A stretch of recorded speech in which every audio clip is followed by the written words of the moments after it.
Oh, hello, bore da, Emma, or two others that are looking like, going, what the S is that? It's good morning. Bore da is good morning. Beautiful day. Oh my God, what a terrible day. What an awful day. It was bad last night, but today in Wales, me and Emma from Wales, by the way. I don't know, someone popped in yesterday. Anthony, his name was. He popped in yesterday from Brecon. He says he lurks here a fair bit, so I did tell him we had Emma from Newport. Da, da, da, da, da, da, da, da, da, da, da, da, da, da, from Newport, golden looking chain. So there we are, but it is absolutely awful weather today in Wales. I presume the UK in general, but there we are. What can we do? Let me just see. The trial wasn't up when I was just looking there. Right, stream errors, no offense, but how do I switch you off? I don't know how to switch the bloody thing off now. I need to look at stream elements. I think I've done most of it off now. You can swear now, which is fine. Emma got a bollocking yesterday for putting all caps from stream elements, streambot. I think that's there because some people write in caps and they shout at people in caps. That's why that's there, I think. But we don't normally write in caps, so it's fine. We're still waiting for this trial to come up. Let me look at the other Law and Crime Network in case it's in there. No, it's not in there, so it will be in the trials one. Dee, dee, dee, dee, dee, dee, dee, dee, dee, dee, dee. Upload today. Okay, let's have a look. View playlist. Um, oh, it's here. Oh, day four is up already. There we are. It starts in 13 minutes, Anna. Sorry, correction. 12 minutes and 10 seconds. But hello, Hannah. Hope you're well. Hope you slept well last night. Um, I'll get this. Uh, where is it here? So you can see for yourselves this year. Countdown's there. I'm not sure what time Dr. Hines is coming. I don't know if he's going to pop in this morning, later on. I don't know. Um, but when he does pop in, I'll pause it for a while just to have a chat with him as well. But yeah, it's supposed to start in about 11 and a half minutes. But you know, you don't score. I probably don't. They do tend to start pretty much on time. Oh, saying that, the judge is in already. You see, let me pause it. So today is a big day for this trial.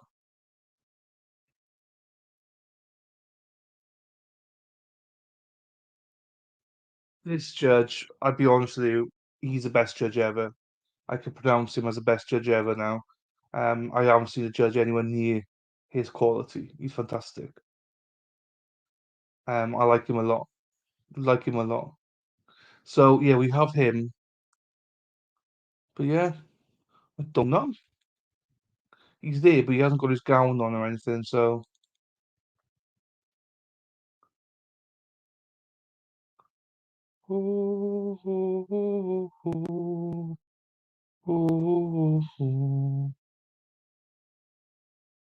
and I'm not sure the weather's like for you, but it's absolutely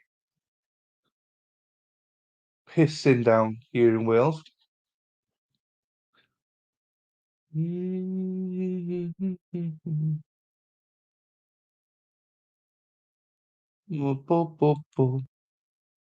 Here she is, Lazy Bones. You're the one, two, three, fourth person, or third person technically. But hello, Sarah P. We got. I thought I'd done everything stream elements, but apparently I haven't. I think I messed it up. Oh, I've had an ad. Happy days if you had an ad. If you haven't had, just don't skip it. Go through. Don't worry. Yeah, Anthony. Yeah, he started speaking yesterday. So, but he only spoke a couple of times. But I told him carry on. Here too. Oh, it's terrible, isn't it? Hi, Sarah P. Right, I'm going to see if I can switch the stream elements off then. I don't know how the hell I do it. And also, I know it annoys Sarah P, so I like to keep it on. So in a way, I hope I don't fix it. Just so I can annoy Sarah. Oh, it's 2 in the morning, Sarah. 2 in the morning. Have your coffee, then respond. My husband's away. Hey, you come back to stream because everyone seems to shout at me. I get shouted at all the time, but I'm fine with it. I'm fine, fine, fine, fine, fine. Right, let's see how this works now. Right, I'm just testing something. This is. Did it come up? It did come up as well.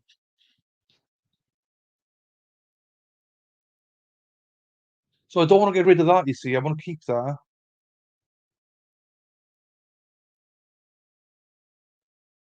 And, but the crazy rain is mixed with minutes of sunshine. Oh, we don't even have any sunshine. You are my sunshine, Hannah. You are my sunshine, my only sunshine. You make me happy like clouds above. Da da da da da. Oh, Hannah. You make me happy to be here, Hannah. Let's take a look. Debbie W. I got people who've subscribed.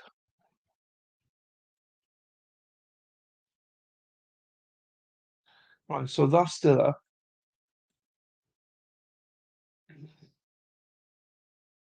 Oh my God, here she is. Blast from the past. I thought I'd done something to offend you. Jesus. Erin Hack's back in the house. Here she is. Erin, hacky, hacky, hacky, hacky, hacky. Hello, Erin. Where you up to? Where you up to? Hopefully you won't be too long. We love having you live. Right, hang on. There's no sunshine where you go. Sunshine when you're gone. Since you've been gone. You got a bot. I don't know. I don't know. Uh, So the problem I have is right that this is on Sarah P and Josie. This is totally on them. On Friday, no one's chatting, so I just went and played the stuff. So I'm going to go over to Stream Labs instead of StreamYard eventually because it's got more bits and stuff, and I can link my PayPal to it, and it comes up screen and everything. And I just played with it, and all of a sudden, Lefty came in and swore, and all of a sudden, the bot timed him out, and I didn't even know we had a bot, and we had a bot this morning going bot running, but I don't know how to get her off.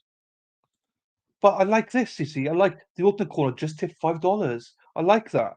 Do you know what I mean? So I want some bots, but don't get it. And Sarah P is miffed. Miffed. Sarah P, she nearly quit on me because of the bot.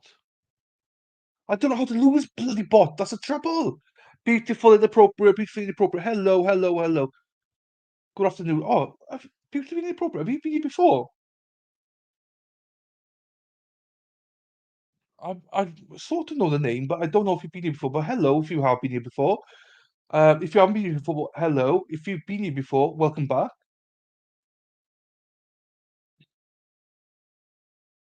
Yes, he does have a bot. He doesn't think that Josie and I can manage a Get the out.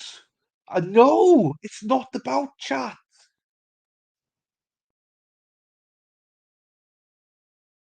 It's not about chat. I don't even know how I said that. Ah! I'll have a look again now. Hi, Sarah P. Hey, hey, Sarah. Hey, beautiful. Lose the bottom. Once I figure out how to do it, I will. I think I have. I've been around.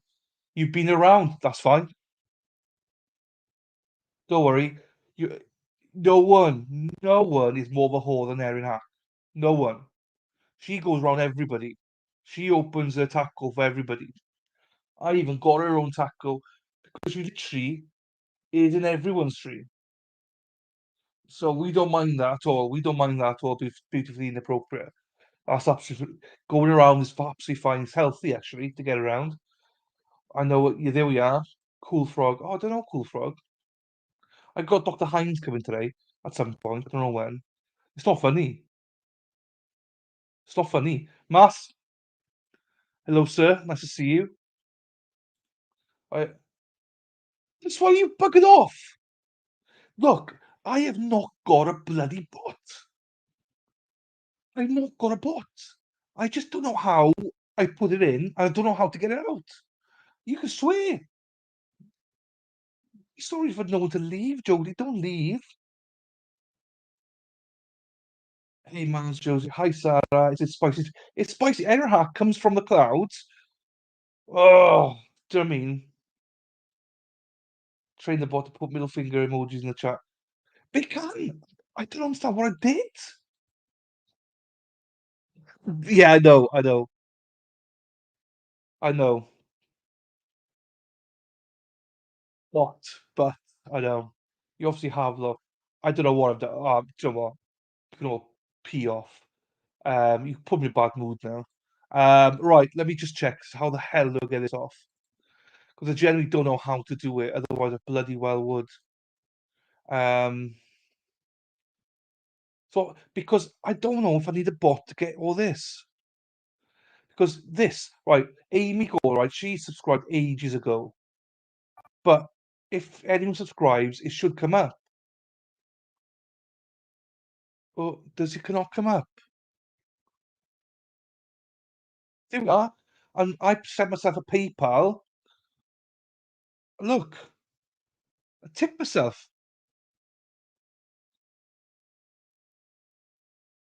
Oh, good for you. Yes, I'm in West Wales. I am beautifully inappropriate. Where are you from? Because you've just said that you're good afternoon, so you must be.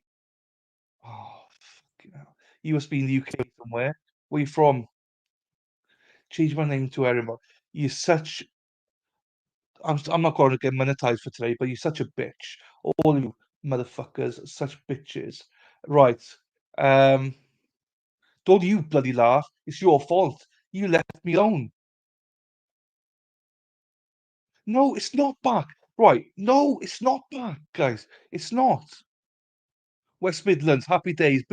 Oh, Birmingham. You from Birmingham? You from Birmingham, the curry centre of the world. You see, it doesn't restrict you. You can call me an arsehole. It doesn't. You call me a prick. It doesn't restrict. But I want people, encourage people to send me PayPal. So that's why I need a bot. It's not taking the blame for this one. I'm not saying. No, I'm not from England. From where? No, they're all winding me up, Hannah. They're all winding me up there. It's fine. You see? Ah, okay. Yeah, you see? You don't get timed out, do you? I'll wait for my apologies. I'll wait for it. Right, let me just see how I do this then. Um, because there's a bot here somewhere. Three. Right, so if anyone wants to tip me because I'm awesome, tip me through that. And it should then come up here. There we are. You see? Where's the bot now, eh? Where is it now then? Huh? No bot, is there?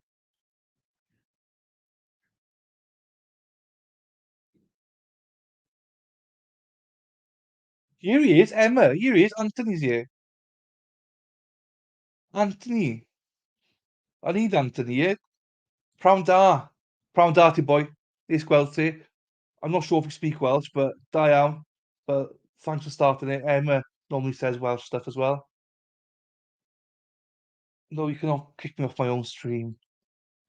I think the caps are still in place. I've not changed it. The word for a baby's butt covered in baby's butt. So Anthony's here. You said keep an eye on him. Here's Anthony. I told you about him.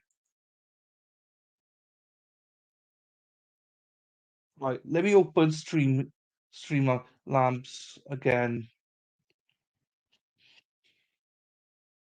Streamlabs, not Tip, just Streamlabs. Oh, wrong one then. I should be paid extra for this now. Do you know what I mean? The tips should be huge.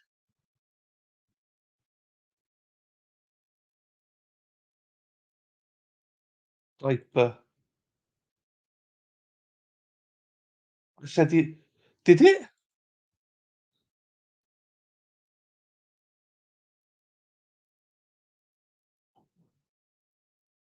That might be Sarah. That might be Sarah. That's not me.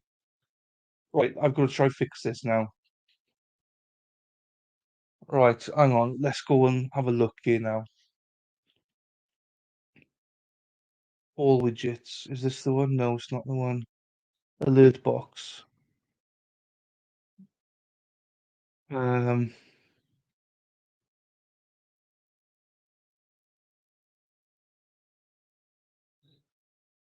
nappy. Nappy. I can block it, but I think it will just block it for me. I don't know what's going on. Right, I need someone. If you've got a pound in your account, send me a pound or a dollar. Send me a dollar to see if that works. That tip works. Because I need to make sure I can switch things off. Cloudbot. Here we go.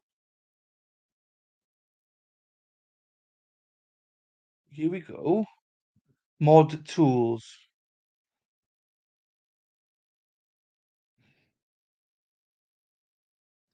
Right, right. This should be this should be all done now.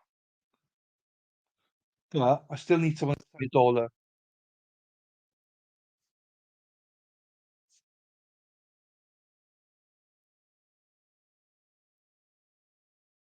so I can see if it works. I've switched everything off now, I think. But I need it to be tested. And the only way I can know if it's been tested is if someone sends me a dollar. Because I think that's the minimum is a dollar.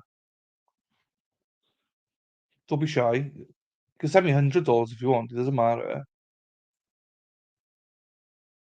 Don't all line up at once. Do you know what I mean? But you know. Oh, right, I got this up so people know that this is on as well.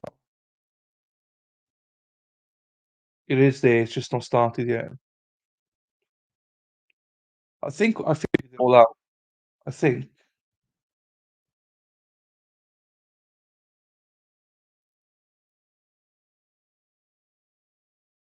Jury might be a little bit late. That's fine. I'll shut that down for a second. Thanks, Emma. Just the very bare minimum, whatever the minimum is, Emma, so I can see if it works. I wouldn't ask if I um no, you said the wrong one. Oh, oh, hang on, hang on.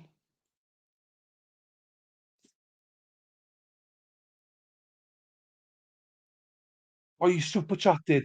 Oh, thank you very much. Thank you very much. Thank you, Hannah. You super chatted. Oh, Jesus Christ. I don't understand. Who sent me that then? Erin Kruger. Erin, you muppet, you sent to the wrong one. Thank you, Hannah. Very kind of you. I said comes up, so that's fine. That works. Thank you so much, Hannah. Beautiful, Hannah. Thank you, Hannah. Emma, send it to this one, not my usual PayPal one. That Streamlabs one. Erin, thank you, Erin. She sent me $5. Thank you very much, Erin. Just you sent it to the wrong one. But thank you, Erin. Beautiful, Erin. But thank you, Hannah. Very much appreciate that. Don't expect anyone to do it. It's just more of a this Streamlabs, this one, this link that's above yours. Can you just send me $1 or whatever it is, cheapest thing as a Streamlabs tip?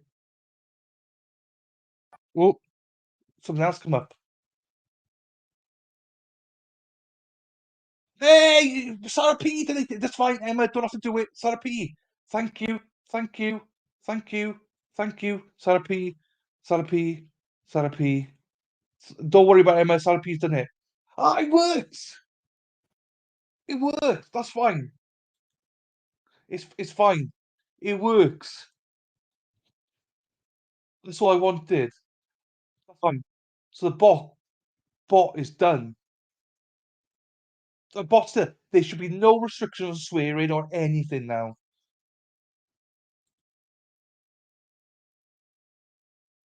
Sorry. Was I not supposed to say? Sorry. Sorry, sweetheart. Sorry. But this is why I want to do this Streamlabs PayPal because to give credit to people. Sorry, more Thierry. Hey Thierry, I put some actual stuff on the. Oh, hang on, I'm pausing it for a second. It's back. Let's start in. Right, hang on. So I've got new links. So this is a link for PayPal. I need to put that in. Then this is a new link to my store, which I put new tank tops in today. We've got new tank tops in theory, just so you know. That's my new store. Um, I think there's like bot somewhere. Oh, I don't know. I'm messing this up. I don't know what I'm doing, but I'm trying to set it up. Right. I need to put. Yeah, I see it. Yeah,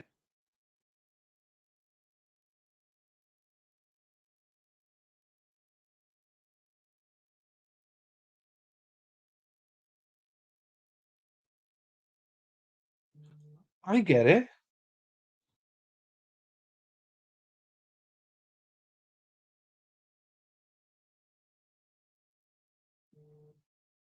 Right. I don't know where I am anymore with this. I'm trying, guys. I am trying. I'm trying to do stuff better for you guys. No, it didn't. I could still see it.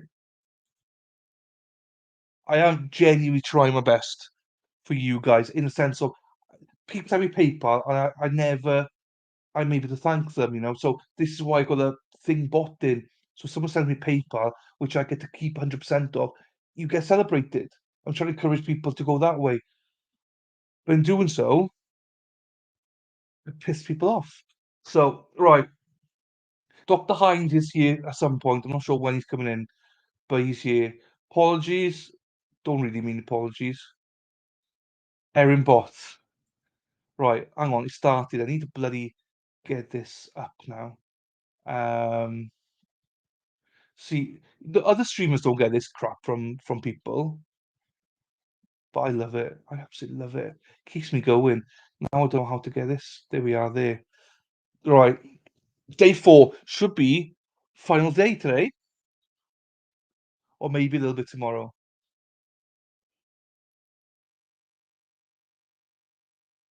Here for day 7 of our trial, day 4 of testimony. I do have counsel of the state defense and Mr. Quiles present. Before we bring the jury out, is there anything that we need to handle outside their presence first from the state?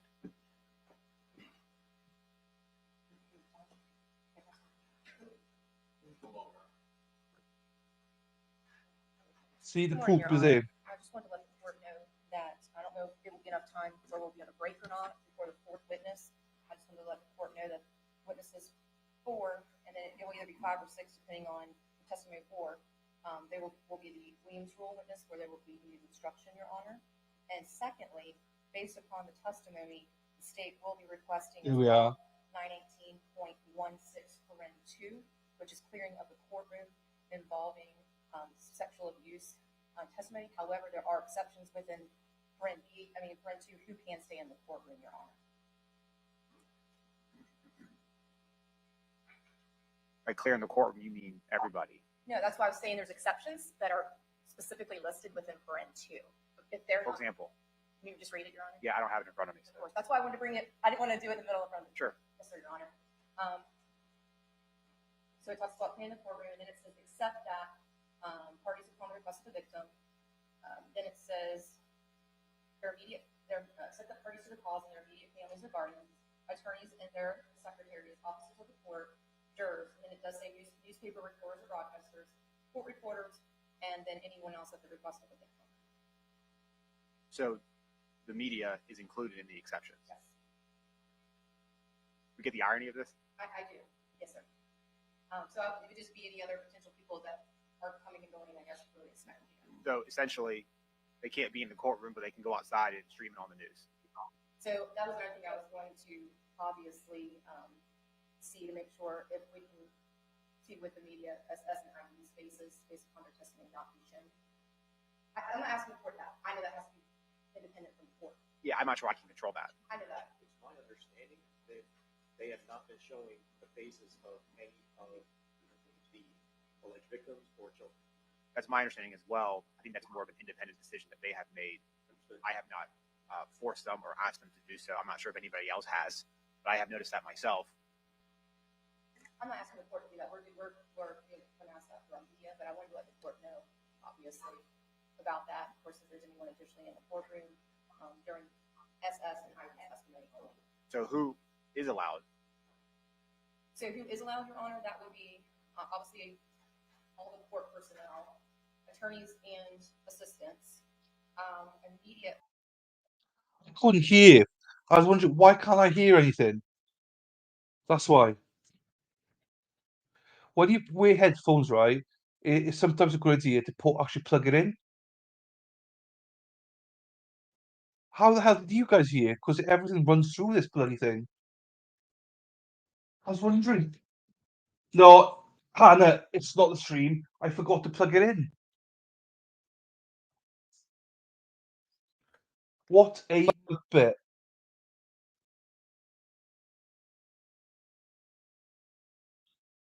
Ultimate bit. Right, it should be fine now.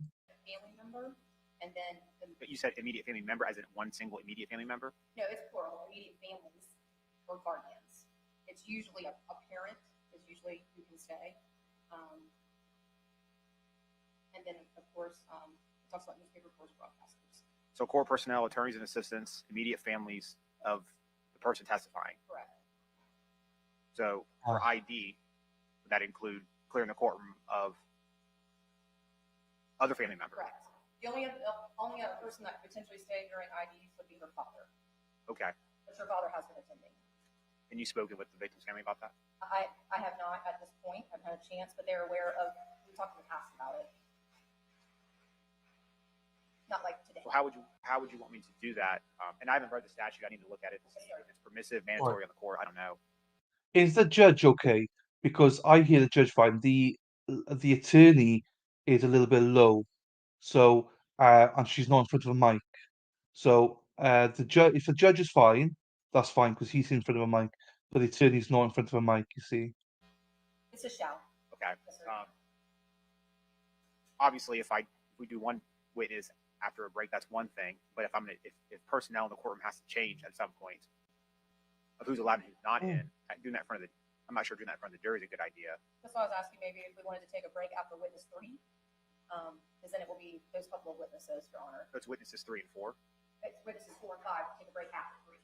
Number 3. So I'm saying taking a break between witness 4 and 5 as well. How am I supposed to switch out people who are allowed in the courtroom? Understood, Your Honor. Obviously, that's why I just wanted to bring it for the jury. Anything the defense wants to add regarding this? No, Your Honor, we'll defer to the court on that aspect. It's more of a court ruling an issue and the state invoking the statute, so we'll defer to the court, Your Honor. Okay. I find it ironic that they can just walk outside and stream it. But, okay. It's also about who they have to stand in front of to judge. Completely understand. I'm not questioning any of that. I'm not in their shoes, so it's hard for me to put myself in that position. I think there's some irony there. I think we can all see that.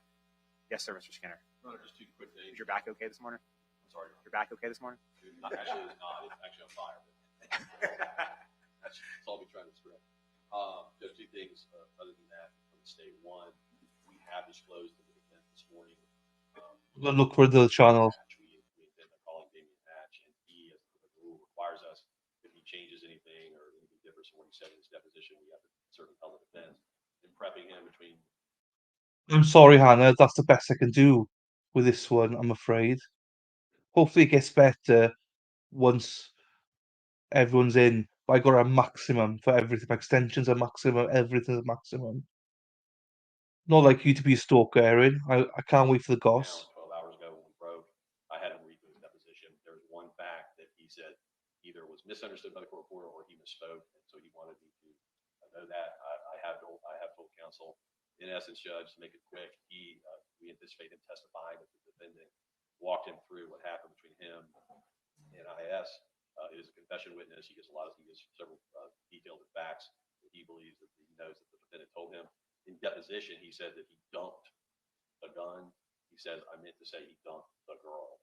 So I have made that disclosure to the defense before coming on the record today. Just want to put it on the record so that the record's clear that we have disclosed once we pre-trial in preparation for today's testimony and later read his deposition. And he noted that that's what it said, and that's not what he says the defendant told him. It was not the gun that he dumped. He said it was the girl that he dumped. So just want to make sure the record's clear on that. Second and last, respect to Kamar Humphreys is more of an administrative matter. The state is going to announce today whether we intend on calling Kamar Humphrey. At this point, I'll just advise the court. I've kind of told the defense as well. We are leaning towards not calling Kamar Humphrey. He's here. We have him here. He's under subpoena. I would never let him just fly out of town. Now that he's here under subpoena, I've told the defense we would hold him here. But just to put on the record, from the moment we announced that we're releasing him from our subpoena, we would ask the defense to incur those costs moving forward. If they would have to hold him here for a couple more days. Just want to put that on the record for administrative purposes. Okay. Judge, we just learned of it. Obviously, this is an issue with JAC. Given I learned of it literally 5 minutes ago, if we have to stroke a check and reimburse the state, then so be it. We'll do whatever we. Hi, Lou. Lou, did you hear who I got on Thursday?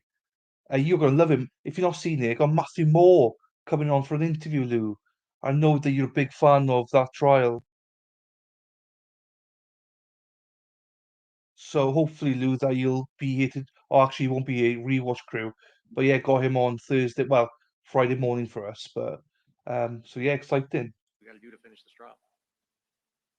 Okay. Anything else from either side? No, Your Honor. No, Your Honor. Ms. French, you said after witness 3 is what becomes an issue? Yes, sir, Your Honor. Is knowing the length of these next 3 witnesses, is that about the mid-morning? Keep going, Erin. Keep I going. think so, Your Honor. Given that it's already 9:16, yes, sir, Your Honor. I think that will probably be about an hour and a half.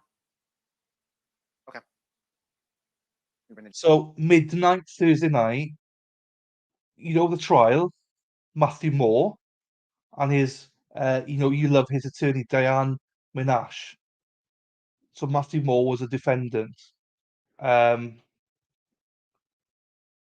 on midnight our time, Thursday night, 4 o'clock Pacifics, 6 o'clock Central, 7 o'clock Eastern, Thursday, Matthew Moore is coming on. And he's coming on as well at the end of the trial to answer any questions we have. So unfortunately it's midnight our time, so basically Friday morning, Lou. So obviously you'll be tucked up in bed. So yeah, my boyfriend to come on. Not like you've been shy, but yeah, I've advertised. Oh, you don't have it. Yeah, I've advertised it. He's coming on. He confirmed yesterday, so he's coming on. Yes. So Matthew Moore is on the way. That's gonna be hi, Erin. Jury in, please. So I'm going to ask him questions about his wife, and stuff like that. Well, I'm going to be doing the trial probably more than I used to, but I'm going to ask him everything up to the opening, and then I'm not going to ask him about the trial or anything. So I don't know who Mighty Meat is, but yeah, exciting times. Not even precise. No, no, Patches was official. Patches was official. Sorry, 'cause we went to Baker County.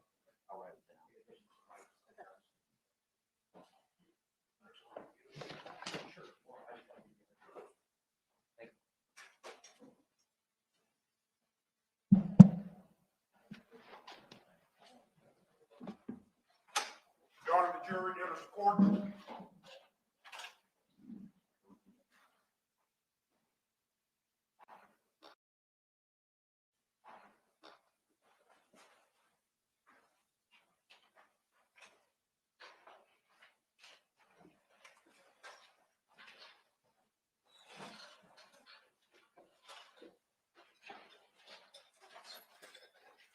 Members of the jury, welcome back. You guys may have a seat, of course. Welcome back for our trial. Let's make sure they have all the right notepads. Oh, they need more pads. Okay.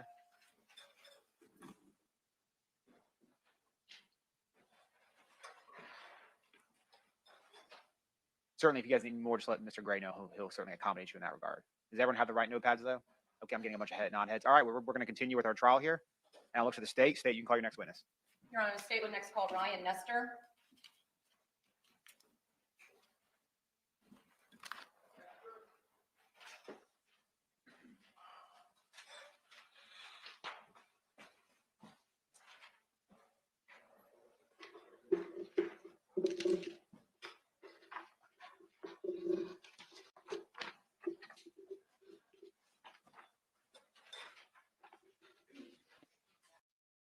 No, and I encourage no one to buy it. I'm going to, we're going to be promoting it. That's one of the things I've agreed to on Thursday to start promoting it. So yeah, if on Thursday, if you can refrain from buying it, I'm not sure if he's got a code or nothing, but we say we'll promote it from Thursday. But yeah, so please buy it then. I haven't read it yet, Lou. It's on my list. Might have need another small. Oh, okay, never heard of him. That's why. I'll have a look. He's been in other people's chats. There we are. He's doing the rounds. He got in touch with me out the blue, so I was like, absolutely. I know Mighty Meat, Hayden's main mod.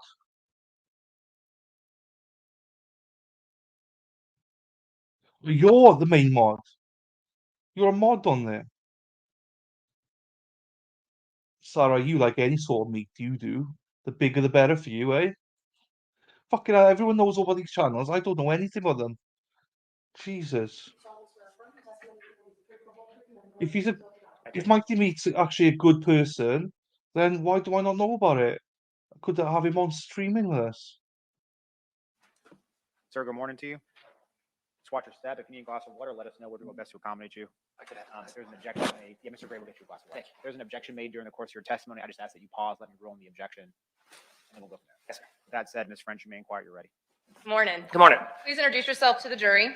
My name is Ryan Nestor. And can you spell your last name? It is Nestor. How long have you been employed with, are you employed with JSO? I am. And how long? 8 years. And what is your current title at JSO? I am a public safety analyst supervisor. And how long have you been a supervisor as a public safety analyst? 1 year. And what does that exactly mean? In my current role, I supervise the analysts, but as a, sorry, I feel a little loud there. As a crime analyst, we support a multitude of units within our agency in two facets. One is the patrol facet, where we do crime analysis. Our analysts are tasked with analyzing patterns, series, and trends so they can better direct patrol to crimes that are happening in their areas so they can better police them.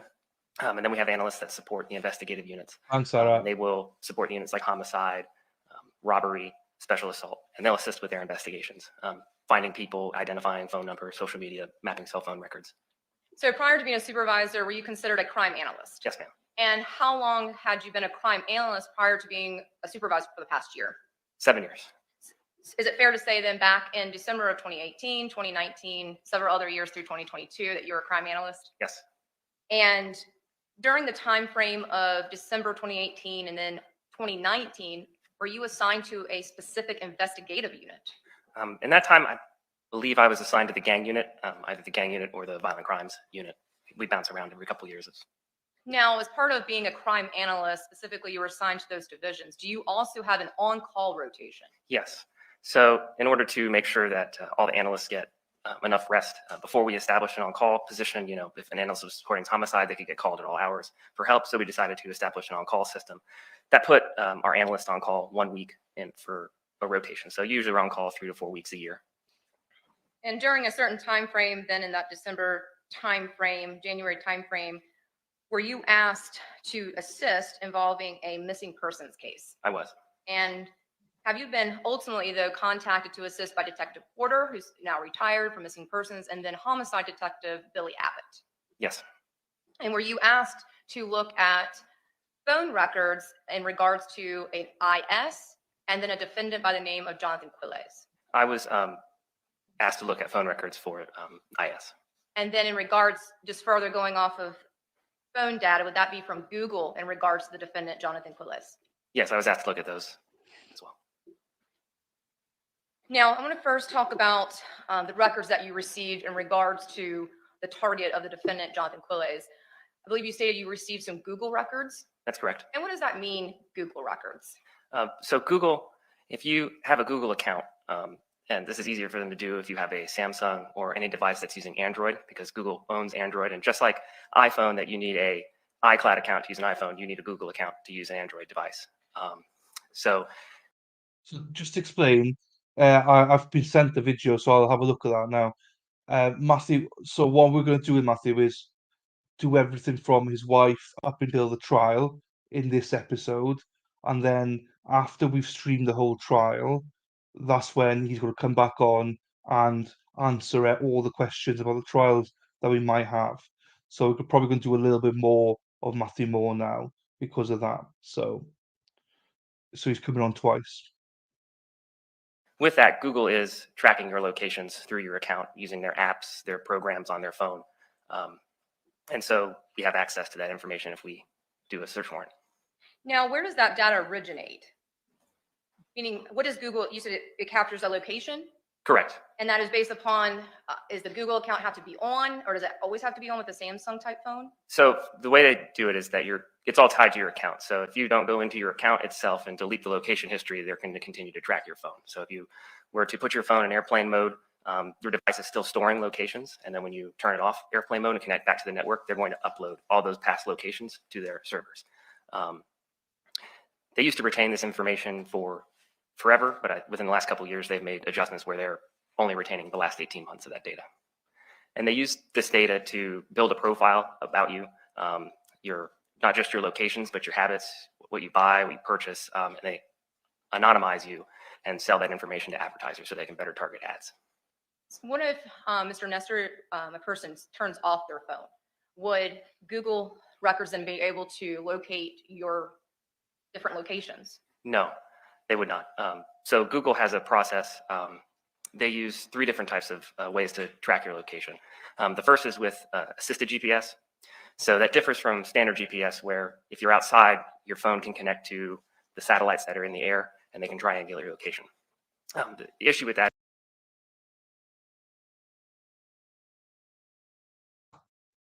Hi, Josie. To your good point. So what he's going to be doing in the first episode is doing what you just done, is laying the foundation about everything. We won't be asking him any questions about the trial. That'll be done afterwards.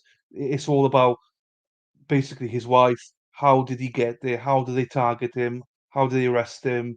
What was it all about?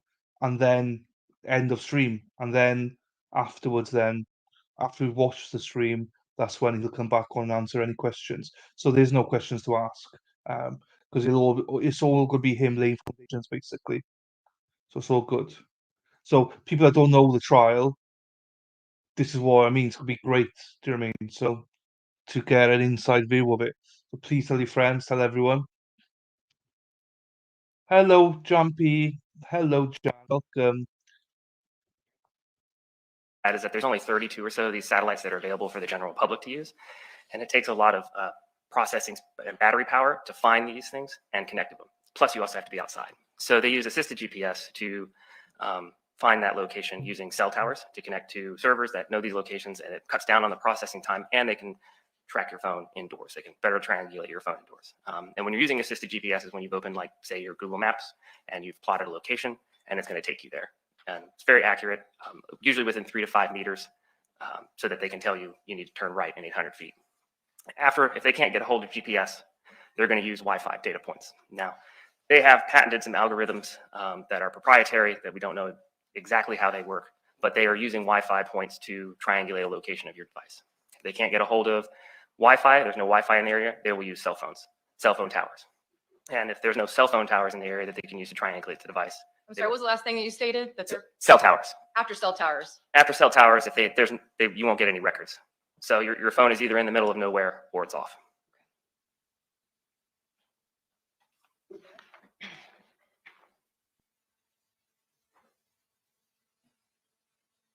Now, I think you might have already, I just want to make sure I ask again. What if someone puts their phone in airplane mode?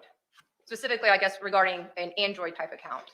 If your phone is in airplane mode, Google is still collecting those locations because you can still be connected to, like, Wi-Fi points and stuff like that. So they're still able to collect some location data, and it's just going to get stored in your phone. And when you reconnect to the network, they'll just upload those locations. So, Mr. Nestor, what if someone goes back in their phone and deletes their locations? Would that be memorialized if someone then requested the Google records? It can be. For these records, there were no tombstones as they're known in the records of deletion. Just simply means that there was just no processing on the server at the time that they were requested. That's all. If they were deleted and they had a record of it, they would have been there. And you mean on the actual Google records? Yes, correct. So there could potentially be a difference between Google records and then what's on a person's cell phone? No, just a difference between if they've deleted something and whether or not Google has a record of that or not. Now, were you asked, I haven't brought this up yet, the Google records specifically for the numbers 904-568-1617? Is that for IS? For the Google records. The Google records aren't tied to a phone number. They're usually tied to a device ID and the Google account email. Okay, so it's tied to the email, not the number. Yeah, the device specifically. Okay. And then when we know a device number, we can subpoena or do a search warrant for Google to get all the subscriber information that goes along with that device number. And that's when we'll get back a Google account, which usually has a Gmail associated with it. Now, were you asked to create Google location maps for December 19th and December 20th of 2018? It was. When you received the records, are there specific things that you are looking for? When I usually receive Google records, yeah, I'm usually just looking to see where the device is at. If we get enough of them, just trying to understand kind of where the device goes, what locations it frequents, so that we can help the detectives build a better case, and then kind of understand if there's any areas of interest that they need to look at that we didn't know about before based on where the device had traveled to. And how do you map these? Do you use a specific program? We use several different programs. The main one I used to make the maps is a program called ZETX, Z-E-T-X, and it just nicely spits out a file that we can put into Google Earth.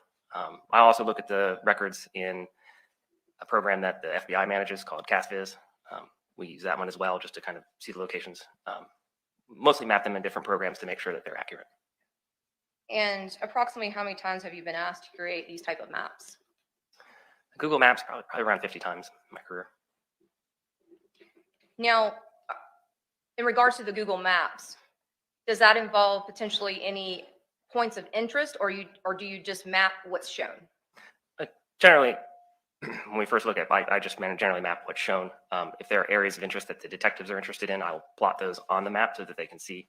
But usually if I'm just doing investigative work, I just kind of plot everything and we just kind of look at it. Now, do you use cell tower in order to map these Google records, or do you not need them at all? We don't need cell towers. So like cell phone records, we would need a cell tower list to help understand where the device was in relation to the records, depending on the records we get from a cell phone company. Google is giving us a point that they say their phone is, and they're giving us a display radius. Now, what information are on these lists to help pinpoint where a person is located? The longitude, latitude. All right. Okay, I'm gonna draw your attention now to December 19th, 2018. Were you asked to map anything post 10:45 in the morning on the 19th of 2018 December? I believe I was just asked to map the whole day. And were you able to obtain any Google data from that particular day? Yes, All right. And did that time frame include 11:15 a.m. to approximately right before 11:40 a.m.? it did.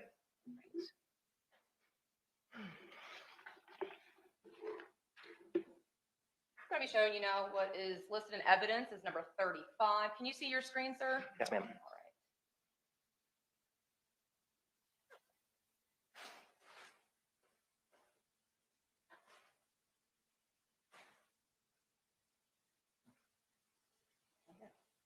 Pause it just for, I'm going to start from the beginning, give it pause. Now, can you explain the different things like the white box to the right? Can you tell us what is located in that white box? That white box is the, just looking at, it just contains the case number as well as the time frame for the records that were mapped. And the case number, would that be the CCR 18-866278? It is. And is that the unique JSO case number? It is. And this map, it was obtained at, like as stated, bottom of the left corner, Google Earth. Yeah, so the program ZX gives us a file that we can load into Google Earth and then plot these. Now, that box that is in the top left-hand corner, can you explain that, please? That's what Google Earth calls a time slider. That is, you can adjust the time range that you're seeing on the screen, date and time. And I think you had indicated earlier that this is from 000 through 2359. So that would be the entire 24 hours of December 19, 2018. Correct.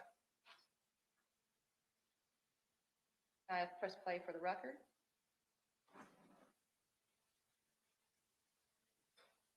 Now I'll pause it at 9 seconds. Can you describe what's happening now at the bottom middle of the map? Yes, some locations are starting to appear. These are the Google locations that we've got from the records for this day. Now, is this in the area here in Jacksonville near Main Street? I believe Main Street's, yes, it's a little south of there, but Because was one of the locations that you were given at Ace Pick Apart off of North Main Street? it was. Now, in looking at our map, would this be north of Ace Pick Apart? It would be. And it looks like we can see the intersection of 95 and 295 as well. Is that fair to say? Yes, So are we on the north side of Jacksonville? that is correct.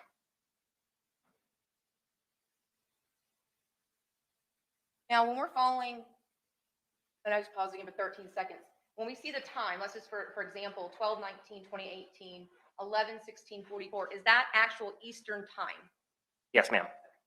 And when we see a red pen, what does that mean? That indicates the location that Google had told us the device is. And I think you had stated earlier, Mr. Nestor, that this is an approximation of 3 to 5, was it meters? On average, 3. Sometimes they can be a little bit larger than 3 to 5, but usually GPS records are within 3 to 5 meters of the display radius. Now, the current information that we are finding, I know that you had mentioned earlier, there's different data that can be on Google records. Were you able to determine which data this was from the Google records? These are GPS records. Not guilty. No. Hi, Nancy. It's really hard. Yeah, Terry, it's really hard. That's true as well. Hope you well, Nancy. I don't think there's anything here that can make him guilty, Erin. But we still got a wiretap to go, do you know what I mean? So, I stopped it here at 59 seconds. I don't At think he's 11/31/18. guilty beyond a reasonable doubt. The spot has become now about around that red pin a lighter red color circle. What does that indicate, Mr. Nestor? It indicates that the display Yeah. radius is larger than 3 to 5 meters than the GPS pings were. Now, is this to the east of Interstate 95? It is. And I know that our map has zoomed in a little bit With this, though, area that I have stopped, is that just south of Airport Road? Yes, So just to give context, that if we were to go a little bit further north, that would be Airport Road, and then to the left, that would be Jacksonville Airport? correct.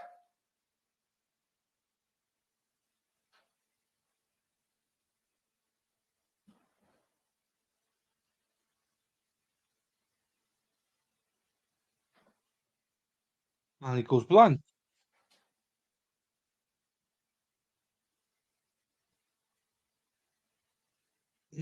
Was he?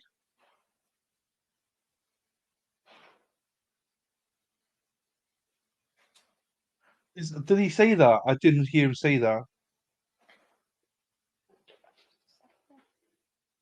I'll put forth in that phone. So I have paused it now at 1:32. Loads of Fair to say questions that though. the last entry point would be 12/19/2018, 11/39/29? Yes, ma'am. At that time, does the GPS then go off? Yes, there's no more records for the rest of the day from Google. And again, what are the factors that could indicate why there, after 11:39/29 a.m., there's no further Google location information for 12/19/18? The phone is either in the middle of nowhere, or the device was turned off, or the locations were deleted. So you said either the device was turned off or it was deleted. Correct. Now, did you also create a map for December the 20th of 2018? I did.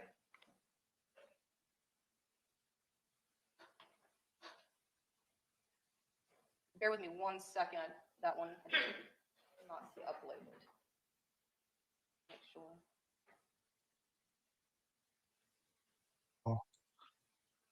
That's true, but I thought there's some issues with the 1 timing. second, and I need to upload the second one. I mean, yeah, look, I'm not saying we're getting now to the nitty gritty of stuff. So today, I think that you're going to have a good feeling if he is guilty or not guilty. I think everything up to today, massively, I don't think there's enough there to make him guilty. But today could be the day. Could be the day. I don't know. That's what's intriguing about trials. You could be not guilty all the way and switch your mind then over one piece of And I will testimony. take Or off vice the versa. link. Erin Hack, you whorebag, you keeping secrets away from us. Taco. It's taco time. I've not had tacos, right? Oh, I should have tacos. I got 3 nieces here tonight. Taco, taco, taco.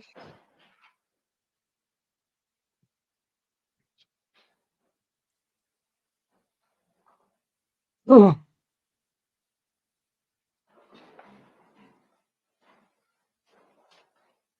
Of a stalk. Give me one more, I apologize, Your Honor.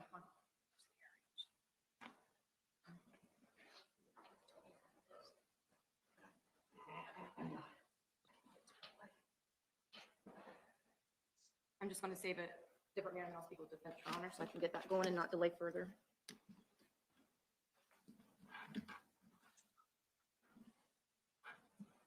Okay. Sorry, I'm just trying to do something else here. Right, log out. Can't wait, Erin.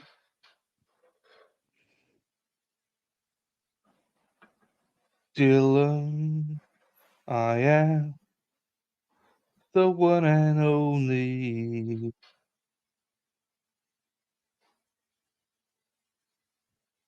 I am the one and only.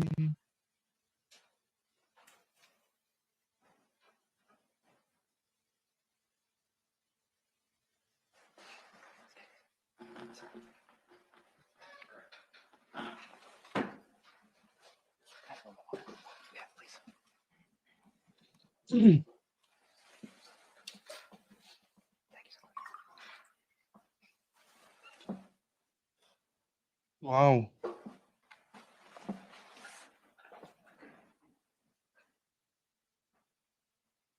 No worries, Sarah. No worries. Hey, oh, don't worry. It's fine.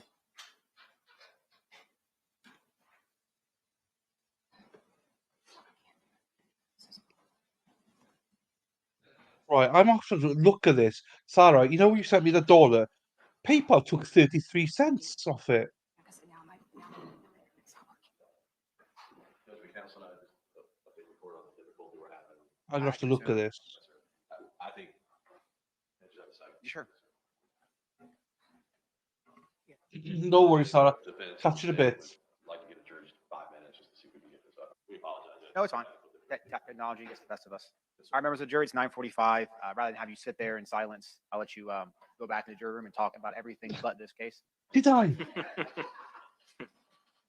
Oh, Please remember, don't discuss the case among yourselves. Don't do any independent research, and we'll call you back out here in a few moments. the PayPal is for free. That's what I don't get. Why did they take 33 cents? I'm so sorry, Erin. I didn't realize I did it. So sorry. Oh no. Oh my jeez. I am sorry that I didn't realize. Shit, sorry. Maybe. Yeah, sorry. I'm embarrassed by that. They're on thing. Okay. Yeah, let's move on. Shit. Don't know what to say now. I'm gonna have to look at that tip thing then, if they take it 33 cents off or not, but we'll see.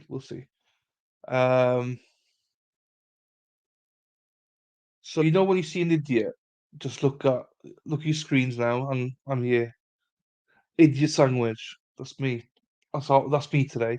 Anyway, right. So yeah, this trial. I think today's the day. Today is the day that we find out, well, our opinions of if he's guilty or not. I know his brother's in from New York to testify. I know we got 2 hour wire, I believe, to listen to today. And there's approximately between 12 and 15 witnesses left, a lot of which are short witnesses. Yeah, that's fine. I do try my best not to, but I do apologize. I never would want to do that to you or anybody, so sorry. Um,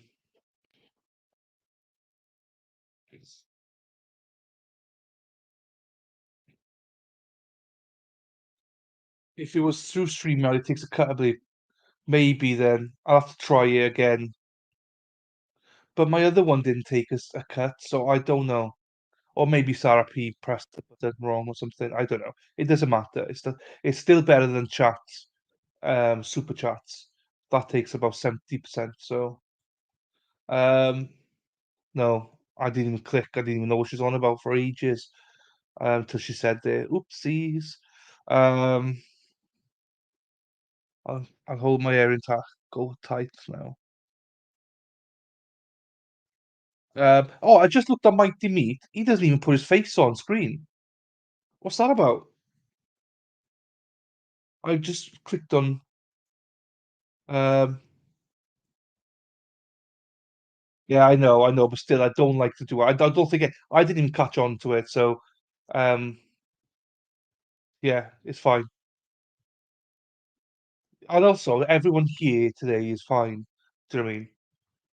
They're not dicks. Like, um, right. Yeah, Mighty Meat doesn't show his face. What's that about?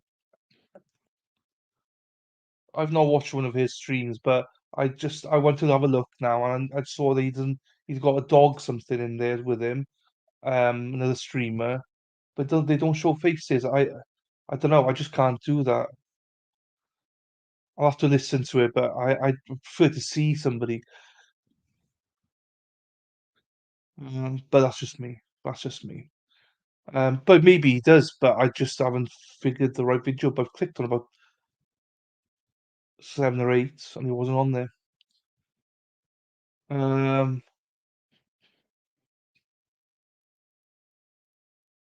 He oh has on other panels, but no, he doesn't show his face. Okay. He does show his face, just not all streams like trials. Okay, fine. I saw that Aussie is one of his mods. That's a big get for him to have Aussie, supporting him. Cool. Right. I need. But that's quite cool, the meatball avatar. I just haven't seen it because I got this stream on, obviously, so I can't do two things at once, mate. Also waiting. I'm not encouraging anyone to buy anything, but I am encouraging people to take a look at my store and just let me know what you think of the store. As I say, don't have to buy anything, just let us know what you think. Oh, that's Hayden. Fine. There we are. Well, that means he's gonna propel then. So I imagine he'll be on Hayden's. Um, he- oh, don't worry, Erin. There's no rush, honestly.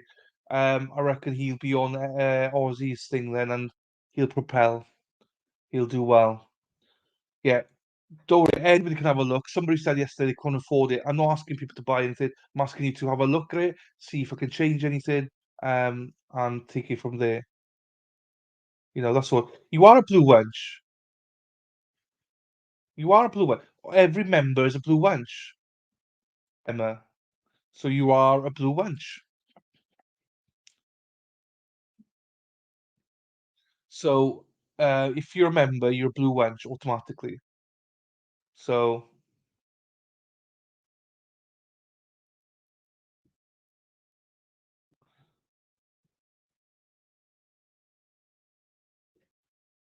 I put more tank tops on, Thierry. The one I put on for you yesterday, I wasn't sure if you liked that, so I put another style, a men's one up. I could do a women's one as well if you want me to. I just did a men's one now. I can do a women's one easily. I wasn't sure what you wanted. No worries, Erin. That's fine. See you in a bit, Erin. And they are back. No, they're not. Are they? No, they're not. Well, you weren't here for my more one then, Thierry. Oh, because I streamed the same thing last week. The openings and stuff like that. I was going to do the first witness tomorrow. Yeah, tomorrow, but I'm not now until the week after. I might have to do. I might have to look at this and just do like whole days of it or something. I need to look how many days the actual trial is and stuff. And plan it out, you know. Because I was going to do it last till Christmas, but I can't do that now. Now that we got him coming on, I might have to stream every Wednesday, and then if I got a trial on, I'll try and, on Thursdays do two trials in a day or something, or catch up that way, like Nick does that a lot. I like the way Nick does it. He's loyal. He's got loyal people that will watch it with him. So hopefully people are the same with me. That they watch trials, even though we're a day behind or something. Because we're trying to offer something a little bit different. But Emma, did you not realise you're a blue wench, Emma? Everyone that's a member is a blue wench.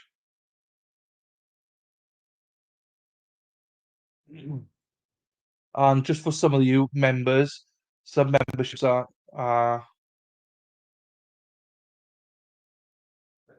back. No worries. There are so many trials and so many folks I like to watch. Comfortable. No, you cannot. No, that's true. That's true. I think he did the same as I did with the more just openings. Um, we are now. Let's have a look here. Let me take a look quickly. How are we doing for this?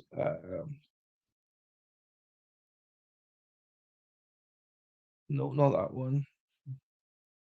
Not that one. I need to put another one. Another one. Let me just look at my membership tab. Studio. Then I'll go here. Da-da-da-da-da-da-da-da-da. Bear with me for a second. Oh, okay.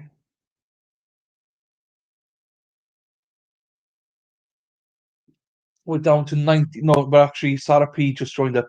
We're up to. We've lost two members, basically.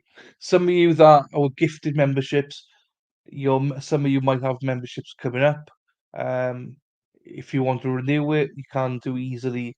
Just join. If you don't want to, that's fine. I understand. A lot of people can't afford it, but yeah, there's actually quite a lot that are going to be up for renewal.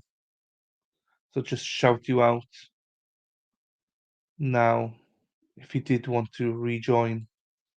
Anyway, Blue Wench. Yes, everyone's a Blue Wench. Every member. And sometimes I have to just disgraceful get things done. Oh, absolutely. We all have to do that. I get like that. I know, Thierry. Absolutely, you have to. Gets too much sometimes, isn't it? Even as streamers, we have to. I see some content creators they take months off. They like some people they make it really big, good channel, then they're just so wiped out. They have to once they got all the followers, they then take like a month or two off because they're so shattered. So you know, I get it. I definitely get it. Because even streamers these days, you just don't want to stream. Luckily, I've not really experienced that much. But there are days, 100%, I'm like, oh, I wish I could do, or you miss out on stuff because you want to stream,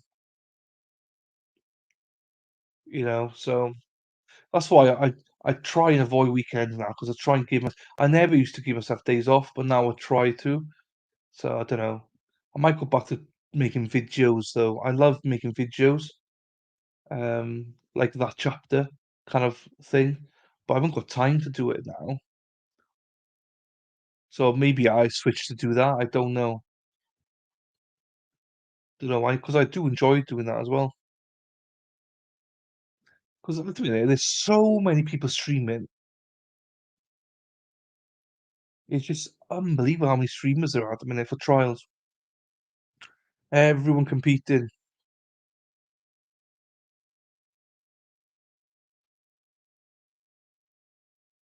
Yeah, and that can be worse sometimes for you because then it's too much. So I don't know. It's interesting because Dr. Hines is not interesting to hear from him. He doesn't really. I know he did. I believe he did Johnny Depp, but he didn't really. He doesn't really stream trials. But he gets a following. Maybe this is interesting for me because maybe I just don't do trials. Maybe I just do like Dr. Hines, make some content during the day, like an hour a day or something, or 2 hours a day. I don't know. I don't know.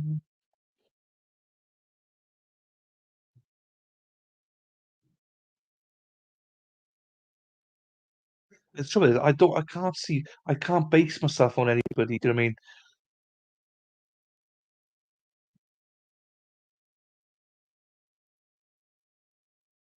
It really picked up after written out step trials. Yeah, yeah, yeah. And I stole them. Do you know what I mean? So it's unfortunate I didn't pick up anybody.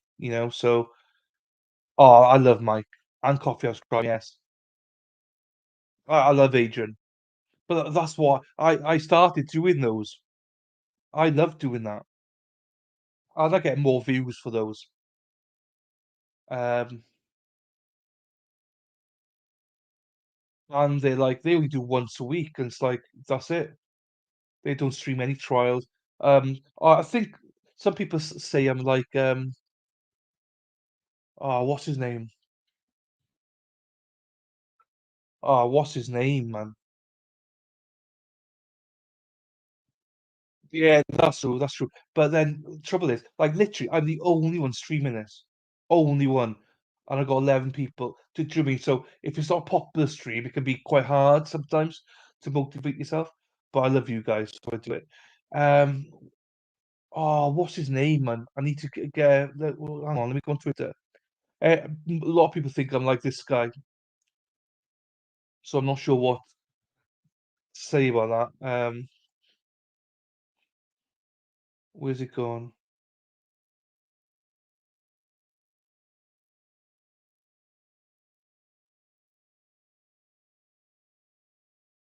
Harsh reality. Harsh reality. That's another one. I do watch him now and again, but people think that I'm very similar to him, and I don't know that, I don't know if that's a good thing, a bad thing, or not. I don't know.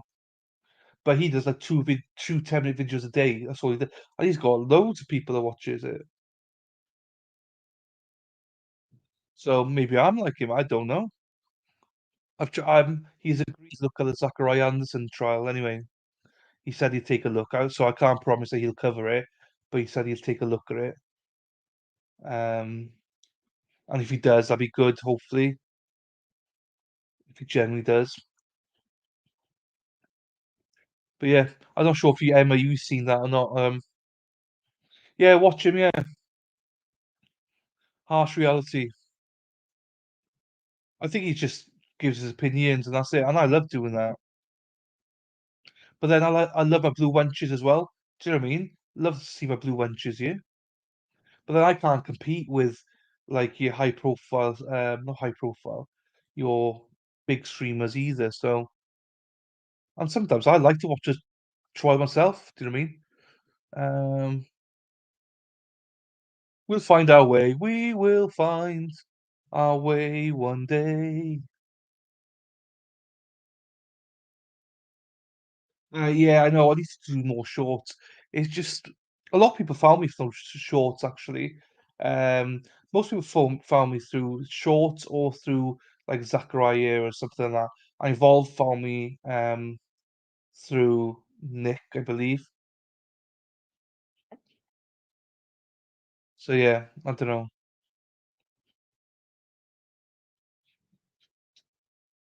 There's so many trials. That's the only problem. Do you know what I mean? So many trials to cover it, for people to watch. Loads of streamers are doing the what do you call it? The other one, the two girlfriends one. One alleviated the other. Like lots of streamers are, and they get, even though there's like I know about probably about five people, the bigger ones they're all getting over like they're getting like 700-800 people watching. Obviously, some of the smaller ones are getting like 40, 50, but um, it's intriguing. I thought getting this trial, you would get a shit ton like Cara Nichols, But I don't think people missing out. I think this is a really good trial. And I'm not just saying that because I'm streaming it, but I genuinely think it's a good trial.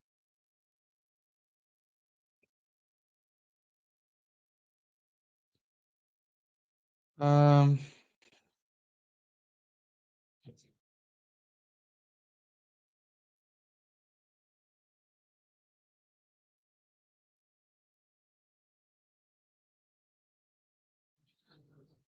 oh, okay.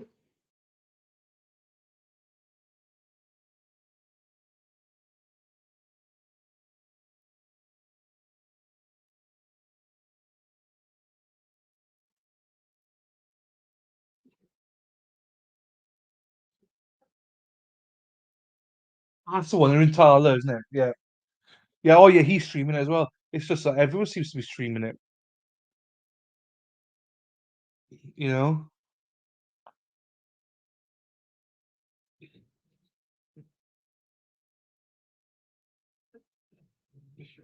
It always baffles me how there's so many people that watch stuff.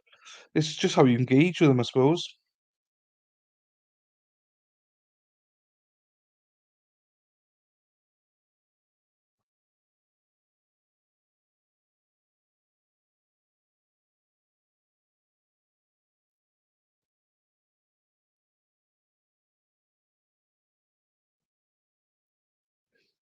I thought he's back.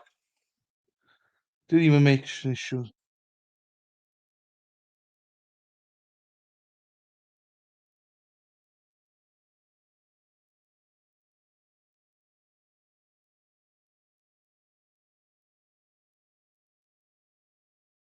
Okay.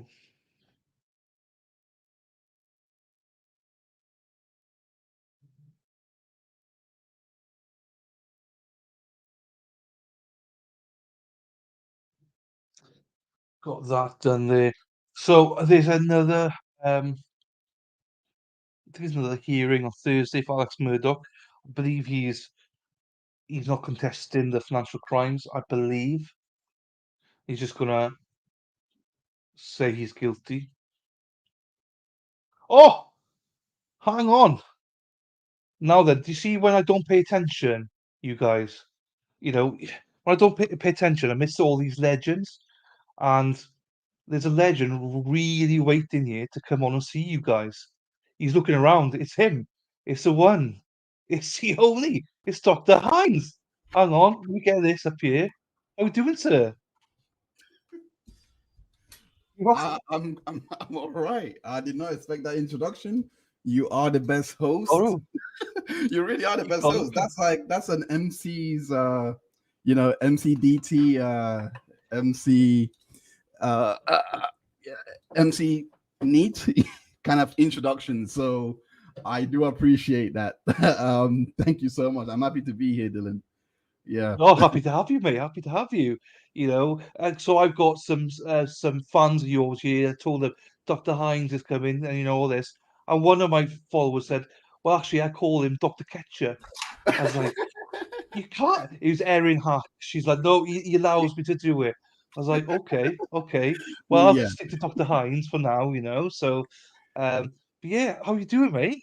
It's Oh, I'm great. I'm sorry for I was supposed to join when you went live, but when you're at the post office, those lines 1 a.m., 1 p.m. The maps is there. The map is yeah, there. yeah. I got you, my friend. I got you. I got you. Well, you've come. Actually, it's better that you come in now because they're on some sort of a long break at the minute anyway, and it's like, do you know what? It's really good. Hang on, we got people here. Yay, he's in. Welcome, Dr. Hines. So it's interesting Hey, because Josie. this trial I'm doing now, right? I was just discussing it before you came on and said it's weird to me. I'm the only streamer doing it, right? And it's the lowest number of people I've ever had for a trial, but it's such an interesting trial, so it's really hard to gauge what people want for trials and stuff. So Yeah, I mean, from the synopsis that you sent me, it does sound like it should have a lot more eyes on it because um it, there is a lot of issue there is a lot of issues in it, like based on, and this is gleaning off from what I read, so so like nothing has actually stuck yet, but I do yeah. want to. I have missed. It's the sixth day now, isn't it? It's like So seventh day, but fourth seventh day day, of my bad. Yeah, so yeah. yeah, so yeah, I had no time. So I wish I knew I did know a lot more about the case to offer an input. While we are waiting, I am going to quickly go on Google and just and just glean off what I can know, what I know. But if I'm not mistaken, it's regarding murder, right? It's a murder So case, isn't it? you come to the right spot. This is what I do. This is what we do. Do you know what I mean? I can give you Oh, all the info, true man. crime. Oh, Do you know what I true mean? crime. No, All not right. really. I just bullshit it, and it comes out. It sounds impressive. It sounds impressive. No, but this trial. So this guy, right? He is the uncle, right, of this girl. We sort of know her name, but we don't say the name anyway. They use her initials and stuff like that, which is fine. And I forgot the initials now. But she's vanished. She's gone. But basically, they're saying that she was alleviated. She was murdered, and she was impregnated at the time. So she's 5 months pregnant at the time. She's 16, and this guy, the defendant, IS is her name. Sorry, IS. Um, this guy who is her uncle by marriage, so not blood by marriage. Not that that makes much difference, but still, at least it's by marriage. Do you know what I mean? He's the accused. Oh, So it's quite intriguing because she was 15 when she became pregnant, but she got pregnant July 2018. But back in March 2013, she was assaulted by a neighbor and this other guy who was 20 years qualify old. that. Qualify that. What do you mean by assault? Is it like physical assault, sexual? RAP, you know, Oh, RAP. flipping. Oh, actual. Oh, okay. So this is what. Yeah, Okay, yeah, yeah, yeah, right. yeah. So, I of heard that. dates So, and it was kind of conflicting, and so I wanted to establish the date that that she actually died. So unfortunately, yeah. yes. So okay, 2013 she died. 2000. So what happened in 2018? So 2018 is when she died. So 2018 in March is when she got sexually assaulted, basically by the Okay, neighbor, and okay, that's all we know. Then in July she got pregnant, but she says she's pregnant by a guy called Jose, right? So no one knows Jose. So the state are saying that Jose is the pet name for the defendant, right? If you're oh following me. no. But the defense are saying no, it's not. Jose is a man, and stuff like that. So no one And is saying that Jose is made up. so the the defense saying it's made up, saying that he's actually a person, essentially.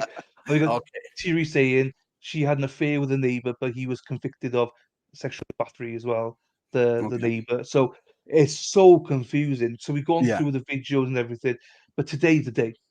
Today is the day. We got a wiretap, 2 hour wiretap today. So, in my opinion, up until now, there's a lot of questions to be answered here, but I would vote not guilty right this second because there's not enough. There's enough reasonable doubt, you know.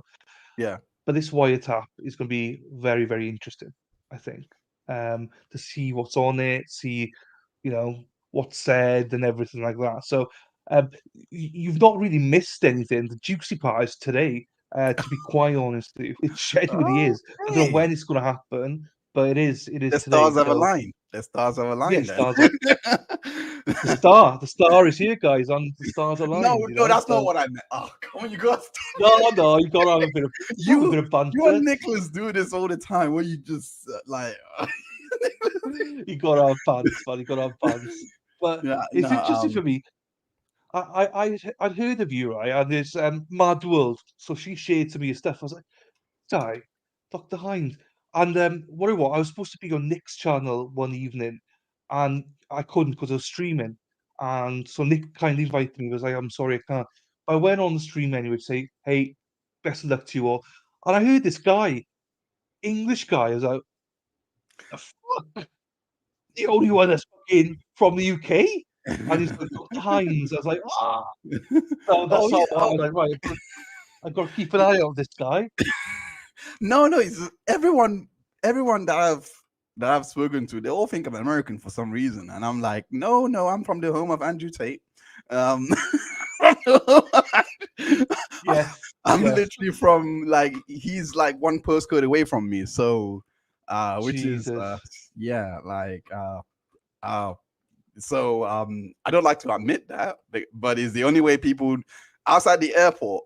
That's the only way people know Luton now. Yeah, So we're known for yeah, two yeah, yeah, things: the airport or yeah, Andrew Tate. You can't. yeah. We can't win. We just can't just be known for being No, Luton. We just no, no. That's mad, isn't it? And same for Wales. We're sheep shaggers. Do you know what I mean? That's all people know. Oh, she shags sheep. not even Gareth Bale. No, not anymore. People are like, what's Gareth Bale? But Oh you shag yeah, no, sheep. no. I won't lie. I've grown up. I've grown up hearing that so much, and I still don't know the reason behind that. Because everyone I've met Oh, from, like, I met a lot more people. Well, people from Wales in uni. Great people. Yeah, you guys have weird names. I met some woman called Destiny or something like that. I don't know. It's like it's some weird like oh, pressure. I don't know, just out there names that you don't hear from yeah, English yeah, yeah, yeah. people. So I was like, okay, that's some next Next level. land, some faraway land, in Yeah, yeah, Carrickfinn yeah, somewhere. yeah, yeah, yeah, yeah, yeah. But what evening did you go to then? Essex. Ah, okay, okay, okay. Yeah. I was in like You're from Cardiff area, Glamorgan I was, so oh South Wales. So oh I do, are you a barrister? Wait, what's it called? It's called no, barrister over there, isn't it? You're not a barrister. no, no. I've no legal background, so I just talk shit. I've nothing to do with any. I'm a lay person. I don't stand. If you're here for legal advice, don't bother. I don't know anything, but I know enough to give an opinion. So that's why I started the channel. Was the ultimate. So to give you a gist of my background, I started this channel because I came on Twitter right when Brian Kohlberger hit the press. I was like, wow, who's this guy? Do you know what I mean? So I went through everything. And then I went and found Alex Murdoch trial. So I was like, oh, I'll watch this now. But I got a ton of abuse on Twitter because I was like, why is everyone saying he's guilty? We've not even started the trial yet. I don't get it. And I wanted to be funny. I was just like, how do you know he's guilty? And they're like, well, have you not seen Dateline? Have you not seen 2020 or whatever? I was like, well, it doesn't matter. We haven't You seen the don't get your. testimony yet. What are you That's on not about? where you get your sources of information from. And so I am so hated. It's unbelievable. Not hated by everybody, but I'd say 80% of people just did not like me. I was like, fuck them. I'm gonna start my own channel. And that's what I did, and that's why this is more of a jury perspective in a way, as a layman, just being like, I well, I actually, like how you put that, a jury's perspective, because yeah, technically speaking, that is exactly what you're doing. Like you are delivering all of that. Like and whether people like it or not, one day we are gonna be called for jury duty, and we do have to take a lot of these things with a lot of care. You know what I mean? You can't just be, oh, he's guilty. Like, I would never understand people that are like that. I would never get it. Like, oh, he's not no, guilty. agree. Oh, no. Even if the person confesses on audio, I did it. Here's my blood. Here's my ID. There, I did it. And here's, and even if you still gotta be like, let's see it play out. Let's see it Yeah. If you see all that, there's a good chance you're going to see him guilty, but let's give him a fair trial, unless and Yeah. that's the point. I think, I think I think there's so many channels now that are like they all go no innocent to proven guilty, but actually it's not. Truly, where this is totally, I'm totally like, you can say what you want in my chat, you can do whatever as long as debate whatever, but it's innocent until Yeah. unless proven guilty, So, Yeah. but that's the nature of it. That's why I started. I was just discussing now. I think people think I'm a pity party. I don't, but it's more of a how do you move forward and stuff, because I get frustrated a little bit sometimes when you stream, because I was just saying to them, actually, I'll have to ask Dr. Hines this because I stream a lot and it takes a lot out of you. But I love making videos, but I don't have the time to make true crime Yeah. videos anymore because of all this. And I see so many channels having so many viewers. I don't have the same amount. I'm like, well, maybe streaming's not the thing. Maybe it's doing something else, or maybe it's doing like a 2-hour show every week or so, or every day or something. But tell us a little bit about your channel, how you go about doing your stuff. Oh Lord, I'm a bit like you. I am saving up again because I made the stupid error of not knowing what I wanted earlier in life. So I went to uni and done completely different subjects. When Yeah, my so when my dad was trying to steer me to do this from from the onset, but it is what it is. But yeah, I am saving on to go back into uni. Um, and study law and get all that accreditation out of get all that out of the way, then start practicing. Then I don't want to practice here. I don't think I'm a good fit here because I don't agree with you know how things are done here. Like I rather I rather try my luck in America. I just seem to get that system a lot easier. yeah, yeah, Um so yeah, that's basically it. So on my channel, just I don't want to say chatting BS, but it's more of just in-depth research on a lot of the cases that I cover, well, depending on which that I do. I'm currently doing a documentary on the whole That We Heard. I'm currently editing that 1 hour in, so I've got the rest of the hours. I'm almost done. 1 hour 30 minutes left to go, which Cool. should be done by tonight's all nighter. Yeah, But yeah, yeah, yeah. yeah, like so I have nothing, I have there's a lot more coming because this has taken a lot of my time. I did not anticipate losing files when I was Oh, literally about to upload. I had it all scheduled, I had it all planned, and then I don't know if you are a computer expert or anything like that, or if anyone no. is, but literally I think it was 2 days ago, my computer went and was like 5 GB left, and it was just decreasing in size. So it's like a black hole. Your computer is running out of space, and I couldn't find files after I've decided to, like, put my hard drive in and start moving stuff. I couldn't find some files that were key, so I was like, shoot.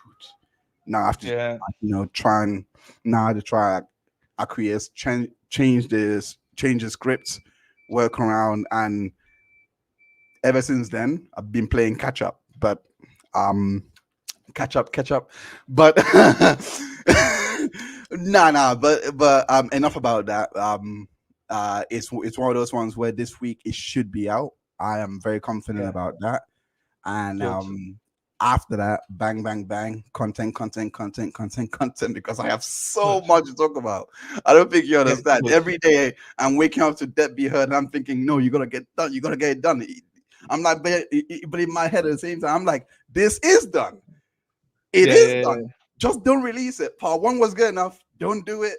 Like, yeah. Yeah. because it's a concluded case, and I was like, no, remember details, all this. So I was like, yeah. But end of the day, that's what I do on my channel. Documentaries, should a case call for it. I'm looking into Masterson next, for like a full-on documentary. So I am trying to connect with a lot of people to try and do that. I'm moving more to live stream content so that I can at least work around that, because I can't make original content, not like I used to. I can't make. It's too much time. It's too much time. So yeah, so just focus on the current, the new cases that come in, and yeah, and live stream and try and get that Masterson documentary out, because I do think that case is very interesting. I do think the Scientology aspect is a lot of the reason why he may have been, found guilty, because I'll be honest, if the church did say, you know what, go to the police, get it all done there and there, I think it would have been I think it may have made him not guilty. If I'm being honest, I think it was down to the church than down to the actual, but that's just my opinion. Now I've got to put that to one side and work backwards, Yeah, yeah. You know It's what I hard mean? though, isn't it? Nah, Yeah. for me, no, I really don't care for I don't care for myself. I don't care for myself. If I think something, I automatically think I'm wrong anyway. So so if you tell me, actually, no, I know this, I'll be like, okay, cool. I'll take that on board. I really, honestly, I am one of those guys that I really know nothing. And when I do know something and you bring something, I will just ask you questions to see if you really know what you're talking about.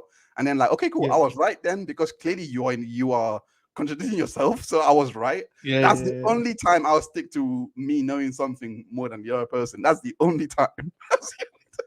But Well, yeah. I get corrected all the time. Don't worry, I get corrected all the time by myself. So that's why you can say whatever you want. Yeah. We got some here. Things from Nancy, Beautiful and Inappropriate, Hey. Evolve. And we got, so Josie, don't mess with Josie, right? When Oh she asks yes, you a yes. question, Yeah, you yeah. gotta answer I'm this speaking. now. What's his name? Zach. Flipping his brother, Solomon. Solomon. That's it. Solomon. Damn, so bad. I need to That's get right. that That Be Heard. I'm sorry. I'm gonna punch the wall if I go back and just do that for another week. Yeah, yeah, yeah. Yeah, Solomon. Yeah, like I'm speaking to him, and I wanna, I it's not one of those ones where, because everything is already on his website, but I want to know how to like look at the case like fairly, Yeah. and all of that, because it's one of those ones where I know I'm dealing with the media when I'm looking for this, you know what I mean? Yeah. And I don't want, and I want to balance it where I speak to him and I look at it, because in my, I just say I don't trust them. I don't trust the media. I do not. After seeing how they report cases like this, I just don't care for them. Yeah. So Yeah. I want to know more of, hey, is this info? Is it right? Yes or no? Bang. Why is it wrong? Go, like that. But I am looking into his case is, it's on my watch list. Good. That could but yeah, they are doing a documentary which I am very interested to look at, if I'm being honest. But I want to stream his case again, on my channel. I want to do that, like, rather than a documentary. I want to stream that one. Yeah. Yeah, because I've just finished streaming it. So I've watched it twice now, and the first time I watched it, I came out of it not thinking. I didn't think he was guilty of murder at all. But I said I think he might be guilty of stalking from what they were saying. I was like, I could maybe see that. But then I watched Solomon. He came on my channel. He explained stuff to me. I was like, well, I was really? surprised because that's where I stopped. That's where actually I was like, oh, it's one of those cases, bye, and switched off, because I started watching the first. No, I didn't even watch the first 3 days. I was on day 3. I came on day 3. Her stalking. I was like, I can't get invested in this. I'm already doing this. Bye. That's why I actually left. So I actually don't Yeah, know what happened. So when he told me there was no stalking, I was like, what the? yeah, I was surprised as well. So I've done loads, and it's interesting because he's done a breakdown with me on my channel about the closing statements from the DA, and so the lies. It was like I knew there was lies, but not that many lies. So Yeah. it's well worth you doing it. And also, I would suggest you just do it on your own and just write, this is what, Yeah. and then revisit it or whatever, because it's important to see, as you know, every trial you've got to go in with your own mindset to be like, and I've always said that, and people at Legal Vices said the same thing. He doesn't know if Sakurai is innocent or guilty, whatever, but due process was not correctly done, basically.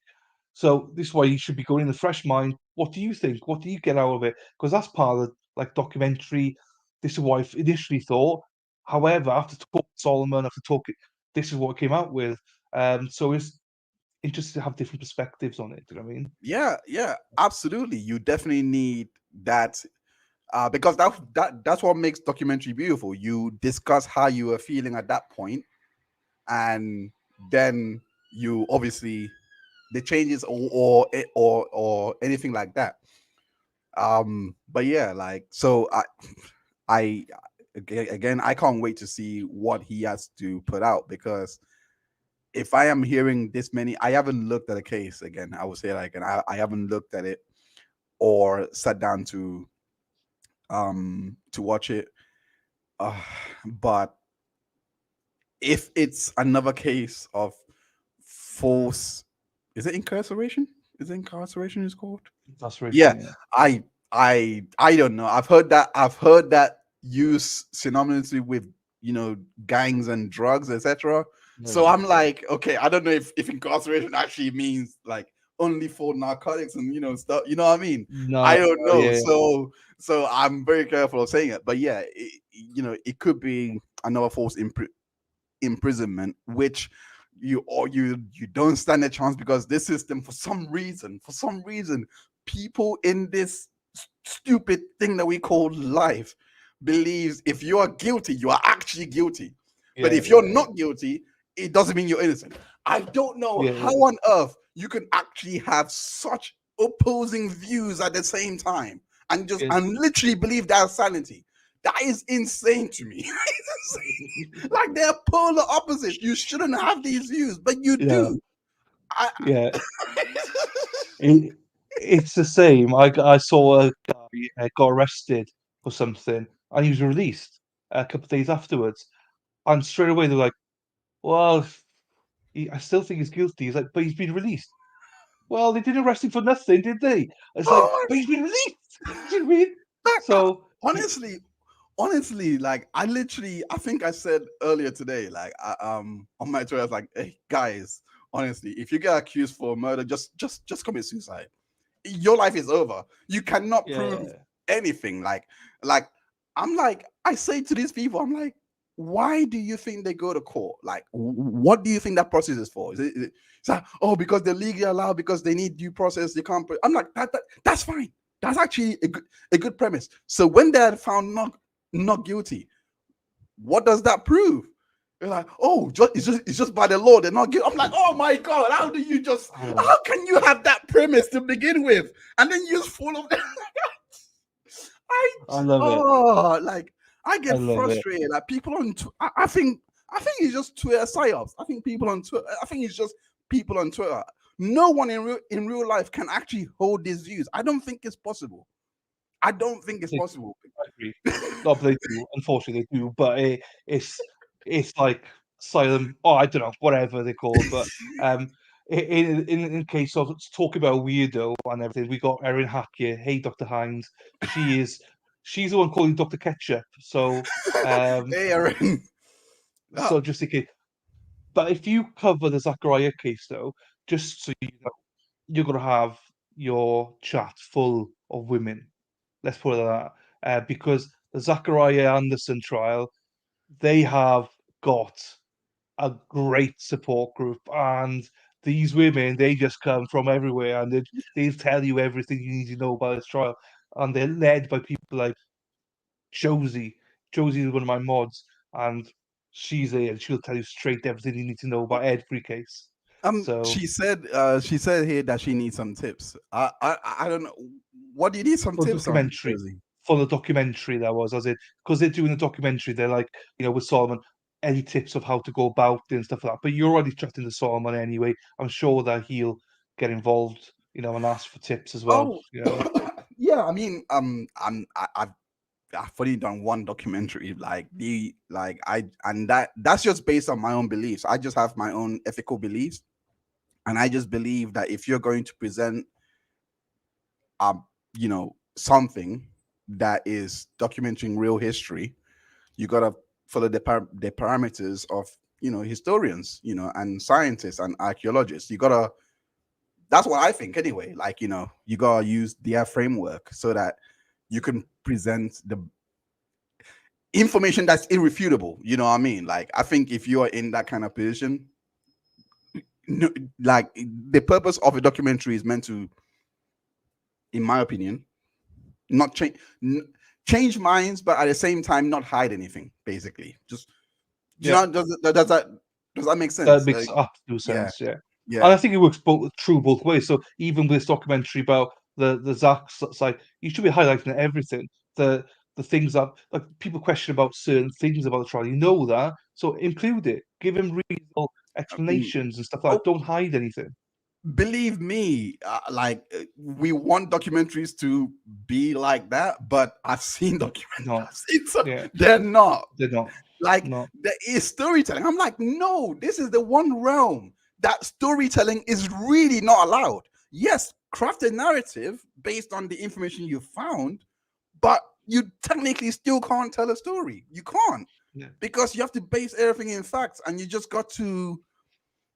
So if you believe that this evidence is left out, yeah, sure, you can try and prove how that is, but that's where it should stop. You can't just make up something that literally did not exist. Like, yeah, like I think the Debbie Heard documentaries that I've seen, they literally became conspiracy theorists. Like, literally, I think one of the person that I've interviewed actually said that their theories was on a level of faking the moon landing. I was like, that's What? funny.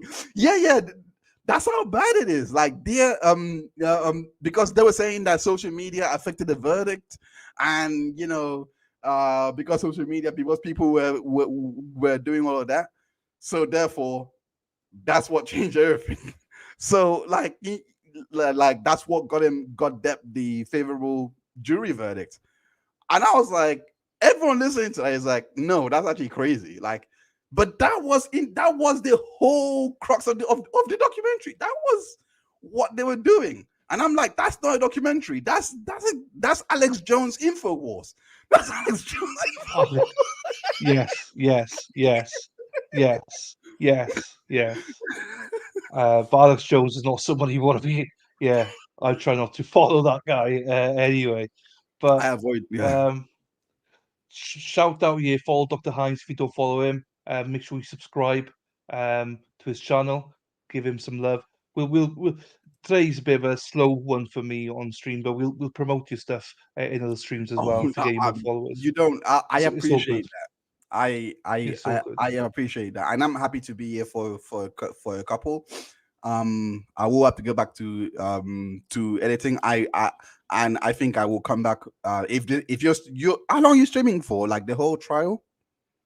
Yeah, so today and tomorrow, they should be closings tomorrow. So tonight you'll go on till about our time, till about 10:30, 11 That's tonight. fine. So That's fine. I usually take our breaks in between. yeah, so In between my pop on editing. whenever you want. So I will pop in and out. But yeah, I'm not going yet. Like No, fine. That's not a problem. Good morning, Melissa. Hello, Melissa. I already Oh, followed Dr. Hines. Thank you, Lou. Love your laugh. hey, Emma. Yeah. Oh, So you, Emma. Emma's from Newport, so I you know appreciate she that. does. I appreciate that. Don't worry, I'm not going to turn into Andrew Tate. I am not Andrew. I'm not anti-establishment. I actually do think we need some kind of regulation. I just don't Yes. think that we should abuse that power. That's the only reason I have a YouTube channel, just to document everyone that does exactly that. Like, if like and hearing cases like this, like like Zachariah Anderson, for example, that one definitely gonna look into that.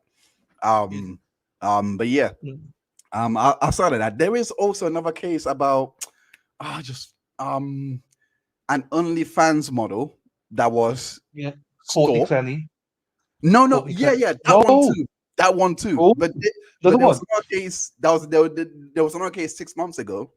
I forgot the name of the person, but he was a legit stalker. Like, he's already found guilty. So spoilers, yeah. But Oh, I spoilers, I, I spoilers. am I'm sorry. I'm sorry. Like, I mean, No, no, I think I know what you mean anyway. I think I know what you mean. yeah. Because you had the same problems yesterday as I do. If you mention OnlyFans, that's goodbye Twitter. Your comments are literally, I got all these models, tits, pussy, everything on show. It's like, I don't complain. I don't complain. I do. But I do. It's do not you? good. Like, yeah, because okay. No, I hide them. I This hide is the them. I only hide them. time I will say anything of religious beliefs.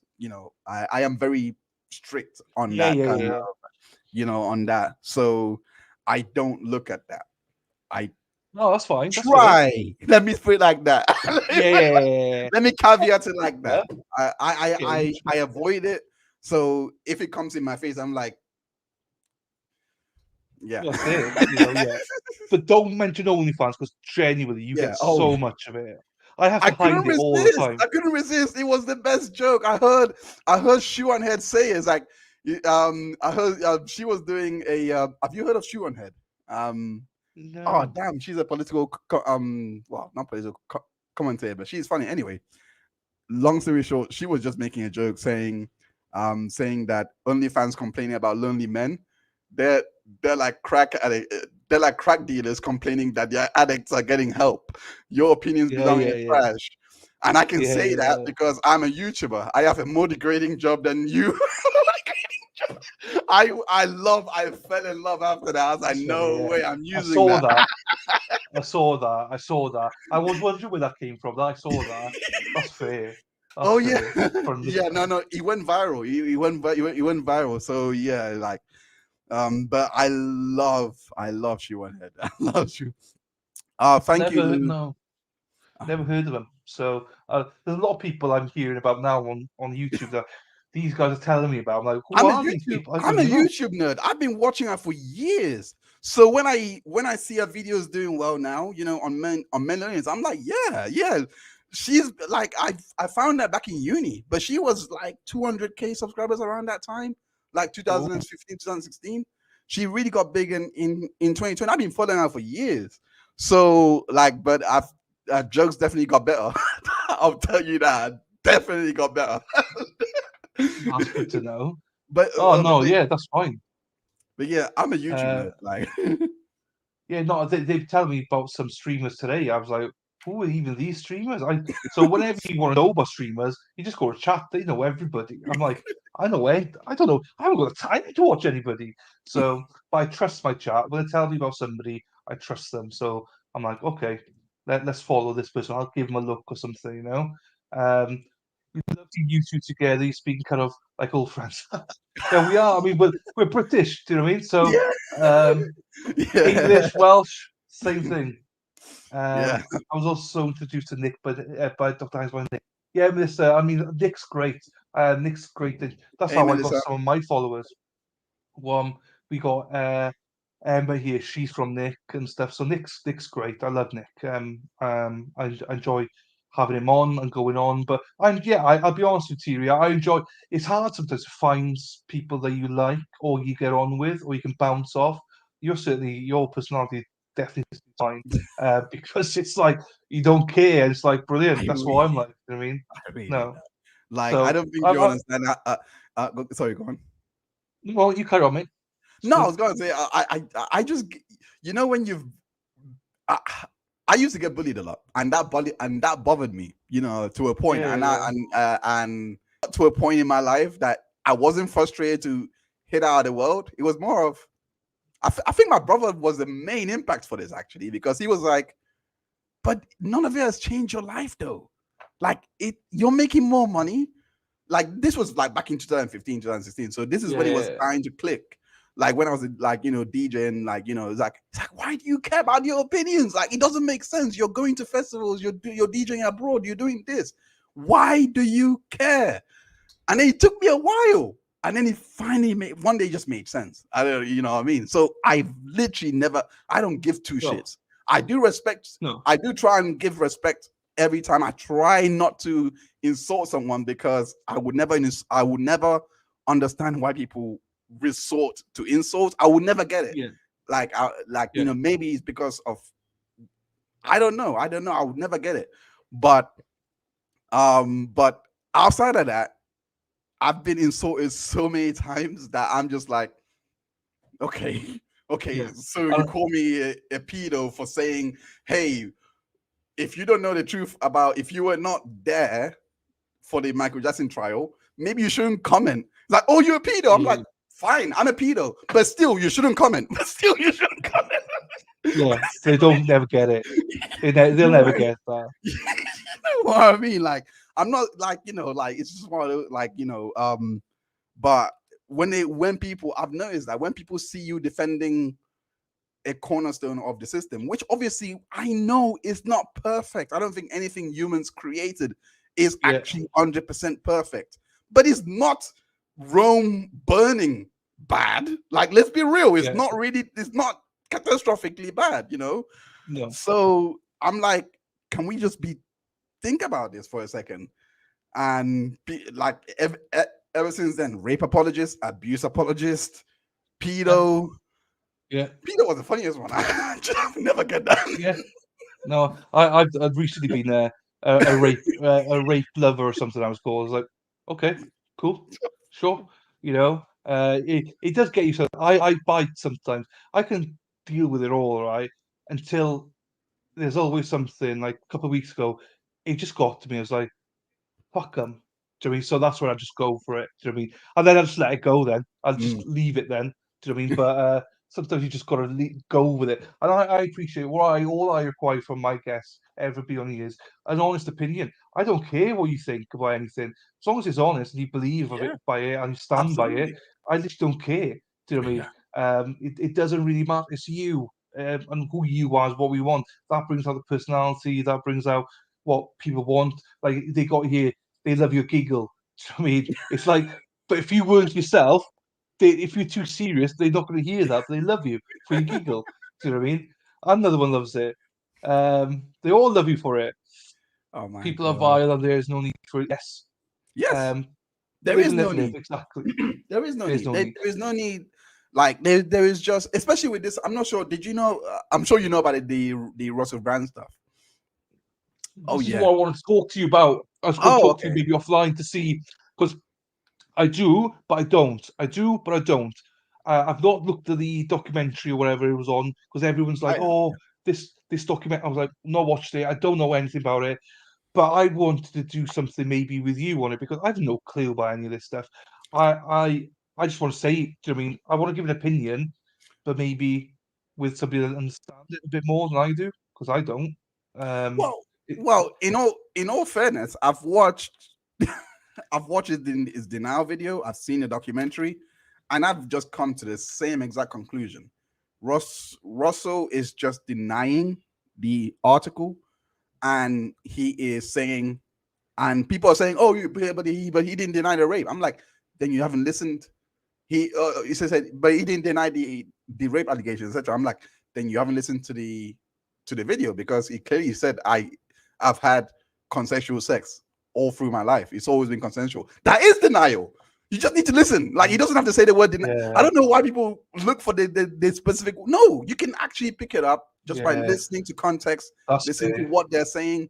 And to me, I'm like, I looked at that and I'm like, okay, putting aside, you know, PR messages, trying to, because he did have 8 days.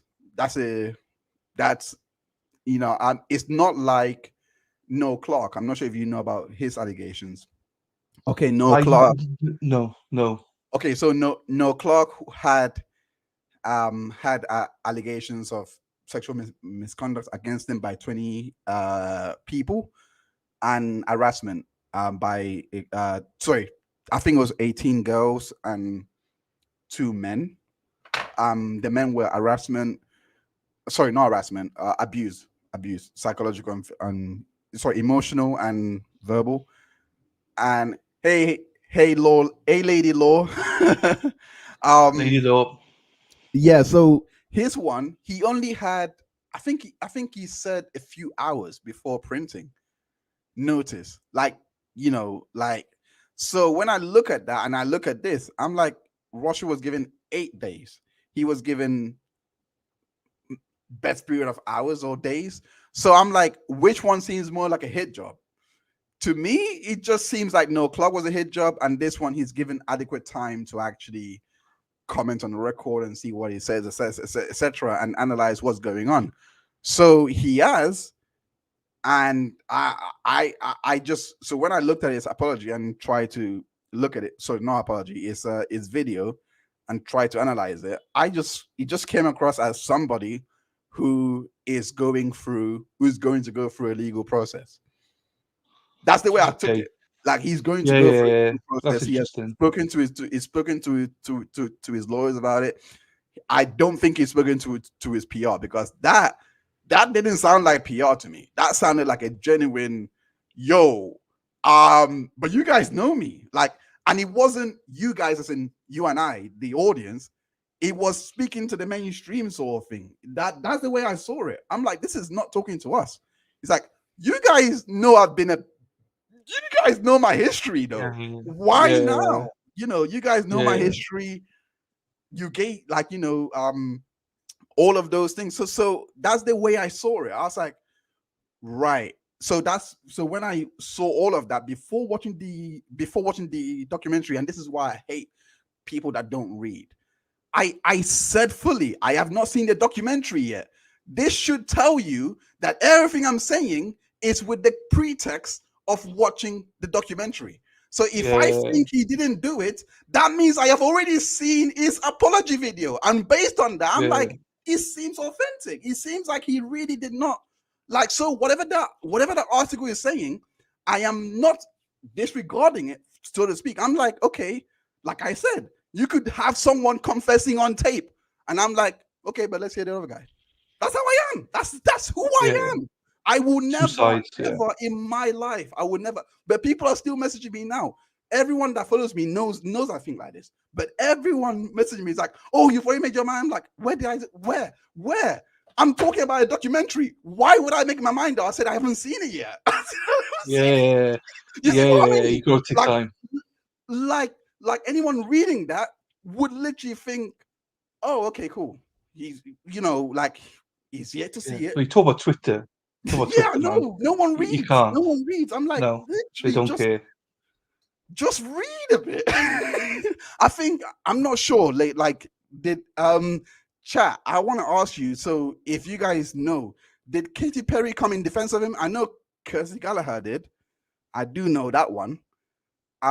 Did and Katie I don't know. But did Katy Perry actually come in defense of him? Because if she did, I think that's big. That's his ex-wife, by the way. Yeah, So I know Katy Perry. Yeah. that would be I know big. Katy Perry. Yeah. Just give you a sip there. Laylaw's another YouTuber. You know, I'm sure you can collab with her in the future. She does a lot of things on addiction and stuff like that. Oh. She's actually an attorney, and she will be starting. Well, she should be starting her own content before long. So she's also a good person to Hey, get to know. okay. Oh, She's also we'll definitely no, talk. as you We'll said, definitely talk. Yeah. as much as I like you, I just warn you, right? She's my number one co-host. You know, she's always my number one. People try to nick her from me, but she always comes back to me. You know, she'll be a superstar, but she'll still come back. That's what she said. That's what she because said. That's what she said. phrasing. Yes. In there. So we also got Lou here. Lou is a psychologist. She's doing a review of it actually, the stuff, and she's like he has not denied the specific allegations, not denial to say he thought it was consensual. The other person feelings matter. I don't think that there's two sides, Yeah, isn't there? like So yeah, I mean, like okay, maybe okay. To me, if someone says to me, I saw it like this. One girl is alleging rape. He says consensual. To me, they're opposing. So one, it's got like you can't say to me, you can't say, oh, we had consensual sex and I did rape you. That doesn't make sense. That it doesn't fly with me. So so I don't know. I did watch the documentary. I did watch it in full, and this is why, and I will again reiterate what I posted, because I did post that before watching it, and I did say, why didn't they, with all the evidence that they had, it would have been a lot better to go, even if you were going to be in the documentary, but to still go and press charges, the criminal and civil, and still say it here, because end of the day, this will be hearsay anyway. So it's going to be the highest that they can do is impeach you with it. But end of the day, if you're telling the truth, none of it will matter, because again, it's still an our court statement done before the charges. So even if you press now and go through the process now, this wouldn't matter. It will be what you say in court anyway. So so that's the way I see it. Like, when you go to the media, in my opinion, it's not your story being told. People, I don't know why people who do this believe that their story is actually gonna get told. It's their story, the media story, the publication story getting told, and you're just a part of it. You're just a sideshow. They're bringing you in, and they're framing a narrative around it. It's not. They can even take out more damning allegations that you may have, because they don't believe it's the truth. Like, people need to think about this. Like that's like they can even use your words to like frame it in a way that you didn't mean. To me, that's not healthy, especially for if you see this person as a survivor. That should be red flags, because their story is being embellished. That's why I don't believe in going through this route. I think you should always go through the courts if you've been denied that opportunity to seek justice, because that's what it is justice. If you've been denied that opportunity, then you go this route and you try and Yeah. make it that is unfiltered interview or whatever, you know what I mean? But when I see it being used like this, you know what I mean? Like, Yeah, it's no, I know. not, like I said, it's just not your story. And I think that you're well ahead. I think the chat are well ahead of where I am with it all. You know, all I've said on the matter is, look, everyone's innocent unless proven guilty. I don't know anything. I've not watched anything, not shared it with anybody. I'll do a video on it, you know, when I get a chance. But I didn't realize it was all being played out so heavily in the media. But I'm looking forward to doing that. I've got Lou saying Kirsty's withdrawn a post and Katie has not spoken. Thanks, Lou. I I think love the D. I do know this. His wife also deleted his Instagram as well. So, and they were both in favor from the get go. And I was like, whoa, his wife deleted her Instagram. Now hearing that Kirsty has withdrawn her post. I'm like, okay, so I don't know what they're seeing. I will say this though, Kirsty might just be media PR. You know, like, oh, distance yourself from this. I know you like him, but just distance yourself. You know what I mean? It might have been her Yeah, yeah. agency, like, you know, whatever. So I don't take her like the same. I don't take her withdrawal to, you know, oh wow, she's resending her support. I don't see it like that. I just see it as she could have just been advised, hey, don't do that. It's not great for your brand, you know. But Well, I'm cancel looking culture, forward to yeah, seeing this. Yeah, and yeah, you're right. Cancel cultures are terrible. We got a lot of people chatting here. I'll go through them all yeah. now.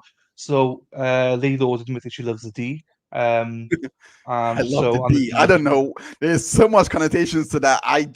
I'm not gonna ask her to explain. Let's just leave it No, at that. Let's just leave it. I I am I am the D. I am Oh, the you D. are the D. But she also likes the D. You know, so she likes both of us. So hey Josie. Oh, so Kayla. Hi Kayla.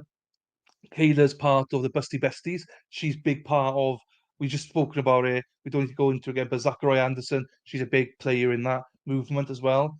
Agree with Lou. When he said it would have been better to go to the police. Think you said this as well, Dr. Hines. Just keep out the media. Do you know what I mean? And Busty Besties here. No one Busty wants. bestie. Yeah, that's Kayla and Josie. So we've got lots of stuff like this in innuendos in this chat. But most of it's my fault.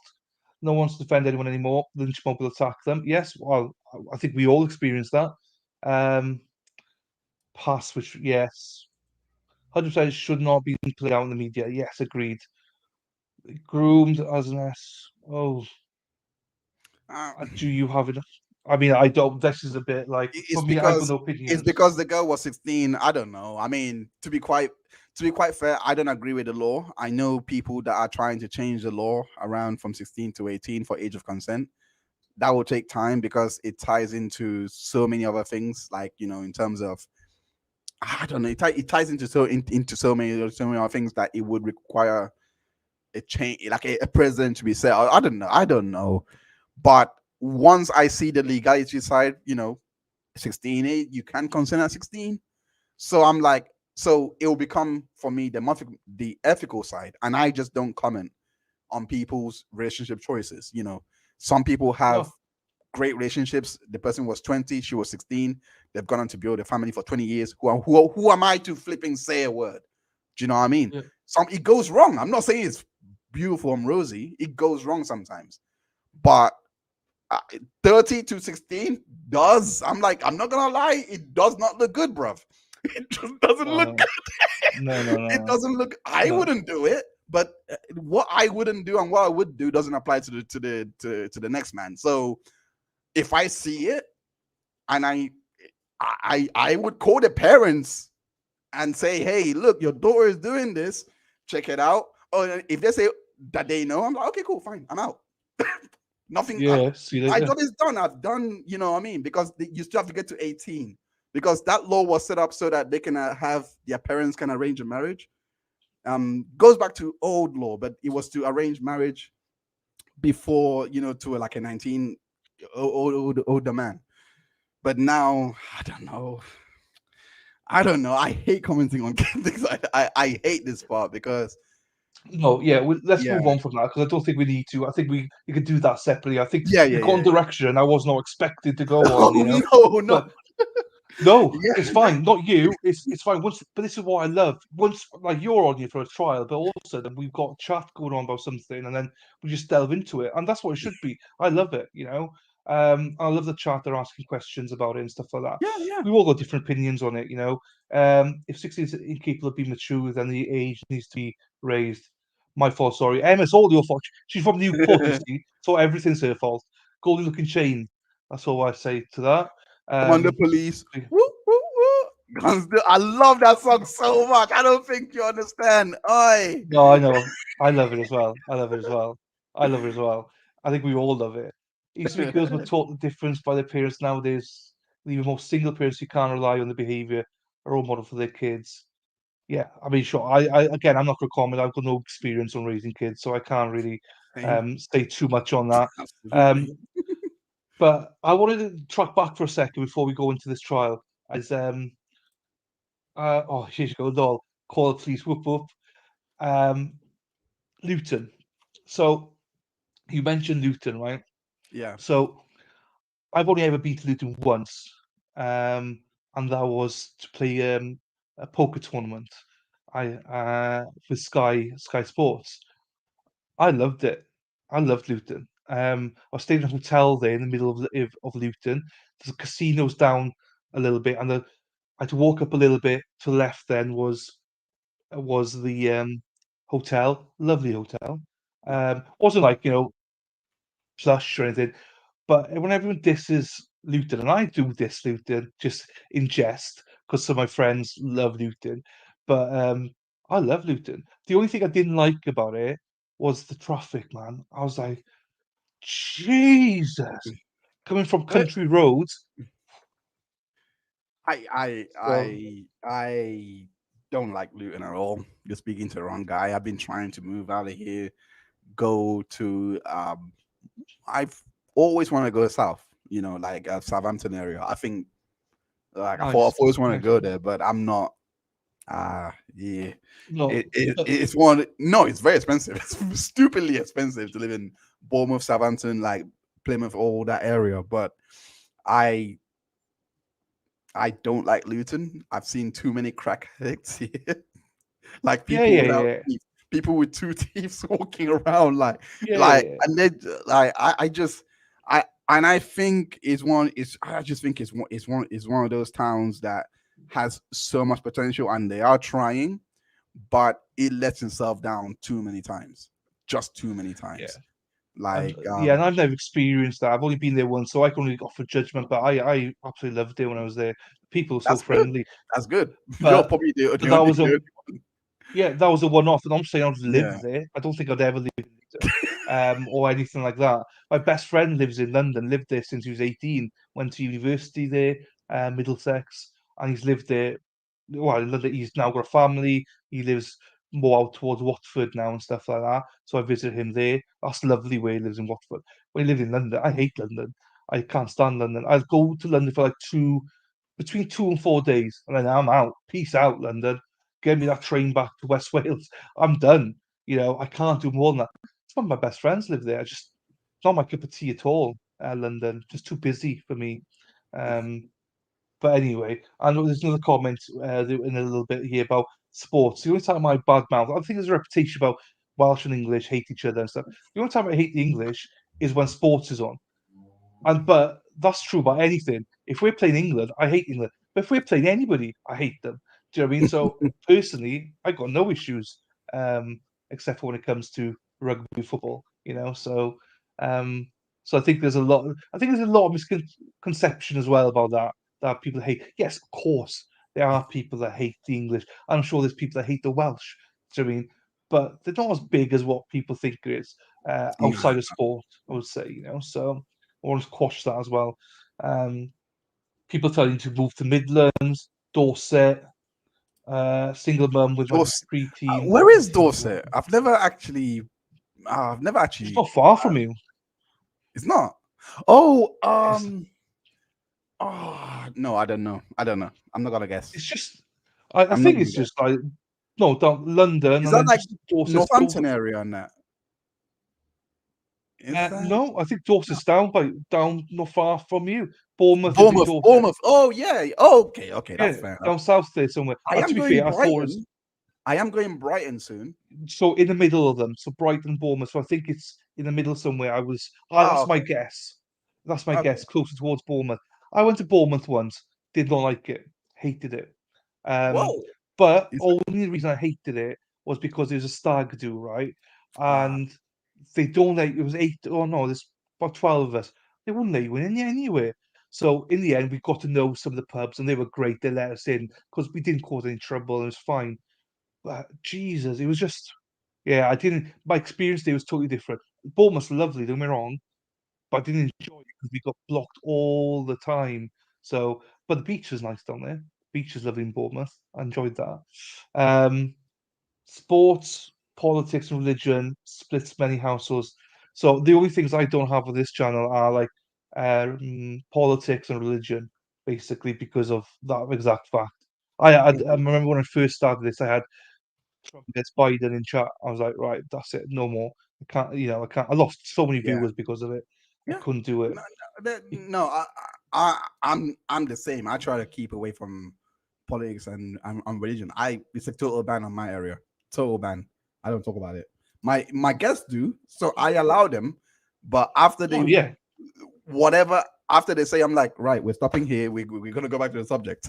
yeah, I let them say whatever they want about the all those things. I'm like, fine, we come back to the subject though.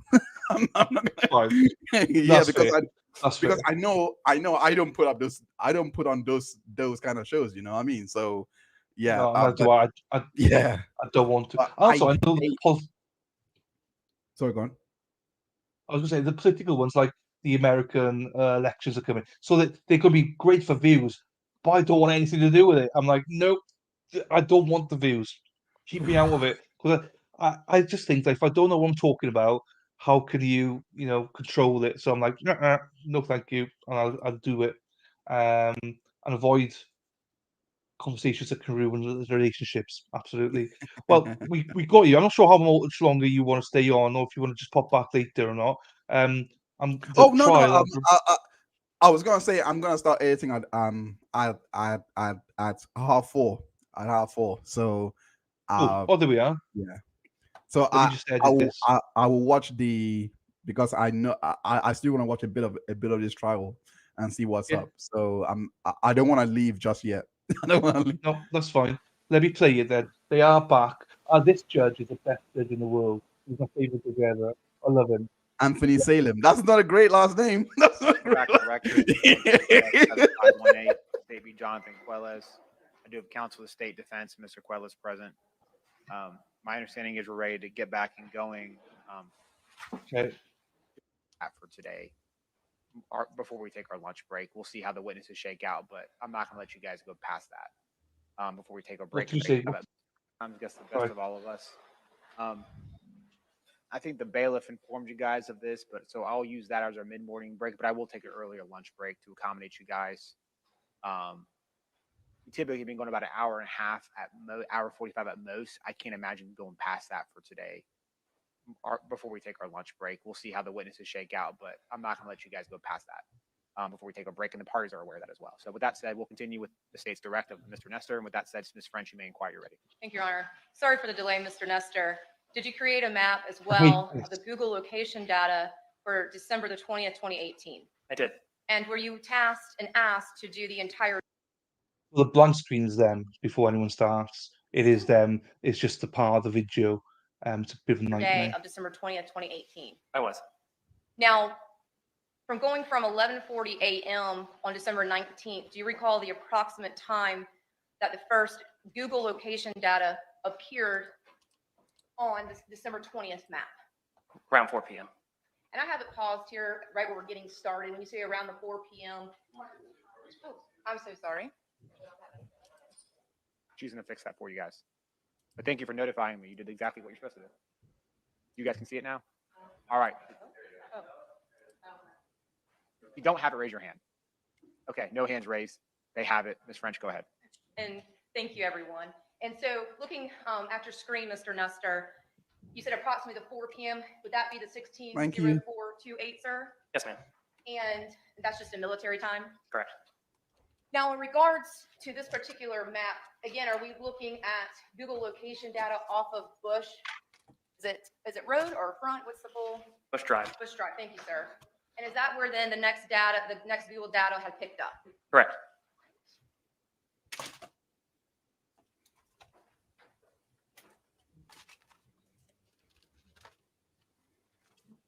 Everyone loves your laugh, man. Everyone loves your laugh. It's so infectious, though. Do you know what I mean? It's so infectious. What bridge would we be going over at the That's good. 16:24:37 time As long frame? as And it's I've good, yeah. paused it at 20 seconds within the video. As long as your I day do is not know bright. what bridge that would be. All right, I'll discuss that later with Detective Abbott.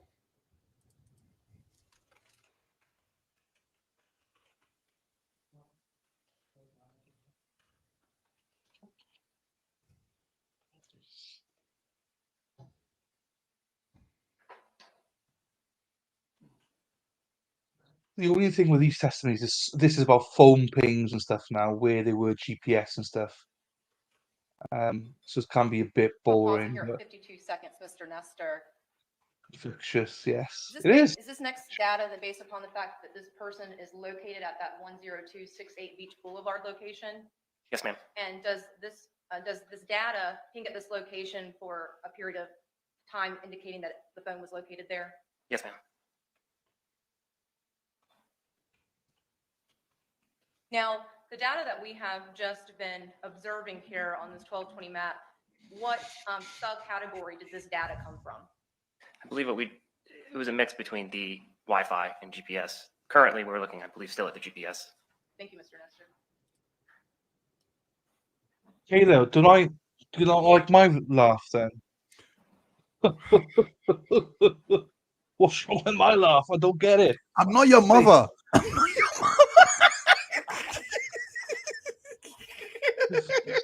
Make me cough now. Jesus. Oh, Jesus. I'm joking. Oh. No, I know you're joking. I Mr. know Nestor, are you everything. familiar with what's located at this No, Everything you're I cool. say You're is cool. joking, you know? Yeah. Thank you I very like much. your laugh. I actually do like your laugh. Believe me, because I won't be able to stop. I make things really awkward, like in like seconds. So that is one part you're gonna learn, but it's all in good. It's all in good banter. Like Yeah. Now, Good fun. Mr. Nestor, when we Good get fun.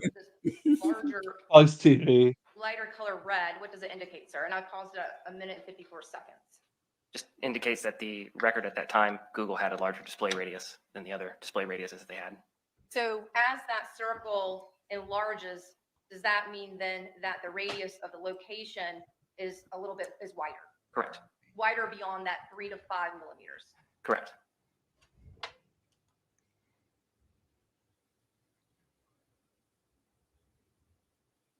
are they trying to track down the movements of the killer? That's what they do, is they're slowing it down with all this. Yeah, apparently he switched his GPS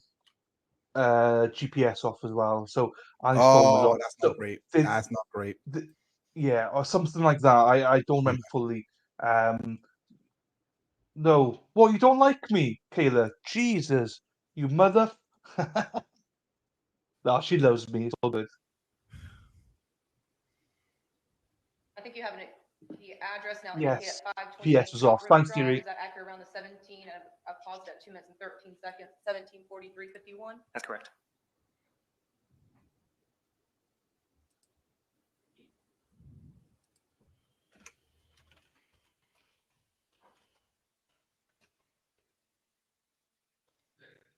Hey, Oh, I wow. 100% agree with you. I do not disagree. My laugh is there. Well, I disagree. It's funny as But then hell. Oh, I love But it. then again, I hate myself, so I know, we all hate each other. I can't even watch myself up. You know, I hate my voice, my laugh, everything. I hate it. So I get it. I get it. Okay, so he left work. So he about left work. time, yeah. Yeah, so IS is the victim. So he did leave work the same time as she came out of school. Turned off his GPS or wasn't getting signal. Yeah, so we don't know if he turned it off or. Yeah, see, this is why I don't find this evidence reliable, because I don't think there's a way to determine whether it was Mr. a loss of Nestor, signal sorry to or get back. deliberate Yeah. airplane mode, you know? No, I tend to agree. This is why we said about earlier on about hearing people's voices and stuff. So the actual why here is what I'm looking for, to hear what he actually said to whoever he said it to. And I think that's gonna be a lot more. This is, and you'll see this. This is a lot of stuff in Zach's case as well, Yeah, not yeah. relevant whatsoever, but they make a big deal out of it. So Second to the white box. In this particular box, it states between 4 p.m. and 7 p.m. Was that the only data available, or were you asked to do up to 7 p.m.? For this map, I believe after 7 p.m. there was no more data on the 20th. So just to recap, December the 19th, 2018 had data between approximately 11:15, 11:40. Was that about 25 minutes worth? Correct. And then on 12/20/2018, there was approximately 3 hours of data available. That's correct.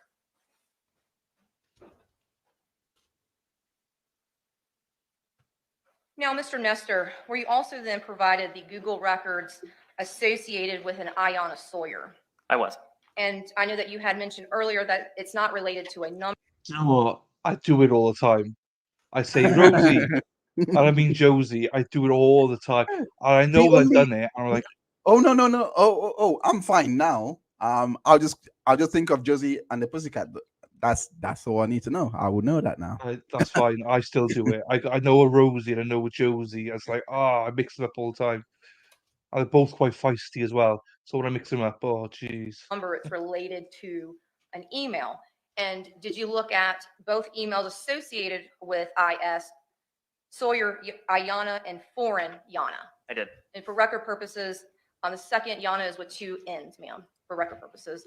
Now, did IS have an Android type phone? No, I believe she had an iPhone. Now, based upon her having an iPhone, was there any Google data located within those from those 2 email accounts? There was not. Now, were you also then provided cell records associated with IS? I was. And was that number 904-293-5139? That's correct. And were you asked to map the areas of location of where her phone was located between 12/19 and beyond? I was. Okay. And were you able to locate any data from the cell phone records from 12/19/2018? There were 2 phone calls that connected to cell towers in the early mornings, I think around 7 a.m. And they pinged on the tower off of Arlington, over in the Arlington area. And from those early morning 2 phone calls around the 7 a.m. time frame, did that cell tower that pinged in Arlington, was that near the Terry Parker High School? It was. After that second early around 7 a.m. telephone call, was there any further what's commonly referred to as cell site data from those towers after that early morning second call around 7 a.m. on 12/19/2018? There was not. And that would also include 12/20/2018 and beyond? Beyond. Thank you, Mr. Nestor, and sorry for the delay again, and no further questions. No, it's the beginning stage for it. Of the documentary.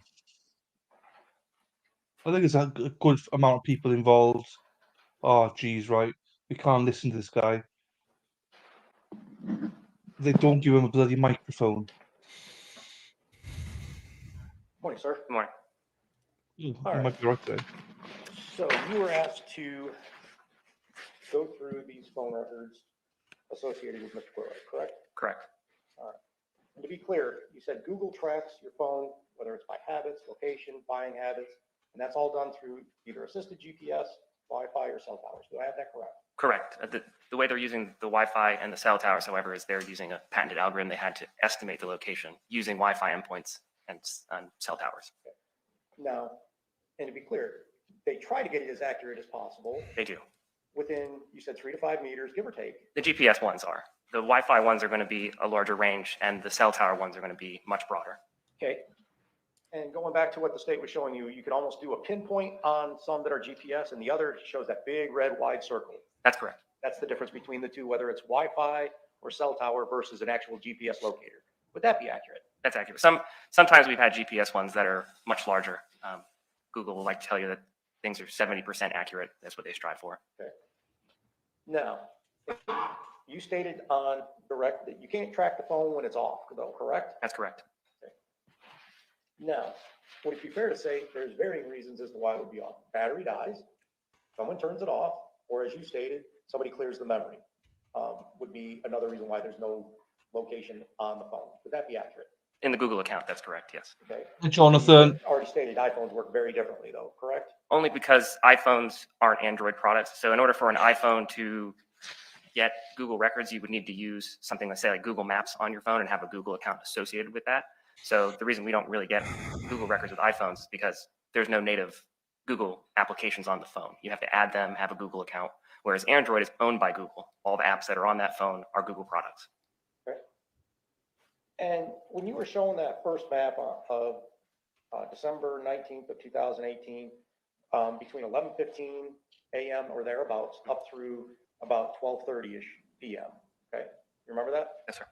All right. Now, he was at Ace Pick Apart, and then he left, correct? Correct. Now, when he left, he went up by the airport, correct? Correct. Okay. Where he went specifically, he was over by Lowe's. There's an auto parts store.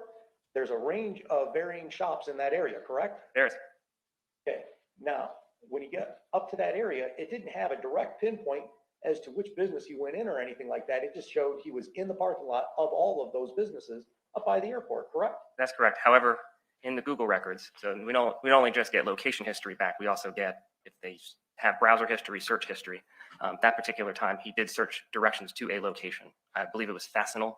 I think it's a fastener shop or something that's up in that area. Right. And do you even know what Fastenal is? I believe it's like a fastener company. I'm not familiar with them. Not familiar with it. No. So you don't know if they supply parts for businesses and things of that nature as well, do you? I do not. All right. So given that he went to Fastenal, you don't know if he was directed by his employer from Ace Pick Apart to go up there to pick up parts then, do you? I do not. Okay. So he goes up there, and then at some point, correct me if I'm wrong, that's where the phone shuts off, correct? That's a possibility. Okay. Again, can't definitively confirm that. Right. All you know is it quits tracking. That's correct. All right. So you don't know if his phone died? Nope. You don't know if it got blanked or anything else? No, sir. All right. Now, and it was your testimony that it didn't come back on until the next day? As far as the Google records show, there were no Google records the rest of the day on the 19th. Okay. Now, did you analyze his phone or did you just download this off of Google? I was given these records from the detective who got them from Google. They were downloaded. They were downloaded from Google. Correct. Okay. But you have no idea whether or not they did a phone dump off of his phone. I'm aware they did a phone dump, but I did not. Did you analyze it? No, I did not. Why not? I wasn't the original analyst that worked on this case back in 2018. I assisted with the missing persons part of the investigation, but the other analyst that did work that investigation, she's no longer with the agency. So I was asked to come in and look at the Google records specifically. Okay. And then after reviewing those records, create this map that you provided for the court. That's correct. All right. So then the next day he pops up on Bush Drive, correct? Correct. Okay. That's also on the north side as well, correct? That is. All right. Up in the area of the Budweiser plant, if I'm not mistaken. Is that accurate? That is accurate. I believe that's where it's around. Okay. And then you track him from up there off of Bush Drive and he goes down to Beach Boulevard, correct? That's correct. To the gun range. That's correct. And then he ends up over in the area of Trout River and then Terry Parker, right? Yeah, I believe it was more towards like Girvan Road, or I'm sorry? I think it was more towards Girvan Road originally, and maybe towards Arlington after that. Okay. And this is a full day after IS is supposed to have been missing, right? Correct. All right. So you don't know if he was over there meeting with family or coordinating anything or what? You're just tracking where he went. That's correct. All right. Now, the calls that you said were made on 12/19 of 2018 at 7 a.m. from IS's phone, that being the 904-293-5139, correct? Yes, sir. All right. Did you search who those calls were made to? I did not. Okay. Are you aware they were made to her grandmother? I was not. Okay. You just know that 2 calls were made on the morning of 12/19 of 2018. Yes, sir. Were you aware they were made to the same person who owns the account for that phone? I was not. Okay. Would it be fair to say you're limited just by the information that you're given then? That's correct. Oh, this is what I hate. And you're only given enough information that the lead detective. It's like he's not been given all the information. The download's there. He's not seen it. It was another agent that did all the work. She's no longer around, and he's just basically doing whatever the state want him to do, and the state obviously give him what, you know, anything looks bad. Oh, it's just I hate this. Either you look at it all and give an overall brief, or just don't do it. It's just as you said earlier on, you can't believe half of these things. Even in court. Yeah. Even in court. You've got to really go into the case files and see what's been submitted into evidence to then assess, because this is why I love the system, because you will have access to the full details outside what the lawyers choose to present to you, one way or the other. It was given you then. That's correct. All right. So it's hard to give a complete analysis if you aren't given the full information then, isn't it? That depends on the case. I think, the detective gives me enough information that I need to know to plot the locations on the map. My job is to accurately display those locations without I don't have any bias as to where he goes or what locations they show. My analysis is just to show that the records that we got from Google are accurately mapped as we received them. Okay. But you don't know how the phone was used and in what context, or who he was calling, who he was texting, or anything else? No, sir. You also don't know what Google searches he did or where he went, do you? I know Google searches that he made that are in his Google account records for the time frame that we were given. And based on that, he did a Google search to go to the gun range, right? I do. Okay. And that was done before he went to the gun range, obviously, right? Correct. He needed directions. Right.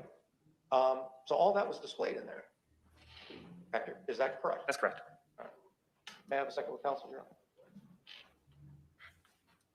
Oh, Nothing further, Your Honor? No further from the state, Your Honor.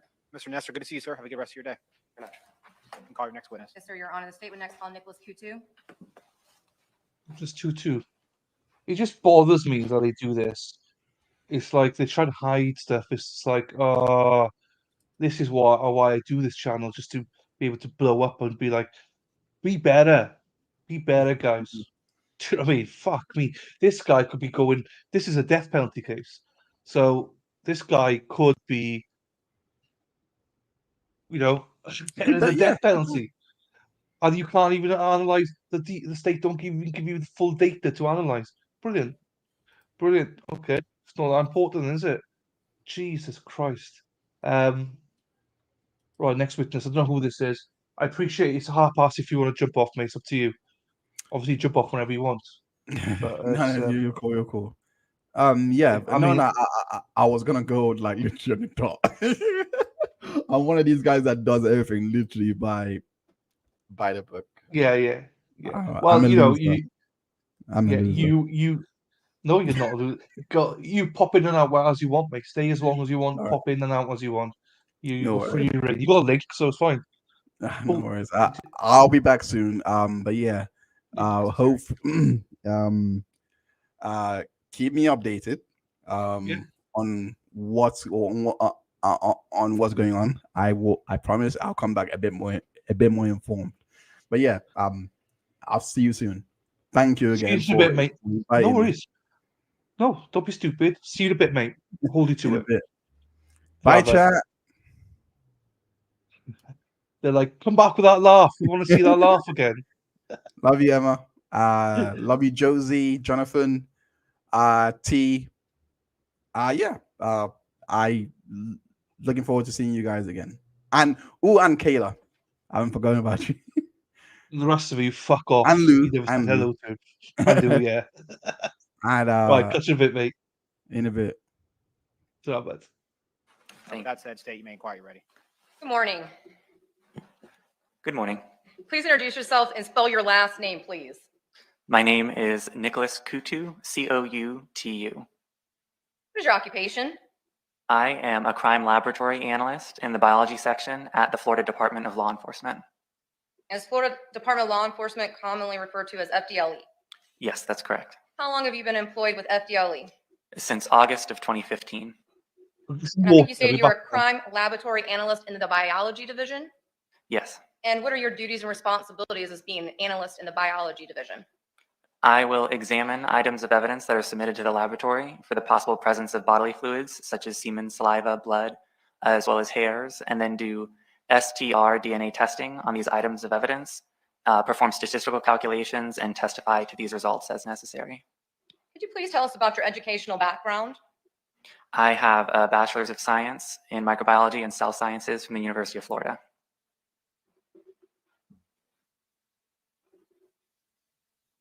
Prior to being an analyst with FDLE, did you have any prior experience in the analysis involving DNA? No, I was first hired as a forensic technologist and then was promoted to a crime laboratory analyst at FDLE. Now, does FDLE, going from that forensic technologist to a crime laboratory analyst, is there an intensive in-house training program? Yes, the crime laboratory analyst training program at FDLE is a rigorous two-part training program. It took approximately 1.5 years to complete. The first portion consists of academic readings, written exams, oral exams, and practicing serological techniques and DNA testing techniques on training samples. And the second phase was completed after completing supervised casework, in which I analyzed evidence that was submitted to the laboratory under the direct supervision of a qualified analyst. Have you testified before in giving your opinion regarding the field of DNA testing, analyzing, comparing, and identifying? Yes, about 15 times. And have you testified here locally in Duval County before? Yes. What is DNA? DNA stands for deoxyribonucleic acid. It is found in every cell of the human body with the exception of mature red blood cells. Half is inherited from your mother, half is inherited from your father. And it contains the genetic blueprint that controls your body's functions, but also makes you human and makes you unique. And no two individuals have the same DNA with the exception of identical twins. Now, I think you talked about that you do testing with STR. What is that? STR, DNA testing, is a specific kind of testing that we conduct at FDLE. STR stands for short tandem repeat. Essentially, I analyzed 24 specific regions of the DNA for my DNA testing. And these are what are referred to as short tandem repeats. These are regions of the DNA that have a particular pattern repeated so many times. The specific number of times that this pattern has been repeated is what's referred to as a DNA type for an individual at that region. So it's the collection of these particular DNA types for an individual that creates a DNA profile that's unique to that person. So in the same way that you have a social security number or a phone number, all of the individual numbers that comprise that phone number might not be unique, but it's that combination of all of them together that makes it unique to you. And do you and your lab undergo proficiency testing? Yes. And what is that?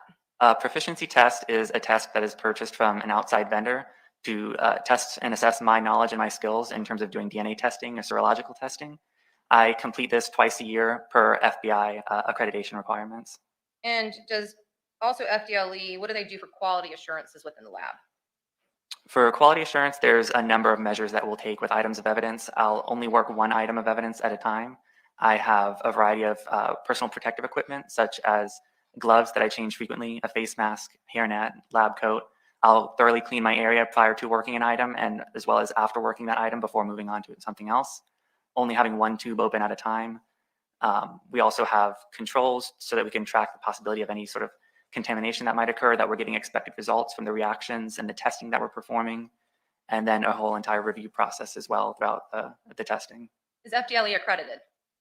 Yes, FDLE has been accredited since 1990. Most recently, we received our reaccreditation this year in 2023 from the American National Standards Institute National Accreditation Board.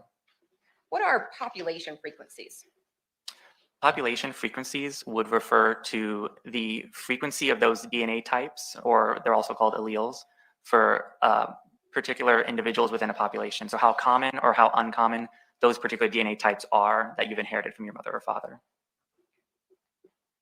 What are the types of items that can be tested generally for DNA? A couple categories. Generally, most things can be submitted to DNA for DNA testing at FDLE. We work a variety of swabs from surfaces or items.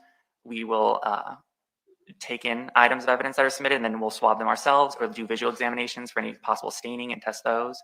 There are a few restrictions within the evidence submission manual at FDLE that restrict what items are submitted.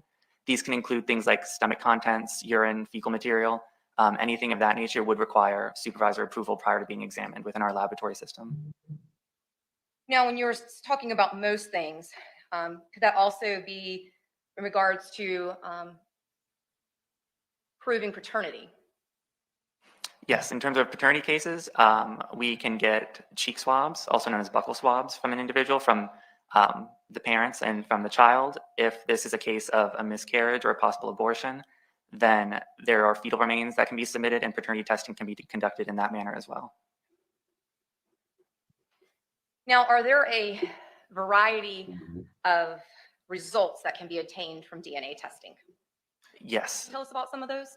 So the types of results that I can obtain from my DNA testing, I can either obtain no results, I can obtain limited results to where I have some DNA types present, but not in a sufficient amount that I can make any sort of determination as to the number of contributors in those results, so I can't make comparisons. Essentially, they're uninterpretable if it's limited. DNA results can be single source or having originated from one person.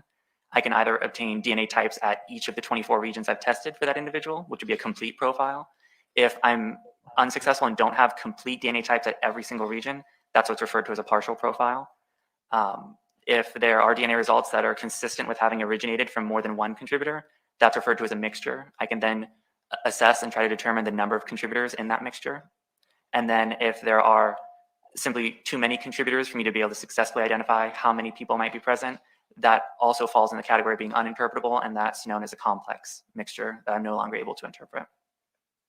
Now, Mr. Coutu, did you receive evidence involving kind of a mixture of situations, a sexual assault and also a death investigation of IS, identified in 3 unique FDLE numbers that were cross-referenced: 2018-040-2811, 2019-040486, and 2019-040-0001? That is correct. When I say cross-reference, does that just mean that they are related in some form or fashion with the police? Yes, they were submitted as different case numbers, but they're all related to the same offense usually. And would your casework been between the timeframes of 2019 and 2000, and as recent as this year? I believe that's correct. And I'm going to work a little bit backwards with you. In regards to this case, I'm going to start with the last submission that you received. That would have been approximately of August of 2023 when you made your opinions. Do you recall that, Mr. Coutu? Yes, I do have the report in front of me. And did you receive two items to review during that submission? Yes, the submission contained packaging that had multiple bras that were a tan bra with lace, and a red bra, as well as a separate package that contained just a blue bra that was submitted for analysis. So in total, you received 4 bras. Is that fair to say? In this submission, would that have been in actually July of 2023 when FDLE received these items? That is correct. Now, when you commence your analysis of these items, do you do a visual observation first, or do you go to making cuttings or submitting into the DNA STR program? Tell us about that. So for an article of clothing such as this, I would open the packaging, conduct a visual examination, as you said. So I'll take notes just of general observations of if there is staining, what kind of condition the clothing is in, describing it, marking any tags, any identifying features that are unique to the clothing that I'll be able to recognize later on. I then will conduct any possible serological testing on some stains. For example, serology being the identification of bodily fluids. So if there is, for example, red-brown staining that's consistent with possibly being blood, I can do a presumptive test to see if there are chemical indications for blood. Otherwise, I would proceed with taking a sample from my STR DNA testing process, in which case for these items, I would typically take a cutting from within inside each cup, as well as a general swabbing from the inside of the bra, as well as the clasp area from each. And in regards to all four of these items, were you able to ascertain any DNA that was interpretable? Let me refresh myself. Refresh yourself. I hope you have refreshed yourself, son. I hope you all like Dr. Hines. I thought he's a great character. First time I ever met him. He's great. No. From the tan bra with lace, this item failed to demonstrate a sufficient amount of DNA to proceed with my DNA testing, so it didn't go further with the process to even try to develop DNA results. For the red bra, no DNA results were obtained. For the tan bra, there were limited DNA results. However, due to the limited nature of the DNA results, this data was not interpretable. And for the blue bra, this item failed to demonstrate a sufficient amount of DNA for the STR DNA testing process. Theory, I don't really know. I missed a little bit because my nieces arrived. So, yeah, I'm not sure actually. Now, Mr. Sounds like Kutu, nothing bigger. if items were found in a landfill, how could that affect the ability for DNA to potentially be available on an item to meet that sufficiency requirement for testing? There are a variety of factors that affect the persistence of DNA. Some of these could include whether or not there are environmental factors, such as being exposed to rain that could potentially wash something away. If there was exposure to sunlight that has UV radiation, which can damage and degrade the DNA. There could be the possibility of being exposed to components such as humic acid in soil, which can affect our DNA testing, as well as any sort of bacterial growth or chemical components of other things that might degrade the DNA or inhibit our testing process later down the road. So that kind of brings up my next question. You had talked about that touch DNA. What does that mean, touch DNA? So touch DNA would refer to DNA that is transferred from handling or touching an item, typically through friction of having touched that surface.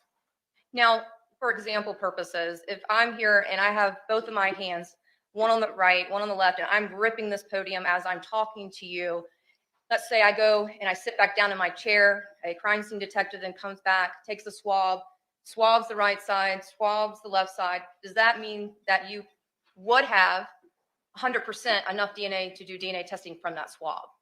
No, it's possible that there would be DNA left behind in appreciable amounts that I would get results. It's also possible that there would not be enough DNA left behind for me to get interpretable results from that.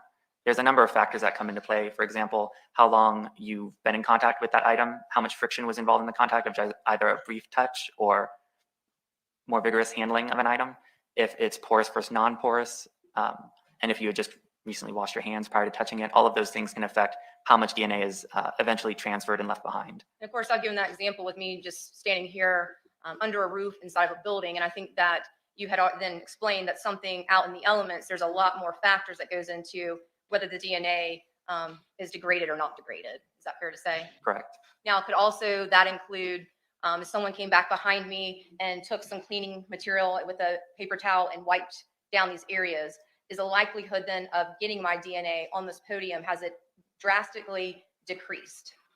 Yes, if you were to clean a surface, even just manually wiping it, that would also diminish the DNA results or the amount of DNA that would be left behind. All right, thank you, sir. I think that kind of helps us as we move on. So again, just kind of moving backwards, did you receive a handgun and 2 magazines in another submission that you had received, appears in what, January of 2019? Or actually, no, these items you received in May of 2019. Is that fair to say? Yes, I did receive a handgun and 2 magazines in May of 2019, and that should be part of the July 31st, 2019 report. Now, and we'll talk about it in just a moment, but by this time frame, in May of 2019, had there been known standards submitted to FDLE? I would have to verify. Yes, sir. Please take your time.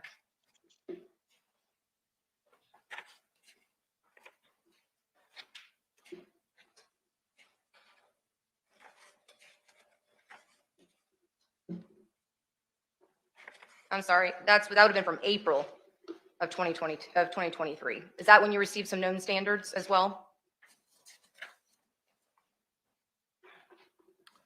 Yes, so for this particular case, in terms of submissions, the 2019-040-0486, at that time, when I was reporting results for the handgun and 2 magazines, there were no buckle swabs or cheek swabs that were submitted in this case. There were buckle swabs from cross-reference cases available.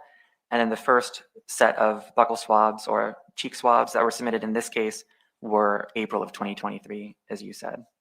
Because I think overall, and tell me if I'm wrong, if you need to refer to your record to help refresh your recollection, overall, did you obtain, just overall the pendency of the casework that you did you receive a known standard from a Stevie Griffin? Yes. Did you receive a known standard from a Kim Mobley? Yes. Did you receive a known standard from a Samaya Mobley? Yes. Did you receive a known standard from a Kyrie Mobley? Yes. And then again, we'll talk about it last. Back in 2018, did you receive a known standard part of a sex kit of an Ayanna Sawyer?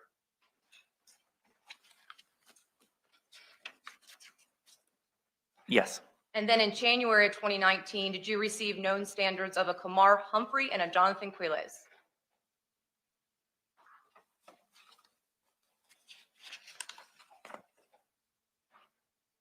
The buccal swabs from Johnathan Quiles were submitted in January of 2019, and the buccal swabs from Kamar Humphrey were submitted in November of 2018.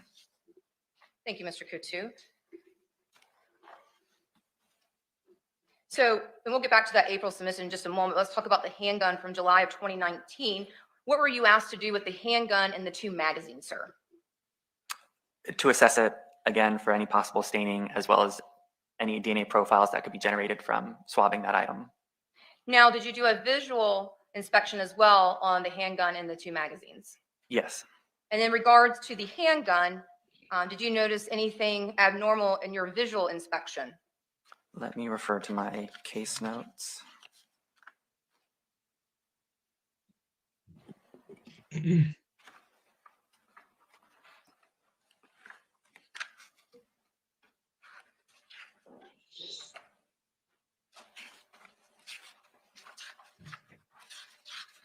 I enjoyed having Dr. Hines on. I think he brings a little bit of energy. So he'll be back later on.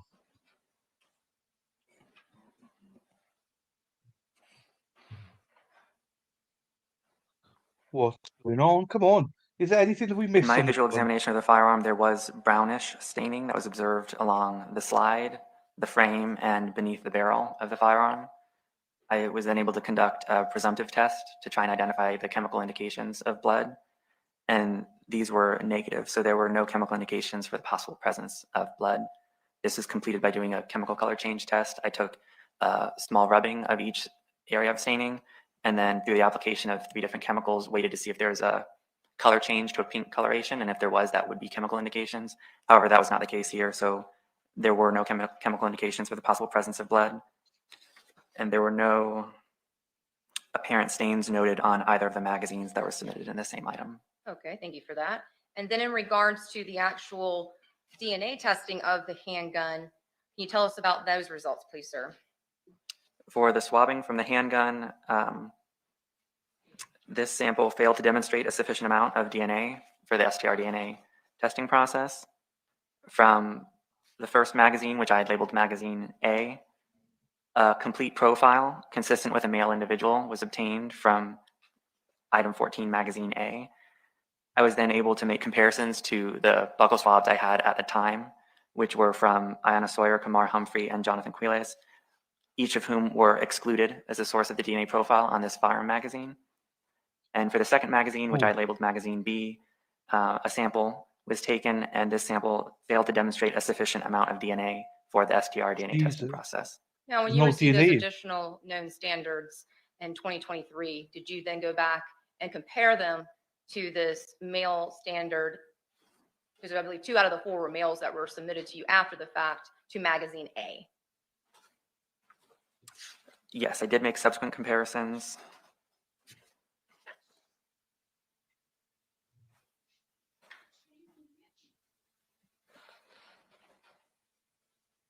My later comparisons show that Stevie Griffin, Kim Mobley, Samaya Mobley, and Kyrie Mobley are all excluded as contributors to the DNA profile obtained from magazine A.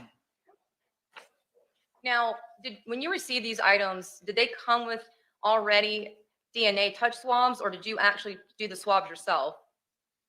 I swabbed the firearm myself. And what areas would you have swabbed the firearm? In this instance, I believe it was a general swabbing of the entire firearm, avoiding the areas of brownish staining.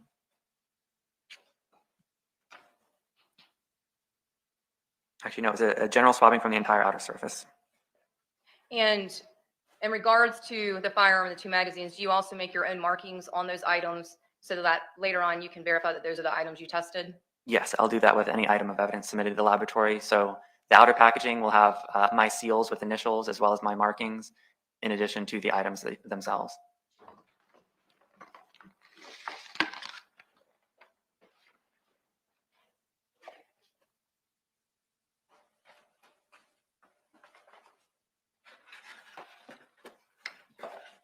I'm showing you State's Evidence 37. Do you recognize it? You can take a moment and look at it. Oops.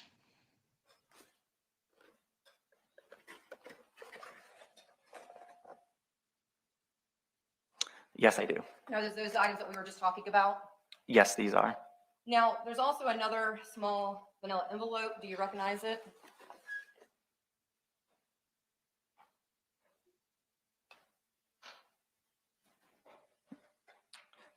I do not recognize Okay, this. so that's not associated with anything you did. No, the case number is the same, but it does not bear my markings. So that would be associated with Laura Draga, who also did some testing on the gun. Yes, that must have been from the firearms section from subsequent analysis.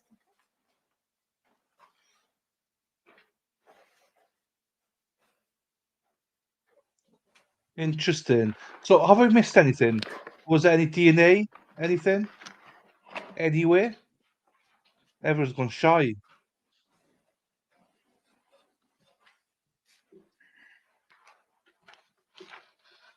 I suppose we find out with the defense now when they start.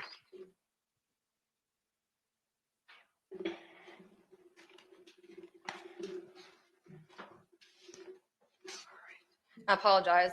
I messed up in my order, so I'll get it straight, the rest of them, but this is a little bit out of order. So in April of 2023, did you also receive, in regards to those 4 known standards, a swab from a plastic bottle identified as Dong Quai?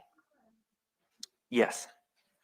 And were you asked to do DNA analysis of that swab?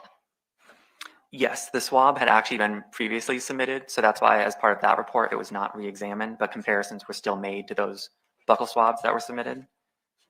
Now, in regards to the 7 known standards that we have at this time, were you able to identify anyone to the swab of the Dong Quai bottle?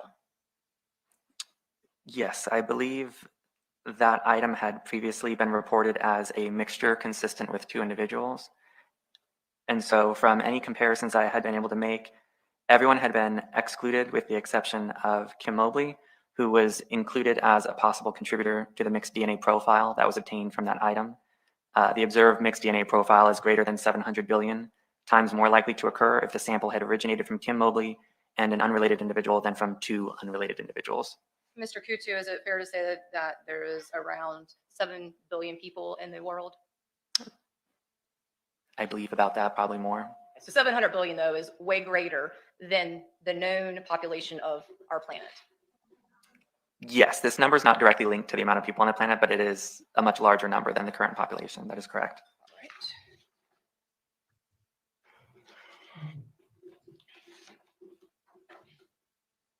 Next, sir, drawing your attention to the time frame of February 2019, March 2019, and April 2019.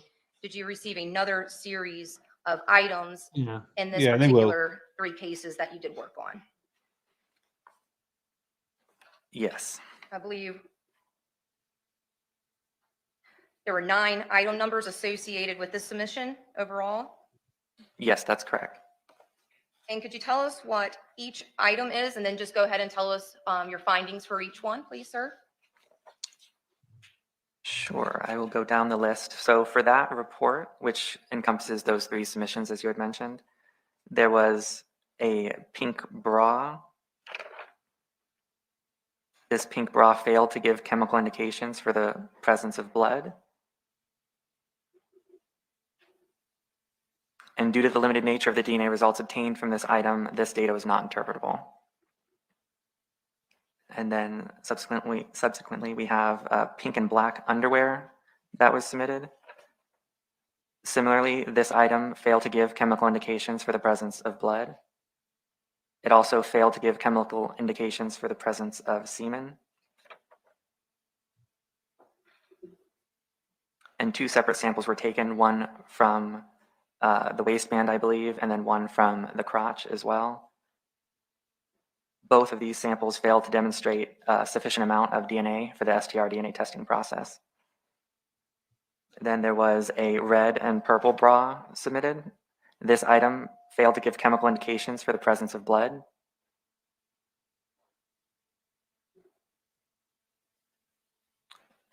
And the DNA results obtained from this item demonstrated the presence of a mixture. However, due to the limited nature of the mixture that was obtained, this data is not interpretable. And then there was another pink bra, which was FDLE item 8. And just to also, in regards to the first pink bra, was that then agency number 8-1 for the first pink bra? No, that would have been agency number 9-2. Oh, I'm sorry, under FDLE item number 5. Thank you. Yes. So then this pink bra for the results I'm about to give was FDLE item 8 or agency exhibit number 8-1. So for this item, it also failed to give chemical indications for the presence of blood, and no DNA results were obtained from this item. For the pink bra, that is FDLE item 9 or the agency exhibit number 8-2. This item failed to give chemical indications for the presence of blood.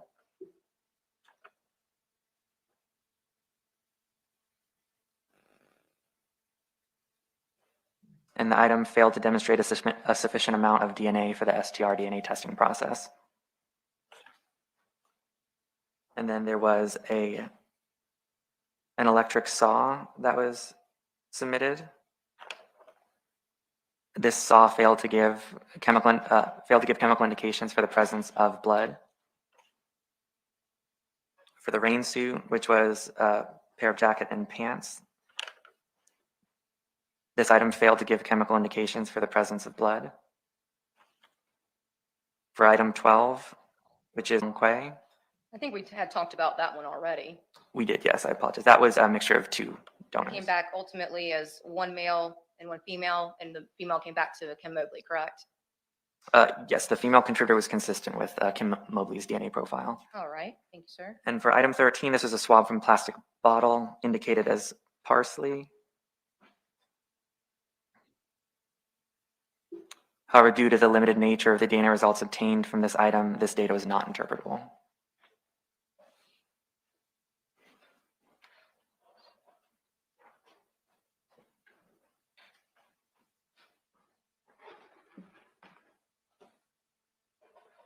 Yeah, it didn't seem like. Where is it? Where's the evidence then? Oh my God! Don't tell me this has come to trial with no evidence as well.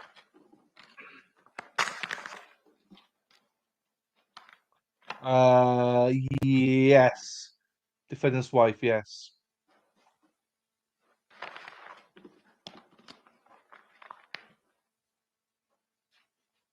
His wife is testifying as well today or tomorrow. Mr. Gucci, I'm going to go ahead and just show you a couple of items. You can please look at States 44 for a moment.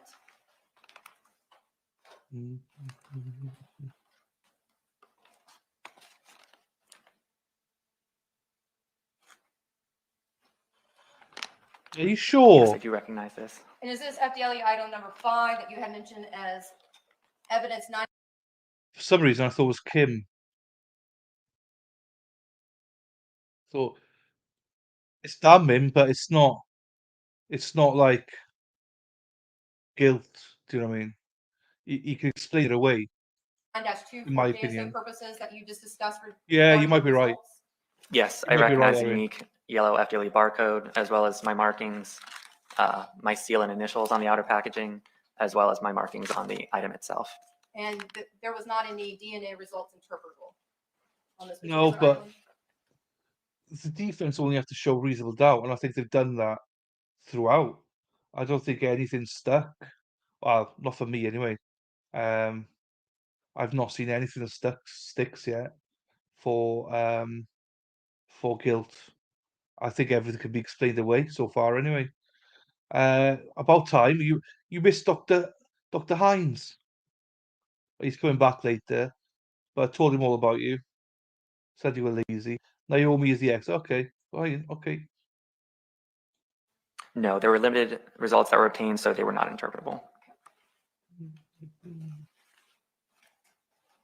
Now, you also had mentioned about the touch DNA swab from the parsley and the Don Quay. If you can just take a moment here and look at states 53 and 52.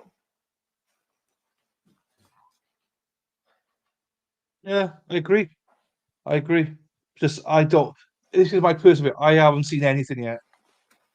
Still waiting for the wire though. But I've not seen anything. I think the state have explained everything away so far. Defense, sorry. And I don't care about DNA Yes, I that recognize much. these as well for the same reasons. I can see my markings on the outer packaging, the unique. Because even with DNA, I think you can see different. You can explain some of that away as well. So I think you look at the whole testimony. I still am not guilty personally so far. I don't, but it might come down to the wiretaps. But so far there's nothing. Well, I mean, look, there's circumstantial stuff there, but I think the defense have done a good job explaining it all so far. No worries, I'll take a look now. Hey, Luna, you weird mother. Luna, we need to sort your membership out as well.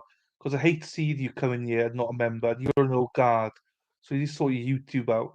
Or open your gift things so we can gift you a membership.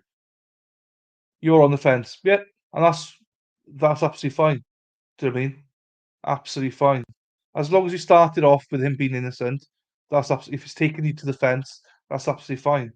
You know, I can see why. I can definitely see why. I just think the defense have done enough so far to um, explain it away. I don't think the state have done a good enough job yet. Hey, Luna, you weirdo.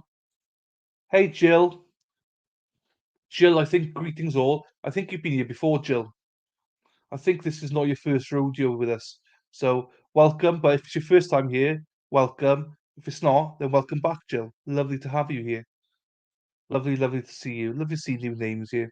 unique FDLE case number and item number, as well as on the internal packaging, my markings as well for that case. And are those 52 and 53, in fact, the swabs of the Don Quay and the parsley bottles? Yeah, Yes. I get it. I get it. I got you, Patiri. I got you. I got you. Now, in I agree with you. 55, 56, 57, and 54, are these known standards that you have received Billy, in this case? no worries. It's Millie. It's not Jill, it's Millie. She came in with the wrong account.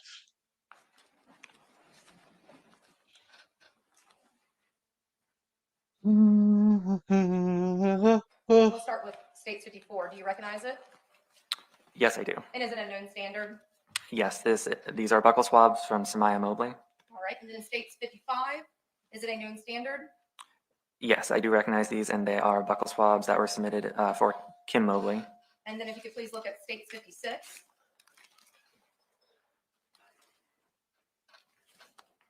These are buccal swabs submitted for Kyrie Mobley. And do you recognize it? Yes, I do. Okay. And then lastly, in states 57, do you recognize it?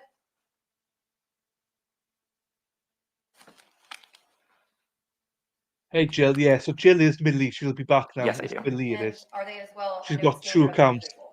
Yes, these are buccal swabs that were submitted for Stevie Griffin. And next I'm showing you states 61. Yes, Do I you agree. recognize it? I know you have to just orient yourself with it. I'm thinking that the recordings might be the things that push us over the edge if it's as bad as what we think it is. So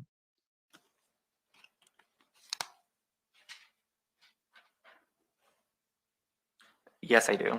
And state 61, the known DNA standard of Johnathan Quiles. Yes.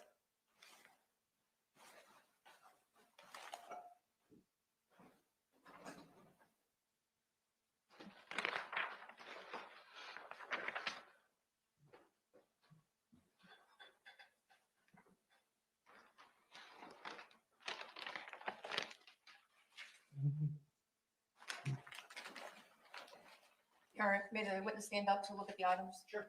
Okay. Mr. Kutu, you recognize state 62 A and B. You take a moment to orient yourself. hi Nunia, welcome back Nunia.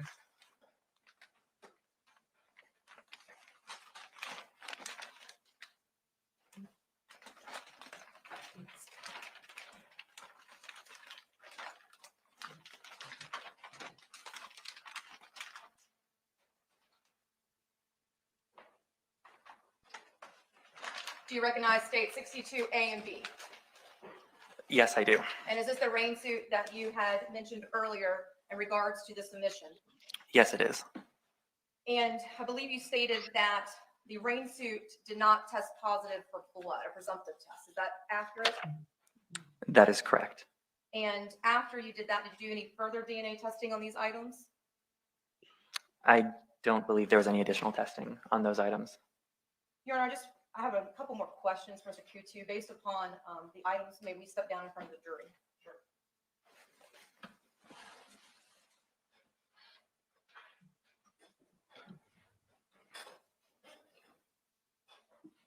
Now, Mr. Q2, the reason why I had you step down, are there a variety of circles-esque markings on each of these items, frontwards and backwards? Yes. Did you make this? Yes, I did. Can you just describe to the jury why?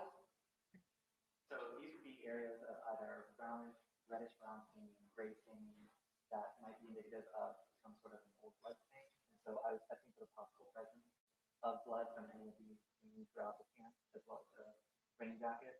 So I would take rubbings of each of the areas that were circled and then do my chemical color change test where I added 3 different chemicals to try and see if there was any color change that was indicative of the chemical presence of blood. And these were all negative from my testing, so there's no further analysis conducted on either of these items. Thank you, sir.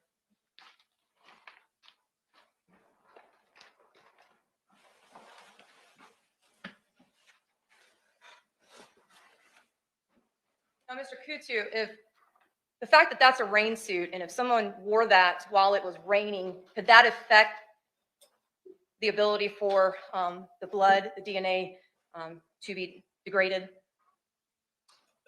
The rain could potentially wash away some of the chemical indications. However, usually when there's a negative result, it could either be due to a low concentration of the chemicals that we're looking for, or because simply there was no blood that was present to begin with in the stain. So there's a possibility of reasons why something may or may not have blood on them. Correct. It might either not be blood, or if it was blood, it was diluted or somehow degraded to the point that it was under our sensitivity thresholds for detection with our testing.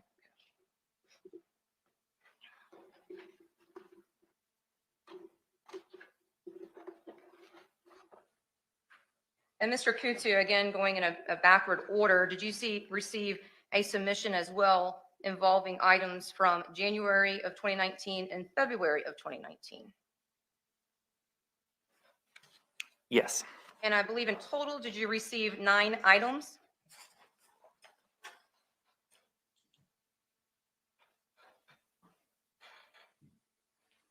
And I believe 5 of them were actually part of one packaging, but ultimately 9 items of testing. So there were 8 items.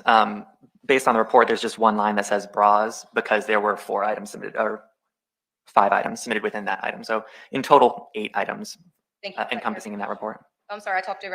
Thank you for that clarification. All right, so the first item you received was a piece of paper with apparent blood. Can you tell us, and that was FDI number 1, agency exhibit number 1-4. Can you tell us about that item and your Hi analysis? Millie. Welcome back Millie. Hello. Yes, for that item, it did give chemical indications for the presence of blood. and a complete DNA profile consistent with a female individual was obtained from this item. Again, at the time, the comparisons I had to make were from Ayanna Sawyer, Johnathan Quiles, and Kamar Humphrey, all of whom were excluded as the source of this DNA profile. And Mr. Kutu, later after receiving additional known standards, did you compare them as well? Yes, I did. And what were your findings, sir? These individuals were also excluded, which would be Stevie Griffin, Kim Mobley, Samaya Mobley, and Kyrie Mobley, as being the source of this DNA profile. So all of the known standards that you have received up to now have excluded that female profile. Yes, I did not receive any buccal swabs that matched the female profile from that apparent blood stain. And next, did you receive an FDLE item number 2, agency exhibit -6-1, a pair of underwear? Yes, I did. And what were your findings? This item failed to give chemical indications for the presence of blood. And again, 2 samples were taken from this item, one from the crotch and one from a swabbing of the waistband. The crotch failed to demonstrate a sufficient amount of DNA for the STR DNA testing process, and no DNA results were obtained from the swabbing of the item.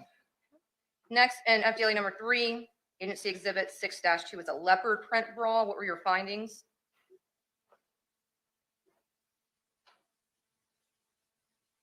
This item failed to demonstrate a sufficient amount of DNA for the STR DNA testing process.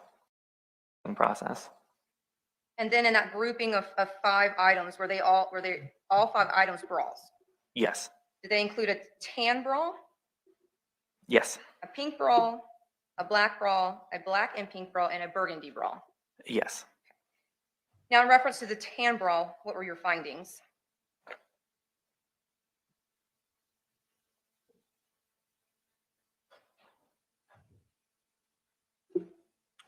The DNA results obtained from the tan bra demonstrated the presence of a mixture. However, due to the limited nature of the mixture, this data was not interpretable. Then in reference, I think your findings were similar in nature for the pink bra, the black bra, and the black and pink bra.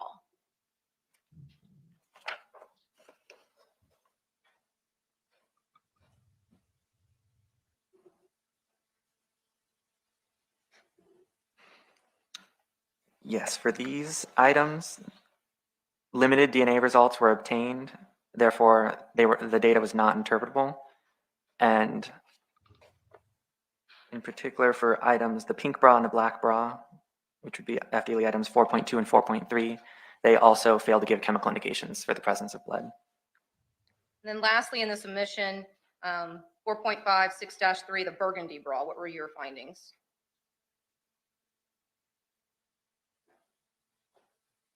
This item failed to demonstrate a sufficient amount of DNA for the STR DNA testing process.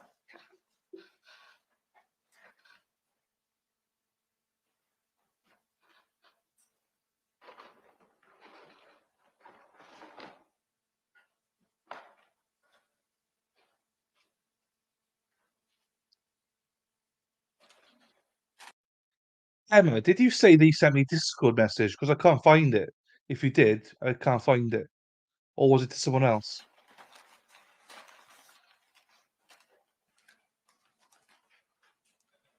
Showing you states 42, do you recognize it?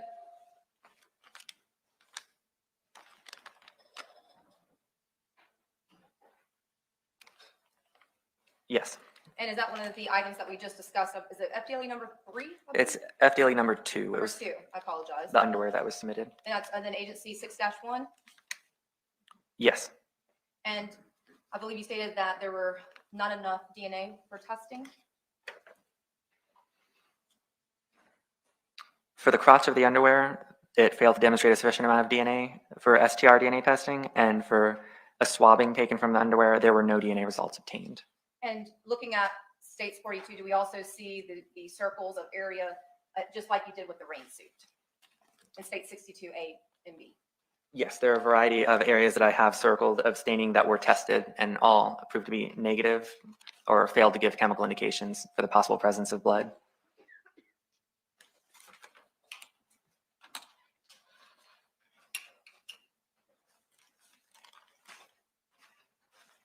got you. I seen it. Next, I'm showing what's a composite, which Nice. is 43 A, B, and C. And it's FDLE number 19, and I forgot to show this to you earlier, and I apologize for that, Mr. Q2. Were these the last part of the last 3 bras that you have received?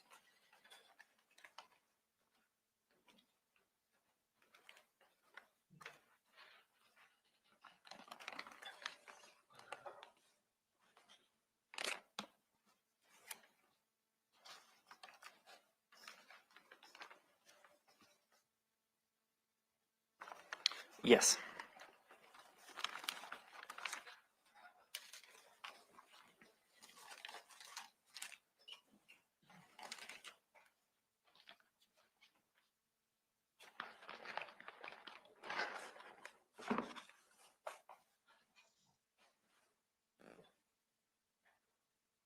Now, Mr. Kutu, going all the way back to when your first submission was received, was that in May of 2018?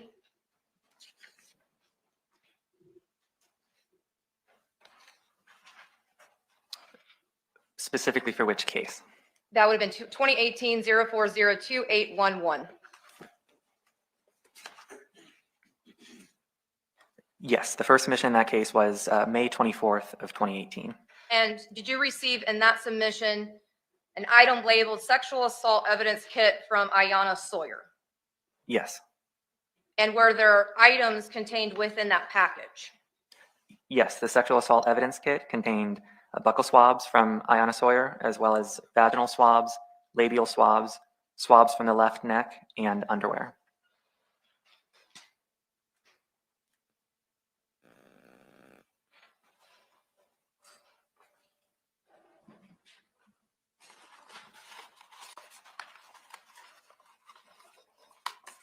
I'm showing you State's Evidence 60. Please orient yourself.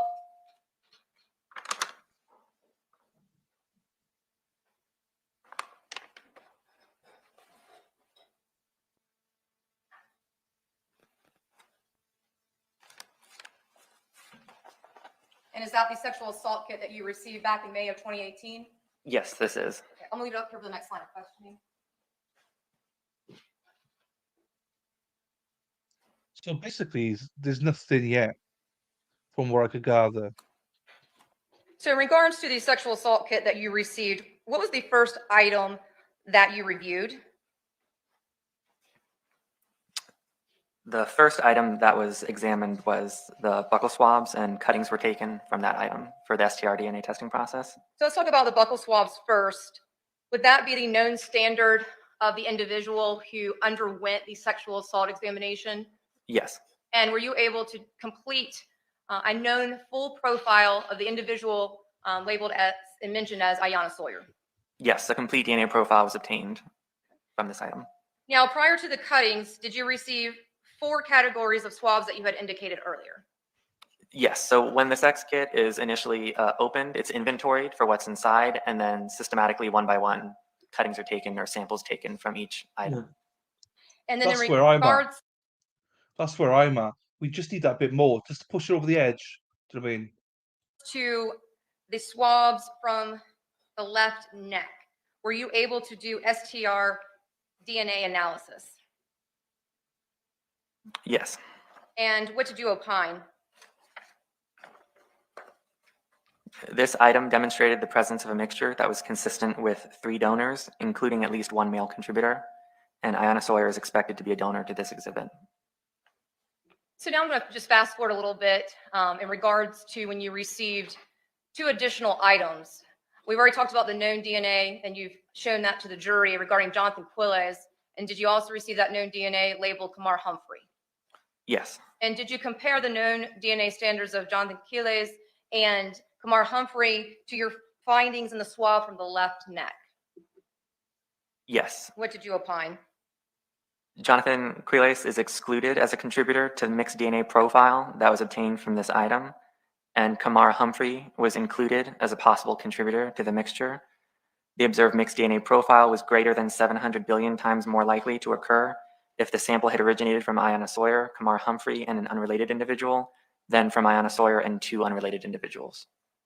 And then in regards to I the don't get it. labial swabs, were you able to conduct STR DNA analysis on that item? No, this item failed to demonstrate a sufficient amount of male DNA for the STR DNA testing process. Next, in regards to the vaginal swabs, were you able to conduct STR DNA analysis on this particular swab? Yes, this item demonstrated the presence of a mixture consistent with 2 donors, including at least 1 male contributor, and Ayanna Sawyer is expected to be a donor to this exhibit. And did you compare these findings to the known standards of Johnathan Quiles and Kamar Humphrey? Yes, Johnathan Quiles is excluded as a contributor to the mixed DNA profile that was obtained from this item, and Kamar Humphrey is included as a possible contributor to the mixed DNA profile that was obtained. The observed mixed DNA profile is approximately 200,000 times more likely to occur if the sample originated from Ayanna Sawyer and Kamar Humphrey than from Ayanna Sawyer and an unrelated individual. Now, moving on to the underwear, you stated that you had to take some cuttings. Now, can you show or point to the underwear of where you would have made those cuttings? Yes, so anywhere where you can see approximate squares or rectangles that were cut out alongside the inside of the crotch, those were the cuttings that I placed into a sterile tube for my STR-DNA testing of this item. And just looking at this exhibit, are the underwear pink and black? Yes. So this is what the state to say that Jose is Johnathan. That's what they've said from the start, isn't it? So yeah, it's in line with what the state are saying. Leave her uncle because she couldn't do anything. I know, Johnson. Now, where on the underwear did you take these cuttings? They appear to be along the inside crotch of the underwear. And is that where you took all of your cuttings from in regards to this underwear? Yes, I believe so. I'd have to double check with my bench notes to confirm. Would you just take a moment to refresh your recollection to see if there's any additional places besides the inside of the crotch area?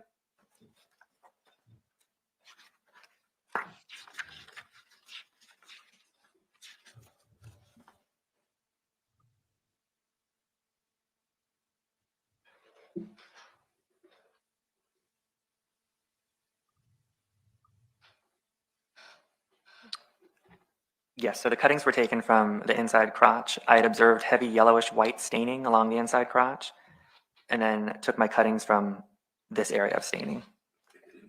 So is it fair to say then all of the areas that were tested from this item was the inside crotch area? That's correct. Okay. Now, first, were you able, before we get to known standards, were you able to submit that area of that you obtained from the inside crotch area for STR DNA analysis? Yes. And what were your findings at this time? At the time, the DNA results obtained from this item demonstrated the presence of a mixture that was consistent with 2 donors, including at least 1 contributor, and Ayanna Sawyer was expected to be a donor to this exhibit. Now, after you received the 2 known standards, again, of Kamar Humphrey and Johnathan Quiles, did your findings change in regards to the donor aspect? Yes, the item was reassessed in terms of the number of contributors that were consistent with the mixture, because upon visual examination and statistical analysis, non-intuitive results were obtained from my initial comparison. So then the item was reported as possibly having originated from 2 or 3 individuals. So after you received the known standard, based upon looking at the statistical data and looking at the known standard, that then had you opine that it was 2 or 3 donors. That's fair to say? Correct, because originally the data presented itself as 2 donors from what it looked like. Exactly. It means nothing. It can easily transfer. So, and it makes more sense that transferred. But when I had additional information I was presented and was conducting my analyses, the statistical analysis and the visual comparison didn't make sense. They were not intuitive in that sense. So then I needed to increase the number of contributors to account for that, to make it consistent with 3 donors. But there were results reported still for either an assumption of 2 or an assumption of 3 subsequent to that. Okay, well, first, I will ask you about the comparison then to the known standard of Kamar Humphrey. What did you opine?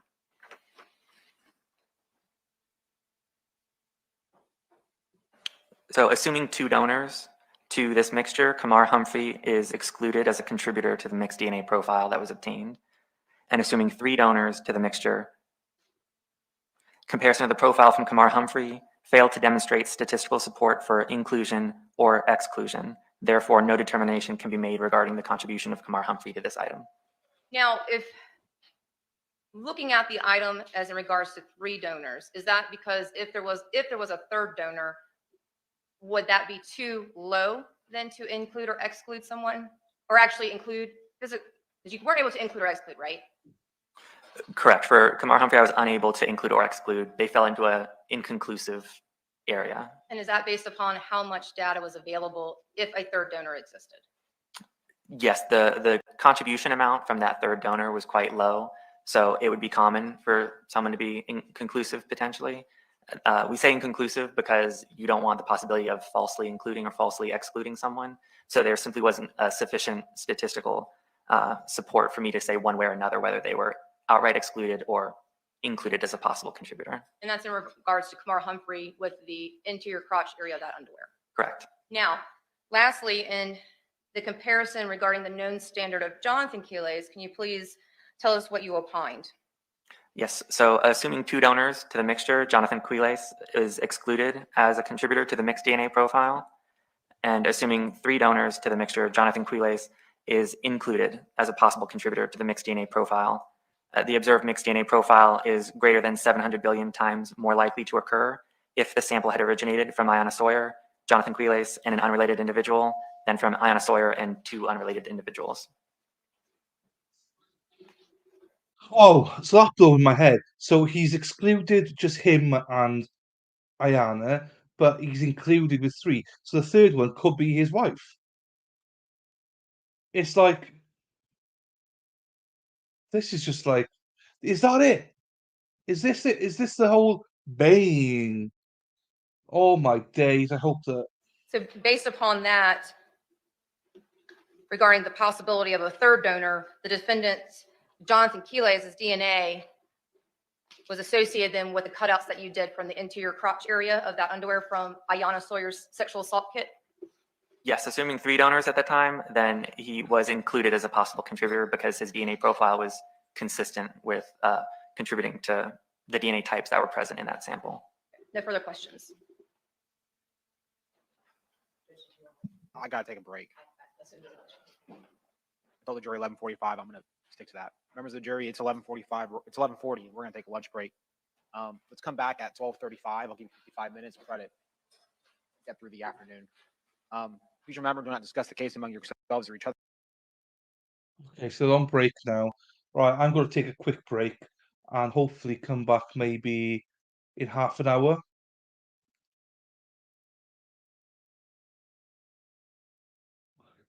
Well, I mean, I was going to say the body's not there, so and there's no. I just the Y is the only thing they got. I think this is very shoddy, very shoddy. If that's all they have, obviously there's more, but still. So if I say 6:15, then I'll come back here, and that means it's 2.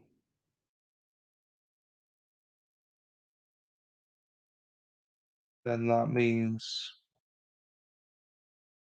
that makes sense. That one does. 2, 3, 4, 5, 6. No, this one doesn't. Right. I got my nieces here, so I'm gonna have dinner with them. So that'll give me 3/4 an hour. It's all good. That's fine, Erin. All right, weirdo. No worries. That's fine, weirdo. Come back whenever. It's 45 minutes I'm coming back in, so say when you're back. You never tell me when you're here, not. Wondering about the wife, the aunt. They kept talking about how stayed at their house, where she was and what. Yeah, look, you can easily find garments in the laundry basket and stuff like that. So I'm not putting any credence on much of this. If he said he put her in dumpster, that would be taken that day. Okay. Lot of overnight girls would stay there a lot and babysit. Yes, it's true. Yeah. Right. I love you all, but I'm starving and I've got 3 hungry nieces here. So I'm gonna make some burger and chips and burger and fries and then come back. So I'll be back in 45 minutes. Love you all. Please come back. Please stay and chat. It's all good. Erin's here. She's got a big mouth. She'll keep the chat going. Right.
518, I have counsel for the state defense. And Mr. Quiles present.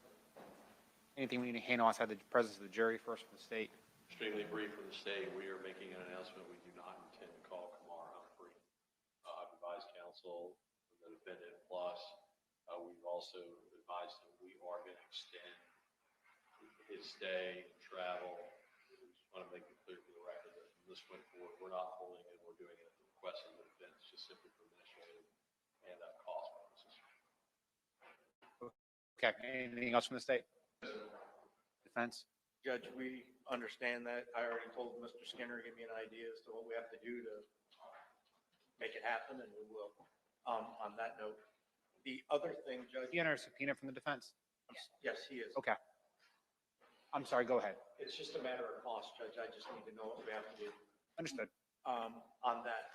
The other thing that was brought to my attention when the transcript issue was brought up, I did talk to precise court reporting. Judge, and I looked back, the order was entered for the 2 witnesses on Damian Hatch and that, but we don't have the order on the remaining witnesses that we had discussed, so that I can get our court reporter paid for the copy. Send to my office. I don't know if it's in my email or not. I thought I signed everything you needed me to sign. This was the one where there was a discrepancy between the two. I'll read. Correct, because the issue was the order said it was delayed because of the hurricane. That's not why it was delayed. I wasn't going to sign an S phrase. So I deleted the portions of it that were irrelevant and signed everything else. Because it sounds like they were ordered, you just never got a copy of it. Right. So get me an order that's clean, that for payment purposes for the court reporter, and I of course will sign it after JAC's response. Yes, sir, Your Honor. Thank you. Anything else from either party? Yes, actually. The only other matter, Your Honor, very briefly, is in regards to the Google videos. We have a new disc that includes both of them. I know the defense had thought that they had included both. That was always the intent. So if we can just substitute that then for record purposes. What exhibit number is this? 35, yes, sir. So you're basically swapping out the new CD for the one that was put in evidence. Yes, sir, Your Honor. Any objection from the defense? That objection, you guys can take care of that. That's all from the state. Yes, sir, Your Honor. We've gotten through 1.5 witnesses today. It's 12:30. Let's bring the jury out, please.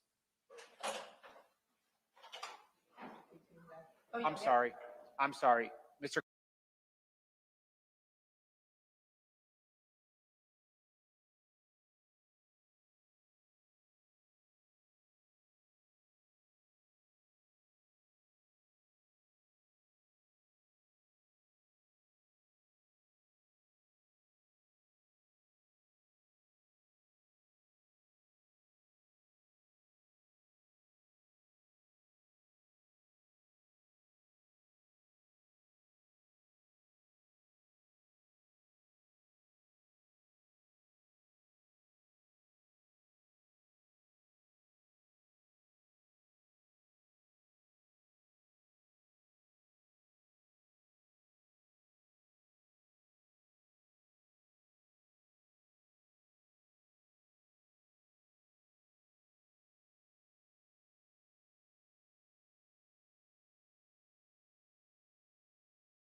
Guess who's back?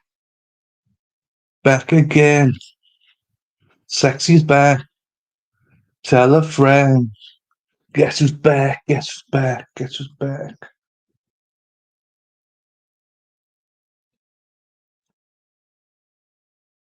Um,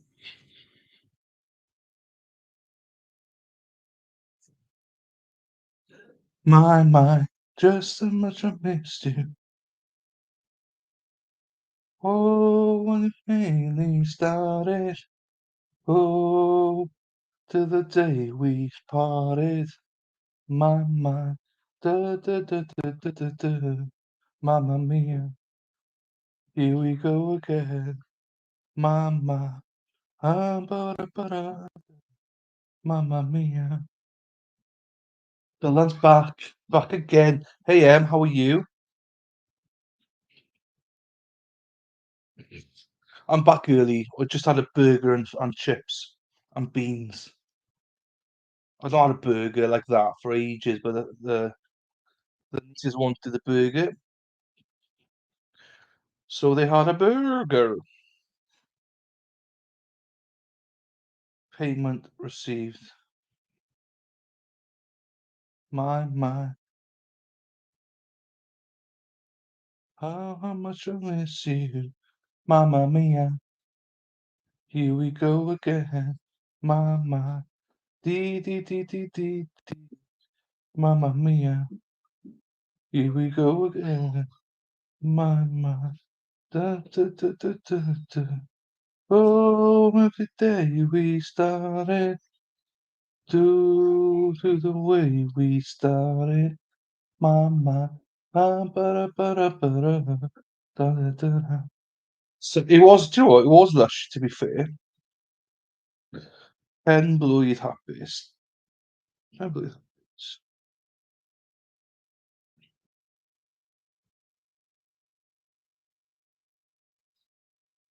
hapus. It was actually really nice. But I try not to eat too much chips, like because obviously you get fat off them. So I'd eat chips on the weekend, but not during the week normally. But when you got little girls, like there's no bloody reasoning with them. Everything has to be chips, chips, chips, chips, chips. And my sister doesn't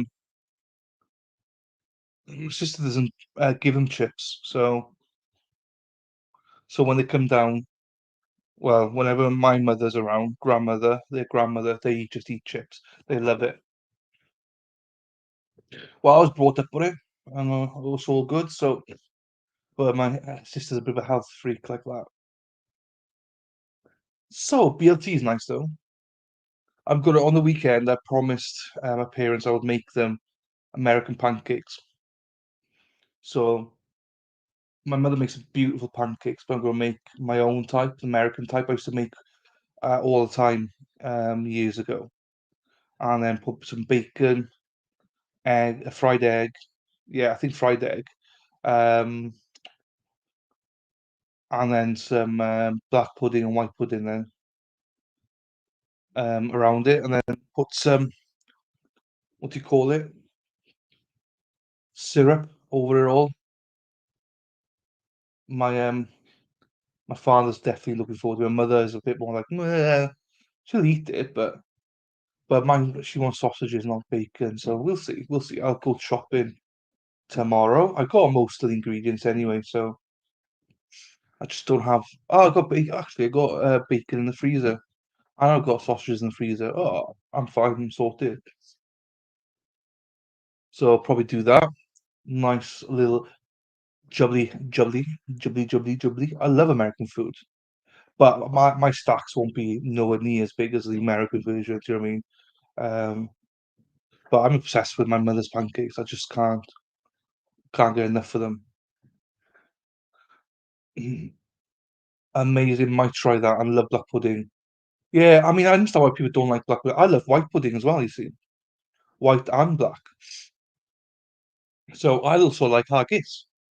All controversial. You just don't want to look it up what's in there. But they're all nice.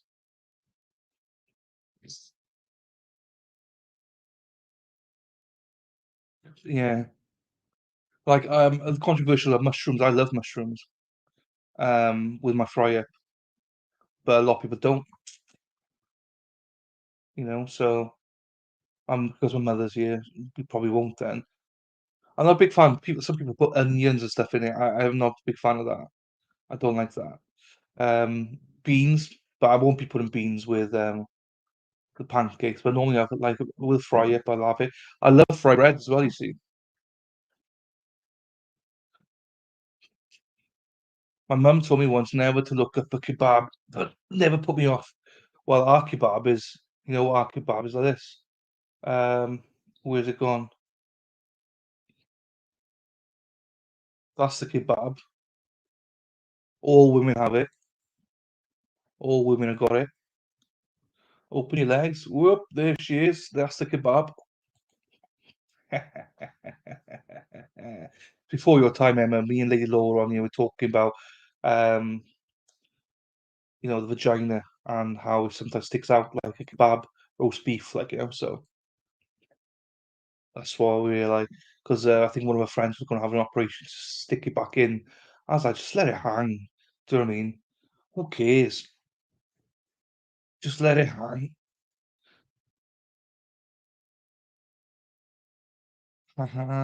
Never so I'm not fussed either way, Thierry. I'm not like gonna be like, oh, it has to be a beans. No, I mean I'm fine without it, but I should a bit of beans. Yeah, I just think it gives a bit more liquid on the plate. Do you know what I mean? So I don't know. I don't like a lot of it. Just a little bit of juice, a little bit of juice to go with fried bread. Oh, now we're talking. Now we're talking, people. I talk about vaginas, and we lost a couple of people. Okay. Um. So there's that. We're gonna start it exactly at 8:15. I've told everyone to be back 8:15. So if they're not back in time, tough. And if you're here too early, tough. Because I just think it's fair that I start to bang on 8:15.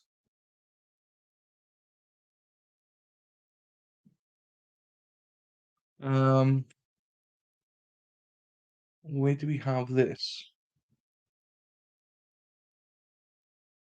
Dee dee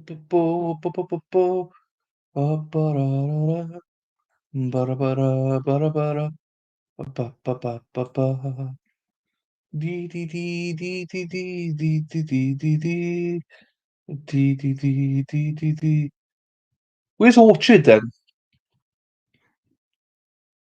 Is it Orchard?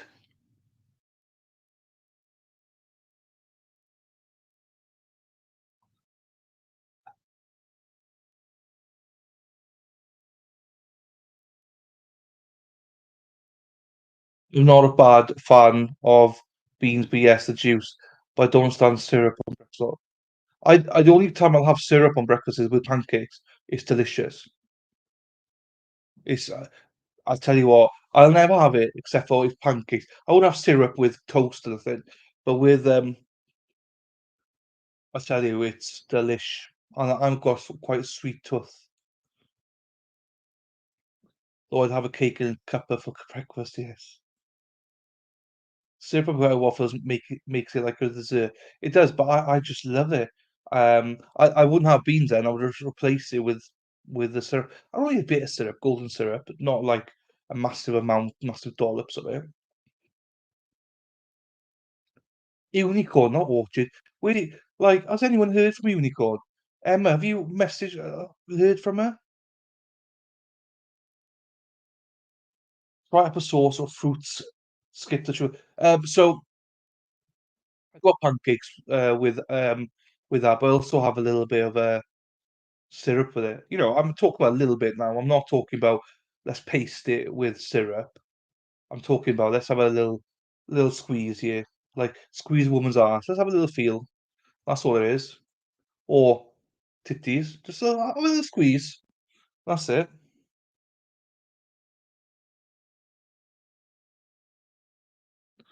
Okay, let's get that out there. Um, yeah, I've messaged as well. I messaged her as well. I got nothing back. A little bit like, as I say, if she's watching some of the stream, happy days, not a worry. Just not hearing back from her. It's a little bit odd. That's all. And I don't want to pressure her by messaging her again. Like, but I do worry about people when you see someone every day and then they disappear. You know, it does get a little bit like, and they haven't said anything. Like Erin Hack disappears all the time, but I said she opened her legs for every YouTuber. She's got like 15 memberships, so I understand she's everywhere. But yeah, processed sugar, yeah, I need to lose weight, but no, I get it, I get it. I think it's just getting the balance right, isn't it, between everything? Getting the balance right. I know I need to lose weight. I'd like to lose about 4 stone. Then I'll be all right, I think. And even then, I'm probably about 8 stone away from BMI, but bugger that. If I lost 4 stone, I think that would be enough. But it's getting into it. Like this doesn't help either, streaming, so late nights, early starts, don't sleep well, so in a way, this is why I'm built for America, not for UK in terms of time zones. Because sometimes I get up at 7, 8 o'clock. I don't go to bed about 2 o'clock. Do you know what I mean? So I- I've got to be up early tomorrow because take my nieces to school. I say you've got to be up about 8, 8:15, take them to school, come back, have breakfast,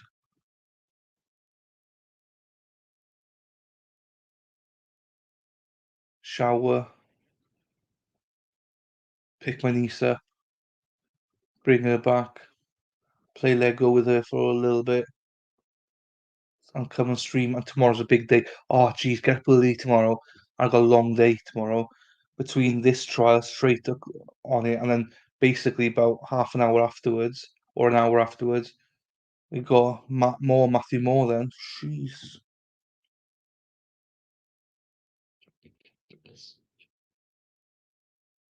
Yeah, I know. Well, I missed the gym today. I'm pretty good at going to the gym every Tuesday and Thursday, but I missed it completely today. But I'll go Thursday. Oh my, yeah, no. Oh no, it's not tomorrow, Matthew Moore, is it? No, that's fine. Tomorrow's that fine. But then again, I need to be up early Thursday. It's gonna be a long day Thursday. By Friday, I'm gonna be cranky,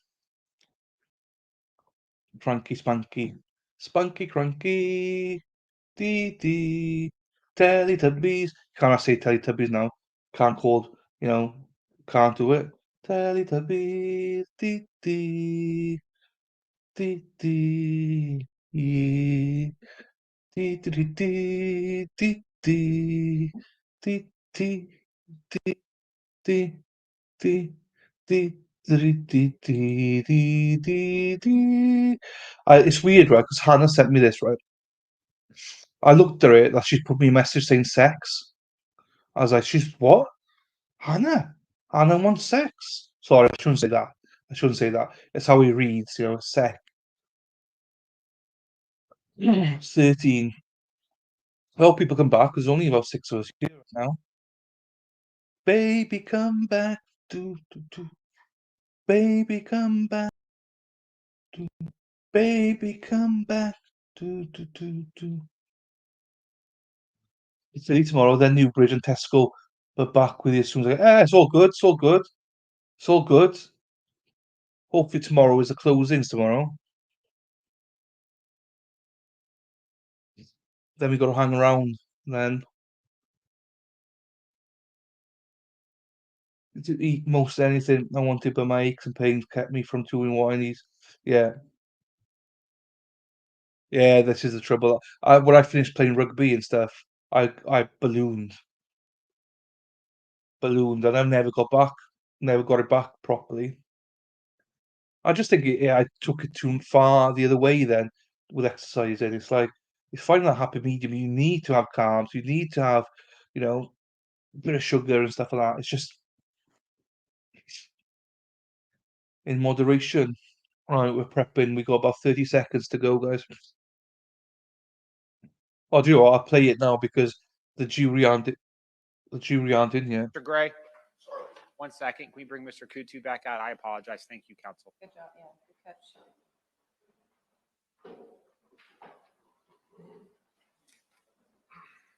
Baby, come back. Okay, while he's coming up, Mr. Kutu will go ahead and get the jury out. It'll take you a minute and then it will mesh up.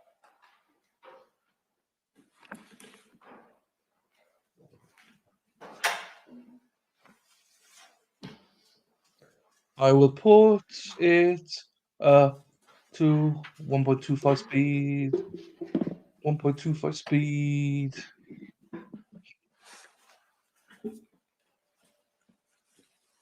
Ba ba ba ba ba ba ba ba ba ba. Ba ba ba ba ba ba ba ba ba ba ba. Ba ba ba ba ba ba. And it is now 1:15. Yeah. Yeah, that is why this is bad. Streaming's bad for me. Do you know what I mean? I'm here for like 8, 9 hours plus prepping. I'm here for like 12 hours sometimes, more sometimes. All right, members of the jury, welcome back. Everyone may have a seat. We're going to hope you guys had a nice lunch. We're going to continue with Mr. Kutu's examination. If you recall, the state finished their direct. We're going to pick up now with the defense's cross. With that said, Ms. Michelle, you may inquire. You're ready. Thank you, Your Honor. Good afternoon, Mr. Kutu. Good afternoon. All right, I know we took a break, so I kind of want to pick back up a little bit where we left off and kind of go through a few things with you. I won't go through every single item in great detail, but I just want to kind of recap and make sure we're on the same page. Okay. All right, I want to start out with the last item that you described and kind of went through, and that was the sex assault kit that you examined and that you received from, I believe it was in May of 2018, correct? Yes, it was received in May of 2018. And in those items that you analyzed, you were able to give some determination as to DNA being in the presence of on the neck, I believe, in the vaginal swabs, as well as in the crotch area of the underwear that you examined. Is that correct? That is correct. These all yielded results that were interpretable. All the other items that you examined did not have any results that were interpretable, correct? Correct.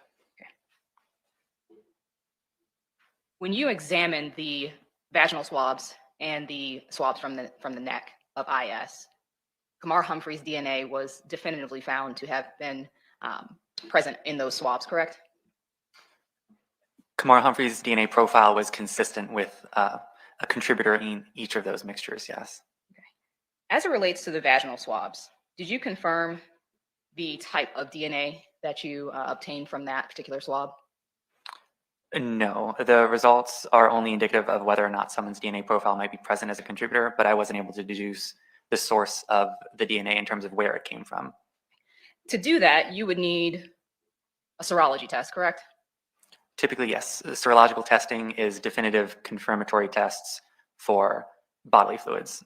And that would tell you what type of biological material that was, whether it was blood, semen, urine, skin, or some other type that I'm not mentioning. Yes, there's a variety of tests for each.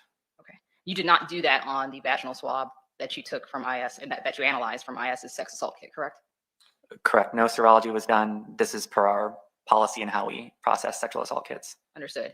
As far as the DNA goes, though, you definitively found that as Kamar Humphrey being a contributor to those items. Yes, he was included as a possible contributor for both items. When it comes to the underwear, you originally analyzed that assuming 2 donors, correct? Correct. And when you analyzed it, you based that 2 donor, just so I can make sure I understand, that 2 donor contributor number based off of the data, correct? Yes. So the data I am interpreting, it looks like peaks on a graph similar to an EKG, and that's how I'm able to deduce how many individuals might be present and then make comparisons to those DNA types. And when you found 2 donors, assuming 2 donors, Mr. Quiles was excluded as a possible contributor, correct? Correct. Now I want to talk to you about when it comes to 3 donors. You analyzed it for 3 donors because visually when you observed it, it seemed as if it did not match what the data presented. Is that correct? Correct. There were so many consistencies upon doing a visual examination comparing the buccal swabs from Johnathan Quiles to this mixture that a statistical exclusion was not intuitive at that point because of how much consistency was there. The statistical software I use was unable to generate a stat to be able to perform an inclusion because of, as I said before, an exclusion that it was making at certain regions of DNA. But again, from my visual examination, just seeing how much consistency there was, it didn't make sense for the comparisons I was making that the results should stay as a mixture of 2 individuals. So then it was reassessed as a mixture of possibly originating from 3 individuals. And as far as whether it's 2 or whether it's 3, you cannot definitively tell us whether it is 2 or whether it was 3. That's why you've provided us with assuming 2, assuming 3 conclusions, correct? Correct. On the front end, it presented itself as 2 individuals. Mixture interpretation can be somewhat difficult at times. As I said before, the data that I'm looking at looks like peaks on a graph. And essentially, I compare it to if someone were to tell me to identify songs being played at the same time, it would depend on how many songs you were playing at the same time, what the volumes were in proportion to one another. And so that all kind of is taken into consideration with, yes, it presented itself as 2 contributors. There was 1 donor that was contributing a lot more, and it appeared that there was only a second contributor. But again, when I was making my comparisons, it didn't appear that there were only 2 contributors because there was it was not intuitive to exclude visually just based on that alone and to not reassess it. It was best practice at that point to reassess it as then 2 or 3 and to make comparisons and to report results for both. And just so that it's clear, you went from there being 2 donors to your opinion now being 2 or 3, not simply 2 before, now 3. You still have that. It could be 2, it could be 3, correct? Correct, because the report had been released as 2, and looking back at the data, it does present itself as a mixture of 2. But again, it's not intuitive based on the comparisons that were made and the statistics that are being performed. So that's why it was reanalyzed as 3, but that doesn't preclude it from still having been reported as 2, because that's truly how the data had presented itself at the time with the information that I had. Thank you so much for clearing that up. Now, as it relates to this particular sample, you did not do any serology testing on this either, correct? Correct, I did not. So you cannot definitively tell us, like I just asked you for the other items, what type of DNA or biological material this originated from, correct?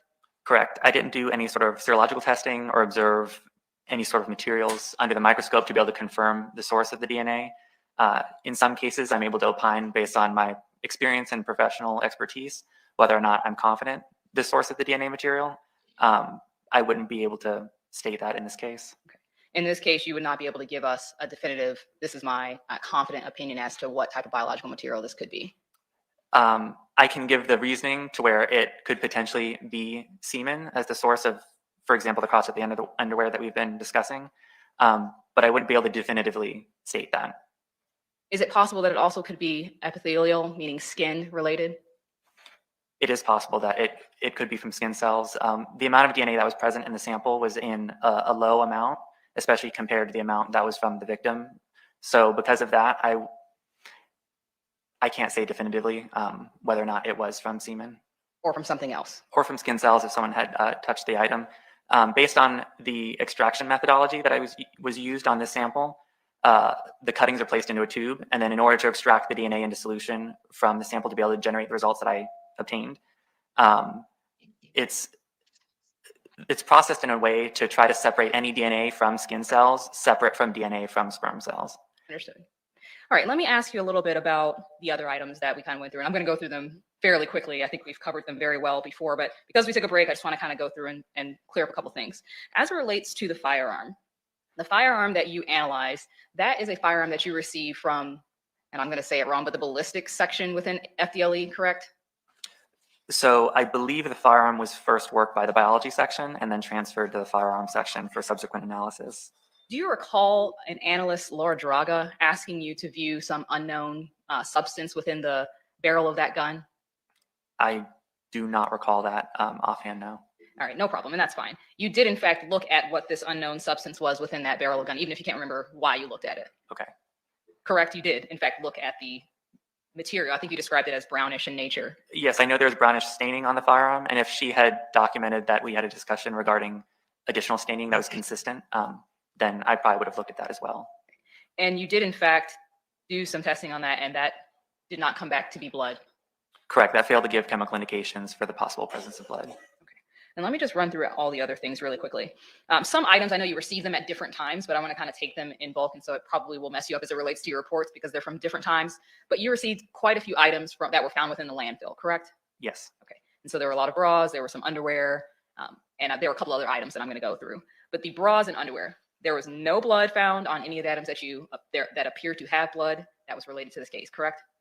Correct. I believe for any underwear or bras that were submitted from the landfill, if the presumptive test was conducted, because the possibility that there's staining, they all failed to give chemical indications for blood. Same thing for any DNA that would be related to this case. Yes, I'd have to review either there was an insufficient amount of DNA for the STR DNA testing process, or it was uninterpretable due to either obtaining no results or such limited results that I couldn't make any sort of interpretation. Thank you so much. As it relates to, I believe there was one item that you were provided that was like a piece of paper with some blood. That particular item was also found within the landfill, correct? It was submitted along with, I believe it was 8 items in that particular. I'm not familiar. The case comments for that submission of the piece of paper state that it was located in a car. Understood. And so that vehicle that it was found within was an item of interest, correct? I would assume so. And that came back, you were able to create a DNA profile from that was consistent with a single female contributor, correct? I did take a sample from the apparent blood staining, and I was able to develop a complete female profile for that sample. And again, that was not related to anyone in this case that you could find. Correct. I believe everyone was excluded based on comparisons to that profile. All right, and I'll just go through the last few. There was an electric saw and the rain suit. Those were recovered from the defendants, from Mr. Quiles' possession or from his wife's possession, potentially, correct? Correct. Okay. And again, no blood, no DNA, nothing as it relates to this case was found in that. Only presumptive testing for blood was conducted on the saw. It's weird, isn't it? We've just lost like literally 75% of our viewers. I don't know where everyone's gone. And the jacket and pants. So when there was no chemical indication for the presence of blood, no further samples were taken, except I believe there were swabs taken from the saw, just in case they were ever to be resubmitted, that I wouldn't have to re-examine the entire saw itself. But no further samples were taken. So I didn't take a swab of, say, the collar or the inside, for example, who's wearing it. The only thing I was looking for in those cases or instances were if there was blood present. Okay. And you didn't look to see if there's any other type of biological material potentially that would be present on either of those items, correct? Correct. I don't believe I did presumptive testing for any other bodily fluid, nor did I do any swabs for any sort of DNA that might be present on the items. Right. And I know that you were asked this on direct about whether rain or something like that could have potentially degraded whatever blood potentially could be on that suit. And I believe your answer was that 1 or 2 hours. Well, I did say I was going to be back at 1:15. I was back a little early, but I didn't start it till 1:15. It's now basically past. So, you know, I don't know. Just weird how we've just lost everybody. Options. Sure, it could be degraded, but also it could just never have been blood, correct? Correct. In my experience with training samples, we deal with blood samples that have been left out on roofs or buried in sand or rinsed in order to see if we can still obtain possible results. So that's why when I do get negative results on presumptive tests for blood, it's usually one of 2 things. Either the stain was not blood to begin with, or if it is blood, it's present in such a low concentration, the chemicals that I'm testing for, that it's beneath the threshold of my testing. Understood. Thank you so much for your testimony. I don't think I have anything further, but give me just one moment. Very brief follow-up, Your Honor. Mr. Bucci, I just want to follow up with one thing that you had discussed with Ms. Michelle during cross-examination. You had mentioned that per policy, you all do not test specifically for serology. Could you just explain that a little bit further, please?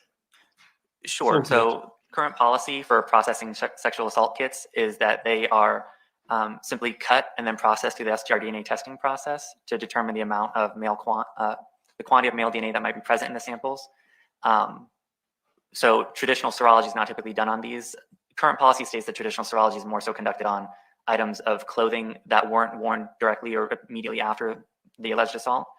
So in this case, that's why I was able to just take samples directly on for the testing process. And to kind of describe that process a little more, when I say STR-DNA testing, it's a 4-step process where the first step, I extract any DNA present into solution from the sample. The second step, I estimate how much DNA is present in the sample, both in general as well as male-specific DNA. And that's the step where a lot of the results you heard earlier when I say there was not enough DNA or sufficient amount or a sufficient amount of male DNA, it's from that second step when I can tell how much DNA is in the sample. If it's in such a low concentration, it doesn't proceed further with testing. because we validated it to where you're not expected to get any results whatsoever. If it does have a sufficient amount of DNA to continue with testing, I'll isolate those 24 regions of DNA that I use for comparisons with someone's DNA profile and visualize that in the final step as data, the peaks on the graph that I mentioned before. So in this particular instance, we don't do serology. However, there is a particular extraction methodology when you think that semen is possibly present to be able to try and isolate DNA from sperm cells away from DNA from non-sperm cells. So for example, skin cells. And that did occur with that sample that we had discussed, the crotch of the underwear.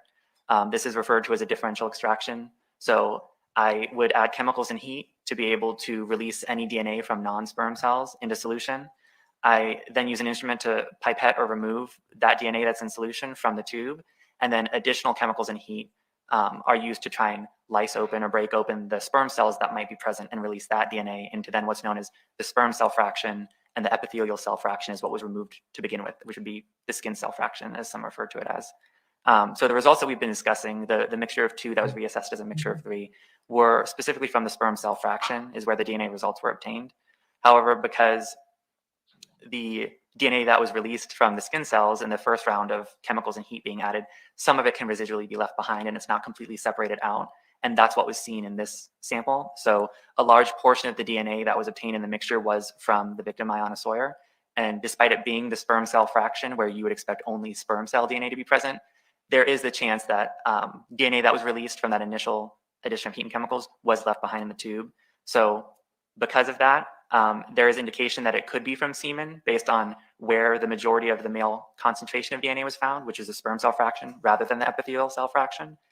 But with the amount of carryover that was noted of skin cell DNA from Ayana Sawyer, and with the general low contribution of the foreign DNA, I'm not confident enough to definitively state that without having conducted serological testing. Okay, so I just want to do 2 simple questions here. So is it fair to say, just very briefly, that traditional serology testing is not done per policy at FSU, listen to me, at FDLE, because you're looking to try to get the highest concentration of a sample? And is that why then it's not specifically in one route of DNA testing? Yes, for one, the methodologies we use to determine if there's enough DNA, especially male DNA, to proceed with testing versus to do traditional serology, it's a much faster means of processing more evidence that's submitted to the laboratory. But also, we do try and attempt to preserve as much sample as possible to get the best DNA yield as possible. So that's also policy where even an item of clothing separate from being worn at the time of the assault that traditionally would undergo serology, if the staining is so small that I would have to consume it to do my serological testing, we forego the serological testing in order to try and generate as much DNA results as I can for that sample. And then lastly, Mr. Kutu, for this afternoon, just so your ultimately opinion regarding the DNA from that crotch area of that underwear is that that it came from a sperm cell fraction that had opened, and that it's likely from sperm, but you cannot definitively state that it's sperm. Is that fair to say?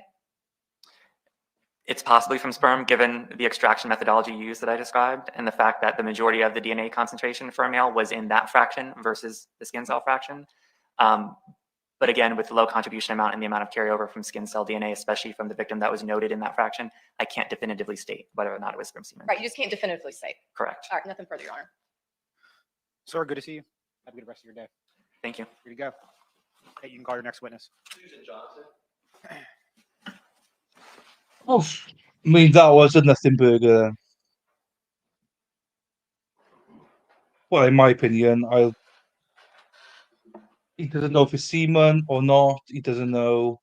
Even if it was semen, it could be transferred through other ways in laundry baskets and stuff. So, oh my, this wiretap better be frigging good. Mr. Johnson, good morning. Because so Good afternoon far, to you, ma'am. Good afternoon. The clerk will swear you in. I do. All right, ma'am, you can walk over here to your right. Thank you. Just watch your step as you come forward. If you need a glass of water, let us know. We'll do our best to accommodate you. Thank you, sir. The only thing I would ask, if there's an objection made, just pause before you answer the question. Let me roll in the objection first. And you're welcome to manipulate the microphone to help you project your voice out. Okay, great. Thank you. All right, with that said, Mr. Skinner, you may inquire at your ready. Thank you very much, Your Honor. They can't see the screen, I'm assuming. Go 6 days, not messing that up, and then twice in 2 hours. I'll I'll start there later. But good afternoon, ma'am. We'll get to that screen in just a second. Just to lay a little background about you, will you introduce yourself to the jury, please? Sure. My name is Susan Johnson, and I work for T-Mobile. All right. And how long have you worked for T-Mobile? 26 years. Oh, here we friggin' go. And can you just, I know we all understand, but for our record, what is T-Mobile? A cellular telephone company. All right. And what are your duties as an employee for T-Mobile? So I'm a manager within the Law Enforcement Relations Group. We respond to subpoenas and other legal demands from various agencies across the United States, testify in court as a custodian of records, and then I supervise the trial team. So, ma'am, do you travel around the country testifying about data recovered from T-Mobile records? Yes, sir. You do that on a regular basis? Yes, sir. Do your responsibilities include collecting data that belongs under the umbrella of T-Mobile? Yes. Now, do you also interpret the data that you receive, that you look at under T-Mobile? Do you interpret that for purposes of testimony in court? Yes. Is this done in the normal and ordinary course of your business? Yes, it is. Is this data that you review on a regular basis compiled into documents such as the one that we're about to talk about in this particular case? Yes. Yeah, no. Now, ma'am, as you testify here today, generally speaking, how long does T-Mobile keep the data? Generally 2 years.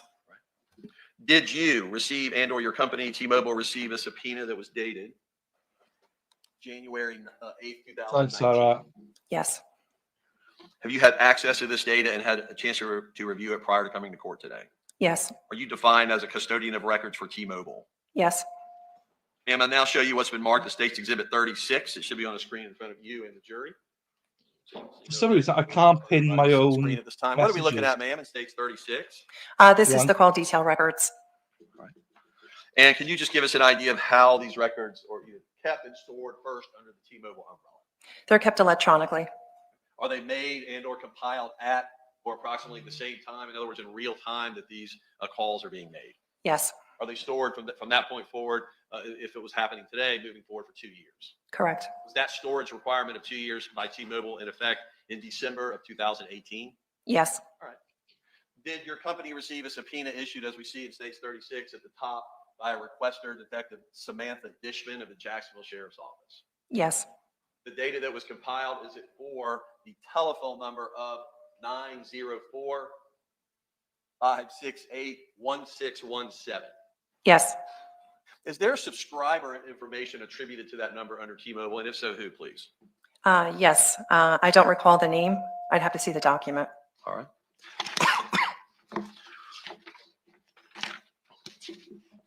Now, man, we can connect that dot later on the telephone. My next question for you is this. When these records are compiled into the way we see them now, can you tell us how it goes from y'all's computer system into the way we see it today, if you know? Sure. So when the request is compiled, we email the information just as you see it to the requesting agency. All right. And the document that we're looking at, is this all call records under the telephone number 904-568-1617? Do these records start on December 3rd of 2018, which appears to be reflected in row number 13? Yes. And do these records end that you provided to law enforcement, what appears to be row 2301, on January 2nd of 2019? Yes. Do these records encompass all phone calls and or IM chatting, messaging for 904-568-1617 during those dates and times? Yes, they are called phone calls as well as text messages. And ma'am, I want to now ask you with respect to, let's just say in row, for example, we'll start with row 14. Is the date reflected in row 14? I see it's a bit askew, but would that be this particular either phone call or message occurred on 12/3 of 2018? Correct. Now, under time, is that military time, ma'am? Yes. Right. At the top, sort of first sentence or two, under sort of looks like row 10, it says, quote, all times below are reflected in coordinated universal time, parentheses, UTC. Will you explain that for our jury? So depending on what time of the year it is, being that these records are from December, you would have to subtract 5 hours from the time that you see reflected in order to arrive at East Coast time. So for example purposes, if the UTC time reflected on these records was 12 noon, would the accurate time be 12 minus the 5 hours, making it actually 7 a.m.? Correct. is the time reflected on these, for example, in row 14, where it says this call was made December 3, 2018 at 00:17:51 and or 12:17 a.m. Has that time already been calculated by the UTC, or do you have to do it from that time and go back 5 hours? You have to do it from that time and go back 5 hours. Right. And then moving across under the fourth column under call type. For example, what is RCS-IMCHAT? So those are like read receipts or delivered receipts with regards to a text message. All right, and dropping down in that same column, let's say on row 16, what does MTC mean? MTC stands for mobile terminating call, which is an incoming phone call. All right. In the next column, it says direction, and the word incoming, does that indicate that this telephone device was receiving an incoming phone call? Incoming or outgoing phone call or text message. All right.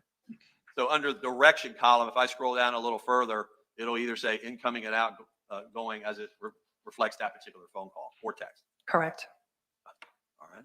However, the SMSCs that are listed, which is a text message, does not have the word incoming or outgoing. The way to determine if it was incoming or outgoing is by looking in column F, which is calling number. So if the subscriber's phone number is listed there, that means that they generated an outgoing text. All right. So you see my cursor, ma'am? Is that circling the SMSC you just described? Correct. This column F now, what I'm circling as the calling number, is that what you're referring to? Correct. And I'm going to scroll up where my cursor is going. Is that column F? Correct. All right. What's column G? What's the dialed number? So dialed number, called number, and destination number work hand in hand. So for example, I can have programmed in my phone 555-1212. However, the network is going to translate that and put a 1 in the area code in front of it. All right. So, for example, just so we're clear, could you start, let's say, with row 18 and explain what that row means? It looks like it was December 3rd of 2018. Let's stay with row 18. Time 14:39 and 17 seconds. What does that translate into, for example, with UTC time? So that would be 9:39:17 a.m. East Coast time. All right. And then under duration, in that column, there's the number 10. Is that in seconds or minutes? That's in seconds. Thank you. And it's in seconds throughout that column, which is column number, letter C. Correct. Thank you. And then moving across row 18, we see, for example, calling number is 908-612-6545. Correct. What is that, ma'am? So that's the phone number that's calling into the records of this individual's. Right. So does that mean in column G, where it says 904-568-1617, that is the number being called, which is this particular device records we're looking at? Correct. And then row H would match that. It's the same telephone number, correct? Correct. And row I, column I would match that because it's also the same telephone number, correct? Correct. That's the destination number. Yes, sir. And then what's the IMSI column? Column J. What is that? So IMSI stands for International Mobile Subscriber Identity Number, which is the serial number that's associated with the SIM card found in the back of the phone. All right. And how about column K, IMEI? What is that? IMEI stands for International Mobile Equipment Identifier, which is the serial number that's attached to the actual phone itself. All right. And the last column I want to ask you about is column L. Like, for example, in row 18, it says completed successfully. What does that indicate? So that indicates that the call went through the network successfully. Ma'am, have you had a chance to go through these records for this month, dated December 3rd, 2018 to January 2nd of 2019, and review these records? Yes. Did you determine if there were calls either made to or made from the following phone number, area code 347-652-3294? Yes. And could you give us an idea of the exact number for that month of calls to and or from this device to 347-652-3294? So it was actually phone calls and text messages together 228 times. Thank you. And were those made throughout this particular month? Yes. So the defendant's phone, let me strike that. So this particular device, I know you don't know without seeing the name, this particular phone number is going to that phone number that I just read, either text or phone call throughout that month 228 times? Correct.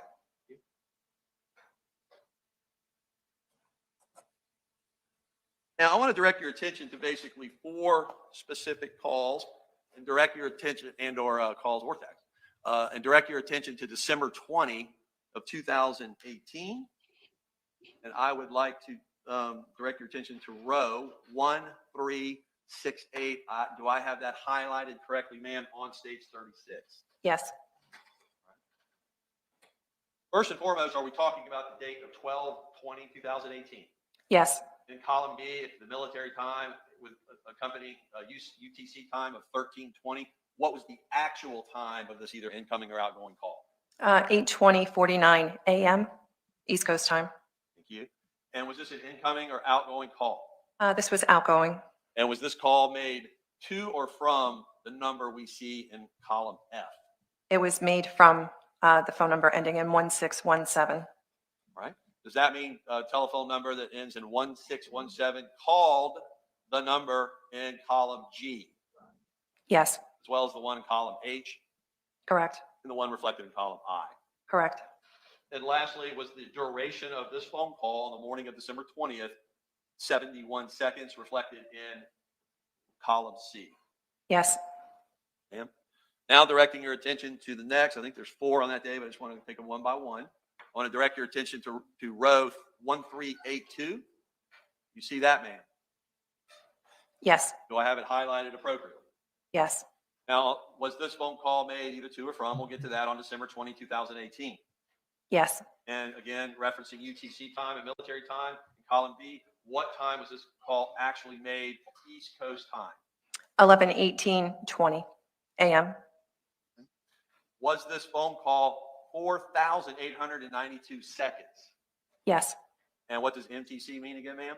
Incoming phone call. All right, and that's what we see in column E. Correct.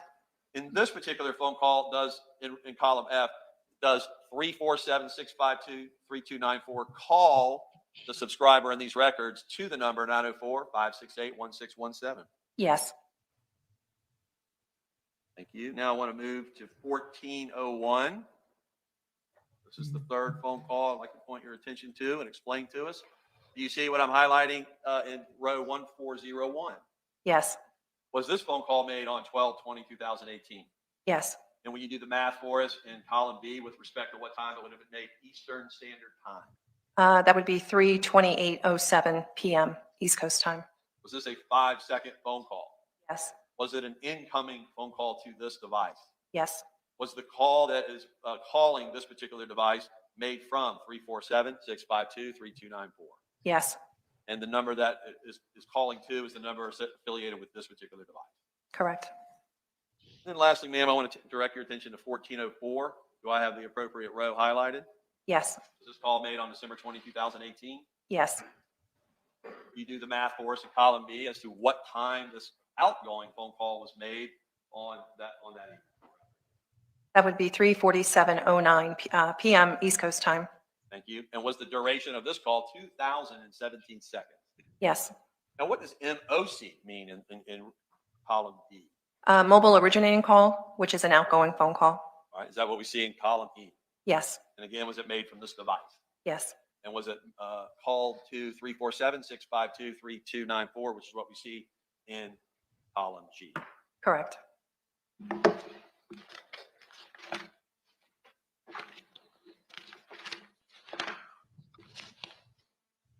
Now, ma'am, the last thing I want to ask you about is, can you kind of give us a general explanation or summary about connectivity of this device? For example, if somebody was either in airplane mode or they were using some kind of third-party app, could you tell us or explain to us whether that would be reflected in these records, and if so, explain? It would not be reflected in the records. It's a third-party app, which would be a data session, which is not reflected in these calls. All right. Nowhere in these calls. No. One moment, Your Honor.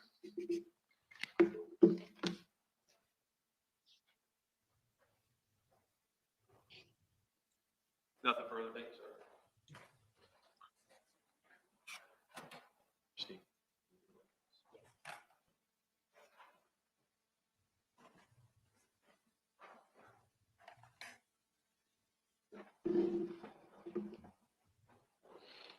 Good afternoon, ma'am. Good afternoon. I just have a couple of follow-up. I'm not going to take long at all. I wanted to point your direction to a couple of other dates, if possible, with those same numbers that you've been identifying throughout this entire the entire direct examination.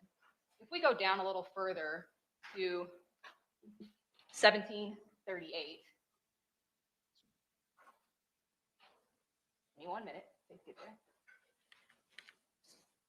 Do you see those same two phone numbers interacting on December 23rd, 2018? Yes, And similarly, that duration of that phone call was 495 seconds. correct. That was an incoming phone call from that phone number from the phone number 347-652-3294. Correct. And it was to the phone number of 904-568-1617. Correct. Thank you. And you'd previously testified that those two phone numbers interacted quite a bit, Correct. either by text or by phone. Correct. And that was throughout that entire month, Yes, not just on those couple of days that we've isolated, but throughout that entire month before and after. correct. Did you isolate how many phone calls versus texts were given in that 228 number that you provided to us? No, And obviously you can only tell us as it relates to these phone numbers that one number called that other number, correct? correct. Or vice versa. Correct. As far as who was actually on that phone call or who was sending text, if it was text, you would not be able to tell us that. Correct. You wouldn't be able to tell us who's on the other end receiving that phone call or receiving that text message either, correct? Correct. You can simply provide us with this information, which is just raw data of the time, the date, the length of the call, whether it was incoming or outgoing, whether it was a phone call or a text message, and the numbers that were connected. Correct. Nothing further. Ma'am, good to see you. Appreciate your testimony and have a good rest of your day. Thank you. You too. State, why don't you take a break now? Short, can I just give them a short break rather than an afternoon break? Of course, pleasure. That makes it difficult. Okay.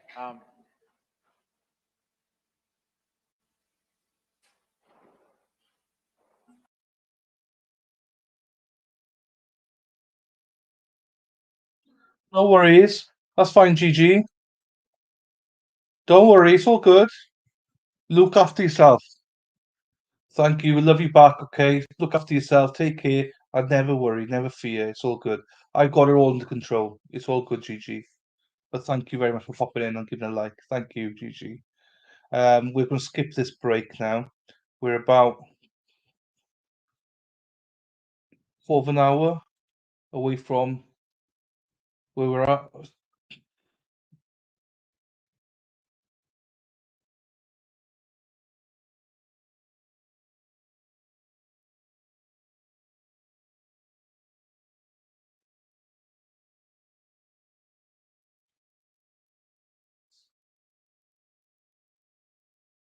There we are. Lovely, lovely to see that. I don't know what's going on here.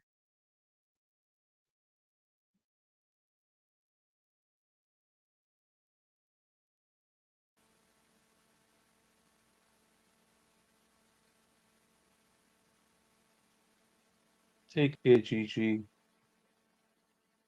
Right, so that's the defendant, Johnathan Quail's eggs.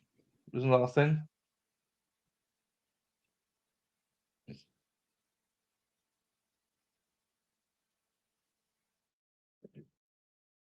Maybe just in closing is going to be so important as well. See what's highlighted.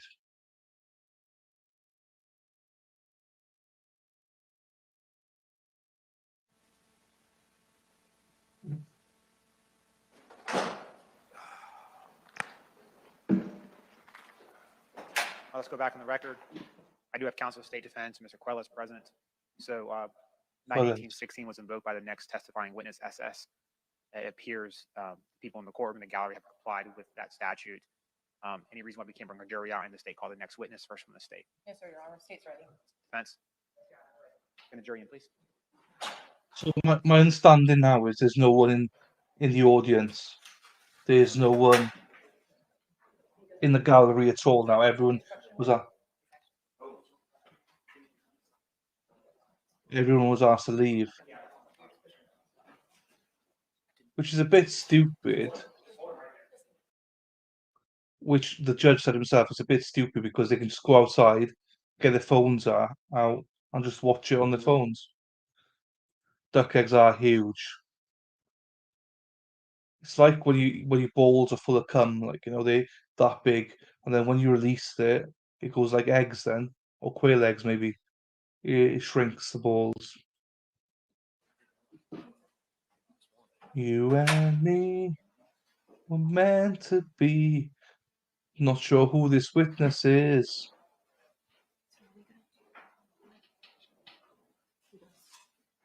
I think, to be fair, both sides done an okay job. I think there's a bit. I hate when attorneys use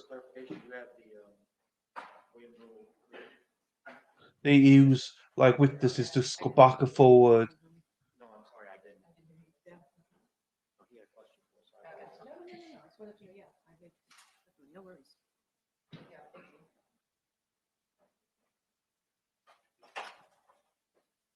And I do think the defense is doing a really good job. You and me were meant to be. Da, da, da, da, da, da, da. Geese are harder than chickens, and yeah, and they're more expensive as well. Ooh. Judge R. Anthony Salem. Yeah. Okay, I'm ready. You guys still ready? All right, let's bring the jury back in, please. I apologize for the. I'm sorry. I'm gonna sit this right here, because I gotta go downstairs.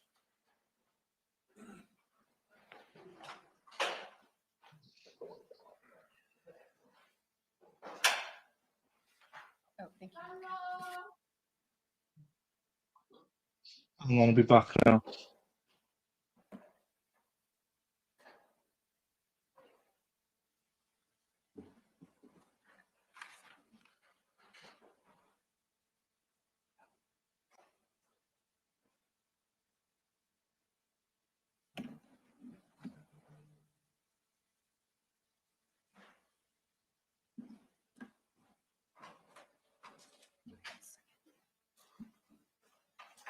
Your Honor, the jury's reentering the court.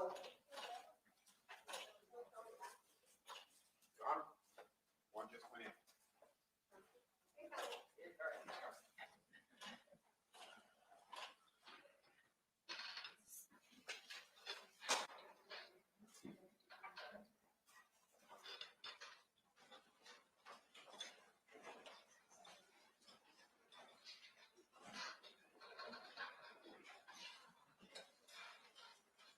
All right, members of the jury, welcome back. I'm sorry for the delay. Just one of those things that happens in the course of a trial that if you watch TV legal shows, doesn't really show you how that works. But nonetheless, we're ready to proceed. Everyone else may have a seat. In the state, you may call your next witness. Your Honor, statement next, recall SS.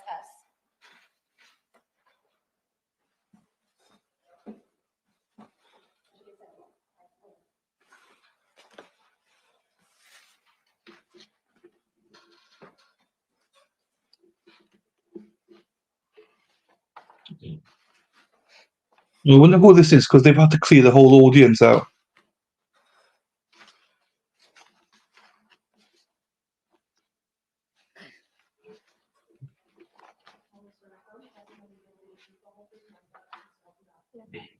Ma'am, good afternoon to you, ma'am. Just go and have a seat.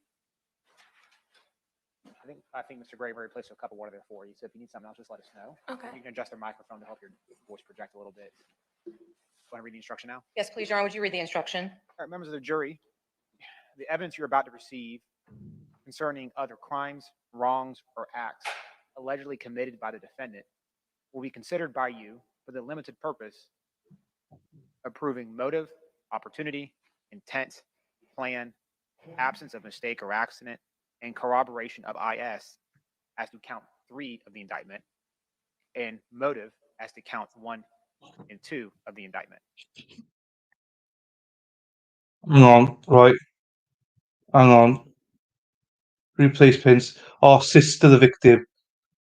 Okay, so I think this is the one that's actually going to see him again. Right. You and me, we need to have words. Where the fuck have you been? I thought I was your number one. Sea swept. What the fuck? I see you whoring yourself out in every stream. Not you though. Hello, Sea Swept. Love you, Sea Swept. Other went. Okay. see, here she is. Hey, Kim. You're another one. Hi, Kim. Lovely to see you, Kim. Sneaking in there. Hey, Kim. Hello, my darling. Yes. I hope you can make it to Thursday night.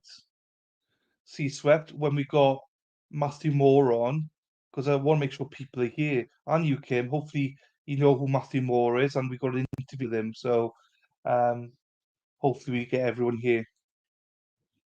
Right. So this is sister of IS. So this, if airing is correct, I believe this is this he's accused of also sexually assaulting this girl as well, from all accounts. Hey, Lou's back. Yeah, yeah. Well, hopefully you can make it, Millie. Hopefully loads of people can make it. Hopefully everyone can make it. But yeah, it was a good get. He reached out to me and I was like, yeah, absolutely. He came. Hard to hear. Yes. Right, we'll play it now to see. However, and you shall consider it only as relates to Yes, but she's coming back now, apparently. those issues. However, the defendant is not on trial for a crime, wrong, or act that is not included in the indictment. State, you may inquire. You're ready. Yes. Good afternoon. Hi, Can you just again state your name for the record again? Samaya Sawyer. And we'll refer to you as SS the remaining of your testimony. And ma'am, what is your date of birth again? September 25th, 2003. And how old are you today? I'm 19. Back in 2017, how old would you have been before your birthday? 14. How old would you have been post-birthday? I'm sorry, the previous question is 13 and this question is 14. Yes, ma'am. And then in 2018, how old, what two ages would you have been depending on the month based on your birthday in September? 14 and 15. Now, during those timeframes, I believe you had stated that you had spent a lot of time at the defendant's house. And again, just for record purposes, the person that you know to be Johnathan Quiles, is he still located here in the courtroom today, like as of last week? Yes, ma'am. And just identify something that he is wearing today. A white shirt. And is he, and then what part of the courtroom? To my right. Your Honor, just let the record reflect the witness has identified the defendant again. So reflected. Yeah. And would you spend a lot of time at the defendant's house with your aunt and also your Aunt Naomi's house? Yes. And would you spend time at the defendant's house along with your sister? Yes. And then would there be times where only you out of the siblings went to the defendant's home? Yes. Now, during the time frame when you were between the ages of 13 and 15, were they living at that 1503 16th Street house? Yes. And just so that we know that we're talking about the same house, I'm just going to show you one picture very briefly. It states composite 19.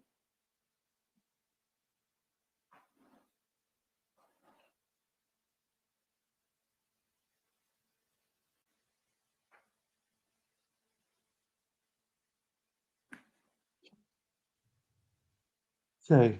Are we talking about this residence here in states 19G? Yes. Okay. And how often do you think you would visit at the defendant's house and your Aunt Naomi's house during the ages of Johnathan? 13 and 15?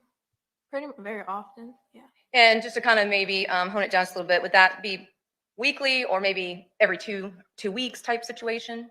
About every 2 weeks. Yeah. And was your mom a single mother during that time? Yes. And would you go over to the defendant's house and your Aunt Naomi's house because the defendant would be there and be an adult over you? Yes. Is that fair to say because your aunt would be at work most of the time? Yes. Okay. Now, during this time frame, SS, did something happen between you and the defendant that was also inappropriate? Yes. Were you first the age of 13 when something happened? Yes. Now, we also talked about the residence. Was there another 2 locations that we're about to talk about where inappropriate things that your uncle did to you? Yes. Where were those two locations, just generally speaking? The car and the beach. The beach. And we're talking about the car. What type of car? It was a red van. I'm going to be showing you again just one picture from State's Composite 21.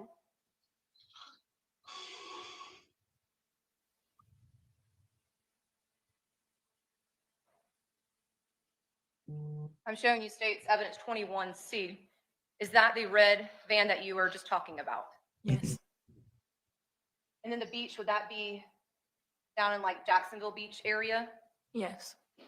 And have you recently viewed a picture of yourself at the beach back in March of 2018? Yes. And was that picture on the defendant's cell phone? Yes.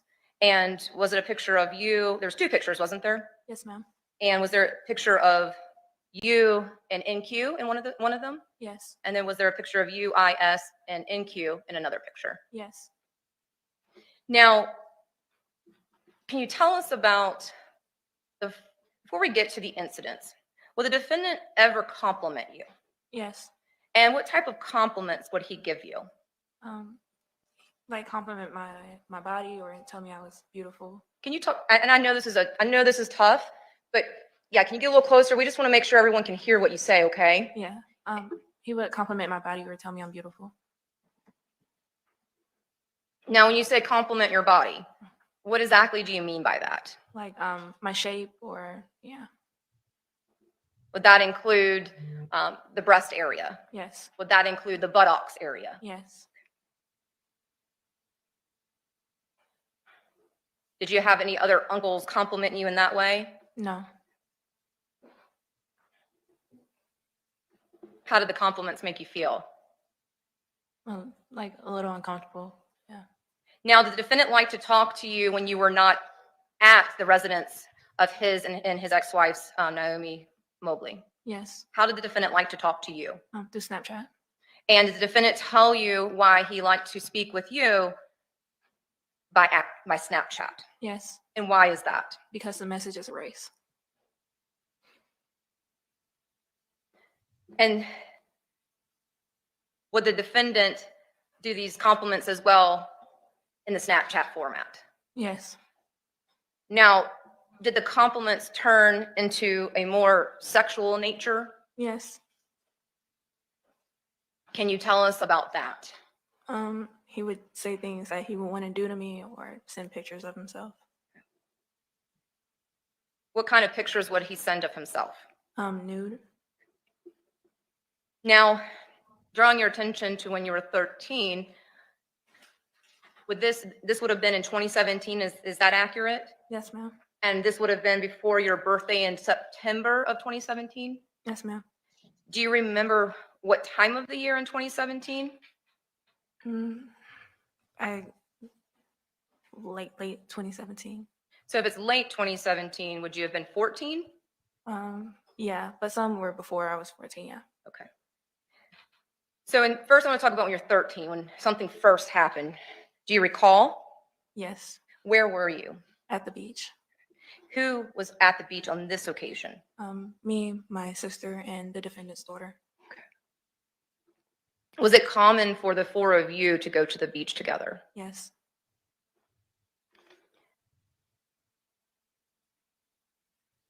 Where were you specifically at on the beach? And what I mean, had you gone to a restroom? Were you on the sand, the water?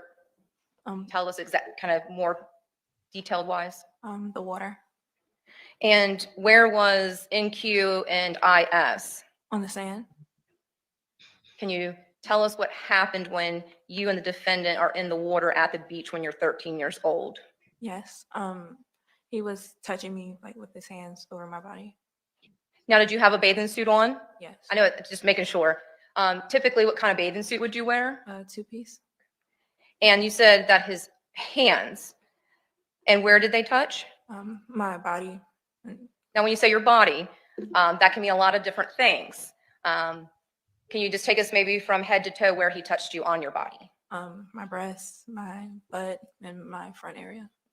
And I apologize for, and we can refer to it as front area, the rest of the testimony potentially. I might have to clarify sometimes, but just for record purposes, when you say front area, are you referring to your Receive vagina area? Yes, ma'am. Now, when he used his hands, defendant, to touch you and I think you said your breast, your buttocks, and then the front area, which we know that what that means here, would he touch you over your bathing suit or under your bathing suit on this time? Both.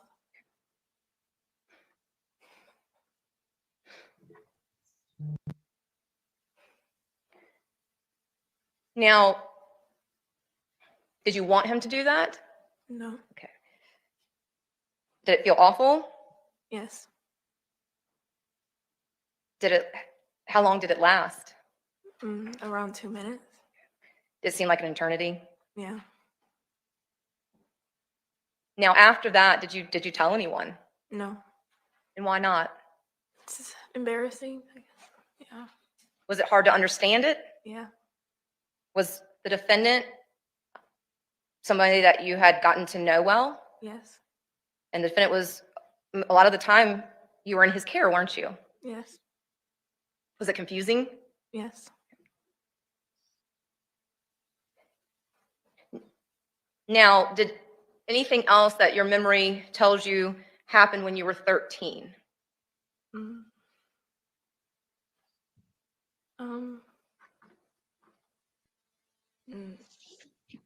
I'm not really good with dates. Well, let me ask you this. You talked about the touching. Did that happen when you were 13? Yes. And it happened at the beach? Yes. Now, when you were 13, did the defendant ever touch you with some other part of his body? Yes. Which part? Or parts? His genital area. What about his mouth? Yes. Let's talk about the mouth first. Where did defendants, now did the defendant use his mouth at any time during this time at the beach? Not that I can recall. And at this time at the beach when you were 13, did the defendant use, and we'll get into more specifics in if it applies or not, with his genitals at the beach this time? I believe he was kissing my neck. Yes, ma'am. Okay. Is it hard to relive this? Yeah. So the defendant kissed your neck when you were at the beach the first time you were 13? Yes, ma'am. Now, when you were 13, did the defendant kiss you on the lips? Yes. Would that have been at the beach or somewhere else? At the beach. Okay. Now, did anything else happen at the beach on this occasion besides the touching? And I say besides, I'm not trying to obviously minimize, but we've already discussed regards the kissing and the touching. He rubbed himself against me. Okay. Now, when you say rubbed himself, does that mean that his body touched your body where it was rubbing up against each other? Yes, ma'am. Could you feel his genitals rubbing against your genitals? Yes, ma'am. Did you have your bathing suit on at this time? Yes, ma'am. Did the defendant have a bathing suit on? It was like shorts. Okay. And did he have a shirt on or off? Off. Okay.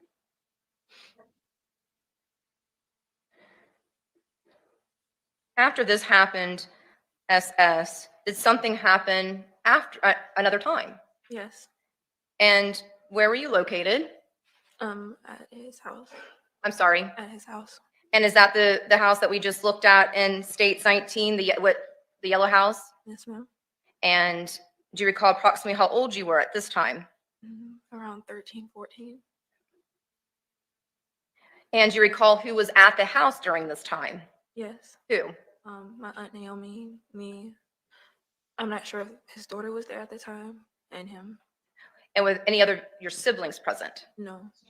So it was in total 4 of you or 3 of you? Maybe 4, but you know for sure 3 of you. Yes. Where did something happen in the house or outside the house? In the living room. And do you recall what time of day or night this was? It was late at night. Where were you located at late at night? On the couch. Where was your Aunt Naomi located? In her room. Were you asleep? Yes. Did something happen that awoke you? Yes. What happened where you woke up? The defendant was touching me. And did the defendant come onto the couch with you? Yes. And did the defendant say anything to you? Not that I remember. And what did the defendant do to you while you were on the couch? He was touching me. I know it's hard, I know, but we gotta have you speak up because we just all need to make sure we know what you're saying, okay? I know it's hard. He was touching me. When you say touching me, I know I have to ask the difficult questions. I apologize again. Do you need some water or anything? You okay? Okay. All right. When you say touching me, what is the defendant touching you with? His genitals. Do you have clothes on at this time? Not the bottom portion. Did you have your bottom portion on prior to the defendant waking you up? Yes. Did you have like a one-piece pajama set or a two-piece pajama set? It was 2. So are you saying that the defendant pulled down were you wearing pants or shorts? It was shorts. Did the defendant pull your shorts down? Yes. Now, you're on the couch sleeping. Did you have a blanket or pillow or anything with you on the couch? It was a blanket and the couch pillows. Okay, so you were sleeping with the couch pillows and then you did have a blanket for the evening? Yes. Now, were you on top of the blanket or underneath the blanket? It was just like on me. I was underneath it. You were underneath the blanket? Is that a yes for the record? Yes. Now, did the defendant come underneath the blanket with you? No. The defendant was on top of the blanket? Yes, ma'am. What did the defendant do with the blanket, if he did anything at all? Just like moved it to the side. Did you want the defendant to pull your shorts down? No. Did you say anything? No. Were you in shock? Yes. Did your panties get pulled down? Yes. You tell us what happened from there.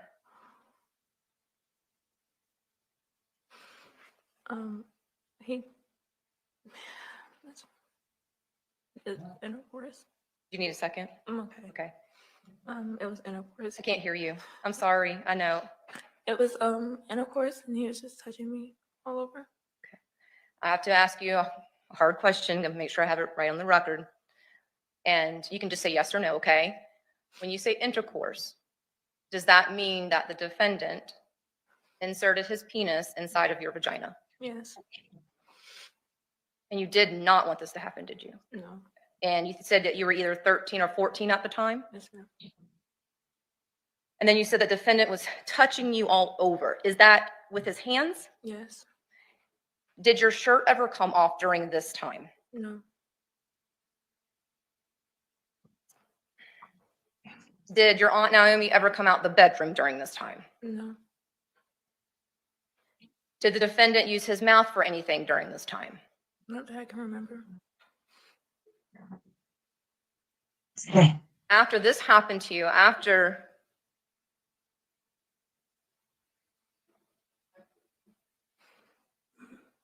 this incident, did you tell anyone? No. And why not? I didn't know how, or I just didn't. Did you just say you didn't know how? Yeah. Were you scared? Yeah. Now, did the defendant sexually abuse you again after this? Yes. Where were you located? In the car. And that's the red minivan in States 21 that you had identified for us? Yes, ma'am. Now, were you and the defendant going anywhere? Yes. Where were you guys? Where were the two? Was it just the two of you, or was there more people in the car? Just the 2. And where were the two of you going? To the store. And do you recall what store it was? Winn-Dixie, I believe. And do you recall if it was in the daytime, the nighttime? It was the daytime. Do you recall approximately how old you were? 14, 15-ish. Did something happen beyond just going to Winn-Dixie? Yes. Did the defendant take you to Winn-Dixie with the car? No. Where did the defendant take you? Like an isolated area. And was it here, though, still in Jacksonville? Yes. And what happened in the van? I got in the back seat and he bent me over. Did you want to go in the back seat? No. And, obviously we've looked at the pictures. Are we talking about the 2 center seats or are we talking about the 3rd row? 3rd row. Did the defendant ask you to go to the back seat or tell you to go to the back seat? How did that happen? More like tell me to go to the back seat. And what happened in the back seat? He bent me over and we had penetrational intercourse. And when you say bent you over, did he take off any of your clothing? My pants. And would that include your panties? Yeah. And again, I apologize for saying these harsh terms with you. I know you're still only 19. The defendant also, at this time, in the red van that we talked about in stage 21, insert his penis into your vagina. Yes. Now, did the defendant do anything with his hands during this horrible time? Not that I can recall. What about, did the defendant do anything with his mouth to you? I believe he was kissing my neck. The defendant was kissing your neck? Yes. Did the defendant say anything to you? No. Now, after this, did you go back to the defendant's house? Yes. Did you tell anyone? No. And was it based upon the same reasons that you've already told us about being scared, confused, not knowing what to do? Yes.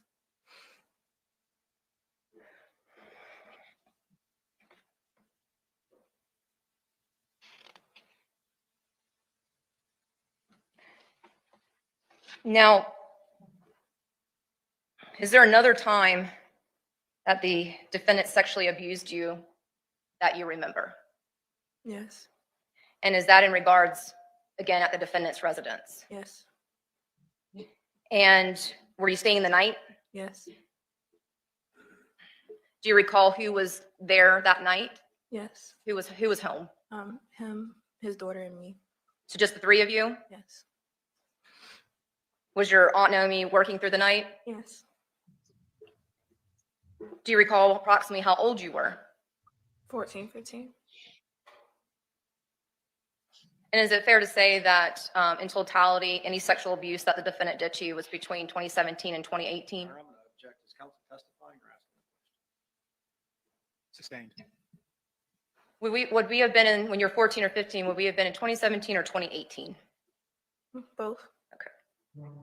Now, the incident that you're here discussing now in regards to being at the defendant's residence, do you recall approximately when that was? Late 2017. Oh, no, 2018. And would this have occurred prior to your sister's disappearance and murder? Yes. Now, can you tell us what happened during this incident? Yes. I was in the bedroom in the bed. And his daughter was next to me asleep. And it was penetrational intercourse again.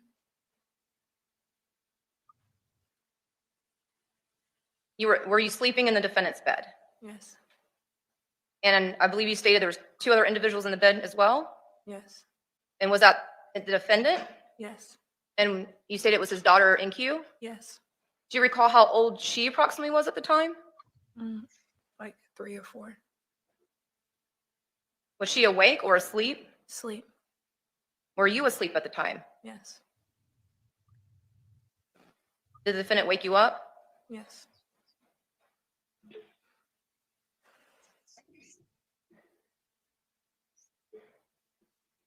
Did the defendant do anything to your clothing? The bottoms were off. When you say the bottoms, what does that include? Underwear and shorts. And did the defendant do anything with his genitalia? Yes. And what did he do? It was penetrational intercourse.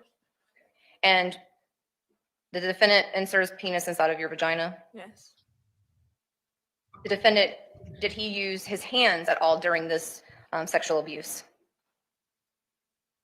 Besides groping me, I don't think so. And again, just to be clear, when you say groping, does that mean the defendant's hands would touch your chest area, your private area, and your buttocks area? Yes. Did the defendant do anything with his mouth during this time? Not that I can recall. Now, after this sexual abuse occurred, did you tell anyone? No.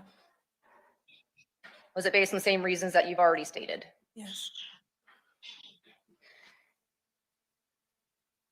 Now, the last time you testified, we had talked about Don Quay. But before I get to that, are there any other incidents of sexual abuse that you remember? Not that I can recall right now.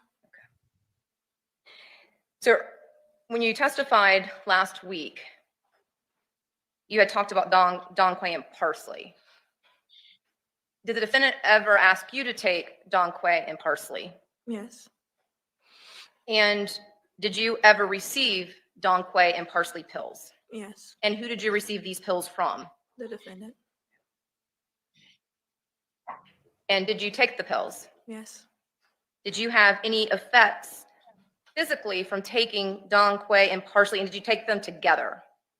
Together, it makes you drowsy. And did you notice any other physical conditions? Not that I can recall.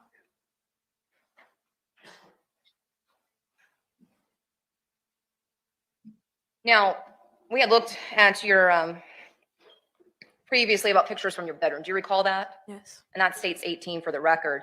And were those Don Quay and parsley pills, again, were they found in you and IS's bedroom? Yes. And where did those bottles come from? The defendant.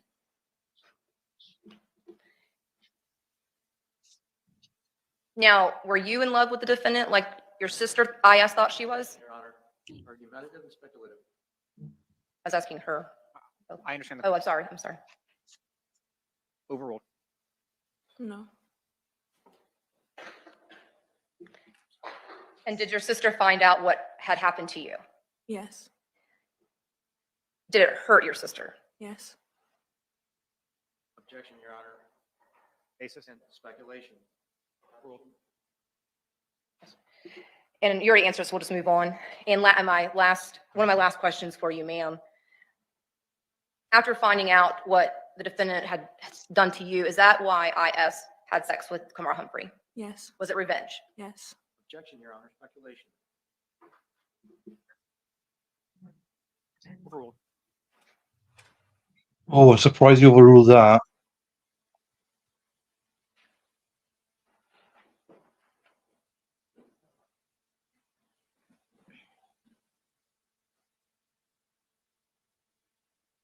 No further questions, Your Honor. Counsel, from now on, whoever asks questions, who makes objections? I thought that was pretty clear. Just from now on.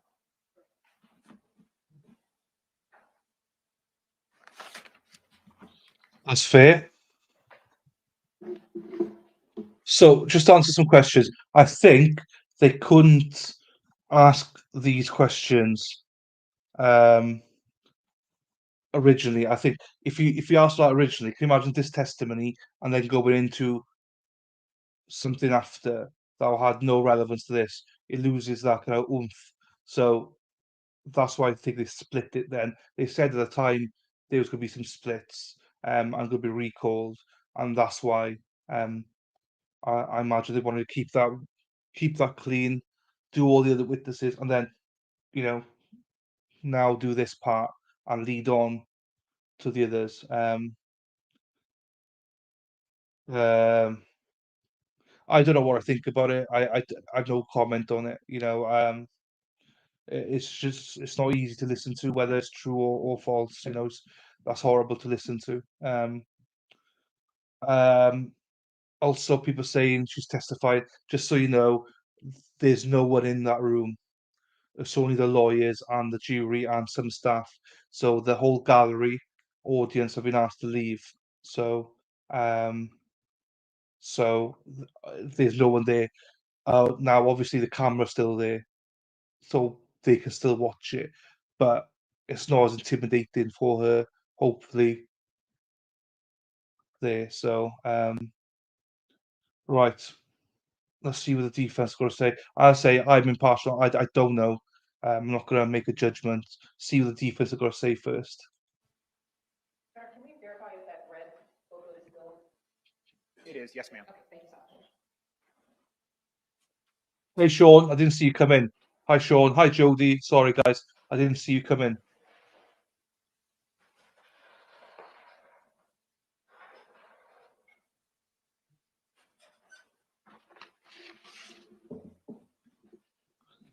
Yeah, the jury are there, yes. May I please court? Yeah, I think he's done for. All right, good afternoon. Afternoon. And I know we tend to trail off, so I'm going to try to remind you, just like Ms. French did, to stay up close to the mic just so that we can make sure we hear everything moving forward, okay? Okay. All right. I want to just kind of go back and start a little bit before where we left off. You've kind of detailed and gone through, I believe, four incidences essentially. There was a beach incident, an incident on the couch. There was one in the van at when you were headed to Winn-Dixie. And then there was a last one on Mr. Quiles and your Aunt Naomi's bed with their daughter also on the bed. Is that accurate? Yes. Those are the 4 incidents that you can recall as you sit here today. Millie, yes, we're 10 minutes behind. We're 10 minutes behind, Millie. Yes. There were no other incidents that you can remember outside of those 4. I have no idea, Terry. No. And you said that you weren't the best with dates. So the date and time period that you provided is basically into 2017 into 2018, but nothing more specific than that. Yes. All right, when your sister was missing, she'd been gone for nearly 2 weeks at that point. You'd been confronted about your Uncle John's relationship with her at that point. You'd also been lumped in with your sister, and accusations, including you, were put out, correct? Correct. You were asked, had Mr. Quiles ever forced himself upon you or forced you to have sex? Your answer was, he never did anything to me. Isn't that correct? Yes. You said to your mother, you said to several police officers that nothing ever happened between you and Mr. Quiles. Correct? Correct. You then changed that at some point in that conversation or in later conversations to, well, he just touched me on my buttocks or in my chest. Correct? Correct. You were confronted again and again, asked about these scenarios to figure out what was really going on. Correct? Correct. After being confronted several times, not even on the same dates, not even by the same officers, you finally said it happened once, and you described a couch incident. Do you recall that? Yes. Now, that couch incident, it's fair to say you've described that incident in several different ways, on several different dates, in several different occasions, correct? I wouldn't agree with that. You, at one point, said that that incident happened in the evening time when your Aunt Naomi was sleeping in the other room. Did you not? Probably. You then changed that and said, oh no, she was awake. You recall telling me that? Yes. In fact, you told me that she was awake, and the way you knew she was awake was because she had a conversation or spoke to Mr. Quiles, correct? Correct. The dates on which you said that incident happened varied widely. At one point, you said it happened in December of 2017. Another time, you said it happened earlier in the year, correct? Don't recall.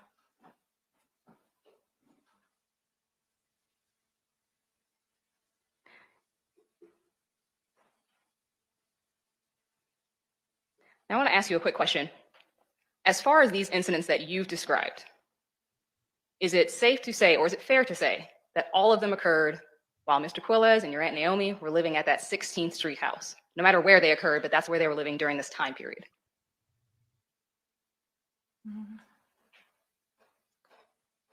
Maybe. I'm not good with dates. All right.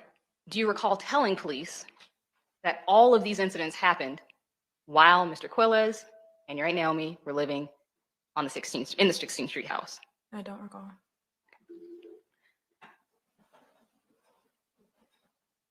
Are you alleging then today that there were sexual encounters or interactions with Mr. Quiles that happened after he moved to the Trout River Drive home?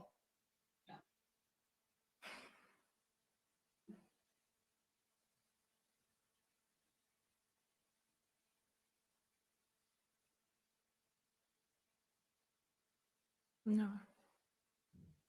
You're not alleging that he had any sexual encounters with you after they moved to the Trout River Drive? Not that I can recall. All right, thank you. You would agree that they moved to that Trout River Drive house in April of 2018. Does that sound about right? I don't recall. And just for dates, and I know you said you're not great at dates, so I'm just going to try to put this to rest. If they in fact moved there in April of 2018, you would say, or you would agree, that any alleged sexual encounters ended in April of 2018, if that in fact is the date that they moved to the Trout River address. No. You believe it continued? So, Dirk, to answer your question, I'm not putting stuff on, if you're happy to share your experiences, that's fine. I'm not getting involved, obviously, not going to put it on screens or anything. You know, you are in a safe space and stuff like that. But I do see the comments, and that's fine. Dirk, apparently, according to Erin Hack, he's been charged for this as well, and this will be a separate trial um, after this trial. Just so you know, Dirk. So there'll be another trial after this one for this specific one, and maybe others. I don't know. After that date. And like intercourse? Yes. Or any sexual encounters. You've described 4.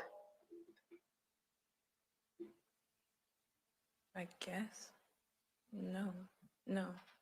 Well, just make it clear for me, because either it ended in April 2018 when they moved to the Trout River address, if all of the incidents happened at the 16th Street address, or it continued to happen and it did happen at the Trout River address. So which one is it? No. It did not continue at the Trout River address. It would have had to, yes. You are changing that even right here as you sit. You're confusing me. I'll try to make it clear. I'm not trying to confuse you. I'm just trying to get an idea of when it stopped. You've previously told police that it only happened while they were living at the 16th Street address. If they moved to the Trout River address in April of 2018, you may not remember that. Someone else will. If they moved to that house in April of 2018, your statements that it only happened at the 16th Street address would mean that it did not continue after April of 2018, correct? No. Okay.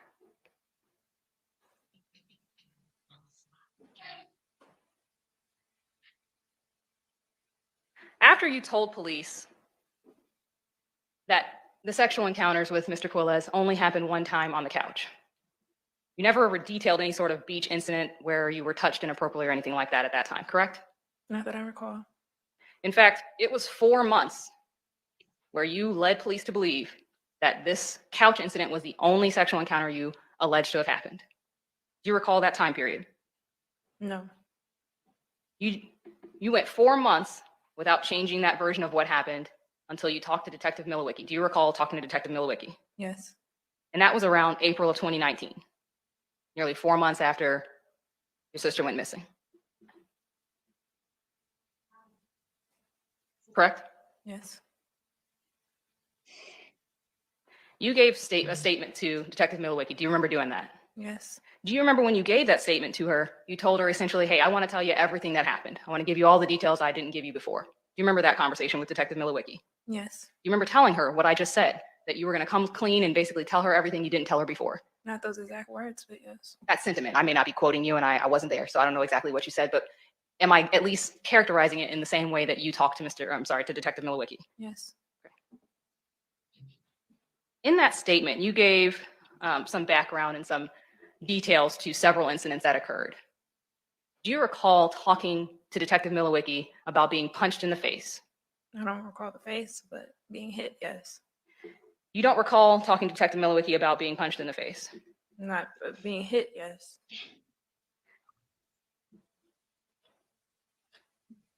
One moment, please. Do you recall telling your mother that you got hit in the face? It's 5 years ago. So you're not saying it's not Oh. possible that you said that, you just don't recall it as you sit here today?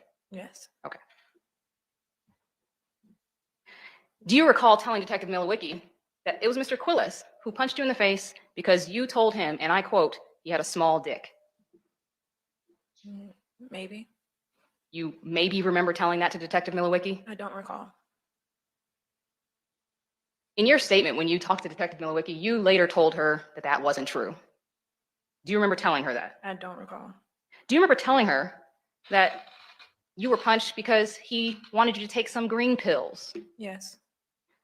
Do you remember telling her that he punched you and made you take 10 green pills, exactly 10 green pills? I don't remember the amount I told her, but yes. Later on, when I asked you these questions, do you recall telling me that it was only 2 pills? I don't recall. Do you recall if you in fact said that it was 2 pills, not 10? I don't recall. Sound like something you would say? I don't know. You were asked numerous times by police whether Mr. Quiles had ever communicated with you in any sexual manner whatsoever over social media, over any type of social media accounts, including Snapchat. Do you recall them asking you about this? Yes. Every time police asked you, literally every time, you told police that nothing inappropriate ever was discussed on any social media platform. Do you recall telling police that? Yes. In fact, in that statement that you gave to Detective Milowicki 4 months after, where you said you were coming clean and telling her everything, she asked you again, did he ever communicate with you via Snapchat? Did he ever talk about anything on Snapchat? And you told her no, it was just normal uncle-niece conversations on Snapchat, correct? Correct. It wasn't until June of 2023, 4.5 years later, when I asked you about that, that all of a sudden now you guys have had all of these sexually suggestive conversations on Snapchat, correct? 5 years, Jonathan. Correct. That's something 4 you to never 5 told years. police. Not even to this day as you sit here right now. Correct? I guess. You were actually asked by your Aunt Naomi when allegations and accusations started coming up about your Uncle John having any sort of sexual relationship with your sister. You were asked by your aunt if he had done anything to you. I was never asked by her. You claim as you sit here that she never asked you if anything inappropriate happened between the two of you. Let me finish the question before you answer. No, I'm just asking that counsel not be argumentative with the witness.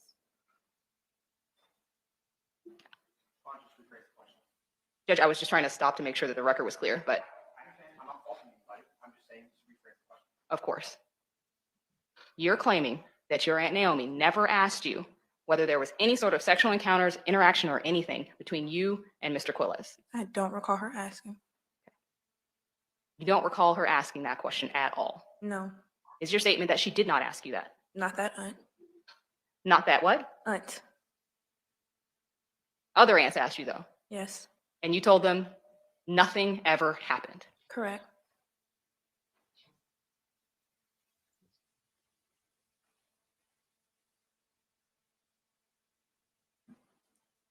All right, let me talk about the first encounter that you described.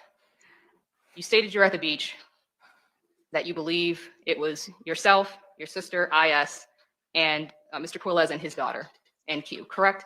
Correct. But in fact, your brothers were there as well, KM and SG, correct? No. You don't recall telling police that your brothers were also present at that beach. Not, I don't recall them being there. All of these people are on the beach, and you're claiming that just you were in the water when this sexual encounter occurred. In that area, yes. So they were all sitting on the beach, didn't notice anything going on in the water whatsoever. No. You never told any police officer about this beach incident. I don't recall. It wasn't until you were in your deposition in February of 2022, more than 3 years later, that you disclosed this beach incident, correct? I'm not good with dates. It wasn't any time close to when this incident occurred. And it definitely wasn't in that 4 months after conversation that you had with Detective Milowicki where you came clean about everything that happened between you and Mr. Quiles, correct? Correct.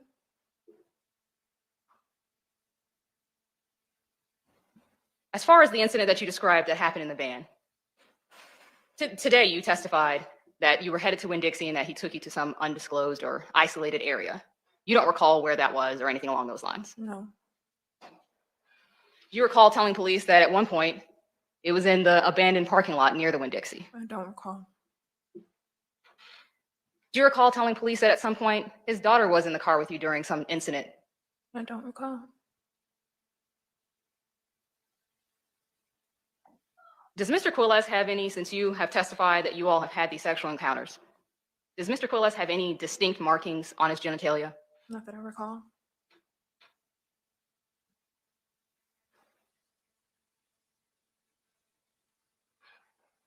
You've stated this throughout your testimony on direct, but I'm going to ask it to you again. At no point in time throughout this time period that you allege that these incidents occurred, did you ever mention anything to anyone, correct? No. Even in this incident that you allege where your Aunt Naomi was awake and within talking distance, you never said anything to her. No. You never yelled out. You never did anything along those lines. No. Even after your sister went missing, there were allegations of sexual abuse of your sister. You still, even then when you were asked, did not tell the truth about what you now claim happened. Correct? Correct. That's a serious situation going on if your sister's not being found, correct? You think? And you still didn't think that, hey, maybe I should disclose this information so that they know, hey, Mr. Quiles, he's been sexually abusing me and my sister. But you didn't think to do that, did you? No.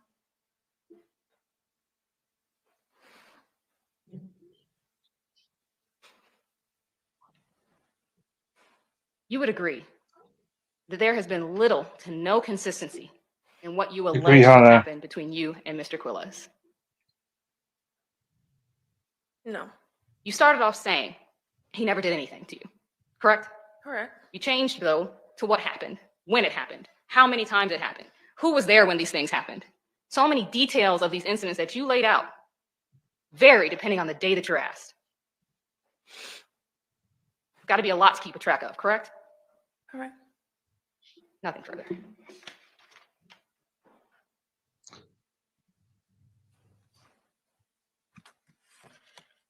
SS, do you go about your life wanting to think about the defendant sexually abusing you? No. Is it in fact something that you don't even want to think about? Correct. Do you want to forget about it? Yes. And did you ever tell anyone what the defendant did to you? No. Did you ever go to your mom and tell her? No. Were you in fact the one that got confronted about it? Yes. And was that because your mom had found something? Yes. And based upon that, did your mom then confront you? Yes. Had your mom not found something and had not confronted you, would you have told? No. Were you afraid to tell anything? Yes. So you did not freely tell this information, did you? No, I didn't. Were you also protecting your sister? Yes. And why? I thought she was going with my grandma and uncle. Can you? I know it's hard. Take a moment and breathe. I just want to make sure we all hear you, okay? I thought she was going with my grandma, and I wanted to keep our friendship. Did you think if you told about the sexual abuse that your sister would be mad at you? Yeah. And did you want to keep her secret from the world? Yeah. If you could. Yeah. But you couldn't, could you? No. Your mom found out. Yeah.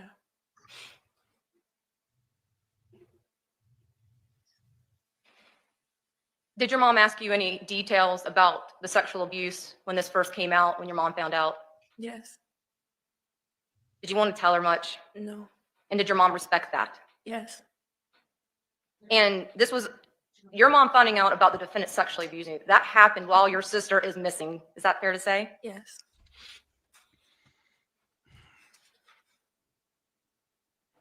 Why in April were you ready to tell more about the sexual abuse?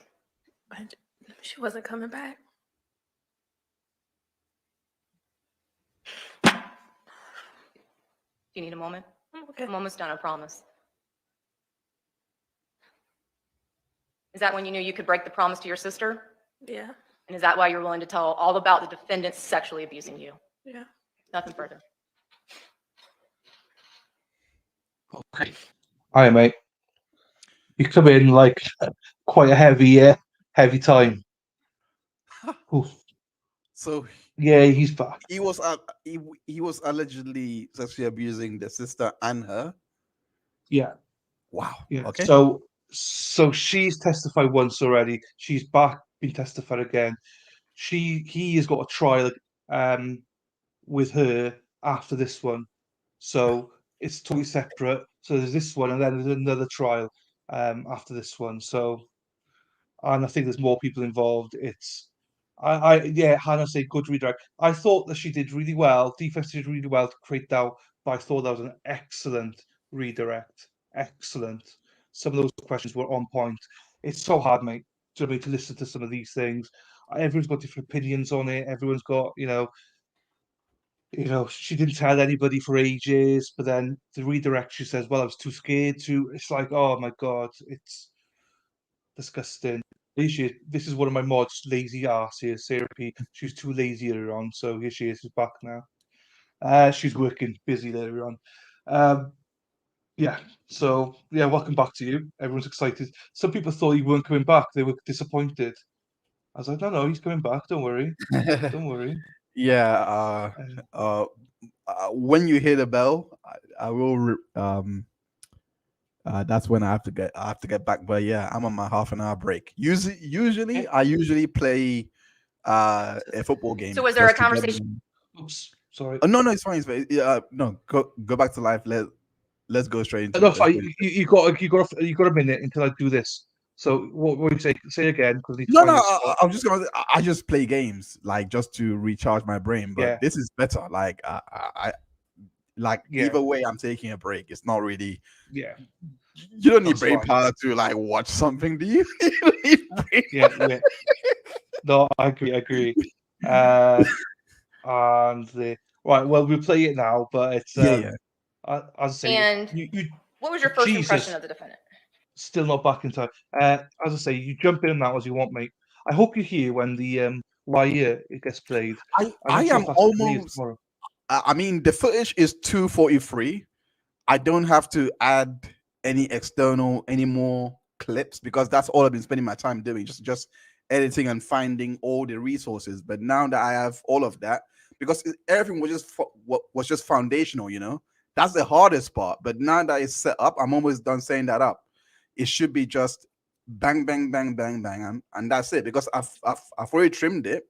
The video is pretty much done. It's just the details to keep everyone engaged. That's all I'm working on. Do you know what I mean? Yeah. Otherwise, Yeah. I would just release it with me talking for all of it, and it's basically just a podcast. You're not gonna get any illustrations or anything like that. It's actually done. I'm just a perfectionist. Yeah, as I say, picky, you know but in what a I good mean. way. In a good way. Yeah, Yeah, 100%. I get you. yeah. I just make sure you don't overthink it because sometimes you could overthink it and then it goes. It's too much. No, I Then it's like, completely oh, agree with you. I completely yeah, agree with you. I completely agree. I'll do that. Yeah, Right, let's play this anyway. A courtroom Oh we Jesus, still not. chat account. are we back?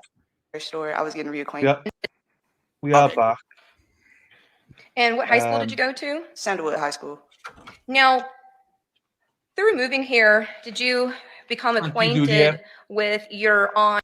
Nudia just sub to you. Everyone else, please sub to him if you haven't. It's Dr. Hines. The link is there with Sarah P. I'll put it in the description box and we'll pin it as well. So please sub away. No, like you guys are amazing. Like I can't like it's literally 100 subs since I put out that tweet. Yeah, because I was on 1.1k and then the tweet now is to 1.2. So I appreciate every single one of you. Like I do hope that you do enjoy the content over there because I do really try, even if like some of you might know, oh, he's on this side, but I even evidence that goes against what I believe in, I put it in there. I'm like, hey, it's not for me to decide, it's for you. That like I'm really big on transparency. So because I know I can defend my position, I know I can.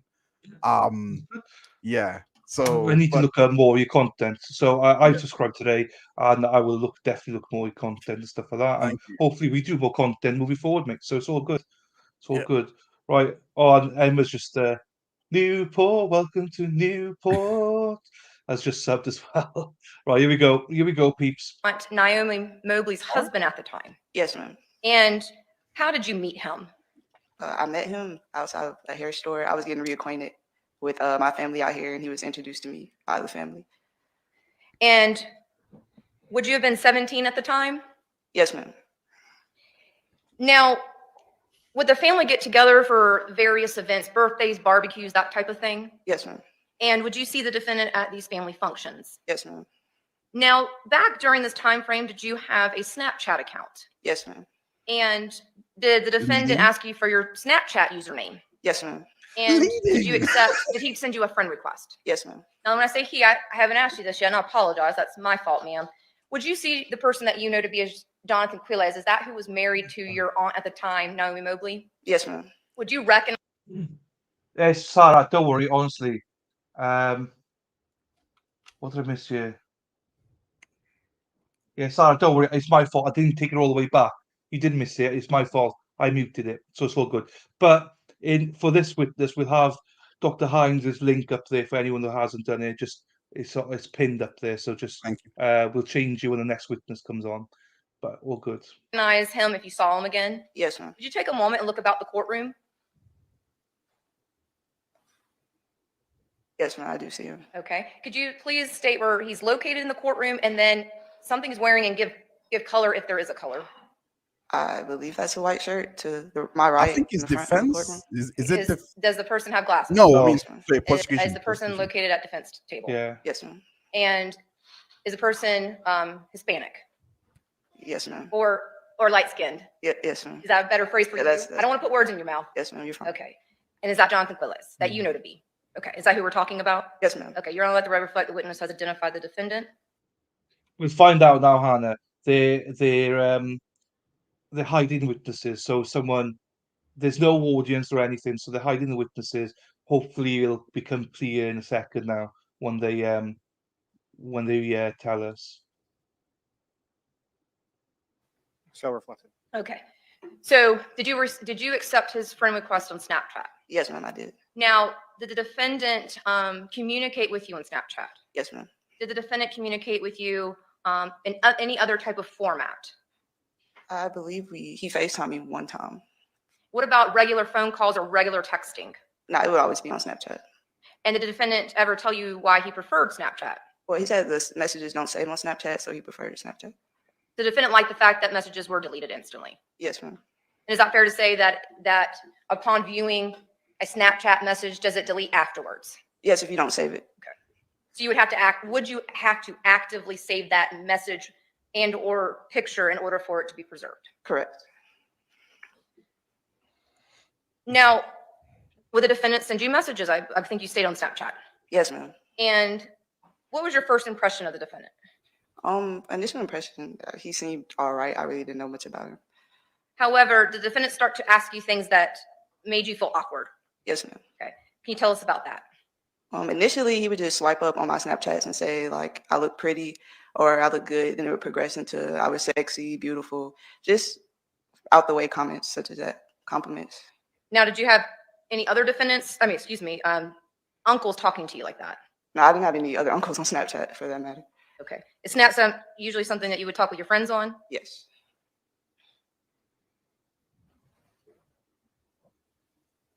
Now, were you aware, personal knowledge, if the defendant was speaking with anyone else on Snapchat in your family? Yes. And who was that? IS and SS.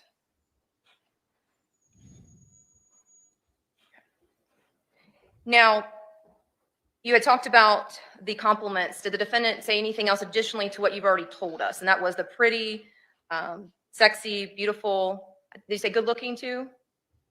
Or did I just said I look good. I'm not sure. look good? Thank you. Okay. I knew there was something good. Thank you, Yes, ma'am. ma'am. I'm sorry for that. No problem. Any other additional compliments that you can think of? No, that's about it. Okay. Now, did the compliments turn into something more in regards to the commentary from the defendant?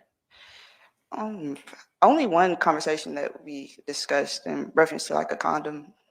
Okay, so let me ask you, maybe I phrased my question wrong. Right. At any point in time in your Snapchat communication, did the defendant make the conversation in a sexual nature?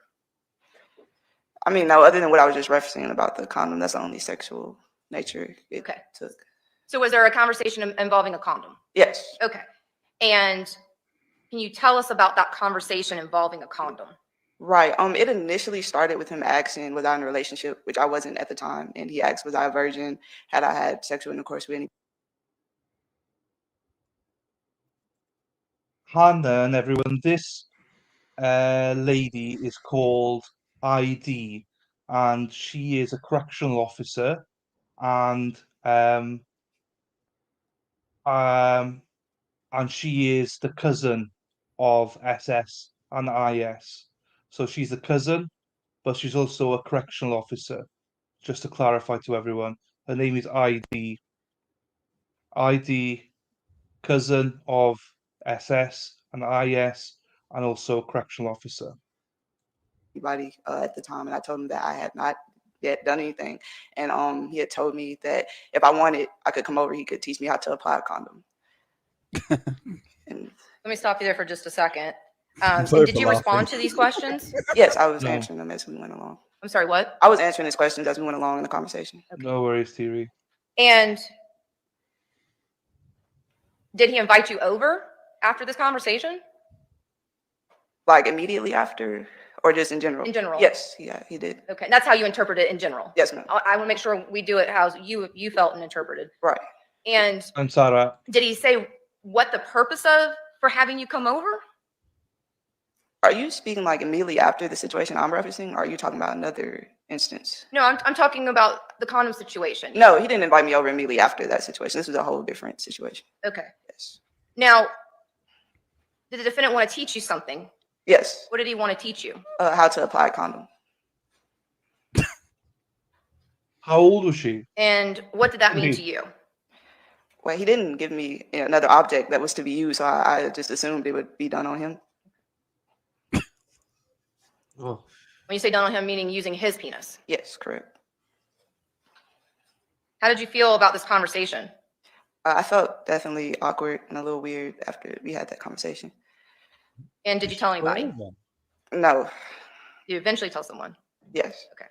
Okay. And was it close in time to when this happened? That you told someone When what happened? regarding the condom and him saying he'd teach you about that? No, ma'am.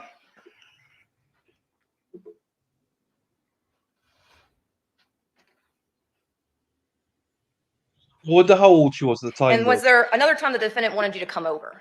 Yes, ma'am. Tell us about that. I was in band and I ended up having what they call a pseudo seizure. So I was bedridden for like a week or two. I stayed in my dad's house, and me and John had been messaging over Snapchat. He would check on me frequently to see if I was okay health-wise. And then one day he asked if I wanted to come over because my Aunt Naomi wasn't at home, and he would come pick me up in his van. Because I'd asked him, would Naomi be okay with that? And he was like, well, she's not here. And I told him, I really didn't feel good. It wasn't really nothing I could do. And he was like, well, it's fine. You could just come over here and rest, and I'll take care of you. And I just thought it was kind of weird because I kept telling him I was bedridden and really couldn't do anything. And did you ultimately go over to the defendant's house? No, I did not. And is this when you had told somebody about this conversation? Yes, I told my dad. And after you told your dad, did the defendant and talk to you much after that? How long not ago was really. I don't this? think I went around town too much after that. It's like we took a little break. I and don't then know. I think we went. How back old is around she? Yeah, I think we might have missed it at the start. I had no idea actually how old she was at the time. She's a correctional officer now, so how old do you have to be a correctional officer? And you can work it back a little bit. Can you be a correctional officer when you're 18? I Yeah. don't know. No, you so can't be. You just wouldn't be that credentialed. okay. So potentially she's like 14, 15 at the time then. Oh, I okay. imagine. Yeah, so if that's the case, or if she's like, there's a big difference between 28 and 18. Do you know what I mean? Yeah, the minute she 28. mentioned her dad, she mentioned I told my dad that part is where I'm like, okay, how old are you? Because if you're like, 25, 26, you're likely gonna be like, okay, he's flirting, but I'm not interested. But Yeah. But at the Yeah. same time, you can also tell your dad as well. It's like, hey, this guy, because of the relationship you two have, it's possible. Yeah. So I actually don't is know how possible. old she is. I think the thing is when he said about, do you want to show you how to wear a condom? I think if she's 21, 22, I think she's had been around, as Yeah. in you'd expect her to have had sex before now. So, you were 19, Emma, okay, when you were becoming an officer. So I presume she's probably 14, 15. It will probably clarify in a bit now. Yeah. But she's definitely under 18, I imagine. Yeah, But hopefully I we'll would clarify think it. so as well. Yeah. Did you want to keep your distance? Yes. Yeah, Emma is in the UK, Newport. She was a correctional officer 19. Yeah, So that does make sense. Like you can be at 18, but depends on your credentials. Yeah. Or what they're offering. Yeah. Of course. Based upon what had happened? Right. No further questions. Right, let's see. Cross-examination. Let's hear it. Yeah, I'm hoping they clarify it now, I hope. Good afternoon. Good afternoon. All right. Back in December of 2018, your cousin IS went missing, correct? Correct. And you talked to police at that time about what you may or may not have known about her whereabouts, correct? Correct. And following that conversation with police, I believe it was just one conversation essentially, correct? Right. Okay. They didn't question you extensively or anything. Not at all. No, ma'am. They basically just want to know, had you taken her anyway? Have you seen her? Right. Yes. And you hadn't. So that was the end of that conversation. Right. After that time period where you talked to police, were you also getting updates and information from your family as to how things were going with finding IS? No, ma'am. So they never talked to you and said, hey, we've been looking for her, you know, we don't know where she is, that kind of thing. You weren't involved in that at all. Not at all. Not after the initial. All right. Did you ever keep in contact with your family as it relates to once Mr. Quiles was accused of having caused her disappearance? No, because we wasn't really supposed to discuss it, so I didn't discuss that with them, other than how they were doing. You never, I'm sorry, say the last part you said again? I said I never discussed that with them, other than how they were doing once I went back home. Okay, understood how they were doing. That's the part I missed. Yes, ma'am. So after that, did you learn about the accusations and eventually the charges against Mr. Quiles? Yes, ma'am. Okay. And that would have been right around that time, January 2019, correct? I really don't know. It was sometime after that. Was it shortly after IS went missing that you found out about the accusations and the charges against Mr. Quiles? Yes. Yeah. And you may not have an exact date, and I'm not asking. Yeah, I don't have. I wouldn't know if it was January or not for sure. Right, but it was sometime shortly after. It wasn't a long period of time. Right. No, it wasn't long. It wasn't too long. Yes. Thank you so much. Hold on 1 second. Ma'am, just so. I think this is probably recent. What's being said. Just.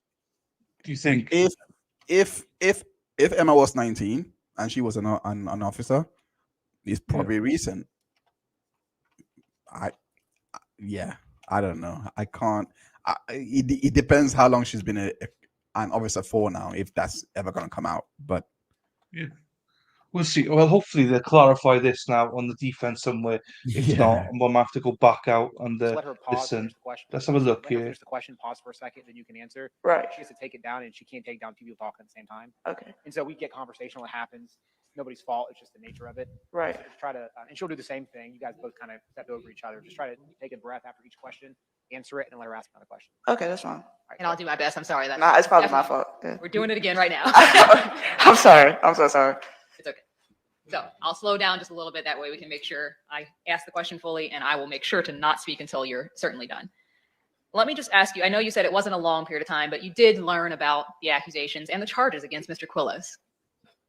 Right. Correct, right? Correct. Okay. All right. Just trying to get us back to where we were before we had a little pause.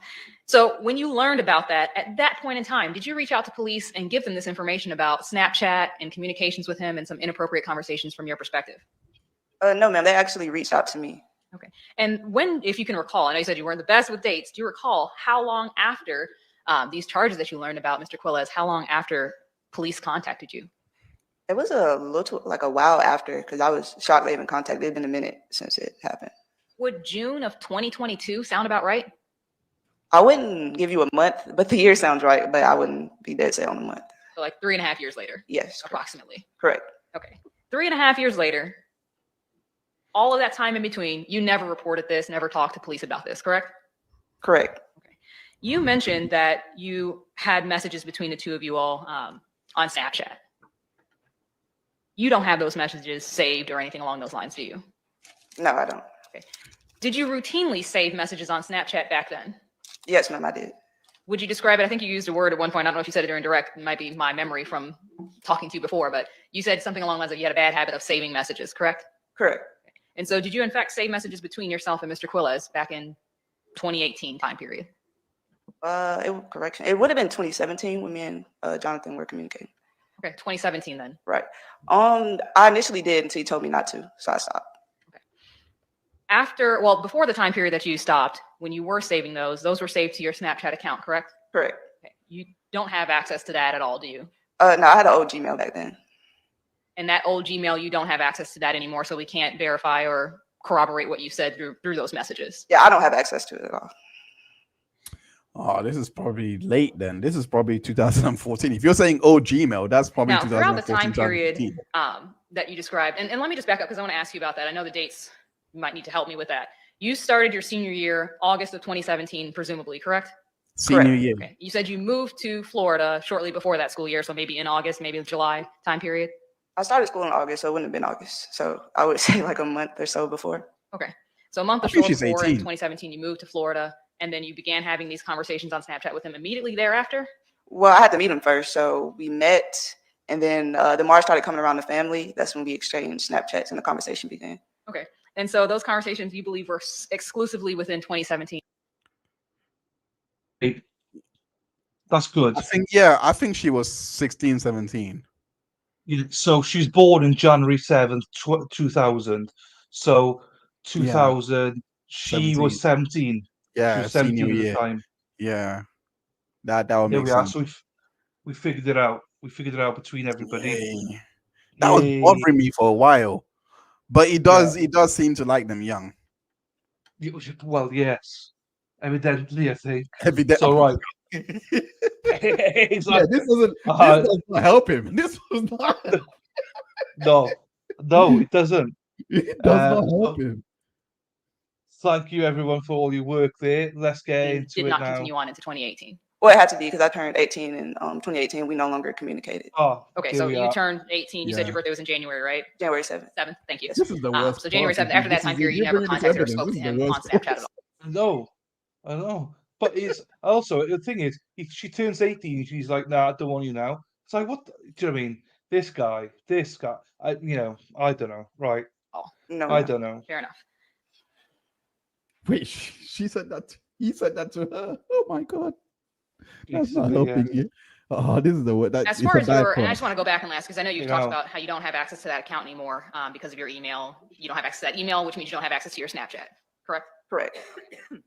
That information so was never much asked with about or anything along those lines in that time period. So June 2022, when you're asked about it, at that point, you can't do anything about going back and trying to get that information. Correct. I can't personally. And you're not aware if police have ever tried to recover any sort of messages or anything like that this late in, after it's happened. If they did, I wasn't aware of it. Okay.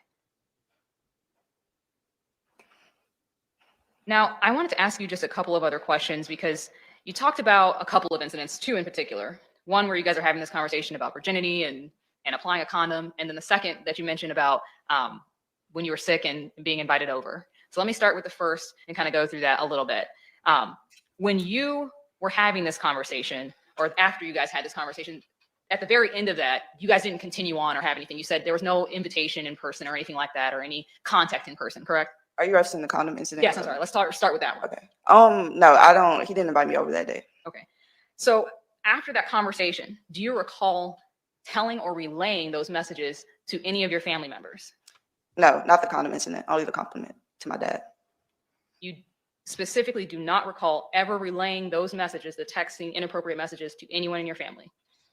Are you specifically speaking about the condom incident?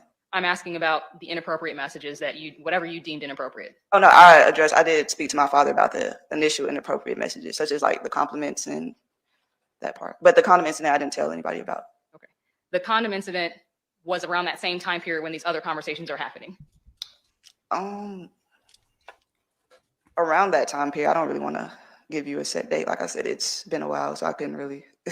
And we may only be talking about a few month time period if we're talking right. After August. Sorry, let me finish the question real quick. After August until you turn 18 in January, so we're really not talking a whole long period of time. Yes, correct. Okay, so it was in that time period, in that same time period, that you all were having these other conversations. Well, it would have to have been, yes. Okay. As far as you can remember, you never showed those messages to your dad or anybody else. Correct. Okay. Interesting. Have you ever said differently than what you're telling us today? No, ma'am. You gave a deposition. I'm trying to get the date. Give me 1 second. Well, yes, you have, because she's got proof of it. On September 21st, 2022. Do what you recall happens. that? Not the date, but I'm sure the deposition I would remember. You don't recall the date itself, but you do remember giving the deposition. Right, correct. Right. And I believe you have a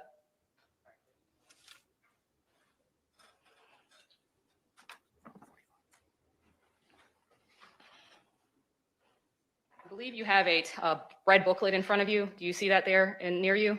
The binder? Yes. I said booklet, didn't I? Binder. I apologize. No worries.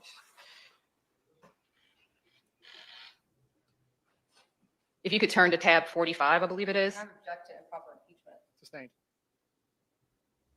Today, you claimed that you have not provided any different information other than, we're going to hold off on that for just a second, if you don't mind. Give me just 1 second. Okay, I think this is as good as it's gonna get. If this was me, I'd get nervous right now. I'd be like, oh gosh, Yeah. oh gosh, I'm going all over the place. I know, I would be. Enjoy your cherry pie, Jonathan. Enjoy your cherry pie. Say hello to your grandmother as well. The girl these days dresses and acts like pole dancers. Yeah. All right. This is it's funny because all the audience are out, right? But like the judge said, well, but they can be outside watching on their phones. He's like, this is just ridiculous. He said, you know what I mean? But Thank you for rules are giving me just a rules. moment.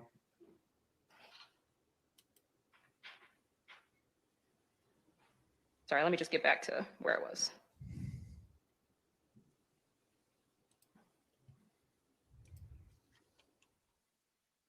Okay. They were going to finish all this morning. That was a plan, but no chance. All right. Do you recall ever stating that you told and I quote, I told my dad, like, Johnathan has been texting me kind of weird stuff, and I think they stopped. Sorry, give me just 1 second. Strike that, please. That is a bad. See what I mean? This is a bad cross exam. Quoting from the wrong one, I apologize. Give me just 1 second.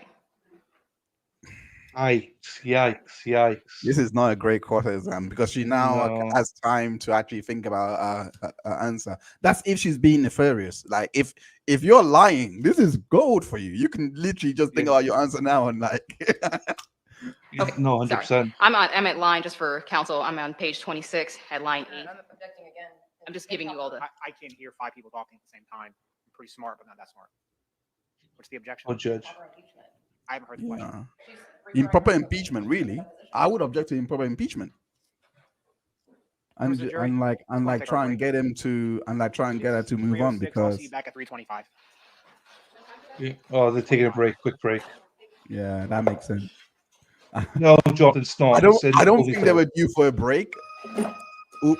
No, but Gotta I go think back. it's getting to that stage now. They have to. This judge is fantastic, by the way. I do really like this judge. Yeah.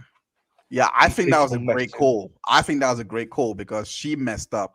That impeachment right there was really bad. Like you can't impeach like that.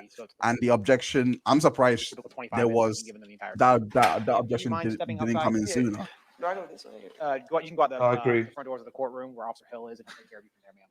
Yeah, Feel free to. he made the right choice because, like, again, like it's very sensitive, isn't it? Like the trial in of itself. So for you can't get those details wrong. You just can't. You can't just say, "Oh, you said this," and it's like, "Oh, sorry, I quoted wrongly." What are you trying to do? No.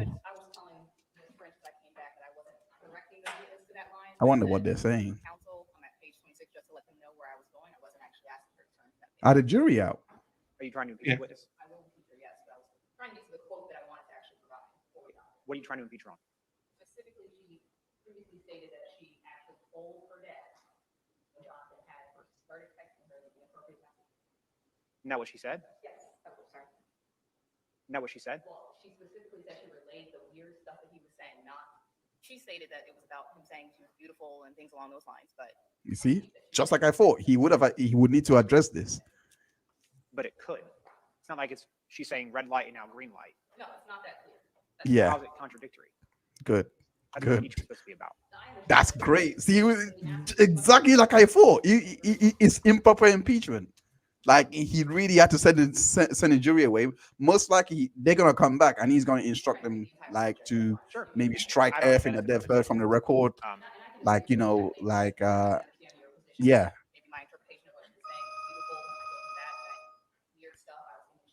Oh, okay. I'm gonna have to go back. That's my alarm bell ringing. That's fine. Pop back in, whatever. Yeah, I'll be back in an hour. I'm just gonna push for one. Cool. Yeah, I'll be back in like an hour and a half. You said 10:30, right? Probably will be. It's 8, 9. So yeah, probably 10, 10:30. All right, I'll try and be back for 9:30. I'll try and be back for 9:30. All right. Happy days, mate. See you in a bit, buddy. All right. Thanks, mate.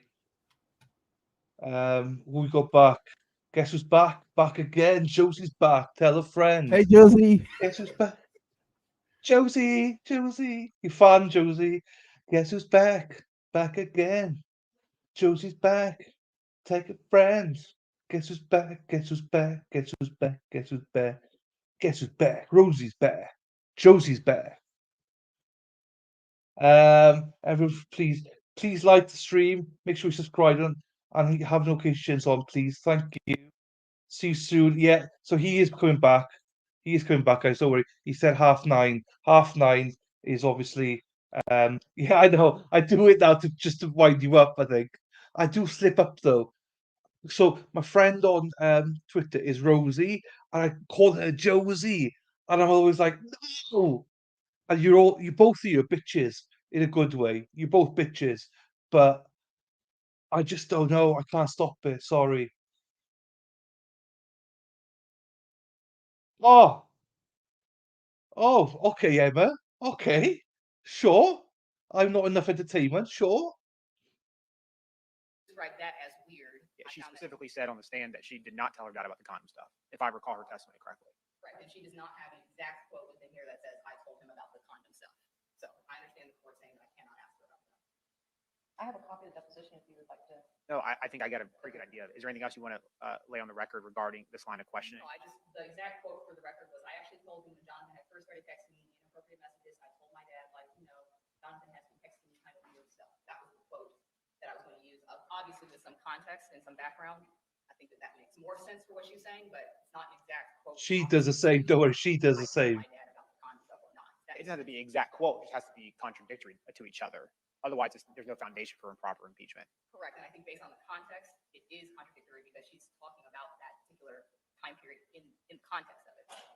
In context of the deposition? Correct. So you're saying in the context of the deposition, she's referring to the condom when she says weird stuff. So, and I'll just back up because I asked her, did you tell your dad at that time that, hey, you've had a couple of bad interactions and I really don't want to be around this guy? She said yes. I said, okay, what did your dad say to that at that point? She said, I actually told him when Jonathan had first started texting me the inappropriate messages. I told my dad, like, Jonathan has been texting me kind of weird stuff.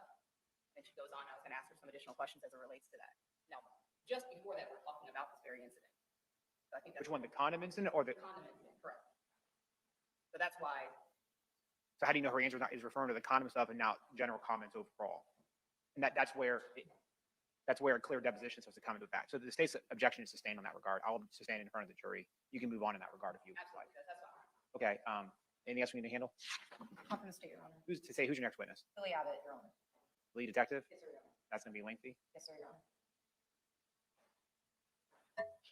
Okay. Based on what Mr. Skinner and I had talked about sidebar, I'm fine. We're going to go. what I was going to say is if the state wants to do the direct, I cross-examine first thing in the morning, I'm willing to do that. I'm here as long as I need to be here today. Don't worry about what we talked about a sidebar. We're getting this trial done. That's my main focus right now. So I'll see you guys back at what did I say, 3:30? Yes, sir. I'll see you guys back at 3:30. Yes, sir. Good judge. Right, let me just pop out quickly. I'll be back now. 2 secs. 2 secs.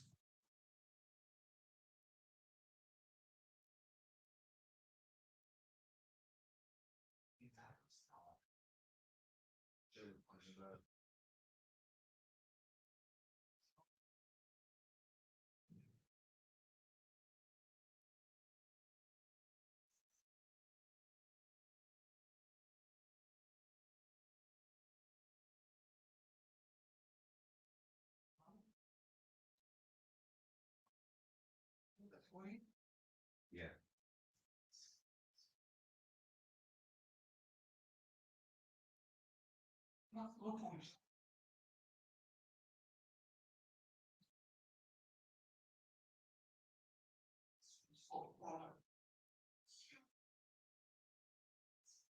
People know.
Oh,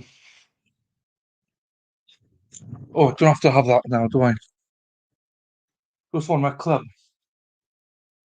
Club.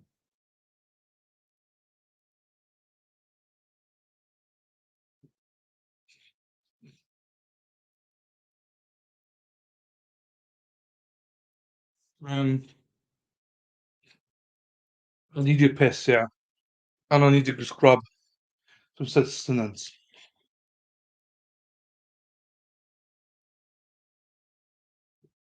Jonathan, I love your conversations, man. You're one weird dude, but in a good way.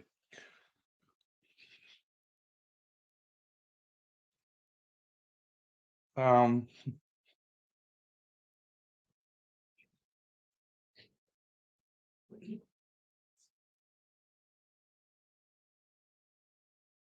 that's true, Jonathan. Let's have a look here. Got all that sorted. Fine. Well, I think that. What's your thoughts? What are we thinking about? You know, I feel a little bit like in the middle ground, but I feel there's a bit too many coincidences. Like he's done this to two daughters, now a cousin. Do you know what I mean? So are you behind? We are on a break now, Josie. So and you probably can't hear this. So yeah, you're probably behind. um, I don't know. I don't know what everyone thinks about it. It's just um. Oh, you can hear it. Yes. Yeah. Fine. So is there four in total? One, two, three, three, isn't it? That we know already. But yeah, there probably is more victims. So did we hear any condemning evidence? Well, I mean, it depends with whether you believe the daughter or not. I think I think she's believable. But then when the defense came on, I think they messed her all up in the sense of made her not believable. And but then the redirect was excellent, which made me believe her again. So you get no hearing, no hearing yet. I think I'm with you, Lou. I think I'm with you, Lou. I think I'm with Lou on this one. I think it's one is something, but now you're getting a cousin now, and then it's probably more, and it's like one you can maybe sort of understand, but I even flip flop between the SS one from is she telling the truth? When I listened to the defense, I was like, no, I think she might be lying or exaggerating, but then the redirect was excellent, and I think that was believable again. I think they did more. Yeah, I don't want to put that word up. That's why I didn't click on it. Um, yeah, I think so. But whether they've done enough to show that I don't think they've done enough to show that he murdered her. But I think for essaying her, yes, behave toward her, yes. Yeah, but again, let's just reiterate this. I would now say that he was guilty of sexual assault, but I don't think I've seen enough about murder. I wouldn't say that he murdered her. I don't see it. He was. Yeah, it's difficult. You need to listen to it. It's difficult. Damn it, Paddington. I missed so much stupid work.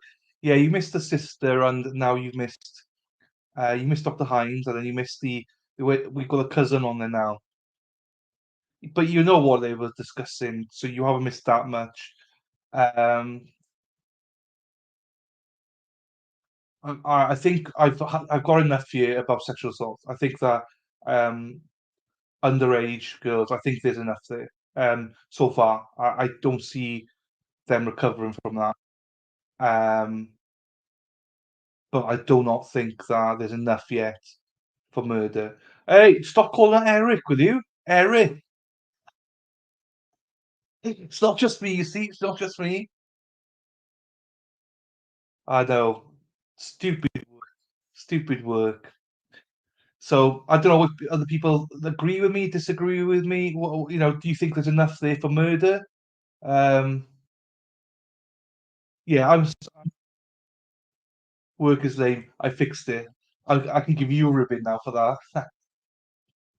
I haven't anything but murder. Yes, no, you haven't missed anything. So I go back to it. I don't think that there's anything. But of what? Of what though? Is he guilty of the sexual assault of an underage girl? Or are you saying he's guilty of that and murder? Just because I think there's three charges here. Three charges. One is IS, one is the unborn baby, and one is obviously the indecent sexual assault of a minor. So I think he is guilty of indecent assault of a minor. I just don't see the guilty of murder yet. Not to say that it won't come.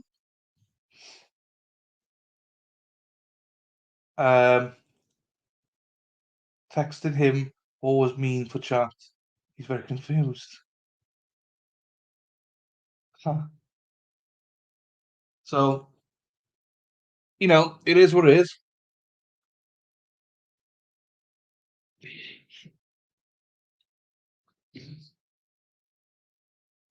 I agree, SAS, killing her, I don't think there's enough evidence to prove that, yes.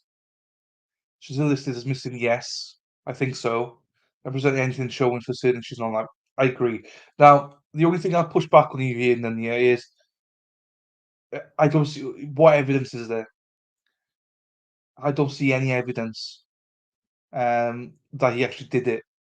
So I'm looking at it from an evidentiary point of view. I wouldn't be surprised if he did it all. Don't get me wrong, but it has to be beyond a reasonable doubt. And I can't go with my feelings. I have to go with evidence. That's all.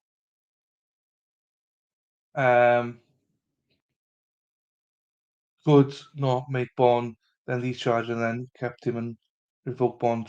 So how much is SA in? How much is SA in? Terms of prison time. Evidence can be weighed the same or greater than hard evidence according to law, depending on what's presented. Yeah, that's fine. I just don't think there's even circumstantial evidence enough. I think the defense have done a cracking job.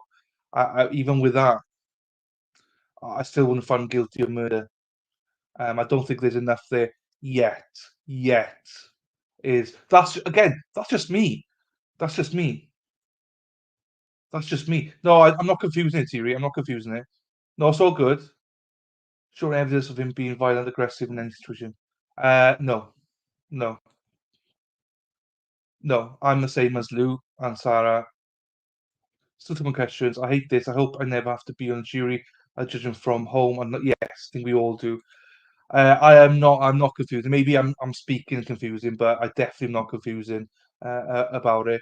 I'm trying to answer everyone's questions. So I just even with circumstantial stuff there, I think the defense have done enough to actually show me that actually both sides are plausible.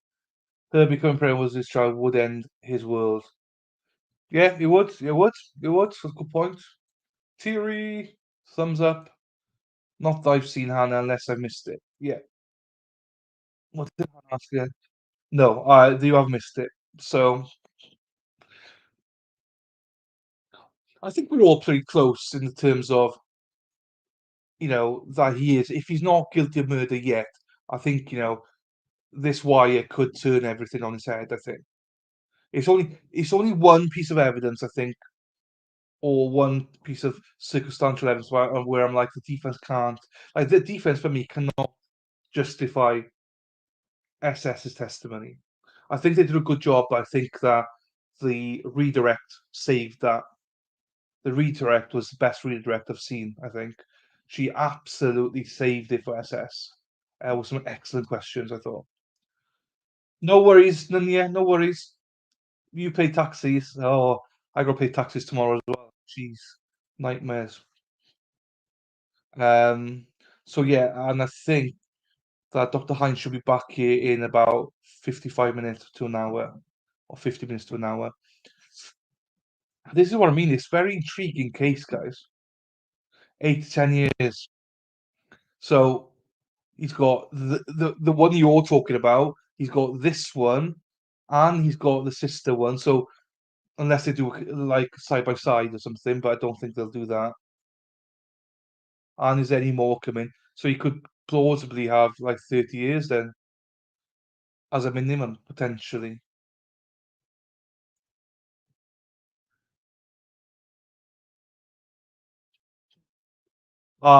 Yeah. I got. I'm not grandbaby for me, but I got to take my nieces to school tomorrow and pick them up from nursery, the little one. But do you know what? I also think that it wouldn't surprise me on two things with murder here, either hung jury or guilty verdict. I don't think they're going to find him not guilty. I think I'm going into it thinking not guilty, but I don't think the jury as a whole will be thinking not guilty. I think not a large majority, but I think a there'll be at least half, I would imagine, I think he's guilty of murder based on circumstantial evidence. It again, I'm quite hard to turn, so that's probably why I don't think it is murder yet. But I think that the jury, a lot of them probably would have enough for guilty. When you consider, if you go to law and crime right now, I was on there trying to figure out her age and stuff. Everyone's got him as guilty for everything, so majority. So that's why I say I think he would be found guilty, but or a hung jury with the percentage going towards guilty. Who is the doctor that who's visiting? Dr. Himes. What? Do you like Dr. Himes, Hannah? Do you like him? He's a good. He's very energetic. He's very good. I've never spoken to him before. First time for me ever speaking to him. Well, I spoke to him on Twitter yesterday. First time I ever spoke to him today, and I, I like to think I get on with most people. I'd love to have him back, and I would go on his channel. I'm very fussy now about who I have on my channel. Um, so I'm not going to let just anybody on my channel, but him, I would definitely let back on anytime he wants to. I think he's really, really good. I hope you guys are enjoying him. I think you are enjoying him. So, yes, I agree with you. Yes. Yeah, they always do. He'll probably be found guilty by associating with the SA. They won't need a scrap. Yes. No, I agree with you. Lou. I agree with you. So, does this mean I've just lost another viewer? Have I just lost another viewer? Jesus. He is a YouTuber. He's from Luton in England. He's not a lawyer, but he wants to train to become a lawyer. So no, he's not a lawyer. He wants to go back to university to become a lawyer. So um, yeah. Mob Italian. Sometimes, yeah. They are mixed. Okay, so to be fair, I only saw a fraction of it just now, so and most of them are guilty. So Millie would know, so better than I would. Um, so she's got. I know that whoever the mod was at the time had to tell people to calm down because they were victim shaming and stuff. That's the only bit I saw. Some hours, Jesus, that's a problem. I bring other people on, and then everyone just buggers off.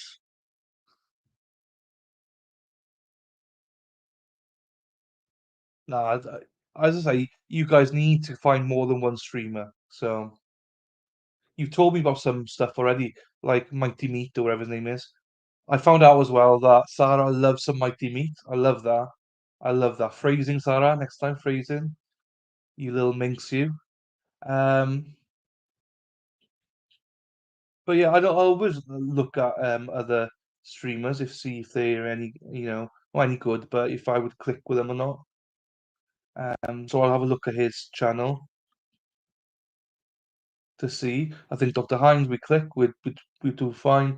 So yeah, I'm trying to restrict it a little bit. I mean, I feel like YouTube could be too clicky at times. So I like to go my own way. I won't leave it alone. I've already cheated on Jeff and Nick. We have. So Jesus, I know, but Jeff and Nick are fantastic, and you can always go back and see them anytime. And that's the beauty of it. You can come in and out of different. Like when Jeff or Nick are on, I've always got them in the background. I don't listen to them, but I've always got them. Do you know what I mean? So I look at the chat and stuff. I see all of you girls whoring yourselves over them, but that's fine. I don't know. We'll see. We'll see, Thierry.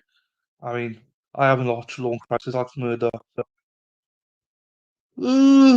No, like properly, anyway. I do wonder where Unicorn's gone, though. Unicorn's the only one I'm worried about now. I know we've lost a lot of people, but that's fine. But Unicorn, I thought she's going to be a stayer, but she's gone. Disappeared. And I don't like when people disappear. If she's with another streamer, I'm absolutely happy days for her, but she just hasn't said anything. She don't answer any DMs or anything, which is suspect. Also, use my Discord. Right, Josie, we need to sort out my Discord, my love. Josie, you know you got absolute free reign on my Discord. Do whatever crap you want on my Discord because like it's only me posting mostly. I'm crap at it. So guys, give Josie pusher to improve my Discord. Well, not mine, our Discord for members. Josie, you can do anything you want, my love. One of the lawyers I watched for using his own cover as a trial. Oh well, do you know that? I don't think she's been online at all, to be fair, Emma. Do you know what I mean?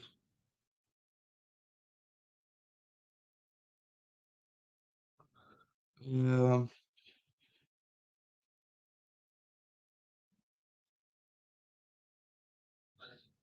And yeah, so I hope she's okay. I hope she's well. I haven't seen her. I normally watch Nick and Jeff. I didn't see Jeff's today, to be fair, or yesterday actually. But do keep an eye out in there. But also, just all jokes aside, it's really healthy that you go and watch other streamers. Don't just watch the same streamers all the time. I will have some cases that you guys don't want to see. But go live, Dylan. What? Go live. Oh my God, I had on pause. Shit. Sorry.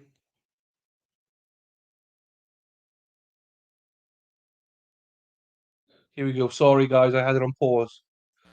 Bye-bye.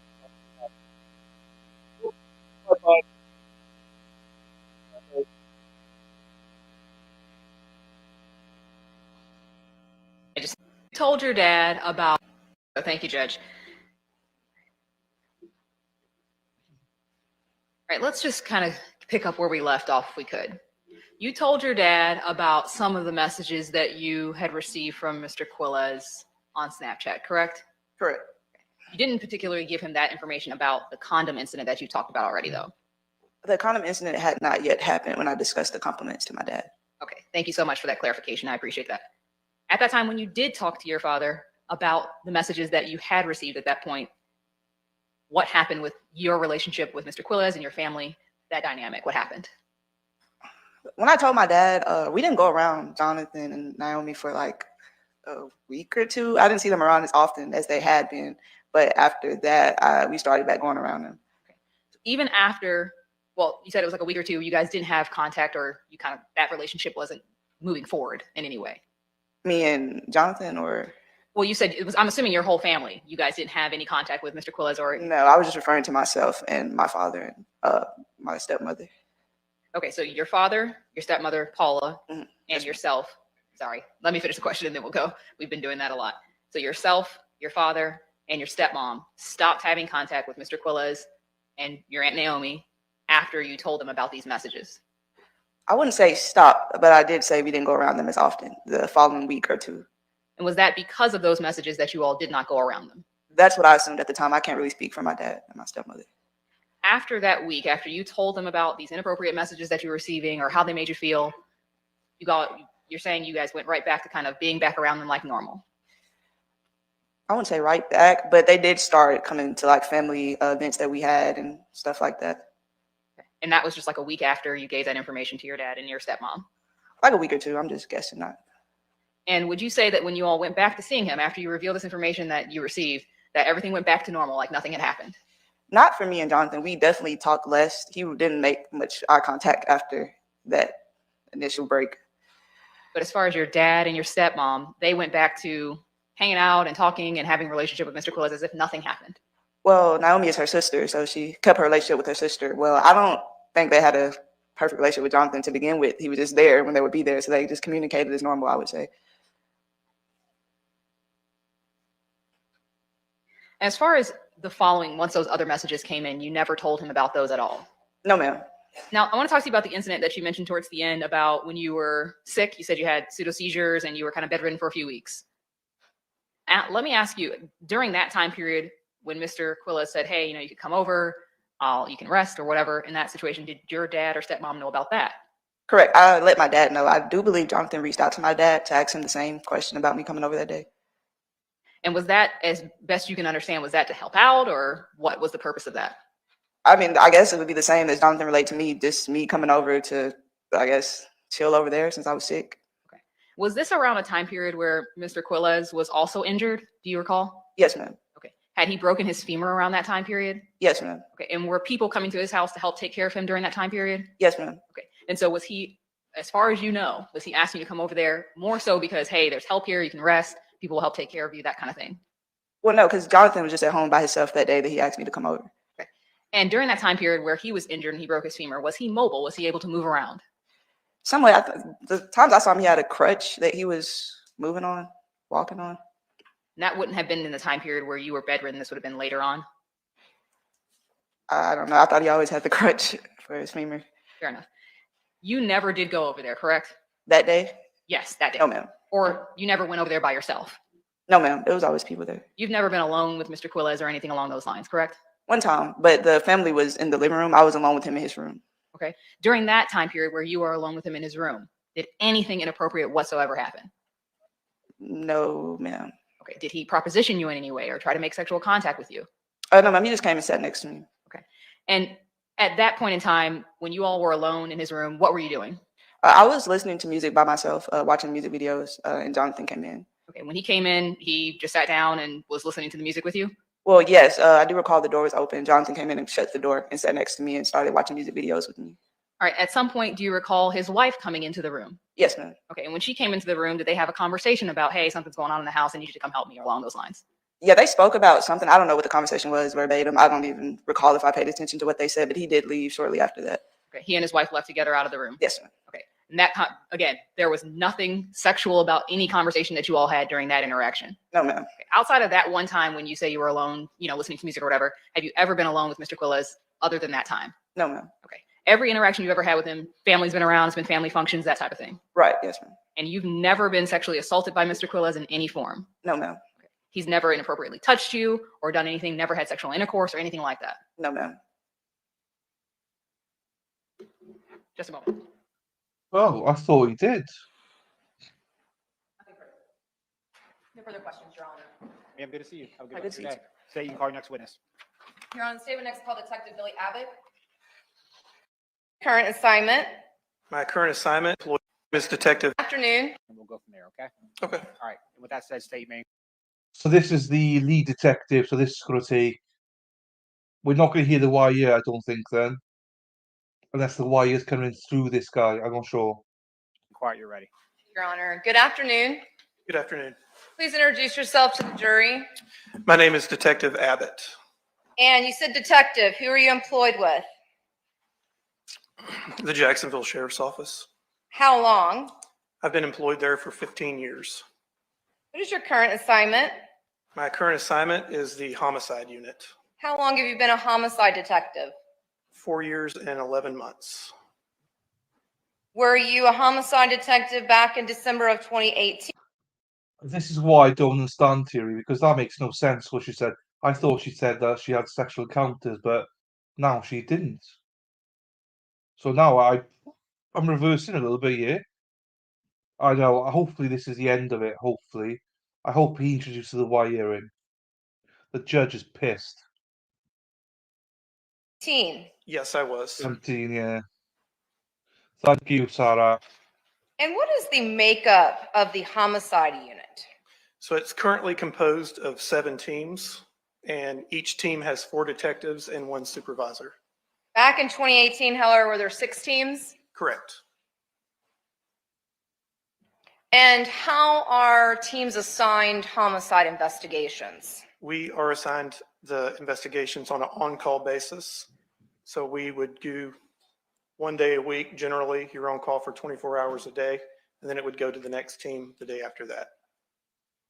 And then if your team is on call and your team is assigned a homicide investigation, does it go through like a rotation between the 4 detectives? Yes, ma'am. We have a 4-team rotation as well. Now, amongst the 4 detectives, are there partners? Yes.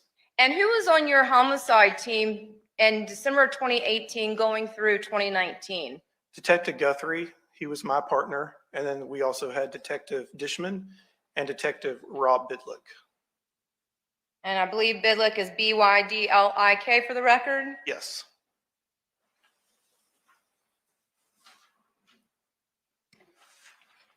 And do you handle just homicides in the homicide unit? We handle homicides, but we also do unnatural deaths. At that time, we were handling overdoses, and we also handle kidnappings.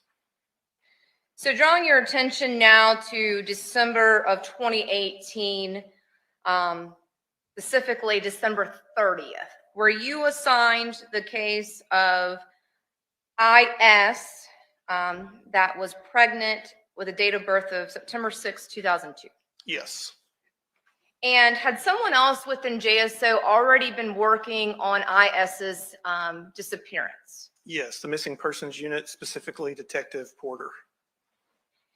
And what was the reason of transferring the case on December 30th to the homicide unit? They had exhausted all their leads at that time, and they felt like, it's a good possibility that she could be dead, just because there was no signs of her anywhere. For lack of a better term, she fell off the face of the earth. Now, when you received the case, did you actually speak with Detective Porter? I did. And what was the purpose of speaking with her? So that we could meet one-on-one, our people, her and her supervisor, Sergeant Borowski, and we could just pass down all the information so that nothing was left off. And also not to exhaust resources on matters that had already been addressed. Is that fair to say? That is fair to say. Generally speaking, what information did you have when you started your official investigation? So I knew it was a time-sensitive issue because we're dealing with a 16-year-old juvenile who is also 5 months pregnant. She had already gotten phone records, and there's nothing past the 19th. I see that, on surveillance video from Terry Parker's school, she left in her lunch hour during 11 o'clock, and that was it. And there was no phone calls, nothing beyond that. We're not seeing anything on social media. So it's very concerning. Now, in thinking about that, were you also given the name of Jose? I was. And what were you told about Jose? So Jose was a name that came up quite a bit in the beginning. That was primarily the name that was popping up in different things that we were being told with her. And we were being told also from the family that Jose was actually IS's uncle, the defendant, Johnathan Quiles. Now, you just said Johnathan Quiles, and you just made a eyesight motion to the right side of the courtroom for you, obviously be my left, but your right side. Did you ultimately come into contact with Johnathan Quiles in this case? Yes. And would you recognize this person if you were to see him again? Yes. Could you please identify for the record something that this person is wearing and where located? Mr. Quiles is seated right here next to his counsel. He's wearing a white t-shirt and glasses. Now, when you say right here, you had also made an arm motion that we cannot obviously decipher. Right over there. And that would be my next notion is try not to interrupt me in the middle of talking, because Madam Court Reporter cannot take us talking at the same time. Thank you, sir. Can you just repeat your last answer? Mr. Quiles is seated right over here next to his counsel, wearing a white long sleeve shirt and glasses. Thank you, sir. Your Honor, let the record reflect the witness has identified the defendant. So reflected. Now, did you learn if IS had left the school with any items? Yes, And were those 2 tote bags? they were. We'll get into a little bit more about that later on. Now, were you also provided information in regards to IS's closest friends? Yes, I was. And at this point, had Detective Porter been Hello, Daddy. Ladies man, Dave is here. Hi, Dave. How you feeling, Dave? Hope you're feeling a little bit better, my friend. But welcome back, Daddy. And Green Bay, mate. Oh, oopsies. able to make contact with them? She had. And were they Sabrina Payton, Marie Logan, Albertha Vey, and Haley Schimpert? Yes. Now, you had stated that Detective Porter had reached out to the phone company involving IS's cell records? Yes, she's the one that subpoenaed her cell phone records. Now, you had talked about that there was 2 phone calls, and when were they made? So there was the last 2 outgoing calls were at 7:02 and 7:05. The one at 7:02 was a 904-428 number, 6870. That was identified by her family as Maria Logan's number. And then the second one, the last call, was a 904-661-8779. That was identified as her little brother Stevie's phone. And is his last name Griffin for the record? Yes, Stevie Griffin. Now, what about in regards to text message communications? There was some text messages with her aunt, excuse me, Jametta, and that was to her number of 904-450-0095. So you were able to decipher these were all family members or a friend that IS had communicated with on her phone? Correct. Now, what about bank records? Did Detective Porter get them or did you? Detective Porter actually was able to obtain those. And were they from the Navy Federal Credit Union? Yes. And did you review those? Yes. So after you would you call it a briefing with Detective Porter? You could call it that, yes. And was that on the actual day that you were assigned the case involving IS? Yes, that was at 9:30 on December 30th, 2018. And was that a Sunday? It was a Sunday morning. Okay. So you were on call? Yes, that weekend. And after briefing, you looked at cell phone records, you looked at some bank records. Did you decide to do some field work then? I did. And what did you do first? So I'm being told initially that, her uncle could be involved with this. I thought, why not go straight to him and speak to him at his house? And where were you told that he lived? He lived at 528 Trout River Drive. Is that here in Jacksonville, Duval County, Florida? That's Duval County in the Panama Park area, I would say. And do you recall approximately what time you arrived at the defendant's residence? Approximately 11:30. Is that AM? AM. Just to be clear. Sure, yes, AM. Thank you, sir. And when you arrived, was anyone home? Yes. And who was home? Mr. Quiles was home. His wife, Naomi Quiles, was there. Their daughter, Nia. What about any other children? I don't recall any other children in the home. There may have been a couple of younger children. Now, did you learn that the relation between the defendant and then his wife at the time, Naomi Mobley? Yes. What was the relation of between them and IS? IS was the maternal niece. Of biologically to Naomi Mobley? Yes. And then by marriage to the defendant? Yes. And did you tell them why you were at their residence? Yes, I did. And who did you want to speak with? Both? One of them? Who? Both. Did you speak to them? Yes, I did, together. And why did you speak to them together? Wasn't trying to hide my intentions. I wanted to just kind of get it all out in the open and just see where they were, the day she went missing, and just get a good feel for, communication with the two of them. So just to be clear, you weren't trying to interrogate the defendant this time, were you? No. Okay, so you were just Non-custodial. were you just trying to find more information out? Correct. Now, specifically in talking with the defendant, was there any discussion about items that IS had taken with her? Yes. Again, just focus on the defendant's statements. What was that conversation? The conversation was regarding what she had packed. And it was told to me at that time that she only packed Victoria's Secret's underwear and bra. And the defendant said 38 pair of underwear. And was that in relation to talking about the Victoria's Secret undergarments? Yes. And did you ask him how he knew that she took 38 pair? I did not ask him how he knew. I just put an asterisk in my note by it because to me that was a red flag.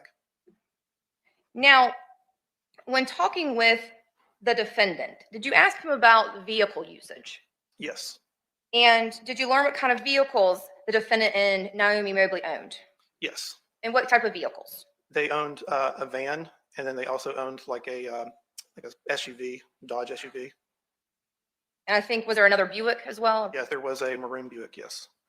And did you learn what vehicle the defendant was driving during the December 2018 timeframe? Yes, he was driving the red van. Now, when you arrived on the property on December 30th, 2018, did you see, and was that red van a Chrysler Town and Country minivan? Yes, it was a Chrysler Town and Country.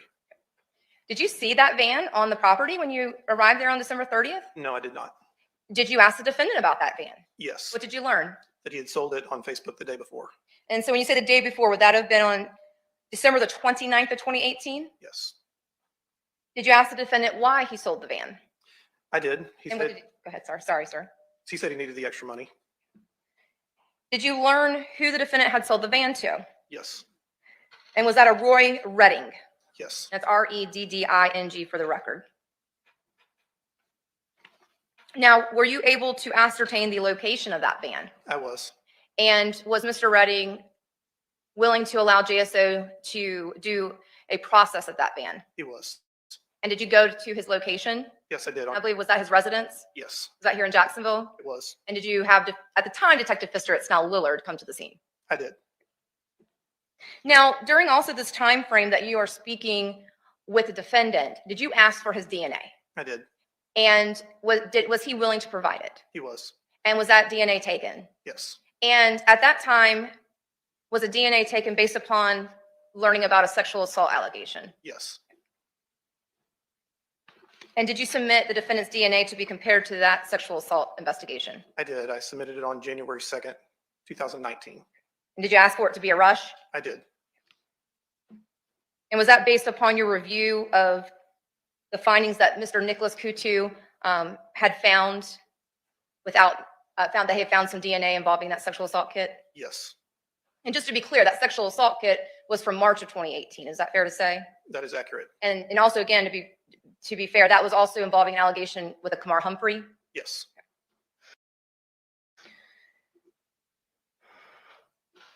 Now, did you ask the defendant about his whereabouts at this time in regards to December the 19th, 2018?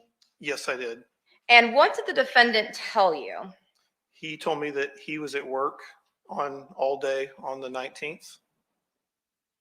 And did he tell you that he never left the property that day? Yes. After you spoke with the defendant and his wife, what did you do next?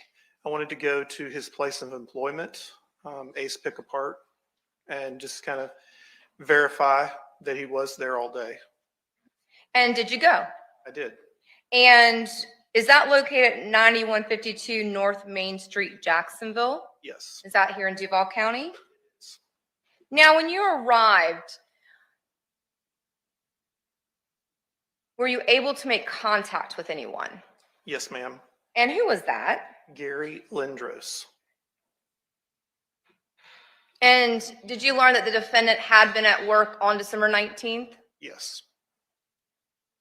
And did you also ask about the 18th and the 20th? I did. They've been doing it all throughout, Hannah. So And was the defendant at work those days? Yes, ma'am.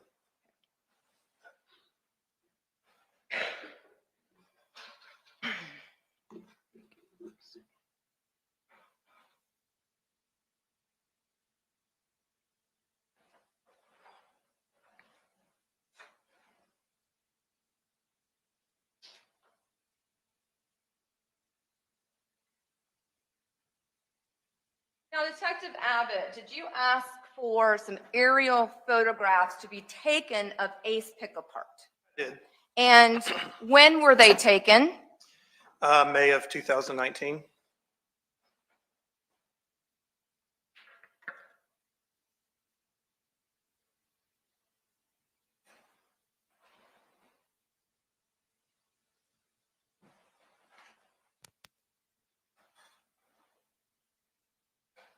I'm showing you it's been marked in as states. Oh, I gotta. Can everyone see? I just want to make sure inquire. Everyone can see. Thank you all. Give me 1 second. So for record purposes, Detective Abbott, I'm showing you it's been marked in evidence as state 67. Do you recognize it? Yes, I do. Okay. And you stated this was taken about 5 to 6 months after December 2018? Yes, in May. And so in looking at state 67, does it appear to be, bless you, does it appear to be fairly the same and accurate from when you were there in December in 2018? Yes, it does. Now, which way do you get in and out of Ace Pick-Apart? If you could just draw it for us, please, sir. This is the main entrance right here. Now, is there only one parking location for visitors, police, customers? Yes. And could you just draw a line of that location? Be down through here on the exterior of the lot. Now, let me go ahead and erase for a second. When a person drives into the lot, is there more than one place a vehicle can go? Yes. Could you please show us those two options? So when you first pull in, there's a spot here, but customers are not supposed to go back there. And then there's a spot here to enter the lot. Customers are not supposed to go in that way. They want everyone. There's a series of chain link fences that kind of lead you through and around this building so that they can kind of control the entrance and exit of people that do not work there. Because in looking at all those vehicles that's to our left, are those vehicles that customers can go and look through for parts? Yes, once they've entered in through this area right here. Now, I want to draw your attention to the first area that you discussed, which is to the right of the screen. And do you agree that is encompassed with a blue fencing? Yes. Now, that opening, when you personally went there on December 30th, 2018, was there a gate there? No. Was that area open? Yes. And have you been to Ace Pick-Apart numerous times? Yes, for different cases. And based upon your personal observations, has that area always been open? Yes. Now, something though I want to point out to, regarding this fence area here in between, I'll just call it A and B area. That's because do we see a fence in between, just generally speaking, for record purposes? And yes. A and B? Yes. Yes, I do see that. Okay. Now, at the time in 2018, Was there any opening between A and B? No. Is there an opening there now? Yes. However, for our purposes, there was no opening. Correct. And is that why vehicle work had to go in actually the customer parking lot to go from A to B? Yes. Now, is it your understanding that A was later purchased? I mean, it was purchased at the time in December, but that was something that was acquired by Ace Pick-a-Part? Yes. And was there still some items there from a former concrete factory? Yes. And you can still see some of those items there. Now, I'm going to fast forward just for a second for you. At some point, did you have a canine come, and I think it was on more than one occasion, to Ace Pick-a-Part? I did. And one of those vehicles, was it a blue GMC Envoy? Yes. Now, could you please show the jury where the location was approximately of where that blue GMC Envoy? So at the time, they had several rows of vehicles backed up here, right against this wood line, and it was kind of in the middle back there. I circled it. And that would be to the, if we're looking at, again, just A, which is the old concrete factory side, that the vehicles would have been closest to, looks like a body of water behind it? Yes. And is that where the canine had hit on that blue GMC Envoy? Yes. Now, did you learn the areas of where the defendant would work at when he was at Ace Pick-a-Part? Yes, I did. Could you please show us the areas of where you learned the defendant could work? Pretty much everywhere on the property, to be honest with you. He did a little bit of everything there. We would see him, around this area moving cars. He would also take these large forklifts and come back in this area as well, moving things around and doing whatever needed to be done or whatever he had been tasked with. And so you brought up another area of questions. When you talked about the first area, so that would be in the B part. There's a row of items, and then you had drawn a red line with some spacing in between rows of items, some of them being cars. When you ended the area here, and I've now done a blue line towards the end of that open area, is that where at the time the car crusher was located? Yes. And then in front of the car crusher, was that where there would be, I mean, this is obviously not to scale, where the container would be located? Yes, kind of back there by it. Okay. Now, when you were out there, did you learn if they had video surveillance or not? I did ask about that, and they did have surveillance. And did you request video surveillance for December 19th and December 20th of 2018? I did. Now, did you learn that there weren't cameras for all the areas here at Ace Pick-a-Part? Yes. And did you ultimately get video surveillance? I did. And did that include multiple cameras, fair to say? That's fair to say. And were most of them concentrated on the public access regarding customers? Yes.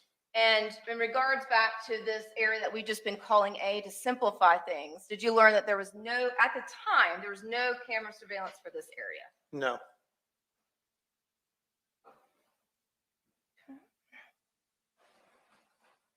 I'll keep this here just for a moment in case we need it again. Now, did you also learn that the defendant's supervisor was a Larry Carlson? I did. And was Larry Carlson there when you came and visited on December the 30th? No. And why not? He had been out of work for a little while because of like a hurt leg or a hurt hip. And was Larry Carlson there on December 19th and 20th? No. Now, I believe also too, was there a download done on IS's sister SS? Yes. And did you review that? Yes. And based upon your review, was there any material associated with IS? Not that I found. Now, did you also try to make contact with other particular locations where a person, if they need help or in danger, would go? Yes. And what did that include? That included calling all the local hospitals around the Jacksonville area to see if anybody with the name IS had been checked in or a Jane Doe. And first using her name IS, did you find anyone? No. Then using the name Jane Doe, was anything reported to you? No. And a juvenile that's pregnant, that would spark red flags. That would probably coming in by themselves like that injured, that's going to prompt the hospital to call the police or at least use their off-duty officers to come see if everything's okay. Now, did something come to your attention in regards to potentially taking an airplane flight? Yes. Tell us about that. So talking to IS's mother, Kim, she's desperately trying to figure out where she might have gone, what's going on. And in looking through computers and things like that, iPads, she finds, I guess, like a screenshot of a flight that had been looked up. But it was a flight that was looked up, not actually bought. However, did you still check with the airlines? Yes. And could you find any record that IS had taken a plane flight somewhere? IS was not on any of the manifests for that day.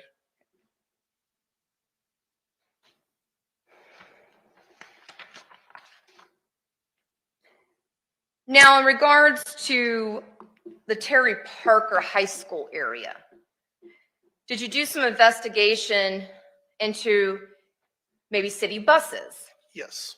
Because did you learn that she had last been seen walking out of the school? Yes. Okay. So what did you do in reference to city buses? We all contacted, I contacted the city bus and asked them, were there any buses in that area during this time? And if so, could we review the video surveillance to see if this particular girl gets on?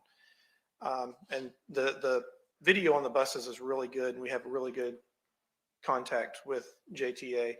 And the lady looked through everything that she could find, and she's like, I'm not seeing anybody like that at all. She took it a step further to look for buses just driving through the area, because you can actually pick up people walking on the sidewalks as well. And nothing was seen on any of those videos either. What about Greyhound? Greyhound, yes. Detective Porter looked into the Greyhound. And was there any information out of Greyhound involving IS? IS was not on any tickets that were purchased. And she tried to get video, but their video wasn't up and running because they had just opened up the station. That's a new station not far from here? Correct. Now, moving on to the next day, December 31st, 2018, did you work on this case? I did. And what did you do? I met with Detective Bartley with the School Board Police Department. I wanted to look at more video from Terry Parker High School of where she was at on the property, make copies of her leaving, things like that. Now, was there a canvas done of the area surrounding Terry Parker High School? Yes. And what type of area is surrounded by Terry Parker? Is it businesses, residential areas? It's all residential. And when we say canvas, what does that mean? Driving around initially looking for surveillance cameras. You have to remember this was kind of before Ring, so you didn't see a lot of Ring cameras up on everything. It would be the old school cameras, and a lot of people just didn't have those. But Detective Dishman and Bidlick, they looked in that area for video to try to catch her anywhere, and they weren't able to come up with anything. Now, did you meet with anyone in person? Yes, that day, yes. And who did you meet with? I met with SS. And did you get a potential tip from SS about IS's possible whereabouts? Yes. And where would that have been? That would have been with her grandmother in Georgia. Was that a Nancy and Clifford Ware? Yes. Now, based upon that, what action did you do? I first called them up, talked to them. Is she up there? We're just trying to find her, make sure she's okay. They swear up and down she's not. So I called the local police department to go in after that phone call and search themselves. And then after that, I'm still talking to SS about this, and I prompt SS to do a controlled phone call, which is where she will call her grandmother with the phone on speaker, and you hold it up close so it doesn't sound like you're talking on speakerphone. And I'm like, talk to her about, what you believe she did, getting her up there and all this. But ultimately, Ms. Ware denied ever sending a bus, putting her on a bus or coming and picking her up, denied her being up there. And then later, not necessarily that day, but later, probably around 9:30, 10 o'clock at night, I sent the police back to her home to do another search later at night when we might be able to catch them off guard to try to see if she's actually there or not. And was IS there? No. And ultimately, was this tip then came to a conclusion of not being involved? Correct.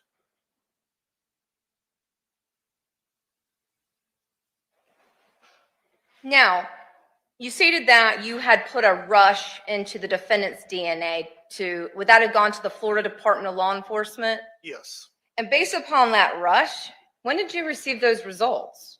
Pretty quick. It came back January 7th, 2019. So 5 days. 5 days. And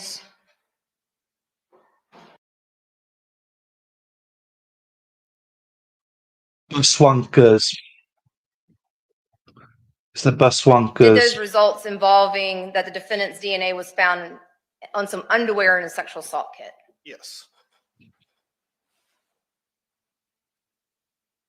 So moving forward to the next day of January 8th, 2019, were you coming in to do some follow-up and based upon those DNA results? Yes. However, did you get some further information? I did. And did somebody call in with some information? Yes. Who? Johnathan Quiles. Now, who told you about, and don't go into what the statements are, but how did you find out about this phone call? I was notified around 9 a.m. by Detective Porter that she had just gotten off the phone with Johnathan Quiles, and he had wanted to call in and give information. Thank you, sir. And was Johnathan Quiles' information then forwarded on to you? Yes. Did you call him? I did. And again, we're not going to go into his statements, but based upon those statements, did it change your investigation involving IS? Yes. And how did it change? It turned it from a missing persons case to a homicide case. Now, based upon the information that Johnathan Quiles provided,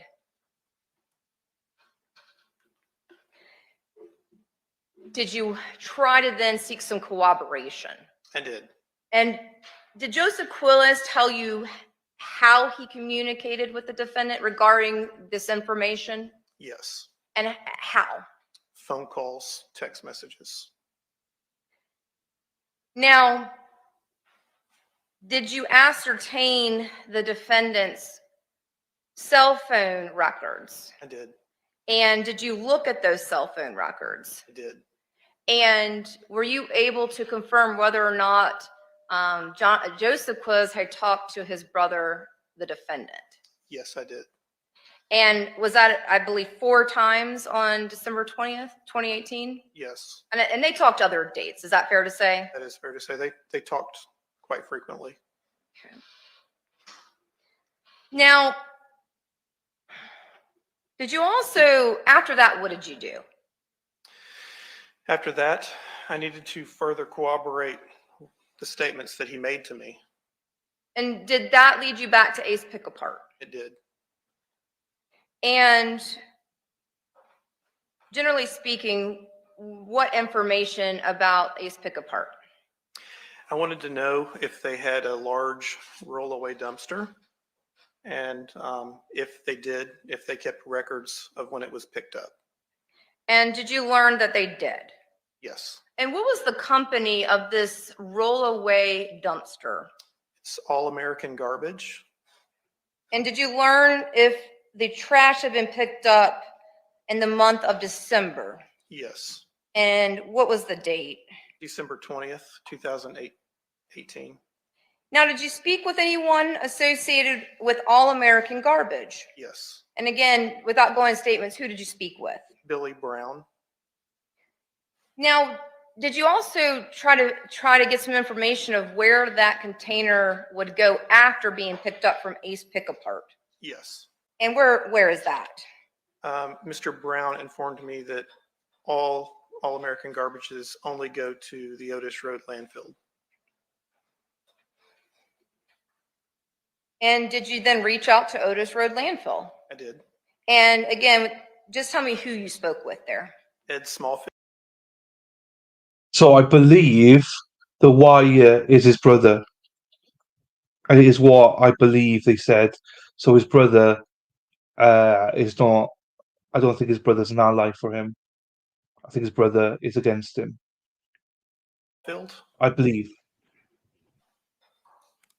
And did Mr. Smallfield give you I could be wrong, but I don't think some I'm wrong. information in regards to the operation of Otis Road landfill? Yes.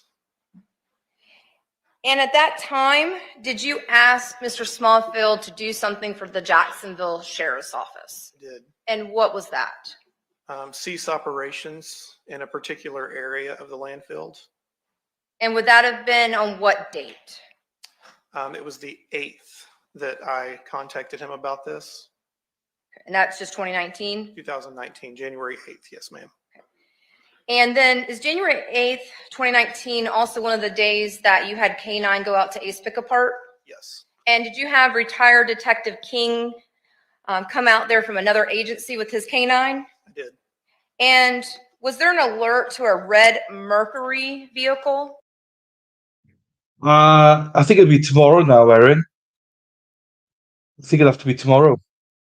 Unless the wire is with this guy, but I mean, we're 4:30 Eastern. So I don't know. I think the wire's gonna be tomorrow. Yes. And did you have I guess it's like a blood tissue found? Yes. And did you submit that to the lab? I did. And that's come back to a female not involved in this case? Correct. Or unknown person? It was an unknown person. And I believe that then the date that we had talked about with the blue GMC, that was 2 days later on January the 10th, 2019? Yes, on the 10th. Now, were you present when There's a wire to go. It's a 2-hour video recorded of him speaking to a wire. So there is a wire. He's been caught on wire for 2 hours. I believe it's to his brother. So that's to come. Read into your chat. I can't get I know. I love tuna as well, but now you said about cats. I love pussy as well, but not like this. Wearing a wire ticket. Yeah. There we are. Cats love them. Right, let's stop talking about pussy and tuna smell. Detective King was on the property with his K-9? I was on the property, but I wasn't with him every step of the way. Were you there any times when the dog alerted? Yes. And what did you personally see the dog alert to? The GMC Envoy. Anything else? Again, just your personal observations. Not there. I saw it alert other places. And was that the car crushing machinery? Yes. Now, did you ask about that company that takes crushed vehicles? Yes. Once they crush the vehicles down, that's pretty much just like a large box of just twisted metal. And they'll put several of them on a semi and they take it out to Baldwin to trademark metals. That'll be either shredded or melted down after that. And that usually would happen the same day, Yes, give or take? give or take a day.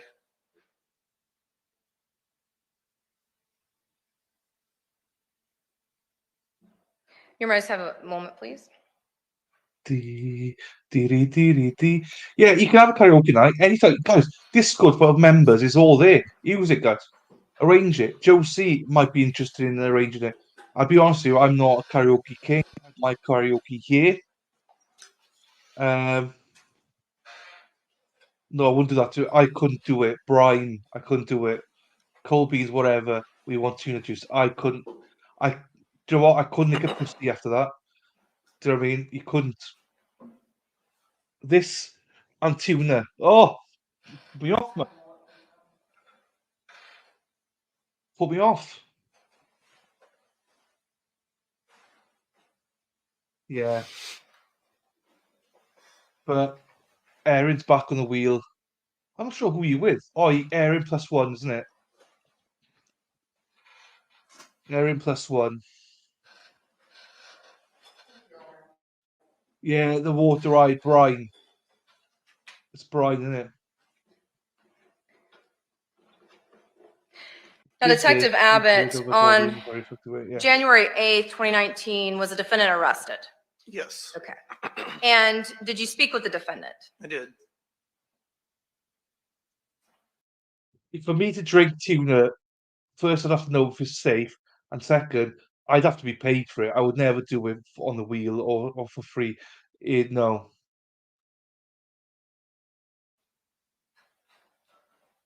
And was the defendant placed into the No. Duval County Jail? Yes, And did the defendant still deny knowing anything? Did the defendant deny knowing anything about IS's disappearance? he did. And did you confront the defendant about the DNA found on the crotch area of the panties? Yes. What was the defendant's response? He said there's no way, and he thought we were making it up and lying to him. And did the defendant still deny that he ever left his place of employment on December 19, 2018? Yes. Now, was there a decision made prior to booking the defendant in jail? Yes. What was that decision? The decision was to provide a recording device to Here we go. an inmate inside the Duval County Jail. Oh, no. And then he would be placed into the cell with them to record any statements that he might make. And did Detective Bidlick help you with that situation? Yes. Okay. Okay, so it's tomorrow. Now, We'll hear it tomorrow. afterwards, did Detective Bidlick tell you that there was some information on the wire? Yes, And did you listen to that? I did. And the two individuals that were involved in that wire, were they Morris McClendon and George Jackson? Yes.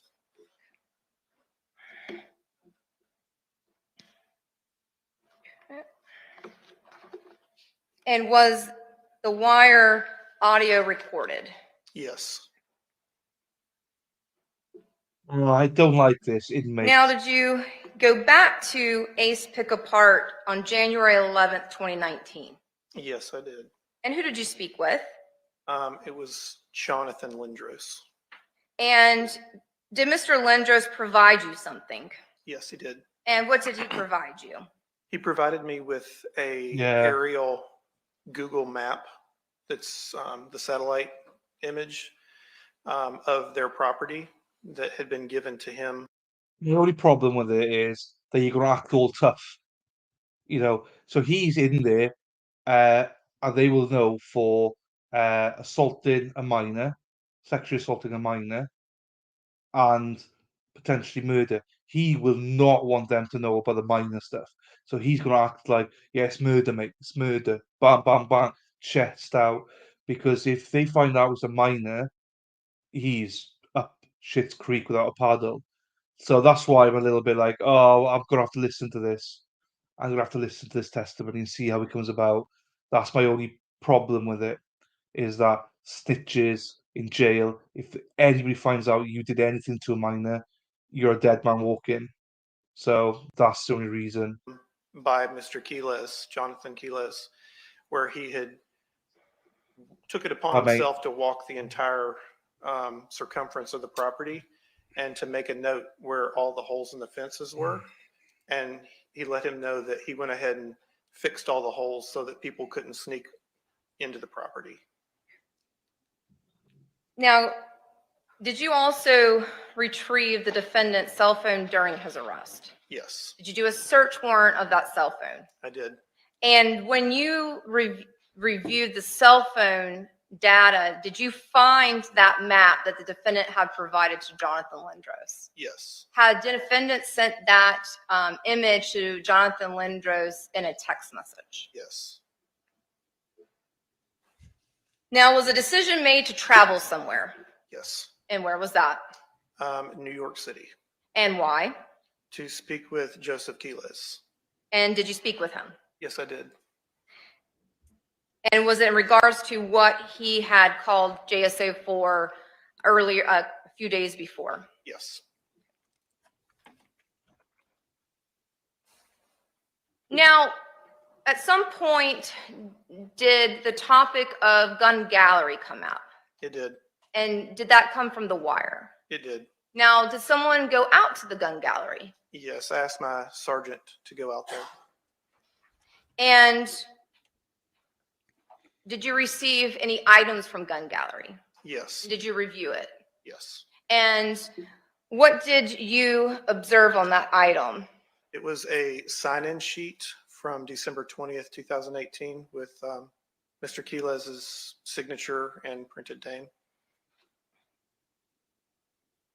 And is gun gallery located off of Beach Boulevard? Yes, Now, drawing your attention back to Otis Road landfill, was a decision made by the Jacksonville Sheriff's Office to do a search there? yes, And I'm not going to ask you a lot of questions. We've had other witnesses talk about it. However, did the search go on for 16 actual search days? yes. However, IS was not found, was she? Her body was not found, no. But were there other items indicative potentially of IS? Yes, Was that just based upon information you had been provided yes, involving potentially that 38 pair of Victoria's Secret panties the defendant had told you about? correct. Did you find a Terry Parker book? I did.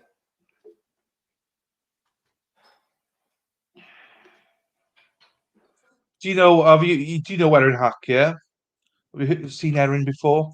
No, I've never seen her before. Well, Erin is a whore, right? She's a stream whore. She will be in your streams from now on. She'll be everywhere. She's literally, you can't get rid of her. Can't get rid of her. She calls me What? English all the time. No, she's lovely. She's actually someone you want to support. She's a very supportive member, Uh, and she's great. yes, But she's no, still a no. whore.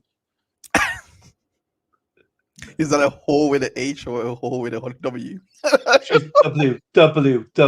No, but it's a stream whore. This is why she's the only person that's got her own little toy Ah, that area. is sweet. Taco, also That is pussy. so So it depends how I feel. sweet. So if she doesn't behave, I turn her into a pussy. But if she behaves, it's a taco. So Without context, this is so wild. Without context. I know. But it's all fun. It's all fun and games. Yes. Thanks, Erin. Studios got this Jonathan Welchman for Ho, H-O. That's fine. I'll put that on the taco, Erin Ho. But fifthly, my chat are very much a good laugh. So they take sexual innuendos in a good way. So because they're mostly women. Now, were you there when the canine Detective King was there at the landfill? Yes, And did you see alerts as well during that time frame? I did. Did you ever see the vultures as well? I did. They were there almost every day.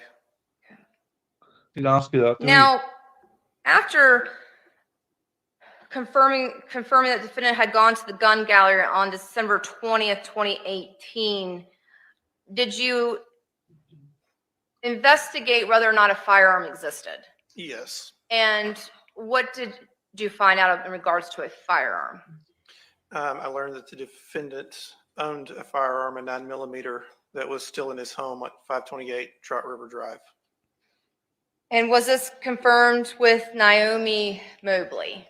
Yes, However, did you do, though, a search warrant? I did. And I believe Detective Hamilton had come out with you to do that search warrant? Yes, she did. And were you able to recover that gun? I did. Now, were you also told that, though, there was a gun cleaning kit? Later, I was told about that. And were you ever able to recover a gun cleaning kit? I went back under a separate search warrant and was not able to find it.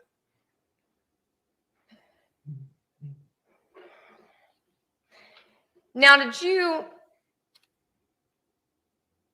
find out through your investigation that the defendant would go often to gun gallery? Yes.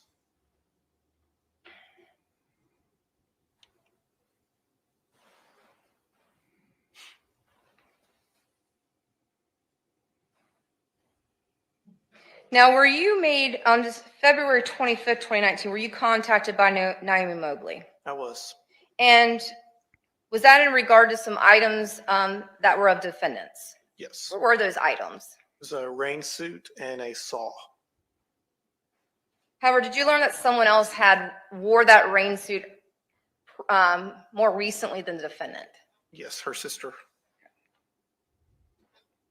And did you do a search warrant, though, to obtain these items? I did. And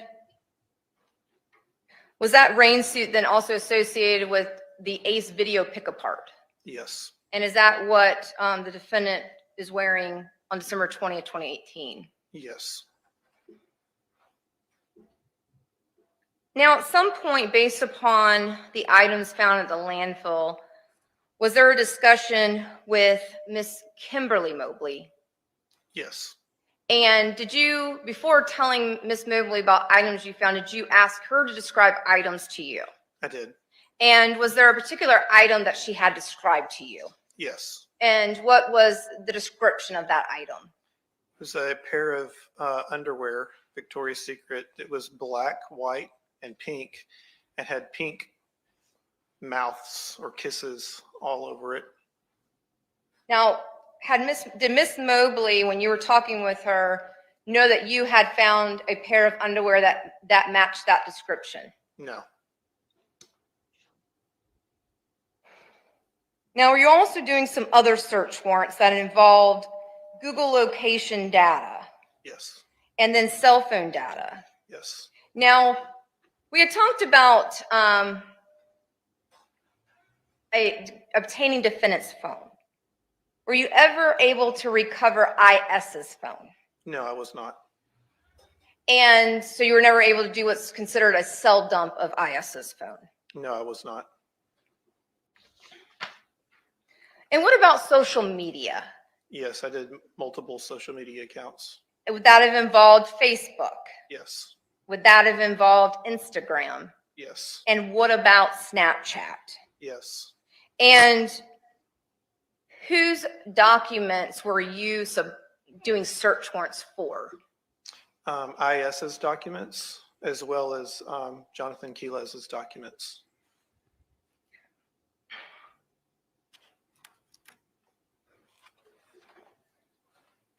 And I know we had talked about also that Detective Porter had spoken to IS's close friends. Did you as well? Yes, I did. And had they ever heard from her post 12/19/2018? No.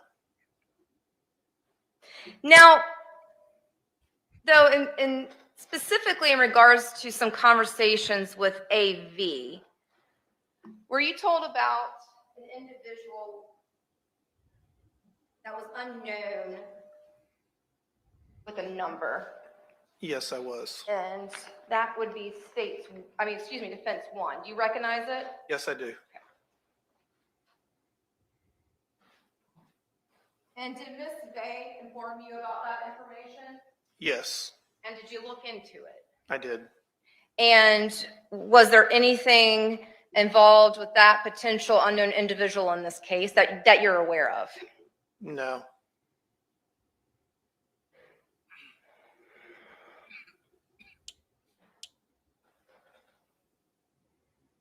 Now, there was something also about that number, 904-661-7889. 7889. Whose number is that? That's Stevie Griffin's, IS's little brother.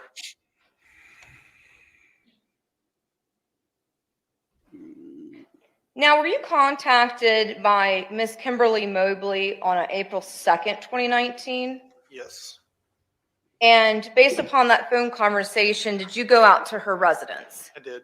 And did you have a crime scene detective come out? Yes. And what items did you have collected at that time? A pill bottle of Don Quay and a pill bottle of parsley. And did you also ask Dr. Thomas to review those items and what those items mean? Yes. Now, did you meet with SS again on April the 4th, 2019? Yes. And did you want to speak with her about what she knew or did not know in regards to IS? Yes. And did you obtain some additional information? I did. And then in regards to those unique Victoria's Secret underwear, was Victoria's Secret contacted? Yes. And did you learn if those underwear had come from a certain collection? Yes, the 2017. This is a good point. I finished this. This is a very good point by Emma. Right, not that one. It was the other one. Thierry said it. So, what's it called? These underwear? Victoria's Secret, so sexy underwear.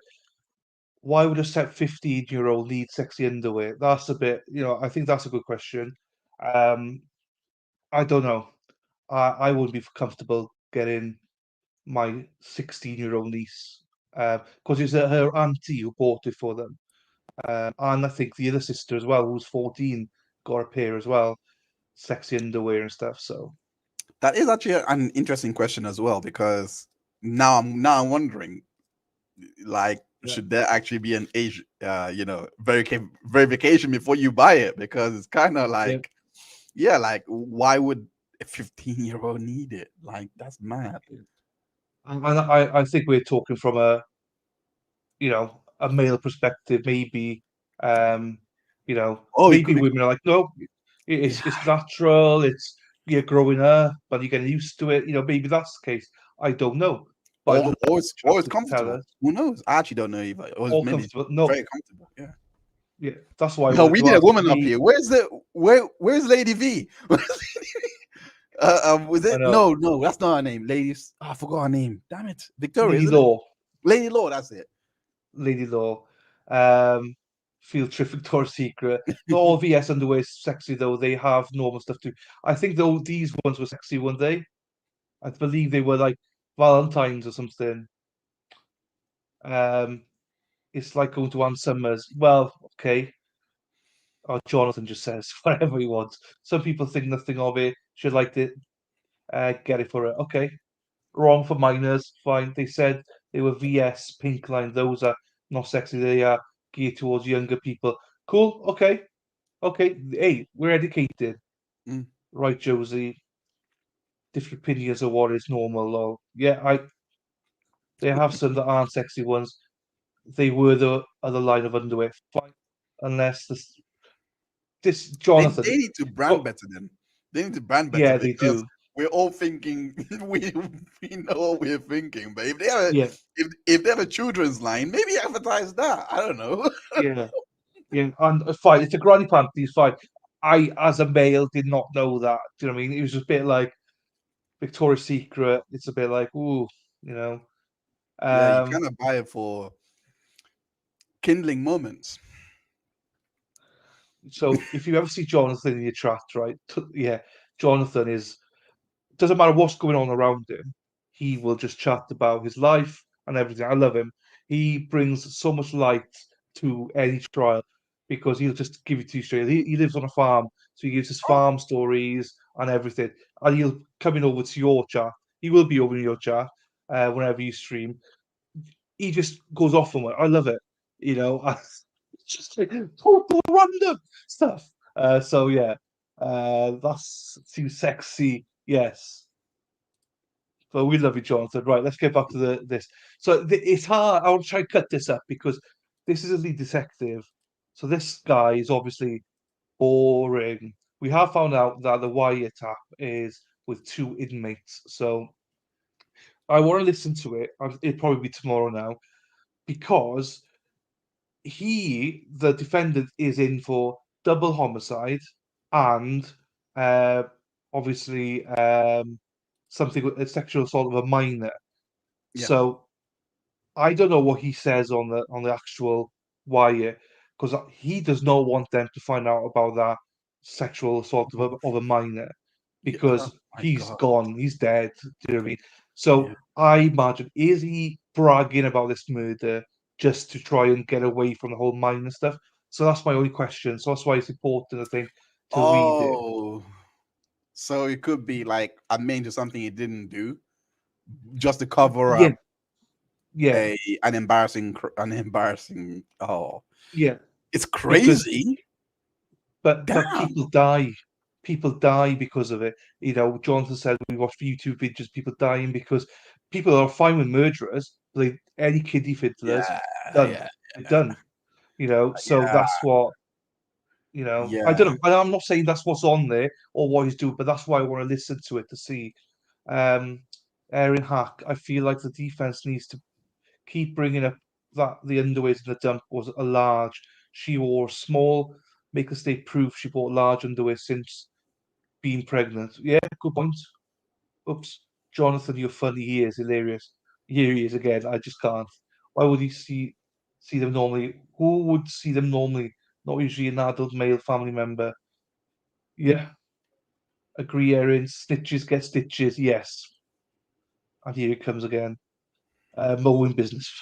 I bought my own clothes, so I bought what I liked and want. Yeah, and that's fine. It was a gift she got it for, you know. So, there is uh, another huge bombshell. oh, it's a Sorry. bomb somewhere. No, it's all Sorry. good. No. I accidentally pressed If you touch screen.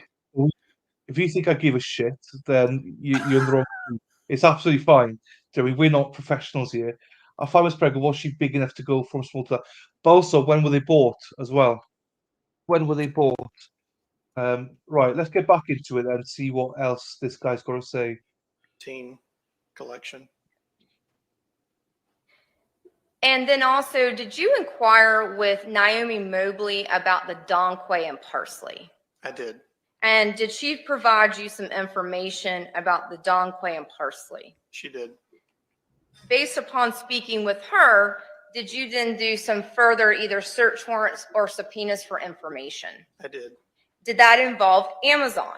Yes, Did that involve Wells Fargo banking records? it did. Was the Wells Fargo banking records for who? That was for Johnathan Quiles and Just a quick thing to that, but I don't think that they know that it's a child. Is my answer to that. That's why I think it's important to listen to the wire. Does he really need to say that's a child? Do you know what I mean? So they could say it's an 18-year-old or something. We don't. I'm just speculating, and I hope you know I'm speculating, guys. Well, you know me well enough. I speculate on that. I've nothing on it. That's why I want to listen to it. I think it's important to listen to it objectively and not just go, "Oh, I murdered someone," and just think, "Oh, well, you admitted to it." Well, yeah, but is any background stuff to it? That's all. That's all there is. That's all there is. But yeah, I'd be interested to see if he says it's a minor or if it's someone a lot older. If he says it's a minor, then yeah, you're totally right. Then it's like, well, you're stupid. But I don't know. I'm trying to think outside the box a little bit. That's all. Naomi Mobley. And then whose Amazon records did you inquire? It was theirs as well. When you say theirs, It's Naomi Mobley and Johnathan Quiles. thank you, sir. And did you get that information back? Yes, And did you review it? I did. Now, in regards to the Amazon information, did you also get some information for Johnathan Quiles regarding that? Yes.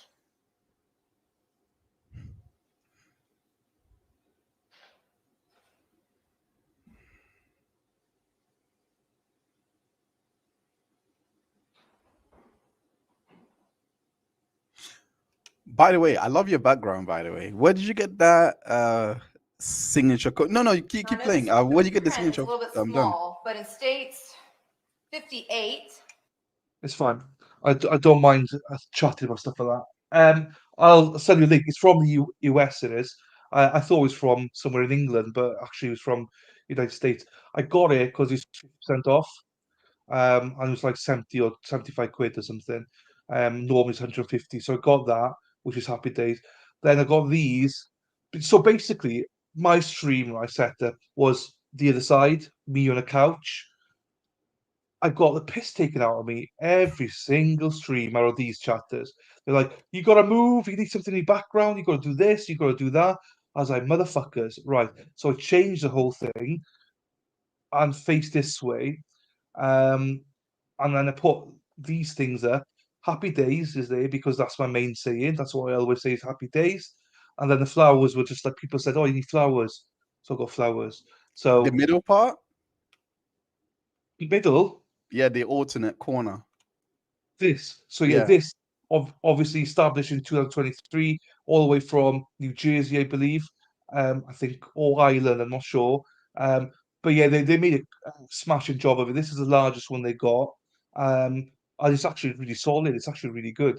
From Etsy, I got it. Etsy nice. on there, Okay. but not honestly, it was good stuff. And they could do it for family names and stuff like that, So, yeah, recommended, as they say. So Yeah, I'm not sure about the flowers on there, but I was just like, I women, think it's they good. love it, So, literally 98% of my chat is women, so they tell Well, me what to enjoy put it. up. I Enjoy don't the go chatting. enjoy it. I don't know why you Yeah, no, I'm complain. enjoying it. It's all good. I'm enjoying it.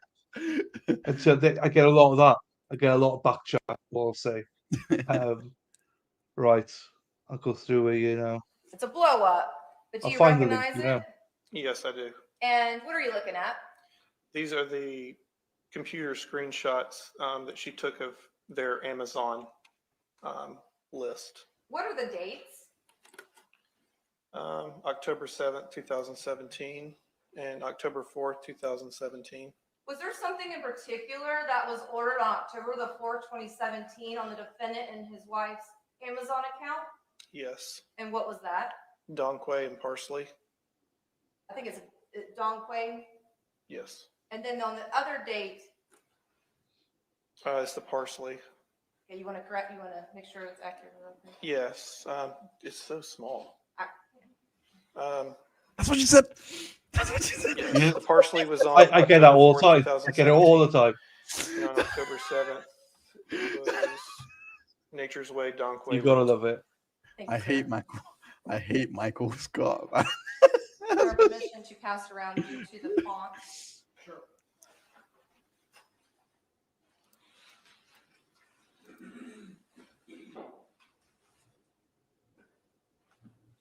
Wow.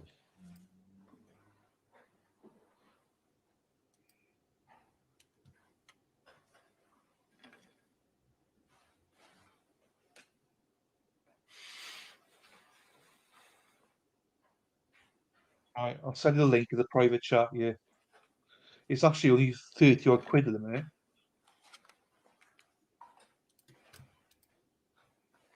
I think you got taxes to pay on it as well. So Yeah, can imagine. Oh, 50% but off. they are. Yeah, that's what I mean. It's good.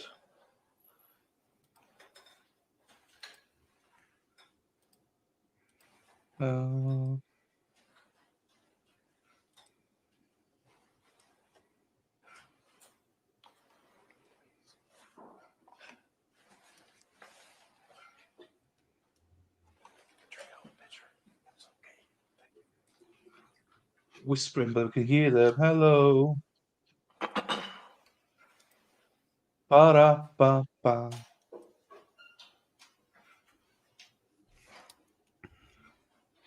Trying to find, you know.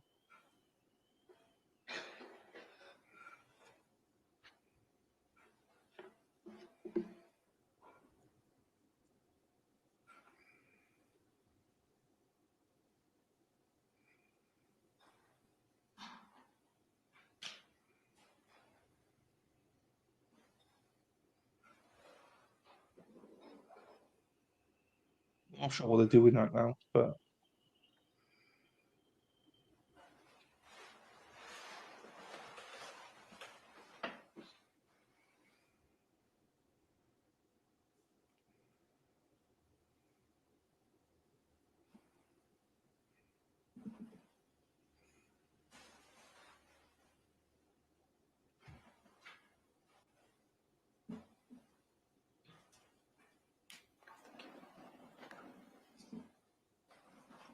he's having more water now.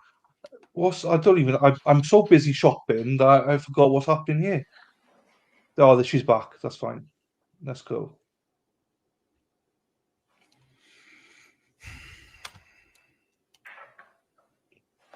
Well, that link I said you sail on and it ends in 2 minutes.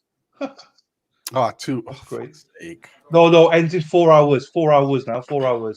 It says 4 hours. I refreshed it. 4 hours.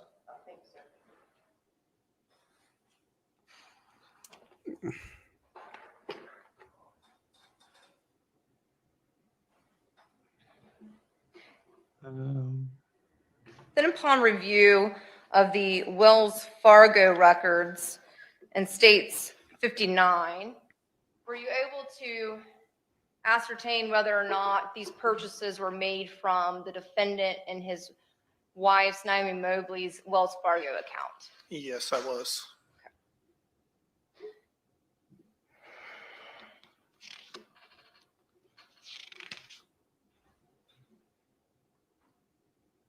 Now, and throughout the course of this investigation, are you also sending additional items to the Florida Department of Law Enforcement? I am. And so are you the one that makes the determination of what goes to the lab? Yes. And in this case, did you send anything possible for DNA testing? Sent a lot of things for DNA. And that involved the landfill, the firearm, things like that? Yes.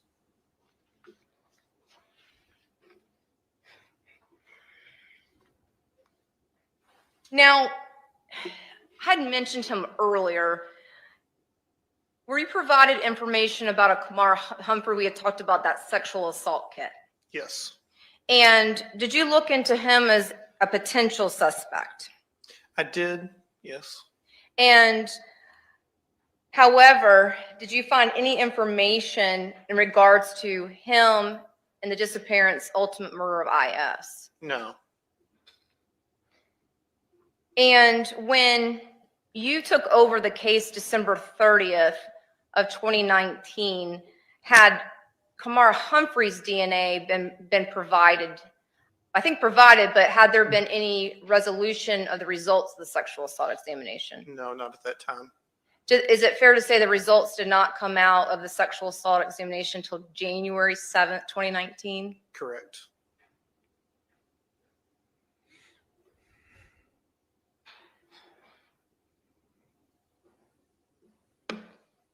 Now, were there other tips being provided to the Jacksonville Sheriff's Office in regards to IS? Yes, there's always a ton of tips that will come in on missing persons cases. And are those looked into? Yes. And were they looked to in this case? Yes. And in the end, do some tips give information and do some do not? Correct. And that would be on any case? Every case. Okay, thank you, sir. Tips aren't always accurate. Is that why they have to be investigated? Yes. Some you can investigate right away because, someone's like, oh, 4 days ago, I thought I saw a female walking down the road. Well, you can drive back out there, but it's 4 days after the fact. The person's going to be gone. Now, did you also obtain DNA known samples from the Mobley family in regards to the Don Quay swabbing and Parsley swabbing? Yes.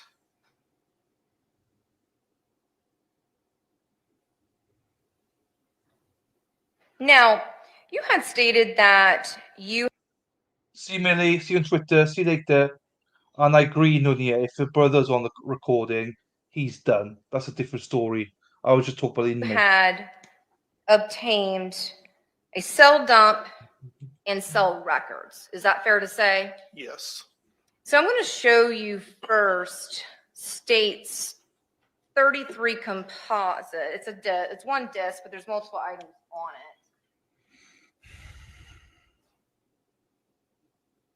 And can everyone see their screen? Thank you all. Now, Detective Babbitt, what are we looking at? This is the first page of a Cellbrite report of a cell phone download. And did you send the defendant's cell phone to the computer forensics unit? I did. And now you said Cellbrite. Is that the technology that is used so someone can easily read the documents, items, data from a person's cell phone? Yes, ma'am. It's a sort program. So it takes all the data off your phone and sorts it out into different tabs. So you can click on here for pictures, here for videos, here for messages, here for locations. It's all the calendar, the cookies, everything is listed off to the left-hand side when it sorts it and breaks it down. So when we're looking to the left side, is that kind of like our barcode of information that we can look into? Yes.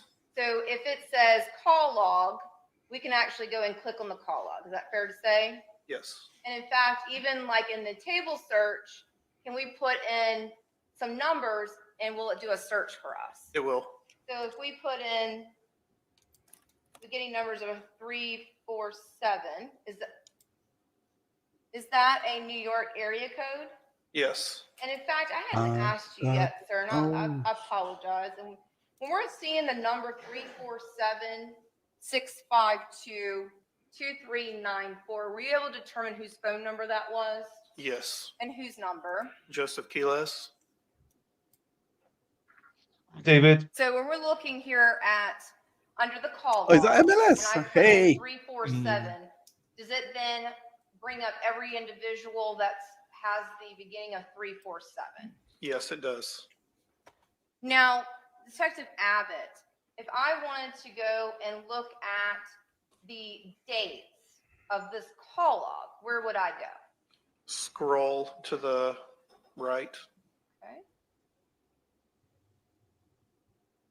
Now with these, because it says UTC +0, does that mean that the times Central Time. indicated are in Eastern Standard Time? Yes and no. It's in UTC time. That's coordinated universal time is what it means. It's going to be 5 hours or 4 hours off of Eastern Standard Time, depending on if we're in daylight savings time or not. It's kind of like a worldwide standard that most of your cell phone companies use, social media uses that. Everything that we get from these companies is always in this coordinated universal time, UTC. Now, was there something of note during your review that you recognized in these records? Yes. And what was that? There was approximately 2 years of data missing. Okay, and should I continue to scroll down? Yes. Okay. Scroll down to December 20th, 2018.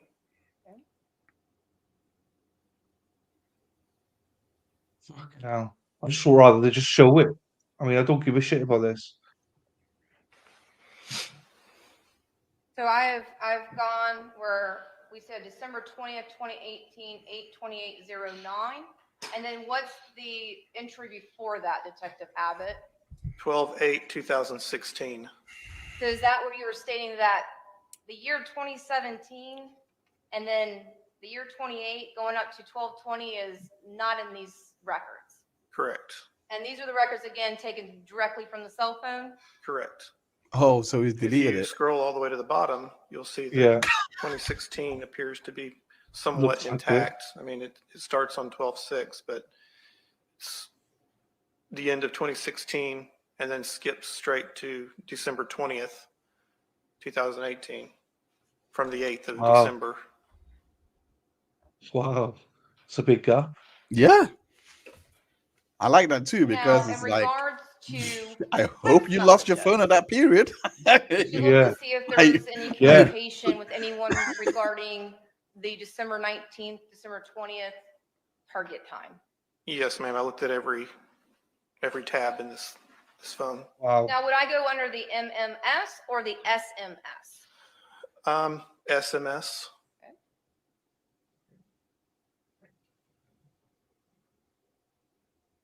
So I wonder how the defense gonna Now, come is back there, on this. I believe if I scroll to the right, is that where we actually see the body of the information? Yes. And then is it also indicative of who sent and who received? Yes. And did you find some text messages between the defendant and his brother? Yes. Oh, here we go. This will be interesting. This will be interesting. The brother. Now, did you notice anything about the dates here? They also skipped from 2016 to 2018. Let me scroll up, Hey, scroll Lokong. up for a moment here.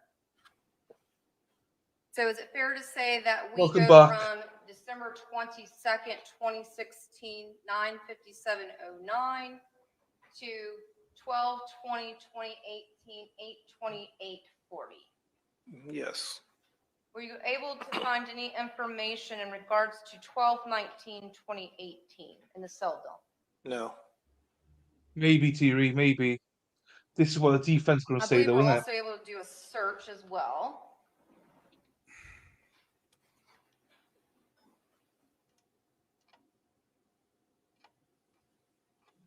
Now, did you find some text Lokong, messages in hey relation Lokong. to Yeah, no, he's right. Joseph When calling Cellbright Sheriff comes out, Yeah. the in defense is regards to shaking. the defendant's reaction? Yeah. Yes. Yeah. Do you know That the is without doubt. approximate date for us to start? Start around the 5th of January.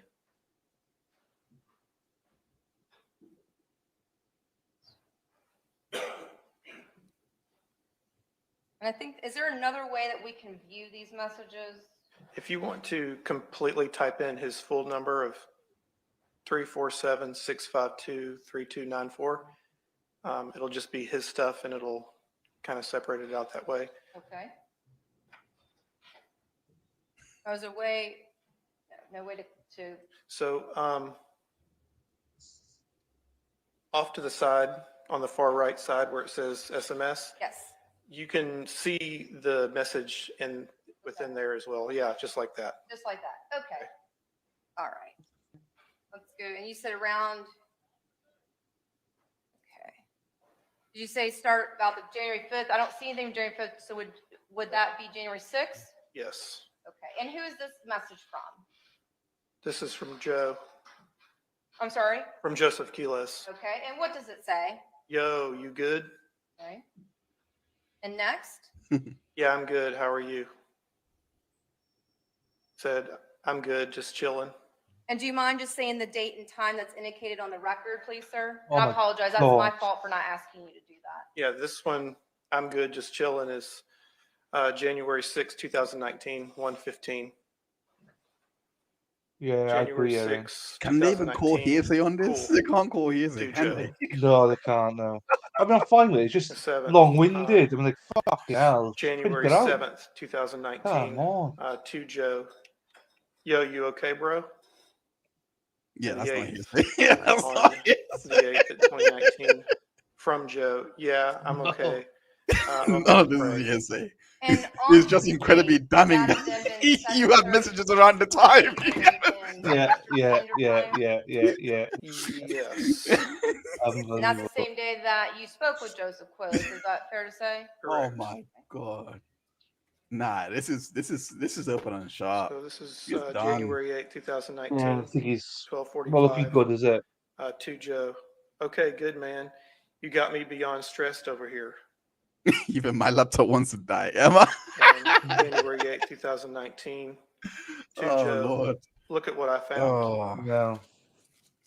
And let me go ahead and, okay, go ahead, sir. Up until This is today, I was January like 8th, not guilty, 2019, but to Joe. Nah, he's not gonna get. Can't now, even talk to me, I don't know. really. It's I never not did looking anything good. to you, to that girl. no. And now you put me through this and you call me your brother. You're right. After this is over, I'm all the way done with you. You're a real piece of shit for what you've done. Okay. And this is from Joe on January 8th, 2019. I can't talk to you right now. I have to stay firm on my decision. What you told me isn't a joke or something. Make sure you say the exact words, please, for the record. Okay. What you told me isn't some joke or something you like about. So yes, I told the police because they need to know. If you was lying, then you will be cleared and free. But if you wasn't, then you won't. I'm sorry I have to do the right thing for that girl and her family, not the right thing for you and your selfishness. I hate to lose you, but I'd rather that girl's family have some peace. If you're innocent, then you don't need to worry they won't find her body. But if you're not, they are going to find her. And in that case, I've already lost my brother. I'm sorry. Now, there are also some photographs as well within these records, like some images. Yes. And where would I go on the tab system for that? Yeah, it'd be images. Images, correct.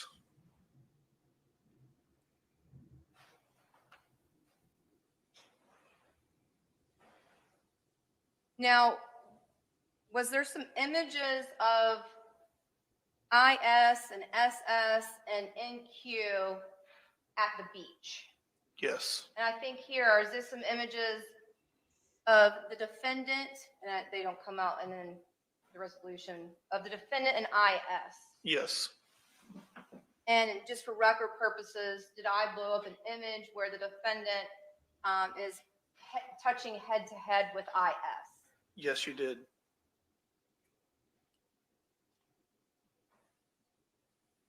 No, you fucked it, haven't you? What the fuck are you going now? 1 second. Yeah, that theory of yours is gone out the window now. Which one? My one? Yeah. My one? Yeah, maybe. him rather go down for Now, murder the than, defendant also have than the an rest. image of IS's flyer. Maybe. I think this is Yeah. convincing. I know it's blurry as we get bigger, but is this a portion of IS's missing person flyer? Yes. The guy was 31. And then is this another version Yeah. of Yeah, he was IS's actually, yeah. missing flyer where there's a larger image of IS? How do you not see this and be like, I don't. You're wrong. How do you get attracted to this? People, mental states, what There, I again, don't know, do we see loose. another image with IS's Loose. black, See every red, day and though, do you know what I white? mean? Yes. I'm even iffy about being There are around some anyone that's images, from 22, let alone 21 Yes. or and like. images of Yeah. family members, other family members as well, including his wife. At No the time, worries. Naomi. Yes. See you tomorrow, Sarah. Thank you for today. Bear with me for Hey, Great Sarah, work as thank always. you. See you later. Oh, I'm here tomorrow. Sorry, Yeah. not tomorrow. Oh shoot. How long is this trial? Like 10? Is it 10 So days? tomorrow should be the last day. Oh, okay. Should I'll be the show up last for that. day. I'll show up for that. I'll show up for that. Cool. I'll send you a link. I've not done the thing yet. I'll send you a link tomorrow on it. Is that some pictures Yeah, of so tomorrow defendant should be the and last day. his wife? Yes. Now, I mentioned some beach images. Yeah, Is this I'm a going beach Brighton. image of SS You. and then Yeah, on defendant's Thursday, but I want younger to get daughter all my work NQ? done before then, so that I just Yes, it is. coast Okay. without worrying. And I'm showing you another beach I don't blame you. I image. know. And does that involve IS, Like I say, SS, pop and in then whenever you defendant's can. Do daughter you know what I mean? NQ? So Yes. you have to have a break sometimes. Do you know what I mean? So and I think they're playing The Wire tomorrow, so that's the big piece as I'm well. almost done with So. the images. I appreciate the patience. Now, will the defendant also take pictures of himself at Ace Pickup Park?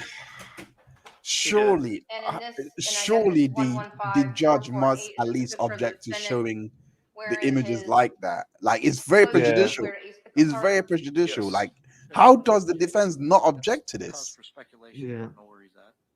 This should be a quick sidebar. Like, I mean, I don't know. I don't know how it works, but this should be a quick sidebar. I think they just complained about that irrelevant. Complain about it all. I think the judge will have to be like, yeah, sustained. Get Yeah, out. it should Now, be there's literally. also two Why are other they not images of objecting? I would be. I'd be like, object. Like, Yeah. can we please confer about this? Yes. And this is Like, and at 154125 least get them to produce every single image one of for the them record. one by Yeah. one, rather than show the This whole image- camera roll. That's This is a picture that's of madly IS prejudicial. sticking keys into a door to unlock it, wearing, I think that's a jean jacket draped over her shoulder, And what color is her shirt? yellow. Thank you, Anna. Back tomorrow, though. And at the But bottom, Hannah, I got a problem with Hannah, right? She prefers you over me now. She said, oh, I prefer Doc over you. I was like, motherfucker. Do you know what I mean? No, but Hannah's lovely. Hannah's all the way from Sweden. She's another HO. She's another whore. So she'll be over in your channel. But you've had loads of compliments on here. Literally, everyone's like, "Oh, we love him. We love him. I was like, "Fuck it, I am still here, guys. I'm still here." Do you know what I mean? Fuck's sakes. But anyway, Right. it's all good. It's all good. bottom, does I it appreciate state a you all. date Thank you associated for with this picture? welcoming me here. I actually do appreciate. 8/17, Such a warm 2018. welcome. I'm definitely coming back. Yeah. I'm definitely coming you back. walk- This is such a warm welcome. I'll Right. always. I look at it, and I prefer Dr. Hines over you. They're being nice. They don't. They're just saying that because No. I'm here. And is The there minute I another leave, they're gonna be image like, of "Oh, IS I can't. Like, I No. can't. I couldn't wait for him to go. This place smells of farts. I bet you they're gonna say that. No, they don't. It's the opposite, mate. It's the opposite. But it's good. It's good banter. wearing It's the good same banter. clothing? Yes. And Love what's you, the Hannah. date of Love this you. image? It's 8/17, 2018. And just for record What a purposes, case this is you found. This is 150136. the review is insane. Yeah, I agree. Now, It's so Detective random. Abbott, did you also review the cell records? I did. And were the cell records, was there data between the That only depends. 2017 and up through Yeah. December 20th, Got to pay for it, 2018? Jonathan. Yes. So that's inconsistent with what's on the cell phone. Correct.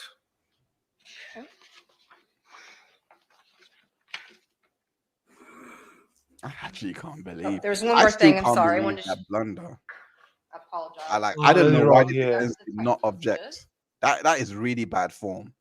I mean, I wish there was a lawyer in here to try and Is there a way also to do by name? speak to that. Yes. But I would object. I would at least try, even if it was going to be overruled. I'll try. I think anyone would try. Yeah, because you don't know where they're at. You Yeah. know? So it's hearsay. Now,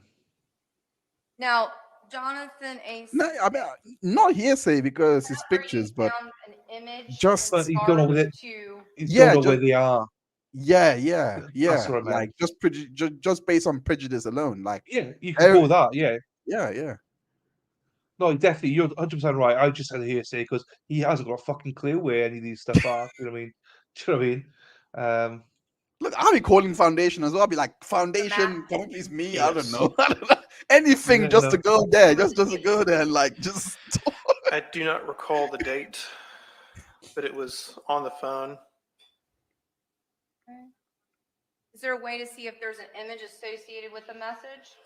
Yes. Which way should I go? These look like, Oh. okay, these are messages. So right through the center, do you see where it says export? And you go down, you see an X. There should be like somewhere through the middle next to the phone in, phone out symbol. You'll see what looks like a paper clip to indicate an attachment. And where would that be? Am I looking at the right part of the screen? Yeah, it should be right dead center. At least that's how it appears in the newer version of this cell phone. I see it. This is an old version of the reader that Is it we fair had. to say that we don't see one? No, we did not see one. Now, if you click picture, like if you go line by line off on the right-hand side where you also see pick Jonathan Ace, no motor, okay, the image will pop up on that side as well, if there's an image located in it. All right.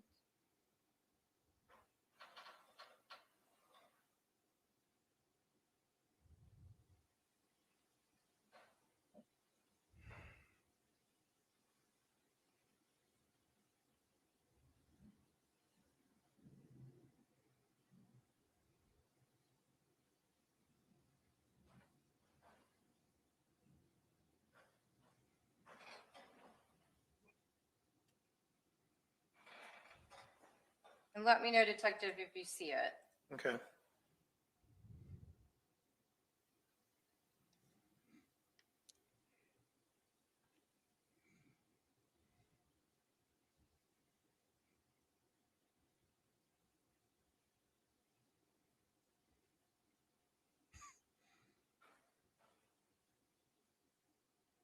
I did not see it, detective. I did not see it either. Had you previously seen it? I feel like I did. It's not there now, is it? Let me check one more location and then we'll move on.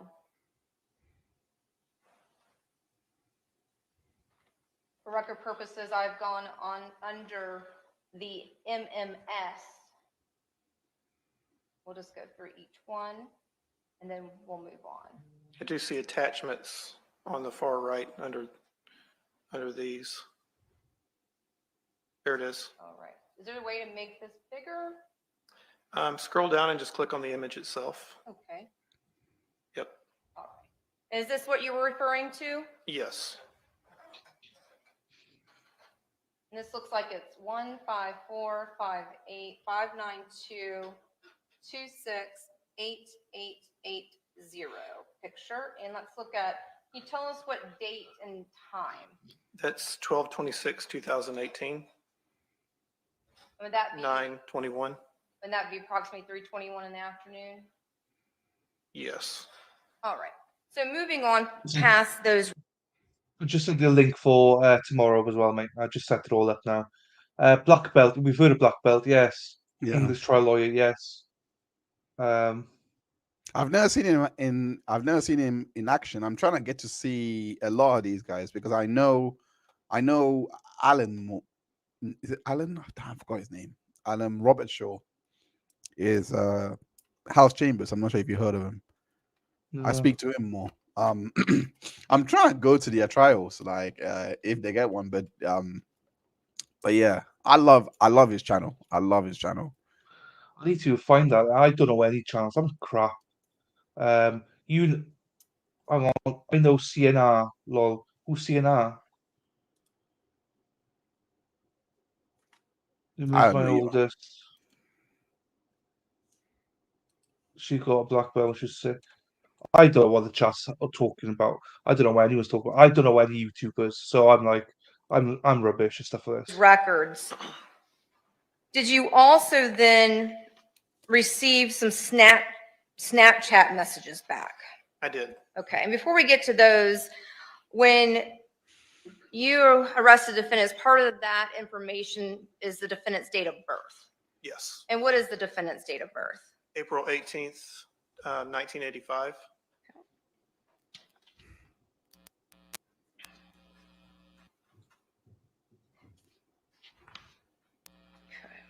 All right. So in regards to the Snapchat messages, did you obtain the defendant's Snapchat account? Yes, Did you review it? I did.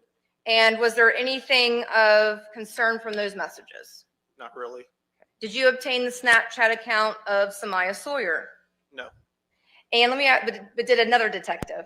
I believe so, yes. Okay. And was the defendant's Snapchat account associated with his name? Yes. Being was it Johnathan Jacob or Johnathan Quiles? Johnathan Quiles. Now, did IS have Snapchat accounts? Yes, And did she have more than one associated with her? she did. And what were they? Princess 40046, Yana 0906, and an excess.yana. Now, were you able to receive records back from all three of those accounts? Yes. Was there anything that involved this case in the Yana 0906 Snapchat account? No. What about the XS Yana? Yes. What about the Princess 446? Yes. Now, upon your review of XS Yana and Princess 446, did you learn that those two accounts were speaking to each other? That's what it appeared, yes. Now, did you obtain, when you looked at XS Yana, did you compare it then to Princess 446? I did. And did they have the same data from August 2018 through December 2018? Yes. Did you review those? Yes. And when I say the dates, did XS Yana have from August forward? Yes. Did Princess 446 have from February 2018 forward? Correct. Now, was a program as well used on these items for a viewer-friendly viewing? Yes. And was there two different ones used for each account based upon what was available at JSO? Yes. The first time we used the Cellbrite program, and next we used the Oxygen Forensics program. And are you also able to print out chats that occur between accounts? Yes. When it initially comes to you, it's in an Excel spreadsheet format. It's very difficult to read, which is why we have it converted. But when it's in this program like this, instead of going line by line to look at the chat, you can click on the particular message, hit export, and it will put it in bubble format like you're reading a text message. And in regards to items, if we look out the printouts, and I believe states 63 is the Snapchat records of XS Yana, were those done in the Oxygen program? Yes. And if we're looking at the printout from the Oxygen program, we cannot see images. Is that fair to say? That is fair to say. However, in a printout of Cellbrite, we can see small screenshots of those images. Yes. However, we can't obviously make them bigger, can we? No. Can we do that though on the disk? Yes. And then in state 64, Princess 446, did you review those in the images? Yes. And was that information in regards to the IS case that we're here for today? Yes, it was. And based upon the content of those communications between the defendant and IS? Yes. Objection, speculation. Sustained. So now I'm going to show you what is marked as states 64. And what are we looking at in state 64? Your Honor, just based on your sustained, you give a curative instruction to the jury, please. No, sir. You may continue statement. Yes, sir, Your Honor. So what are we looking at in state 64? These are the messages from Snapchat. And who are they involving? This is Yana. Here, and I'll do this just for a moment so you can, I'll scroll up. I would pay money for the defense to object And to anything. To anything. Give your They client a don't. chance. Yeah. Well, right now, the only It's ones I see is unbelievable. Yana. They were objecting earlier on, right? And the judge gave a bollocking because the guy was objecting, but the woman was doing the cross. And he was like, next time, Oh yeah, you don't speak, yeah. you know. So it was a Oh bit like, oh, no, you know, that so makes sense. Objecting on yeah, cross is almost impossible to win unless it's yeah. blatant hearsay or something like that. Hold on 1 second. Let me make this. I made it bigger. Okay, let me get it down just a second. So just say Yana. Yes, with a heart and some other emoji. This, I believe, is going to be the Princess 40046 program. Here, let me go back here. Get you some, go to the welcome. Okay. You tell us what records these involve. So this is case 18-866-278, and it's extraction number 2. And then you see the URL, Snapchat warrant return Princess 40046. Okay, so are we looking at the Snapchat records that you received from Snapchat for the account of Princess 40046? Yes. Okay. Now, we're going to pull up a timeline. I have it highlighted. And who are those messages going to be between? So the one that's regarding the names here on the account. correct. This the highlighted portion says from Princess 40046 to Ya, and then to excess.yana. And so upon your review, are these messages between the accounts of Princess 40046 and excess Yana? Correct. And is Princess 40046 associated, and I know we can only see YA, but is it Yana? Yes.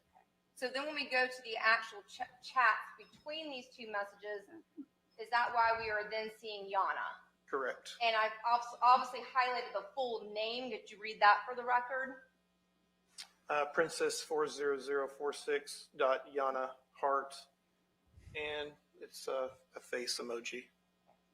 And so does that mean that the individual using Princess 40046 is the one sending the message? Yes. Now, when we see just Princess 40046 and we do not see anything below, what does that indicate? You're only seeing one half of the conversation. And are you familiar with Snapchat? Yes. And what happens if you don't save a message on Snapchat? You don't save a message on Snapchat, it goes away. Not even a backlog of it? Would these There's messages no then register at all. had to have been saved? Yes. All right. Got I'm the going to draw your database or attention something. starting out with April 29th, And 2018. Could you, and I'll, and Oh, wow. 1:0039 p.m. Could you please read it? Okay. I love kissing you. Just after I found out about the boy, it turned me off about a lot of things, but I'm working on it. Yes, Okay. I'm trying. That's bad. It just be so good. Yeah, okay. I last like less than a minute. I never took advantage of you. Never. You broke my heart when you compared me to him. You're not just a piece of meat to me, like you said. I actually love you. I broke his heart. I Objects, was man. excited. You left He me can hanging testify to for Sid this. to Come see. on. You played me. He thinks I'm still messing with him. And next, The next is a couple of images. Just try to object. You don't have to win him. Just try. and the try. first messages appear to be an audio. I mean, I could be wrong, and this could be the wrong time to object. I don't know. I'm not a lawyer, but it just looks like it's something you put to him, unless he's chosen to not testify. I don't know. I don't know how that all works, but it's something that you put to him to try and, like, you know what I mean, like, impeach him with. It doesn't seem like There's no something audio, that is you would fair to say? be allowed to lead with, if that makes sense. It's Yeah, I know. insanely. And what is depicted in the image? It's a younger girl taking videos of herself.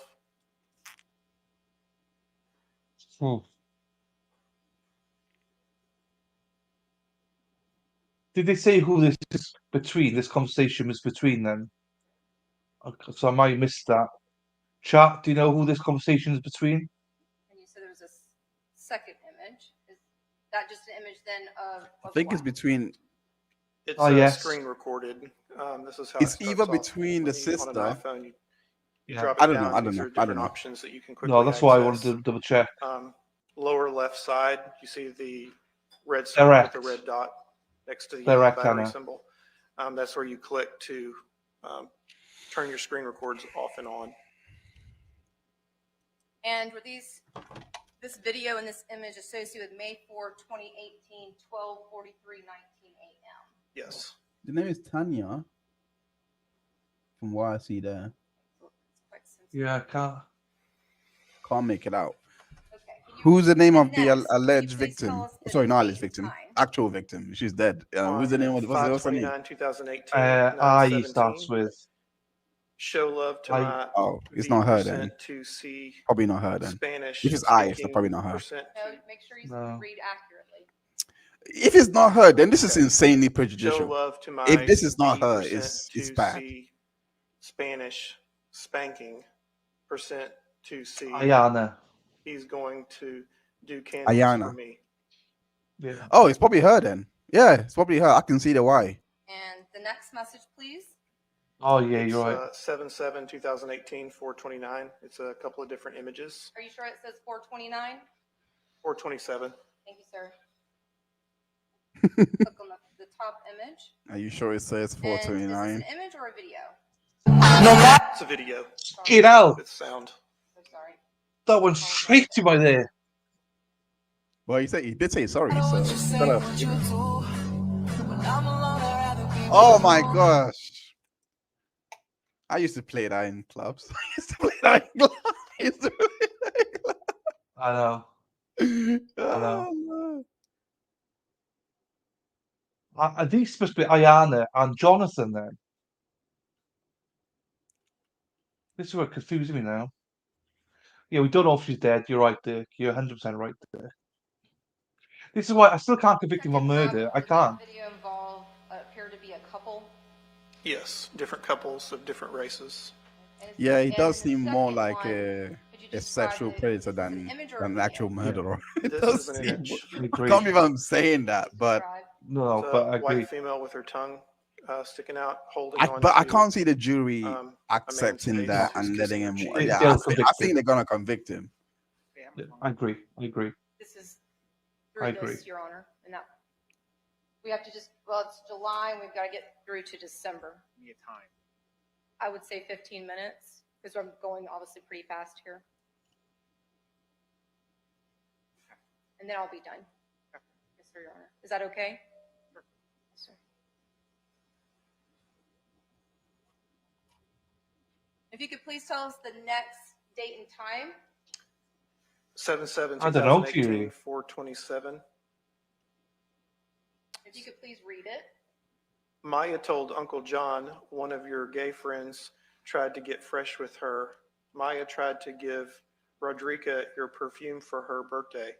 She lost the pink Seminoles jacket and only got the pants. Maya still used Snapchat to text Uncle John. And could you please tell us the date and time of the next message? 7/8/2018, 105. It's not like you stopped. I can't believe I trusted you even when I knew you was full of shit. With me, never again. Yeah, I can unclaim your being a hoe and just deal with that hoe that don't give two shits about you. I won't be surprised if he ain't fucking all of your friends and your sister. But that's who you choose over me. Fuck it. Keep it. I hope he treats you better than me. Bye. Don't bother to hit me up if it's not something seriously wrong or important. %2C. I don't want to chat with you just because or talk on the phone just because. No more. Go back to doing that with him. Oh, I forgot you already do. I'm done with you. I hope it was worth it. You officially have broke my heart, Ayana, and I will never forget it. And could you So please it's another read the girl. next message starting with the date and time? Who is that girl? Yeah, but why are they bringing these 7/8/2018, messages in? 106. No. You I really know. just be fucking annoying the hell out of me with your bullshit. You think I'm down with these mind games? Whatever makes you feel better about I yourself, think this is I'm him. good, And so you can keep it. And could you please read the next message starting with date and time? 7/8/2018, 6:09. Meaning your stories didn't make any sense, but I pushed it to the side and said, I trust my baby. She won't do me like that. Then when you said what you did, it just made so much sense so how you blurry got as better. well. But it don't matter no more. I'm good. I'm not going to be with you never again. I don't know what you thought when you thought I would have been just like, oh, stop playing when she told me what you had done. I just can't trust you, so I'm not going to invest any more feelings in you. I hope this one's I got goes away soon because I'm really depressed and I hate it. And the next one, please. 7/13/2018, 8:49. And what is it? It's an image of two guys. It's a video of two guys. Okay, I'm just gonna fast forward it to save time. So it's two guys and there's volume associated with it as well. Okay, Is that fair for the record? that is fair. Okay, we'll move on past that. And next, could you tell us what we're looking at? This is an image, I believe. Okay, and what's the date and time, sir? 7/30/2018, 8:42. And what are we looking at in this image? It is a man holding a woman down, having sex. And it says hold down yeah. and send to Bay, Is that BAE for the record? BAE. All right, if you could please tell us about the next message and date and time and what we're looking at. 8/3/2018. Hey, Aaron. 8/11. You don't have a good track record, and you didn't even have nothing to say when I was giving you different views. If I was in your shoes, I would have said, you put your own earrings in. I wouldn't shill about him. Be careful. I wouldn't chill what? I wouldn't chill around him like you do. I'll stay as far away as I can and keep you happy, but not you, Miss Real Friendly. Be like I said, it's all. Careful, detective. Oh, but like I said, it's all good. I'll get over it all. I hate that I keep getting in these moods over you, and you don't see nothing I'm talking about. And could you please, with the next entry, with date and time and what is it? So 8/3/2018 at 8:17. I'm too jealous with you. I couldn't even sleep last night. I need to separate myself from you. Not yet. I need to calm down. All right. If you could Seems tell us like about it's the two next date and conversations. time and what it is. Bye, Emma. 2018 Hope you're well. at 8:18. Bye. It's a message. Hi, Emma. I know you have a lot of regrets, but I hope I'm Star. not one. And the next one. 8/4/2018 at 4:08, and it appears to be an image. And what is the image? It is a screenshot of a Google search, how sexual the signs are, 1 through 10. And it lists all the zodiac signs with a number associated next I to don't know how this is such how an sexual adult they are. conversation with a child. This Mhm. is I mean, this is a full-on seems like adult. If you didn't know the person's age, you would actually believe this is a fully grown woman that they're talking to. I just think there's two conversations going on. What's Emma saying? Gonna watch from bed now, then. No worries. Hopefully you got batteries in that vibrator whilst you're watching us. So bye, Emma. Thanks, Erin Hacknight. Bye, Emma. See you tomorrow. Yes, they're so friendly in here to me. So he's playing games. Yes, I agree. But I just think there's two conversations. One with a sister and one with Jonathan. I just don't get it. Just don't get it. And next, if you could please tell us about the next entry, date and time and what it is. 8/4/2018. Hasta 4:10. luego. You know your sister Josie. didn't rat you out, but she said something that was straight flag. I'm not going to talk to you ever again if you don't tell me, and I will go out of my way to not let you come here again. And the next one, date and time and what it is. 4/8/18, 4/12. Yeah, but he wants you, and you always be in his face. And the next one, please. 8/5/2018 at 5 o'clock.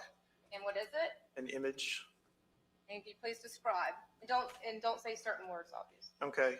The N-word, do not care when it comes to this position. They will drill and kill your shit. And it's a image of sexual nature. Yeah. All right. And the next one. You're right, Heather. It's 8/6/2018 at 1:38. It's not last minute nothing. Your aunt was talking about how much it costs to have, Are you sure it's talking? your aunt was thinking about how much it costs to have all of you guys at the house. And I was the one saying, so what? Let them come because I want to spend time with you. Yesterday, you was acting crazy, so I gave you a little space. But today, you are not yourself, and it's bothering me. You always say GN first if you're up before me. Now you are so into your coloring that you have no time for me. What type of bullshit is that? So again, like I said, if you want space, I'll give you all that you want. But if you keep pushing me away, I'm going to stop fighting to be with you. And you, KOT, what would it matter anyways? You'll be booed up with the next dude when you go to school, just like before. No, my bad. A bunch of dudes. How many days before she died Now I was leave this message sent? to your own Yeah, I fucking don't painting. know. There's no O, right? I need to see I leave timeline. to your fucking painting. Okay. And the next date and time and what we are looking at? 8/7/2018, 5:30. I'm divorcing you. At least I'll be able to sleep knowing I'm not going to be cheated on by you. I hate that we can't be Divorce? straight up with each other. I will Yeah. take you. So this is two conversations going on. It's Yeah. the sister and him. That's what's Oh, confusing so me. he's It's two playing both of them conversations. basically. Yeah, he's playing both of Uh, them. Yeah, all right, this I makes think sense. so. So You I don't know. all I was home still trying to tomorrow. get a sister out. She's not on trial. Like this is just Please, what are we looking at, yeah. date and time? So 8/7/2018, the testimony of the 5:44. assault was enough, You're but so I full would of definitely shit. It object makes to me her sick right messages now. coming in. Like it's very prejudicial. Next message and date and time and what we're looking at? 8/7/2018, But then 5:35. Go there in And you don't need to his stay essay here definitely for now. her. Murder, whole different Yeah. thing. Yeah, And the next message, please. 100% essay. No doubt in my mind. Guilty. 8/7/2018, 5:36. I don't Is have that to one of the deal charge? with none of you. Sorry, mate. Is that one of the charge against him? And the Let's say. Yeah. So the Okay, two okay. charges. Now it makes sense. Okay, now it makes sense why the sister is in. Okay, all right. Yeah. I So thought she was just sharing a story. I didn't know there was an actual charge of SA. Okay, now it makes sense. yeah. So I'm not sure if it's to do with a minor, whatever it is to do with a minor. So it's two Yeah. murders and something to do with a minor. But even here, thanks Nunia. Nunia, where's Nunia? I don't think he did it then. Oh, what the murder? Yeah, they haven't shown anything to prove it. No, the murder. No, SA, Yeah, 100%. 100%. I can't see him getting out of that one. I cannot No, see him getting there's out no of that chance. one. No chance. But murder, no. Well, Yeah, not yet. I don't Anyway, see it. not seen it yet. Yeah. There's another day to go, though. Remember, so we need to be objective. But so far, no. The next message, date and time and what we're looking at? 8/7/2018, 5:47. You got all of the excuses in the world, but I'm going to dead all of the bullshit because I know all of your sorry ass games. I'm so fucking done with you and your bullshit. Your man nasty to be with me and trying to be my son %2C who does that. Guess who? Ayana. That's who the fuck who. That's the fuck who. Thank you, sir. And the next message, date and time and what we're looking at? 8/7/2018 at 5:48. I never ever would have thought I would ever think of you as a bird, but here I am. And the next message, date and time, what we're looking at? 8/7/2018, 5:49. You know what I'm going to give you? Your last piece of dick in the AM and cut all ties with you completely. Oh my god. The next entry with date and time and My what we're looking god. at? 8/7/2018, 5:50. I'm almost there with hating you. If I wouldn't have loved you so much, I I wouldn't agree, have ever Josie. cared, but I do, and you're killing me. And the next entry, date and time and what we're looking at? 8/7/2018, 5:51. Why not you do way worse? And the next date and time entry? 8/7/2018, 5:53. I can't even stand you right now. I just think I was going to leave everything for you. And if you could please do the next entry date and time. 8/7/2018, 5:53. What a mistake that was going to be. I can't even keep it real with. Is it you instead of I? You can't even keep it real with. And could you please do the next entry date and time? 8/7/2018, 5:56. Your aunt and I was getting a divorce, and you and I, once you hit 18, was going to break out.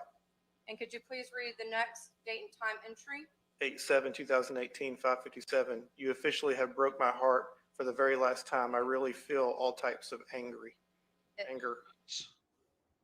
So Terry, what I was going to say to Terry, yeah, so he got pissed when she got caught. She didn't get caught. She told her Yeah, she sister, told I him think. straight up. She told him And then, straight up. yeah, and then she wanted to make him jealous. So it was all calculated, you know. I'll, I will be going in like 5 minutes to get dinner No worries, prepared. mate. Yeah, No worries. for tonight all night. But I really love being here. I'm not gonna lie. No, it's fine. And also, tomorrow's a big day, mate. So if you're Yeah, back yeah, tomorrow, even better. Happy days. Hope you're yeah. in the fourth. No, I'll definitely be for every half an hour to an hour break. I'll be in here. Like this is days. this case has gripped me now. Like good find, really good find. Yeah, just that pure accident, but it was. I'll say I'm the only one streaming it, but it's a Yeah, shame that no, not more really good people find. are. Really good find. Yeah. Right. Well, there's not much left, guys. I don't think so. It's fine. And if you could please tell us about the next entry date and time. 8/7/2018, Maybe 5:58. I'm truly going. You leave. Please be You. back, Dr. This Hines. is so crazy. Next Emma. date and time. For you, Emma, of course. Tell us what it is. Not just you, Josie, Anna too. 6:01. Oh I'm gosh, very hurt and stressed out. I suddenly At the end of the remembered my day, uni times. You don't single out. what You world I don't live No, single in to think never. you was going to Never. never mine. And the next one. 8/7/2018, 6:03. I officially Uh, have hate in my heart for you. You'll never get my love and care back, I promise. And if you could do the next entry. 8/7/2018. Now they're establishing motive. 111. Take care. I'm not going to talk to you as much anymore, if any. I hope it was all worth it. FYI, your mom and aunts noticed that your little self Josie is all in Jayco's face. And all of a sudden, you now want to start dancing. even my No, own we need fucking more of you mods. in we need more of you in our lives. Jesus. Yeah, that is true as well. Well, not Josie when she's angry, but this is No, how my own mods. I love every part of Josie. If she's angry, great, even better. Oh, she's a bitch, but in a good way, bitch. She's a good way, bitch. Like, you know, Jesus. When he's there with just a shirt on, but I'm bugging though. And through your investigation, did you learn of someone by the name of Jaco? Yes, And who is Jaco? that's the defendant's son. And was he about the same age as IS? Yes. And could you please tell us about the next entry? 8/7/2018, 116. I'm not going to have you When did stay she the night die? anymore. Wait, if the Anyways, trial is today, that so means he got whatever you really incarcerated, did this time. sorry, he got And the next thrown entry? in jail. Yeah, I think it was in Likely in December. 2019, 2020, isn't it? Yeah, it's happened in 2018. I think that she got pregnant in July 2018, and I think she went missing in December 2018, and he That was makes arrested in 2019. That makes sense. All right, yeah, that makes sense because it usually takes 3 to 4 years to build a trial for it to go to trial. Yeah, that's 8/7/2018, 116. Being phony will never get you anywhere in life. And the next entry? 8/7/2018, 119. I'm sure you have nothing to say. Oh, well, Oh, not thank like you, you ever Hannah. cared about me or anything, so Me and Dr. Hines, I'll be okay and I will get over you. And the next the entry? duo, the dream 7, duo. 2018, 237. That won't help nothing. Your whole body language around him changes. I know you like him, and I've been dead on this whole time, and it gets me so mad that you just try to play me like I have been dealing with you and women in general. I know what's up. You play with the hands. He feels comfortable to say, I'll smack you. Come on, Yaya.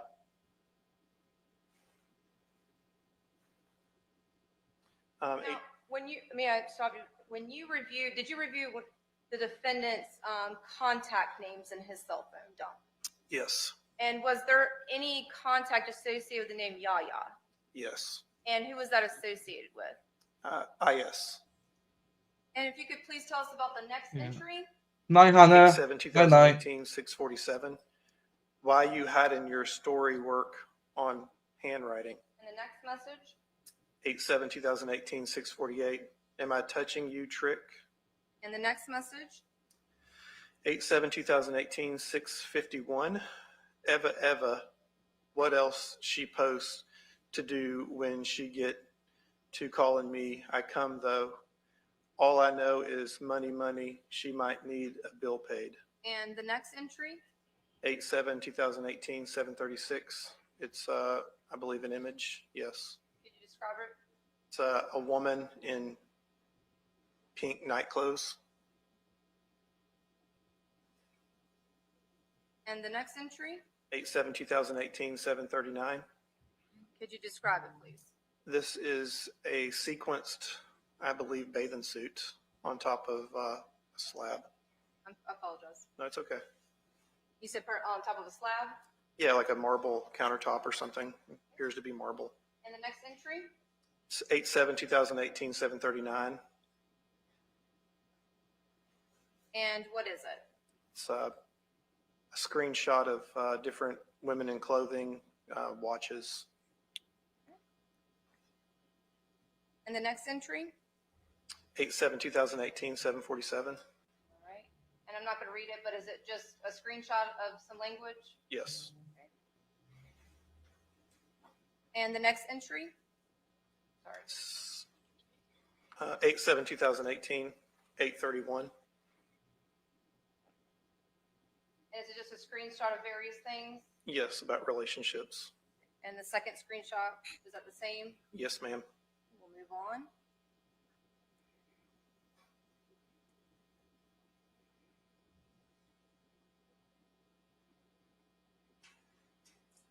And the next entry? It's 8/10, 2018, 815. And what is it? It's another sexual image. And did we see this previously? Yes. And the next entry? It's 8/14, 2018, 11/19. I'm sick of thinking you're going to do right, and you just prove me wrong all of the time. And the next entry? 8/14, 2018, 846. I love you too.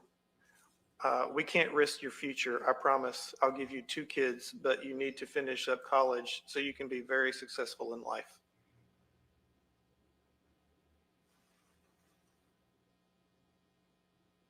And the next entry? 8/14, 2018, 857. And could you tell us about this? This is a screenshot of a text message. And could you read it for us? So it would be from Johnathan Quiles at the top. Hey, my love, I'm so sorry I haven't got the chance to chat with you today. I've been very busy and fighting with your sister, but what's new, right? LOL. I just wanted to tell you I love you and I miss you very much. If you're up late, hit me up. I will be still working into the morning. Big hug and kiss from me to you in the spirit. And what's the date of the response entry? Tuesday, May 15th, 2018. And what does it say? I know you're busy. And could you just read a couple of other messages there? Yeah. Hey, love, how is your day going? Good. Yours? Started off a bit rusty, tin man, LOL. And, Oh. Okay, thank you. And the next entry? 8/15, 2018, 901. I don't want to fight. I'm sick of being insecure with you. I'm so tired of being up all night thinking if you're lying to me, I'm just beat all the way up and I have no more fight in me no more. And the next entry? 8/15, 2018, 901. Wow. No, it's not. And to be completely honest, I really don't even care no more. I'm getting sick of thinking about you two. So I'm just done because the only one that's suffering is me. So I'm just done with it. I'm going to just chill and be cool and not think of nothing at all. And next message? 8/15/2018, 9/12. You're bugging. I have so much love for you that I'm mentally losing it. That's why I'm just not letting anything bother me no more. I need to turn off so I can get a grip. Next message? 8/17/2018, 10:55. I know I said I wanted you to see other people, but I don't want you to, and that's the truth. And the next message? 8/19/2018, 3:54. You're just so full of shit. I can't no more with you. GN, bye, for good, for real. I can't be with you. You just keep doing me dirty. Whatever I did to deserve you doing me like this, I'm sorry. But you really just fucked up our whole friendship and everything. GN, I hope it was worth it.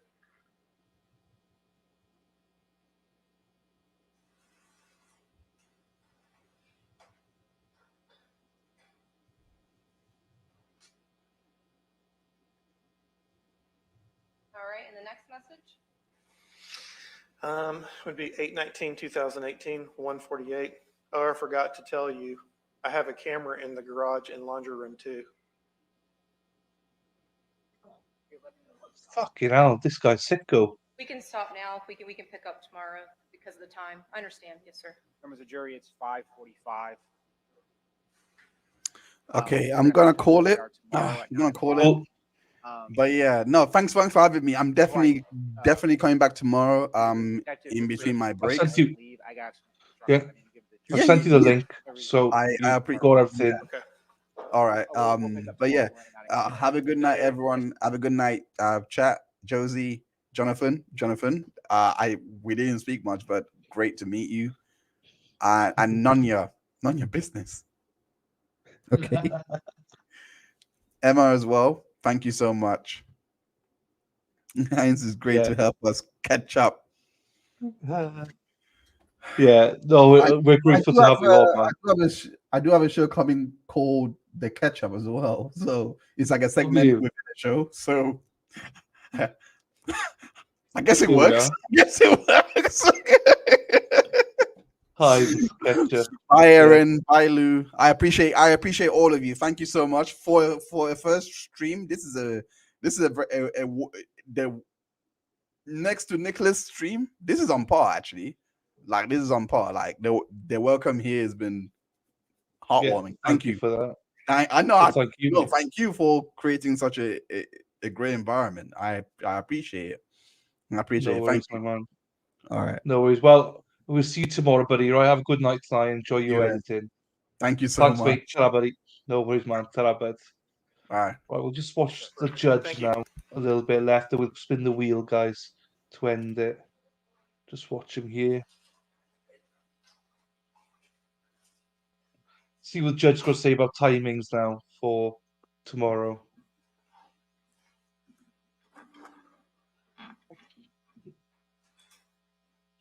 And thank you, chat, for making Dr. Hines feel welcome. I told you yesterday that I would have a better idea of the schedule for the rest of the week.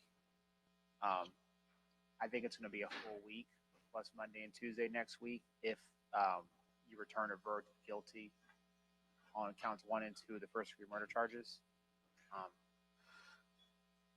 I'm gonna talk to the attorneys after you guys leave and try to get some more specifics, but based off what I know, just my intuition of how this works, I think that it would be a full week this week, and then depending on your verdict, that second phase that we talked about, jury selection, would be Monday and Tuesday, if that's the direction that your verdict goes.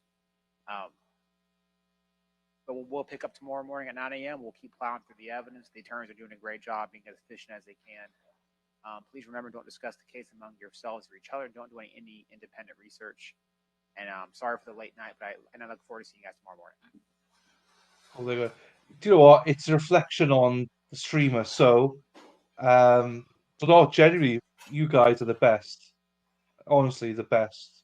thank you so much for making him feel so welcome. It's not easy to go on someone's stream.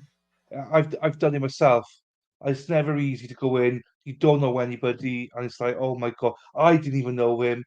You guys made him feel so welcome, and I was really proud of you. So look at Erin then, right back as we were. Well done. Thank you, everyone. I do appreciate it. Thank you. The best around. We've got the best chapter around. We're the best around.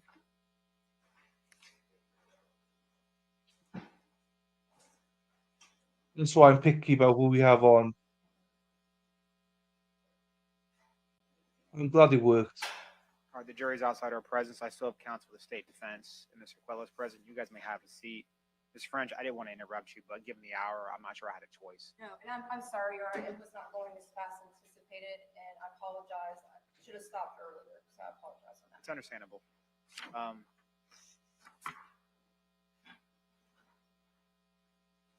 But that is it for my questioning with Abbott. I'm ending with those messages.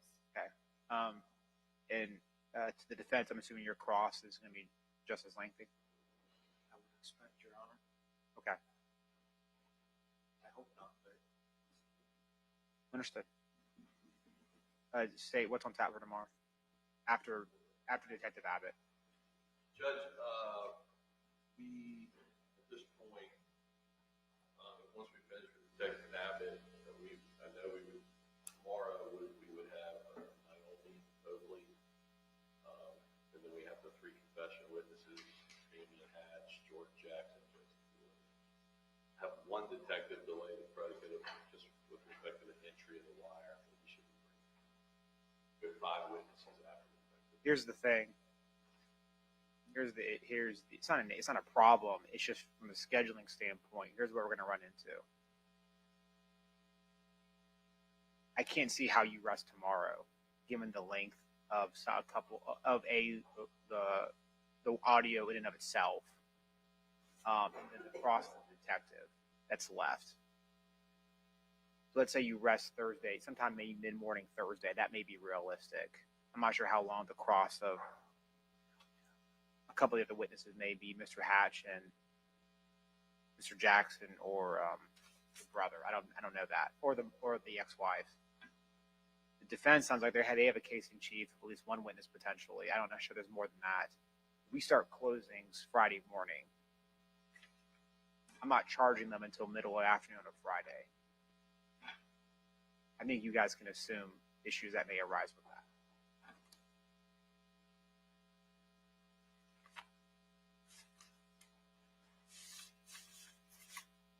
I'm not sure what the solution is, but I would prefer not to charge them late on a Friday.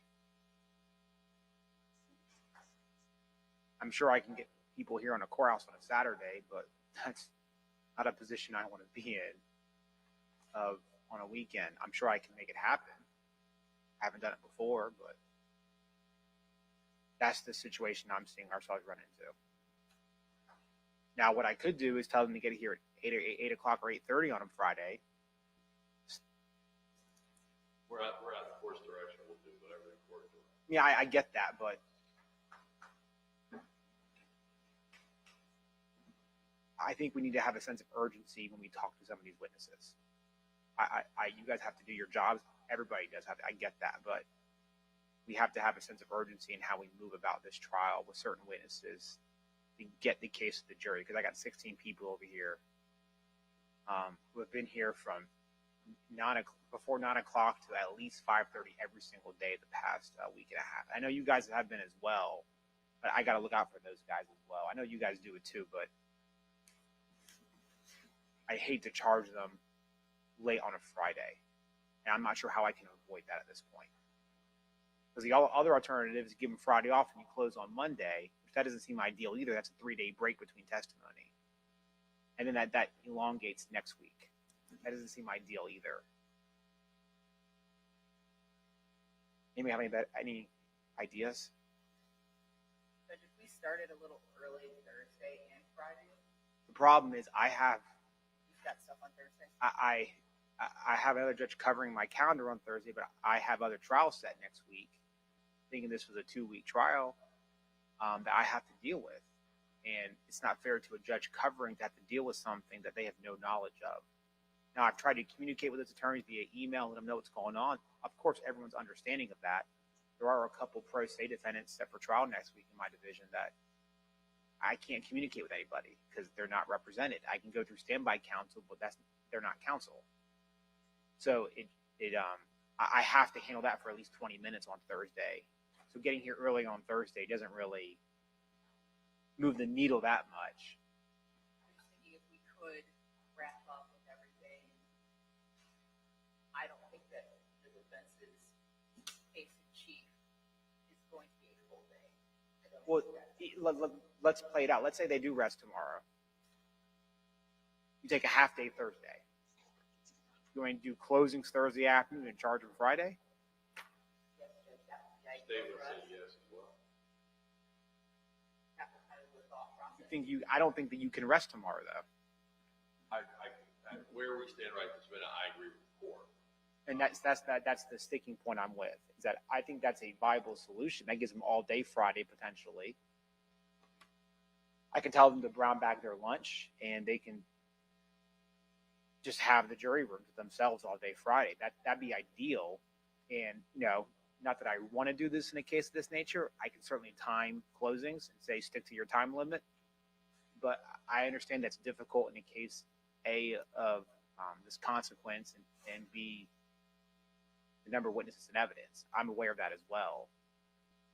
But you guys know that if you talk too long, you're going to lose the jury anyways. Just from a practical standpoint. So I'm trying to think of solutions or different ideas. I'm not sure there's a good one. Yes, sir. The only thing I would just throw out, if court is considering a Saturday. I don't want to consider that.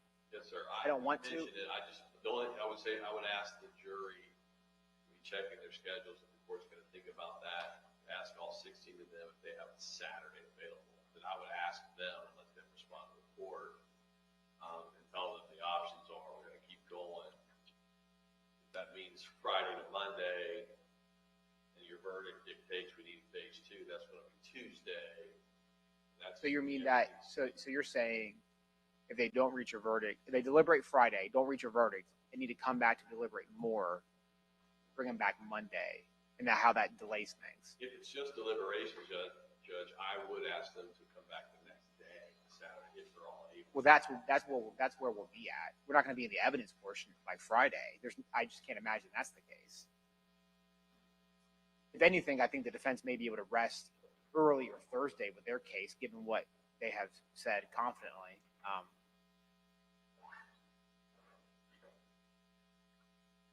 I would have to look into how it works on a Saturday here at the courthouse. I'm not sure the answer to that.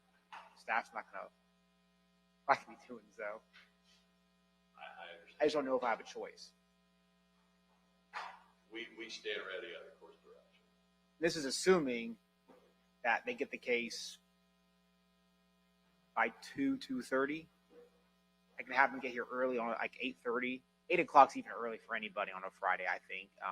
8:30 rush hour traffic on coming down here on a Friday is much less. 8:30 is doable. Start, give them a short lunch at worst case scenarios, the stage rebuttals after the lunch hour. Go right into charging. They should have it by 1:30, 2 o'clock. That does give them a full 3 hours before in the business typically, and 6, 7 for a case of this nature is not the end of the world. But once you get past that point, I usually tell the jury, what do you want me to do next? I don't have another day to bring them back absent a Saturday. And given the magnitude of the verdict,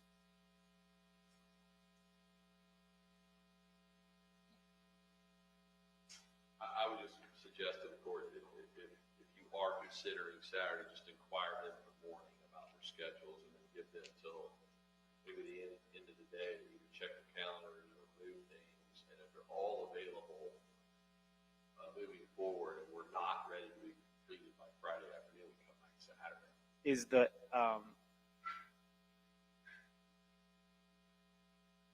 Is Mr. Hatch a long witness? It's not. Mr. Jackson's the one with the wire.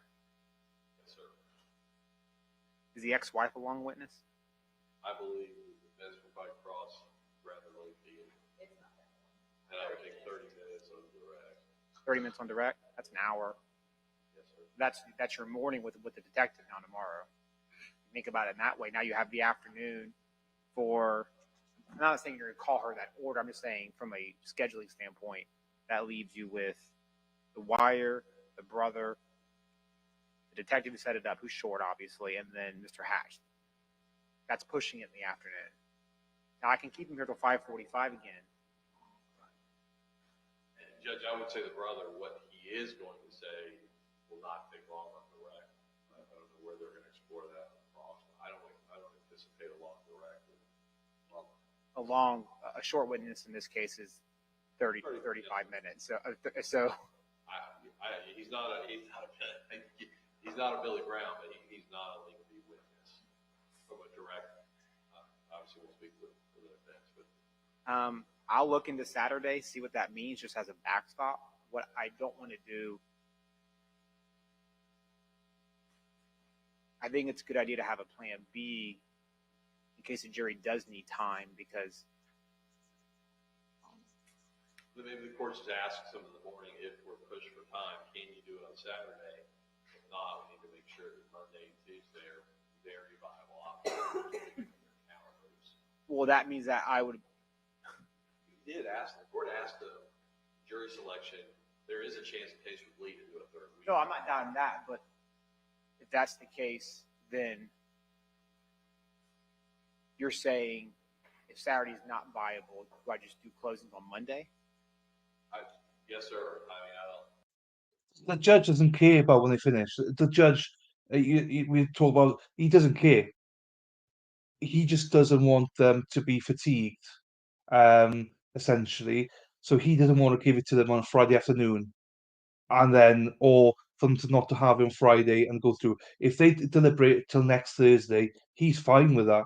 He generally doesn't care about how long they take for deliberation. Just to clarify that, it's more when they get given it. He doesn't want to give it to them on a Friday afternoon and for them to deliberate for like 3 hours and then nothing for the weekend. So that's why he wants them Saturday and then take Sunday off and come back Monday, come back. Do you know what I mean? So a day and a half, they might get a verdict.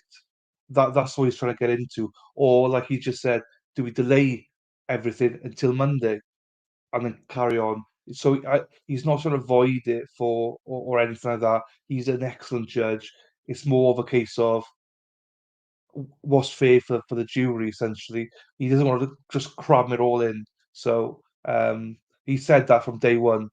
For him, the main people here are the jury, and he will do everything to satisfy the jury.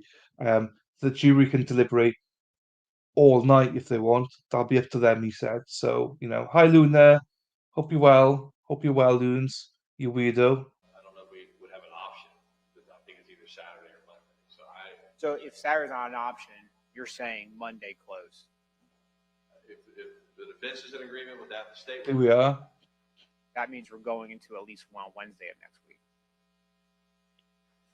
The court thinks, well, if they return a guilty verdict on counts 1 or 2. So and assuming they do on 1 or 2, we get a verdict Monday afternoon, was the court saying it would start penalty then? His schedule doesn't Like matter. have alternate jurors, and they're going to be because the testimony's over with. He doesn't care about that because the testimony's over with. Because when they're deliberated, he can go off and do another trial. That's not an issue for him. He's got people covering him. So once they deliberate, he's off the hook. He can go. He can go off and do his other trials. It's not a problem. So trust me, he's very good. He's very fair. He's about the jury. He doesn't. Obviously, he wants to finish it, but his priority is this trial. Because what you can remember is they deliberate, and if they find him guilty for murder, then there's another 2 or 3 days extra. So for the penalty phase, so there's a day of testimony. Then they got to go deliberate what the punishment's going to be. So these guys are here for 3 weeks anyway. He knows that as well. So So in here, it's not just a verdict and that's it.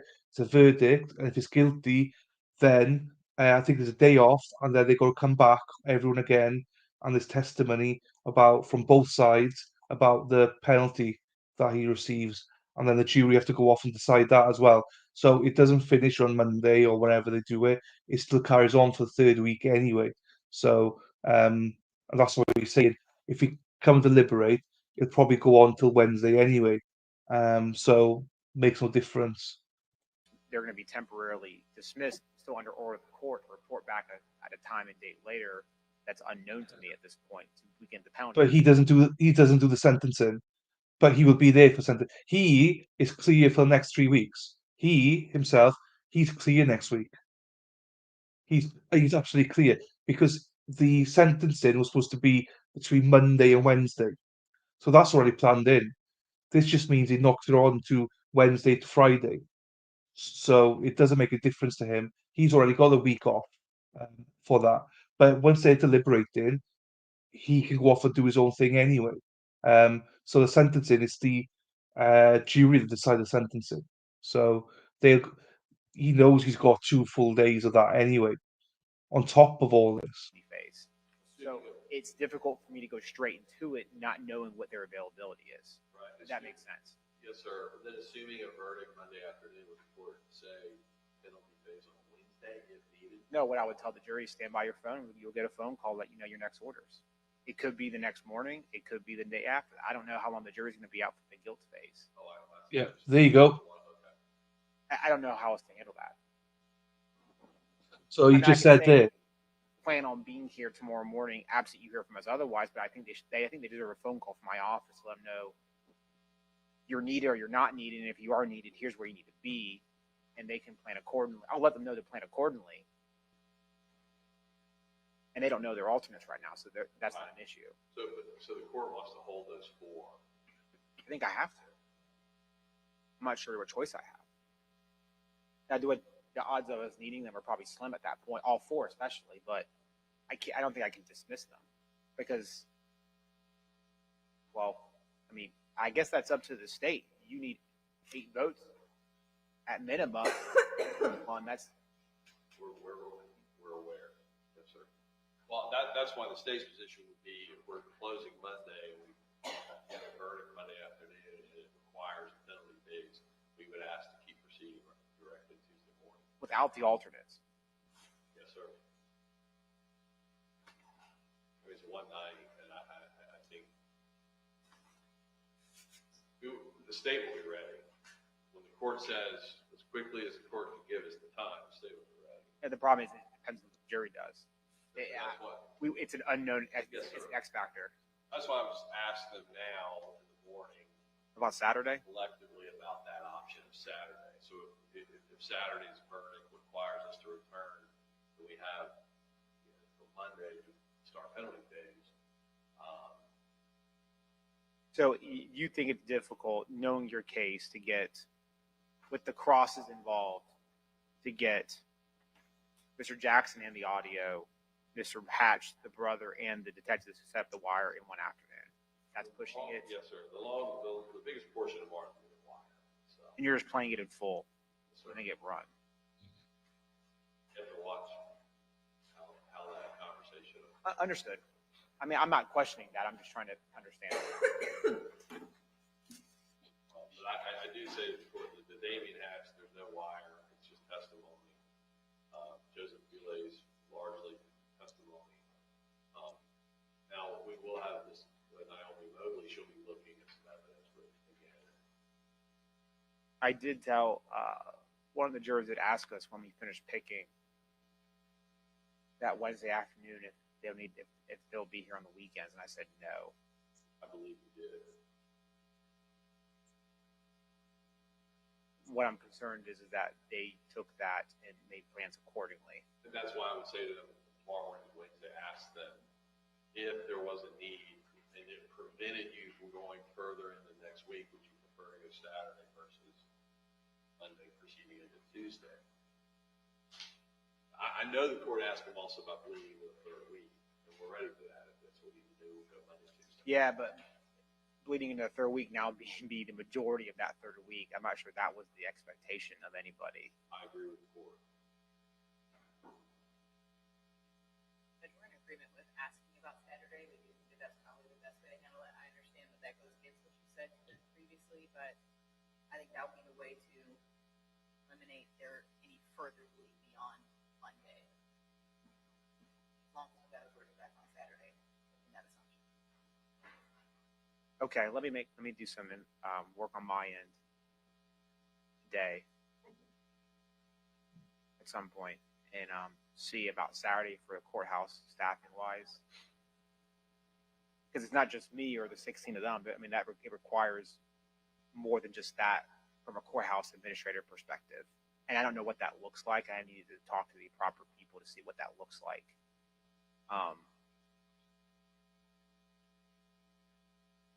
Okay, we'll pick it up tomorrow morning.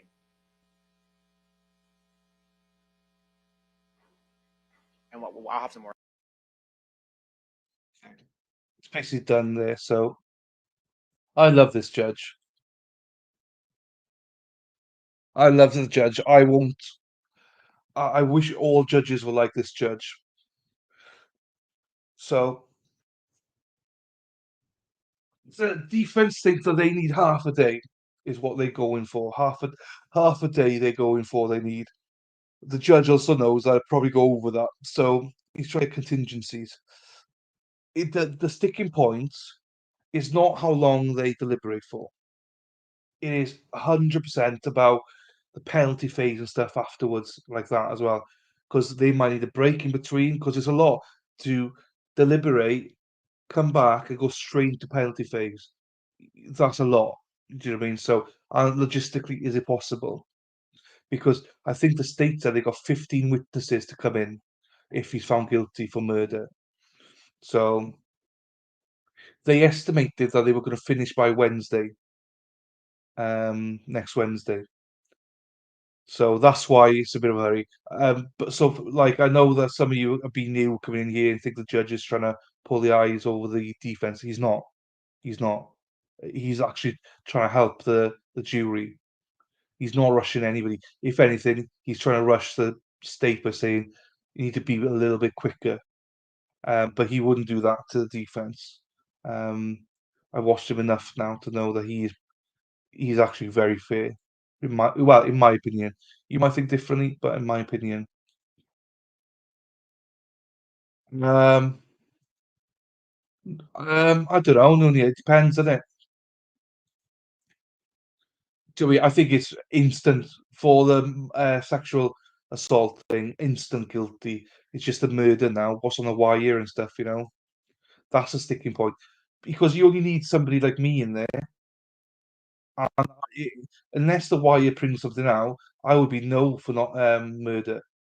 So you only need one me in there, and it's a hung jury for the murder element, unless we see more for the sexual assault of a minor, 100% guilty.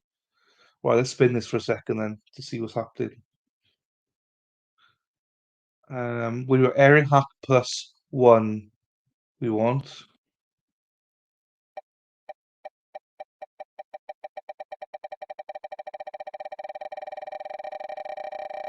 I agree with you, Erin. I agree.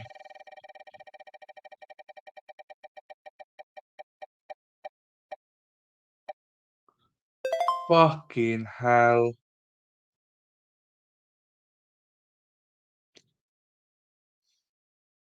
Okay. Well, it's not going to be tomorrow, right? Because it'll be. Let's do it maybe Friday.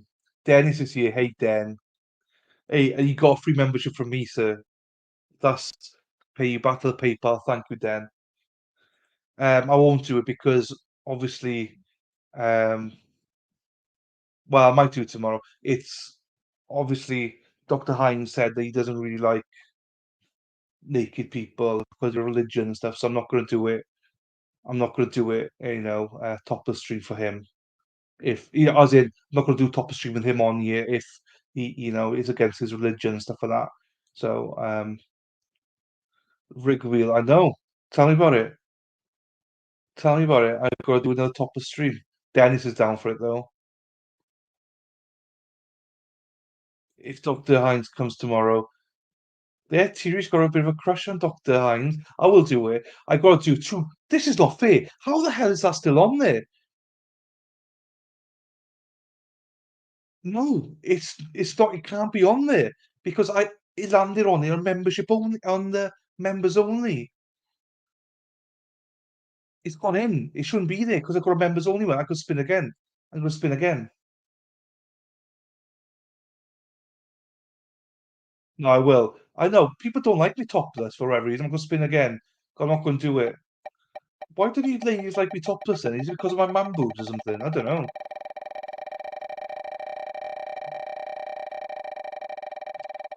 Because I'm doing one for the next one. Members one. Okay, Eagles jersey. Okay. That's what I'll wear tomorrow. Eagles jersey tomorrow. Sarah P's gonna be absolutely delighted with that Eagles jersey somewhere here. Tuna juice, no chance. I think tuna juice, disgusting. So space and orange juice. Jonathan, you're supposed to help me out, my friend. Not fuck me over, like, you know. Let's have a look here now. What we got here? I need to just check one thing very quickly. I enjoyed it. I hope you guys enjoy the stream. I thoroughly enjoyed today with Dr. Hines. I think it's the trouble with streaming people is, you know, you got to click with people. You know, you got to click with them. And there's a lot of people out there that you guys might like me to do streams with. I just don't. They're not really my cup of tea, you know. But Dr. Hines took a risk and he was really good. I think he's different to me. He's got different views probably than me, but he was down for a laugh, and that's all he can ask for. So I think, you know, I got a shortlist. The Gilf, um, obviously Dr. Hines now. Hopefully do some other stuff. Miss Morgan as well. I'm still waiting for one more guest to come back to me, but he's not bloody answering his bloody DMs. So I'm hoping I get him on, and yeah, I'm happy with that. I don't want to be too clicky with people. I enjoy having my own space, but having different people coming on. So I think that works. I think that works for me. So we'll see. Might do some stuff with him. Was it at school? Got in trouble at school because hubby never wore a shirt in the summertime at home. Wow.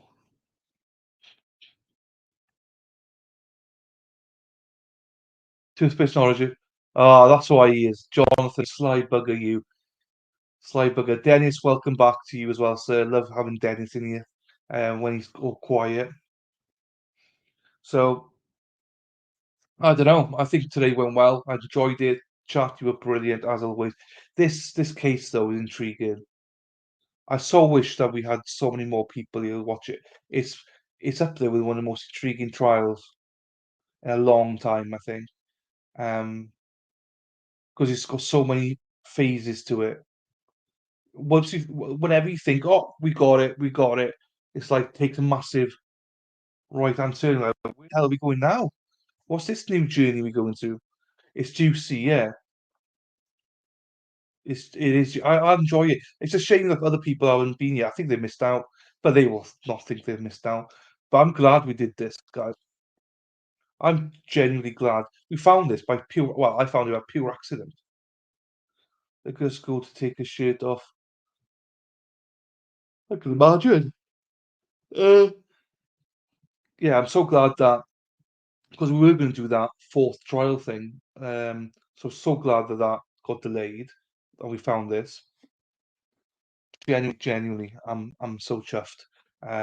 Just a shame we didn't get more people to watch it because I think it is a good trial to have. Obviously tomorrow we got this again. We were gonna have Matthew Moore that trial tomorrow morning, but we're not doing that now until next week because every Wednesday morning. I don't know. I need to reset it now. See how we do it. I might do it like a all day Wednesday or something. in the sense of doing the trial and then setting it, and then whatever trial we're watching on Wednesdays, just catch up with it on Thursday or something, or a little bit at the end of the day or something. I don't know. We'll figure it out. We'll figure it out. So yeah, that's where we're at.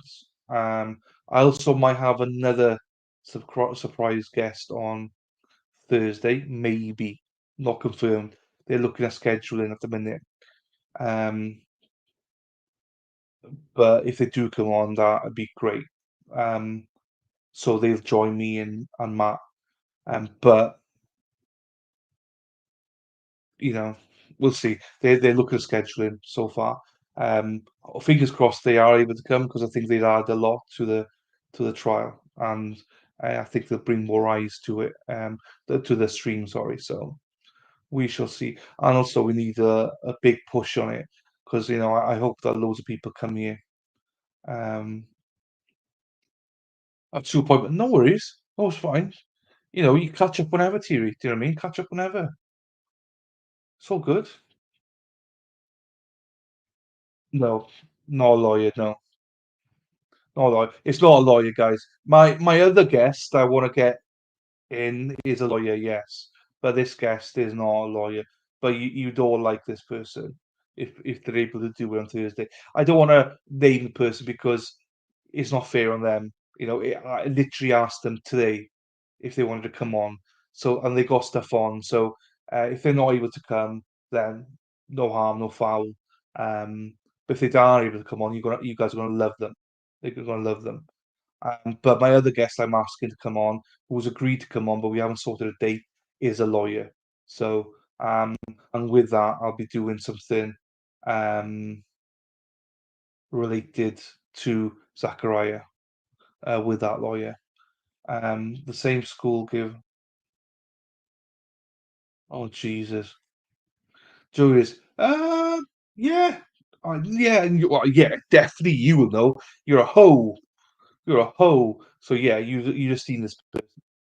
Definitely would have seen this person. Um, but not everybody would have. So anyway, I'll leave it there just in case they can't make it. If they can, they'd be a great guest to have on as well. A great addition, I think. Um, So yeah, with that, I'm gonna close it down, guys. I'm gonna leave it to you and see you tomorrow at the usual times. You know the time it is. So thank you again. Thank you to everyone that gave me $1 to test it out. It does work, it seems, but no one's paid me anything since. So bugger off.